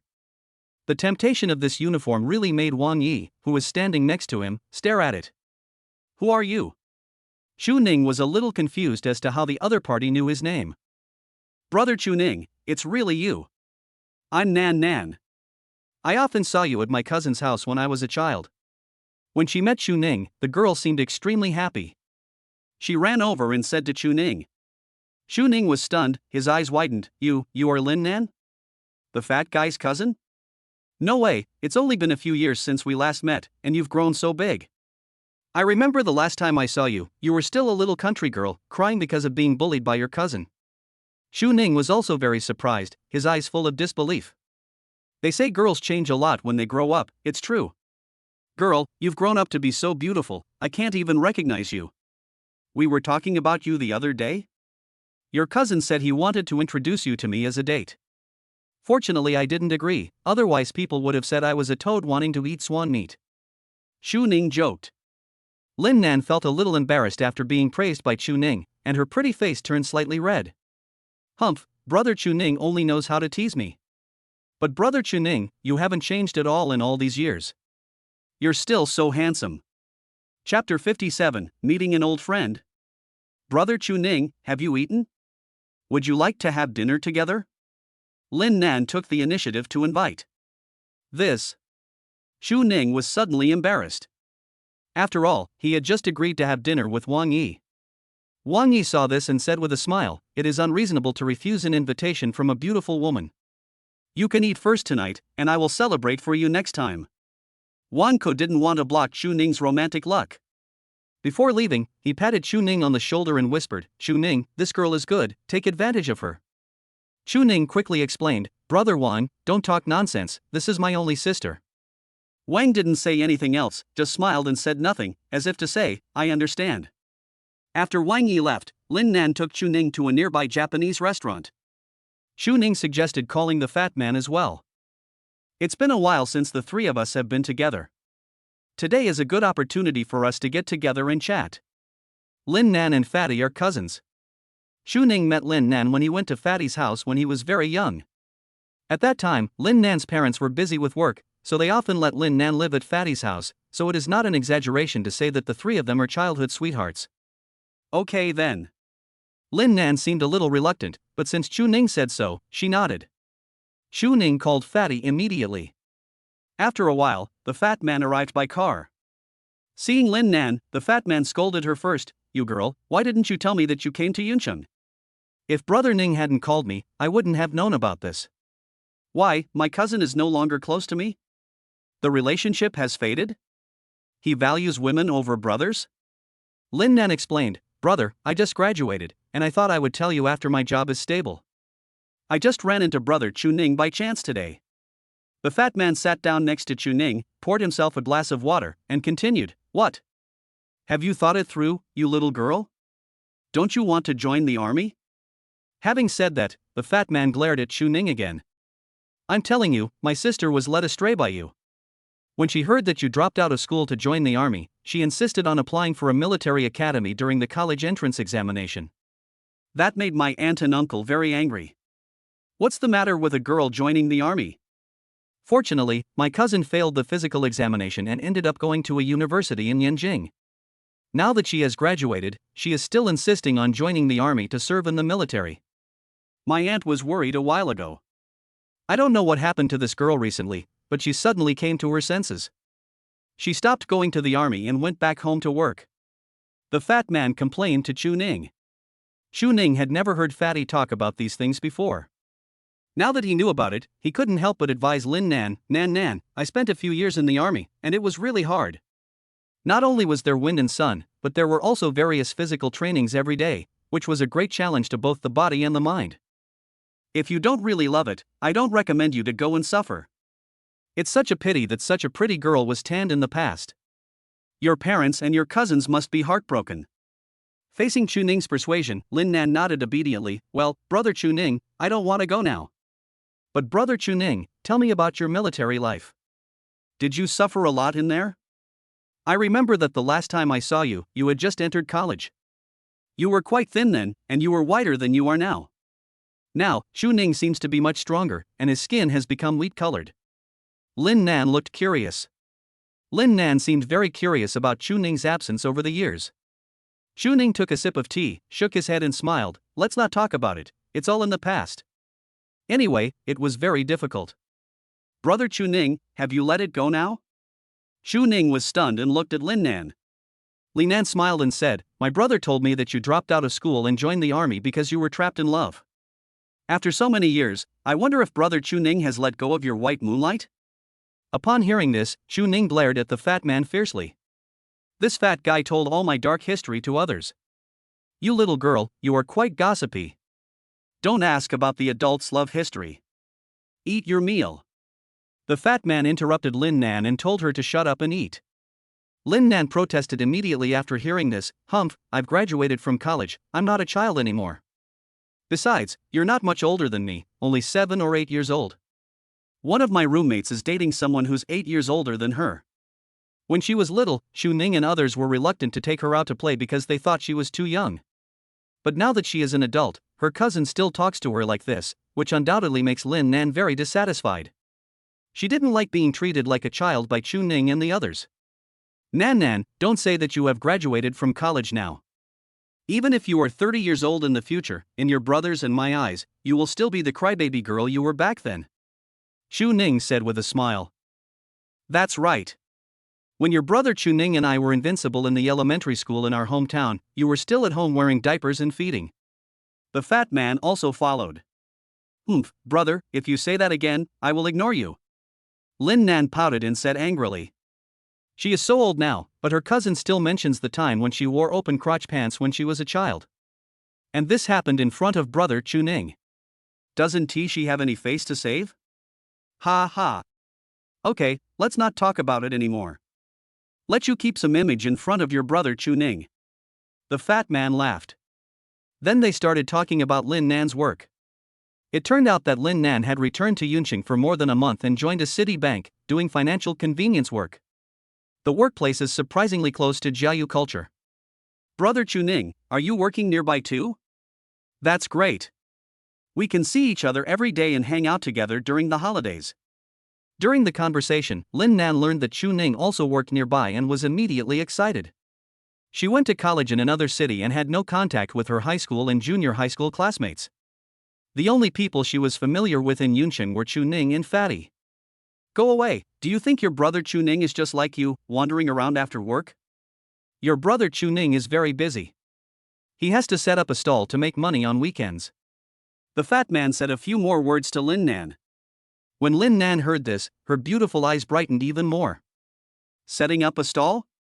Where is brother Chuning setting up his stall? I also set up a stall in college. I can help you for a day. Lin Nan said with interest. Chuning wanted to refuse. After all, setting up a stall is boring and not fun, and it is not easy to wait on the roadside for a whole day. But Lin Nan insisted on going. In the end, unable to resist Lin Nan's pitiful expression that was almost begging, Chuning agreed. Then I'll go there tomorrow too. The fat man also joined in the fun. What are you doing here? You're so fat, you're sure to scare away a lot of the girls. Oh, you naughty girl, if you're not punished for 3 days, you'll go up to the roof and tear down the tiles, right? I'll go over there to keep an eye on you tomorrow, so that you don't cause trouble for your brother Chuning. The fat man glared at him. Chapter 58. Chuning was stunned. Tomorrow is the weekend, Chuning doesn't have to go to work, and Lin Nan also has a weekend off. As for Fatty, he works in his own company, so he is more casual. In the end, the three of them decided to go to the university town to set up a stall together. At Jinqiu Group, Ran Yuqing had just finished her work for the day and was packing up to go home. Ever since Chuning forcefully kissed her in the morning, Ran Yuqing had been out of focus at work the whole day. Only now had her mood calmed down a little. However, when she recalled the scene this morning, she still felt an indescribable sense of shame in her heart. Her silly husband isn't stupid after all, is he? He wanted to kiss me, but he didn't say it directly and he even played a little trick. However, Ren Yuqing still likes this little trick. Buzz. At this moment, the phone suddenly vibrated. It was a message from Chuning, saying that he would be back later in the evening and was going to have dinner with Fatty. Ran Yuqing replied with a good word. Just as I was about to put down my phone, I found that a high school classmates group on WeChat that had been silent for a long time suddenly became lively today. Ran Yuqing clicked on it and took a look, and found that the class monitor was organizing a dinner party for tomorrow night. Ran Yuqing has never been very interested in this kind of class reunion. For classmates who are close to each other, there is no need for a class reunion, and they can make an appointment to meet each other at any time. But for those who are distantly related, why is it necessary to meet each other once? Although the friendship of 3 years is precious, it is better to let this friendship live in memory.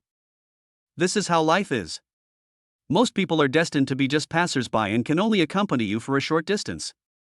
After this journey, there is actually no need to say goodbye. Ren Yuqing put down her phone, tidied up her desk, and asked the driver to take her to the hospital to see the old man. When the old man saw Ren Yuqing coming over, he was very dissatisfied. I'm fine, I will be discharged from the hospital tomorrow.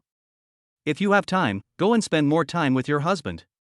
You always say you two aren't familiar with each other, but how can you be familiar with each other if you don't get along? Yuqing, you are married now and have a family. Career is important, but family is more important. Why did your grandfather establish Jinqiu Group? It was to give your grandmother, your father, and our Rin family a good life. So, Grandpa doesn't want you to lose sight of the main goal. You can no longer focus all your time and energy on the group as you did before. You have to learn to balance family and career. Mr. Ren advised earnestly. Ran Yuqing listened carefully this time. She actually had this idea a long time ago and has already changed it. She now gets home from get off work earlier than before. Okay, let's go home. You get off work early this time, go back and make dinner for Xiaoning. Although Xiaoning didn't say anything, what man doesn't want to go home and eat the food cooked by his wife? Just like your grandfather, I worked so hard when I started my business, but when I got home and tasted the full meal your grandmother prepared for me, the happiness and satisfaction washed away all my tiredness. Not knowing how to cook is not an excuse. If you don't know how to cook, just learn. No one is born knowing how to cook. Mr. Ren also took great pains to arrange his granddaughter's marriage. Before she found a partner, the old man taught her how to chat with her blind date. Now that she is married, she teaches her granddaughter how to fall in love, how to maintain a family, and how to fulfill the responsibilities of a wife. Neither of his two granddaughters gave her peace of mind.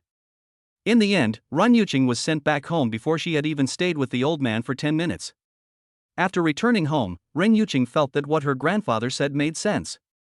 After being married for so long, she had never cooked a meal for Chu Ning. Chu Ning was not at home tonight, so she could try to cook something simple for Chu Ning as a midnight snack. So, Ren Yuqing started looking for tutorials online, and finally, she decided to make a sandwich for her husband. Just do it. Ren Yuqing first went to the supermarket downstairs to buy bread, lettuce, sausages, salad, ketchup and other ingredients needed for sandwiches. But in addition to these ready-made ingredients, you also need to fry 2 poached eggs. So, Ren Yuqing started to study how to fry eggs. The first step is to open fire. Ren Yuqing spent a long time studying this step alone, but couldn't get it right no matter how hard she tried. Later, after searching on the internet, she realized that she had not opened the valve. The second step is to heat oil in a pan. This is easy. But the third step was difficult for Ren Yuqing again. She found that no matter how hard she beat the eggs, they would not form a single egg. In the end, her hands were filled with egg liquid. Even if I succeeded by chance in the end, I would fail when I tried to fry it. Either it's overcooked or it's messed up in the pan. After tinkering with it for over an hour, I still failed. Depressed Ren Yuqing had no choice but to call her own chef and ask him to come over and fry 2 poached eggs for her. When Chu Ning returned home, it was already past 10 o'clock in the evening. The lights in the living room were still on and a variety show was playing on TV, but Ren Yuqing was asleep on the sofa hugging a pillow with her eyes closed, her legs showing snow-white beauty under her nightgown. This scene made Chu Ning a little dazed. Is she waiting for me to come home? It turns out that in this city, there really is a light that lights up for him, and there is also someone waiting for him to return. It was such a plain and simple scene, but for Chu Ning, it was so touching that it almost made him cry. It's like a rootless duckweed that finally finds its home after drifting for many years. For Chu Ning, the word home has always been a luxury. Chu Fan, who had grown up without parents and whose only brother got married early, had to live under the care of others. In fact, he had always been an outsider to his eldest brother's family. And now, he seemed to finally have his own warm little home, a home that he could protect all his life.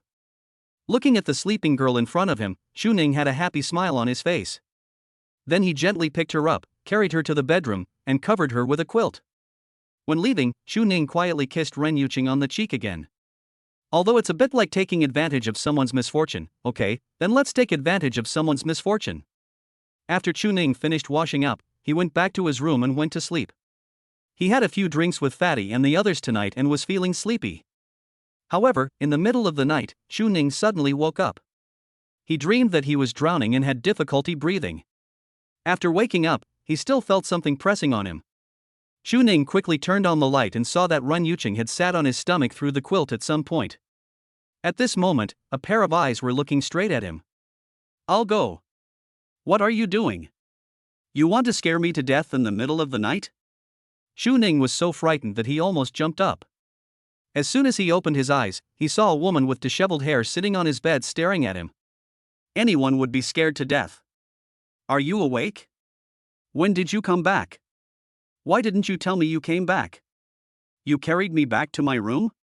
Ren Yuqing ignored him and questioned Chu Ning with a bit of resentment and coldness on her pretty face. Chu Ning felt a little trembling at this moment. I thought to myself, this girl has a murderous look on her face, what is she trying to do? Could it be that she knew that I kissed him secretly last night? Or, she wanted to settle the score with me for forcibly kissing her yesterday morning? Anyway, no matter which possibility it was, Chu Ning felt that his life might be in danger tonight. Sure enough, before Chu Ning could answer, Ren Yuqing directly lifted Chu Ning's quilt, pulled him off the bed like a death row prisoner, and dragged him directly into the living room. Chu Ning was dumbfounded. Ms. Run, we can talk it out. After all, we are husband and wife. There's no need to be so extreme, right? If you don't like it, I will never do that kind of thing to you again, I promise. Chu Ning kept apologizing and explaining. But before he could finish his words, Ren Yuqing rushed into the kitchen. Chu Ning thought she was going to chop him with a kitchen knife and was ready to run away. until Ren Yuqing brought out a plate and placed it directly in front of Chu Ning. Eat. Ren Yuqing sat at the dining table, holding her pretty face with both hands, and looked at Chu Ning with her beautiful eyes full of anticipation. Looking at the sandwich on the plate in front of him, Chu Ning swallowed hard. Fortunately, it's not a kitchen knife. Chapter 59, Ren Yuqing's Anger. Yes. This is why Ren Yuqing went to find Chu Ning in the middle of the night. Just now, Ren Yuqing woke up from her sleep and found herself lying on the bed. She remembered that she was watching TV on the sofa, waiting for Chu Ning to come home and let him taste the sandwich she made. At that time, Ren Yuqing felt that she had fallen asleep on the sofa without realizing it, and when Chu Ning came back, he carried her back to the bedroom. But Ren Yuqing was unwilling to fall asleep like this, and couldn't wait until tomorrow morning.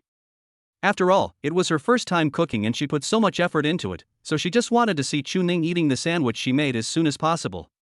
So regardless of the fact that it was the middle of the night, Ren Yuqing directly got up from the bed and dragged Chu Ning out of his sleep. Chu Ning didn't understand Ren Yuqing's thoughts at first, and instead felt suspicious.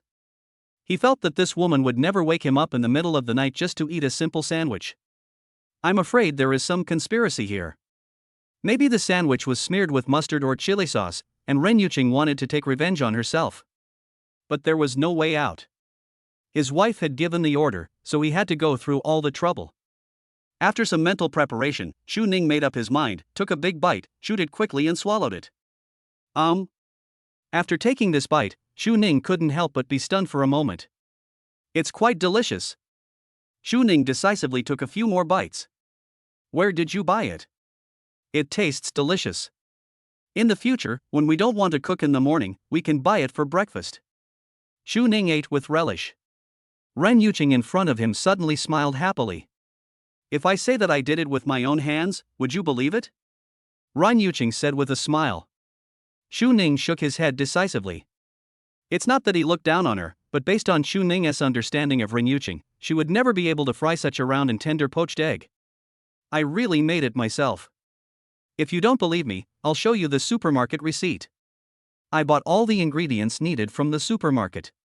Ren Yuqing argued. However, when she faced Chu Ning's suspicious eyes, Ren Yuqing finally lowered her head and confessed honestly, okay, I didn't fry the poached eggs. They are too difficult.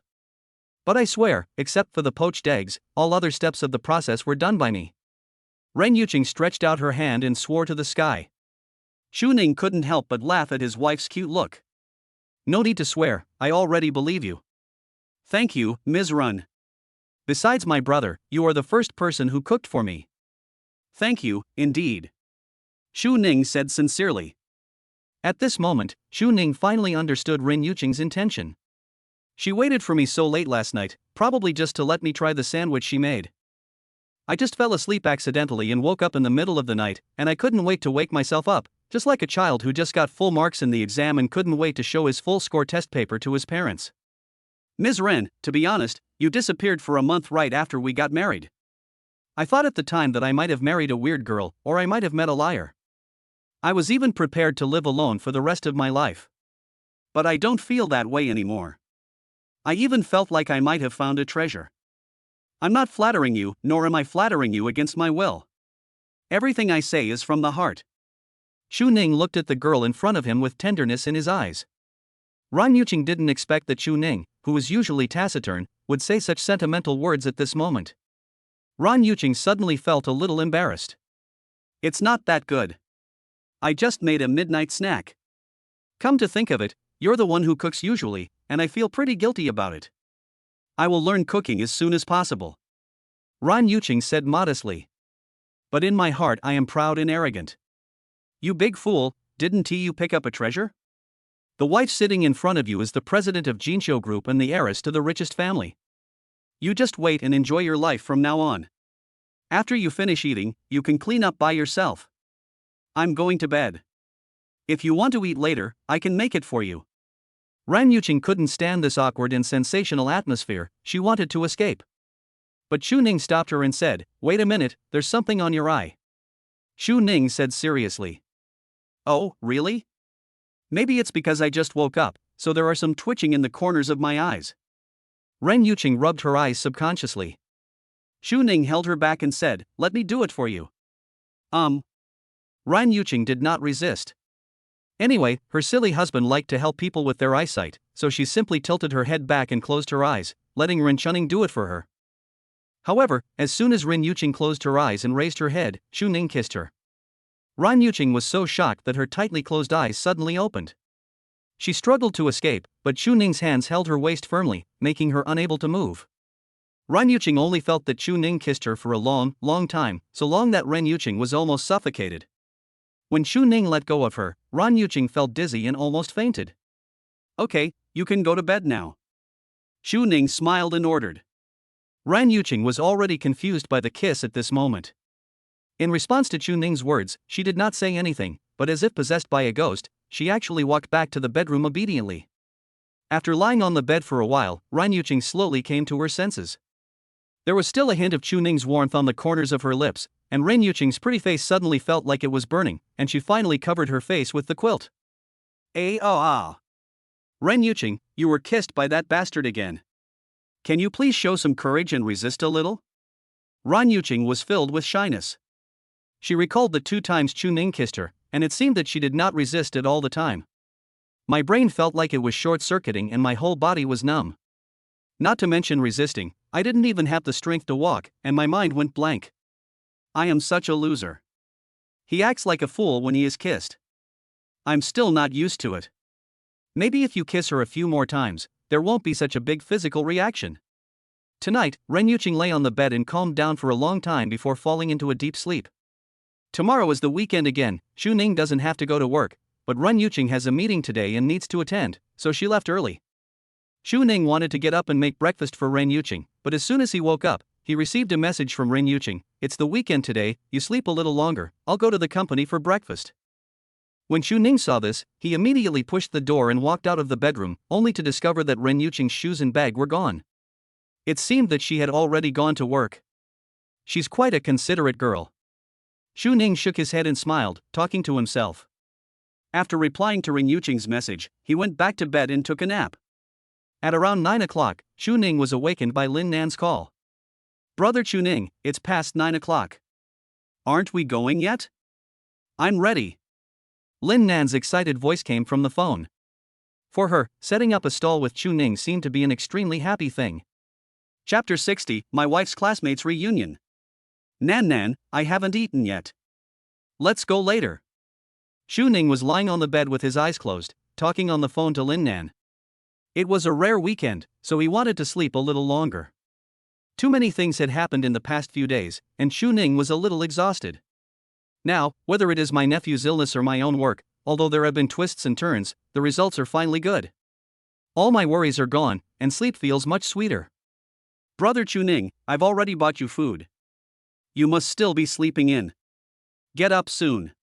My brother is so lazy, everyone else has gotten up by now. Hurry up. Lin Nan kept urging on the phone. Okay, I'm really scared of you. Can I get up? Xu Ning smiled helplessly, and then climbed out of the bed reluctantly, tidied up a little, and officially set out to sell things. By the time Xu Ning finished preparing the goods and rushed to the university town, it was already past 10 in the morning. Since it is the weekend, there are undoubtedly more people here than usual. Brother Xu Ning, why are you still wearing a mask? You are so handsome, wouldn't it be a waste of your looks to wear a mask? Maybe, many young ladies will buy more things for you because you are pretty? When setting up the stall, Lin Nan discovered that Xu Ning was wearing a mask and immediately smiled. The fat man undoubtedly noticed this as well. He had seen Xu Ning before when he was setting up a stall. Now he suddenly wore a mask, there must be a reason. I've just joined a new company, and the rules there prohibit part-time work. I'm afraid my colleagues will see me and report me, Xu Ning explained. Really? I think someone is worried that other girls are eyeing you. The fat man smiled meaningfully while cracking melon seeds.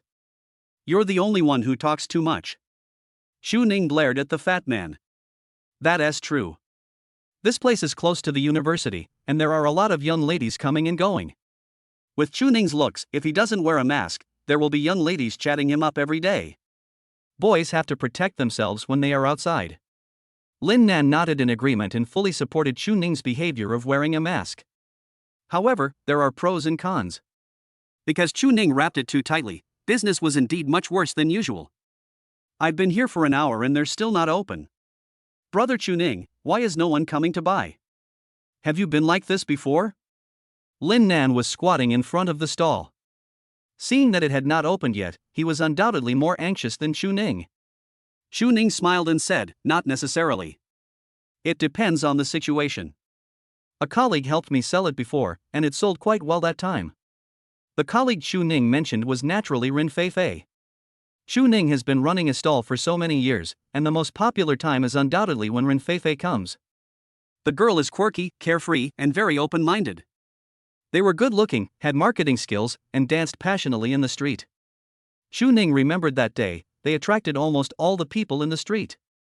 Later, when my wife came, business was actually pretty good.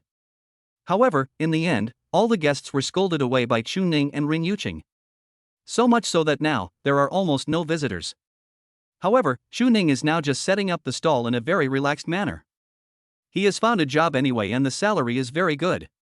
Chuning doesn't really care whether he sells a lot or a little. But Lin Nan was unwilling to give in. No, brother Chuning, we have to think of a way. Lin Nan looked at his cousin again at this time and found that the fat guy was just playing with his mobile phone and eating potato chips. Lin Nan immediately became angry. Cousin, don't just play around, think of a solution. The fat man said casually, of course there is a way, but it requires sacrificing you. I just don't know if you agree or not. Tell me, what's the method? As long as it can help brother Chuning sell things, I can do it. Lin Nan vowed. She would not lose to brother Chuning's colleagues. An hour later, the fat man drove Lin Nan back to the stall. When the car door opened, a beautiful woman wearing a black miniskirt, a bunny ears headdress, high heels and black stockings got out of the car. When Chuning saw this, his eyes almost popped out of his head. Fatty, what the hell are you doing? Why did you let Nan dress like this? Chuning asked sternly. The fat man said with satisfaction, isn't this to help you? How about my cousin's bunny girl costume? It looks good, but it's not good. Chuning always felt guilty for letting Lin Nan sell out her body. What's wrong with that? We are free to dress however we want. We won't be revealing, won't be on the edge, and won't force anything.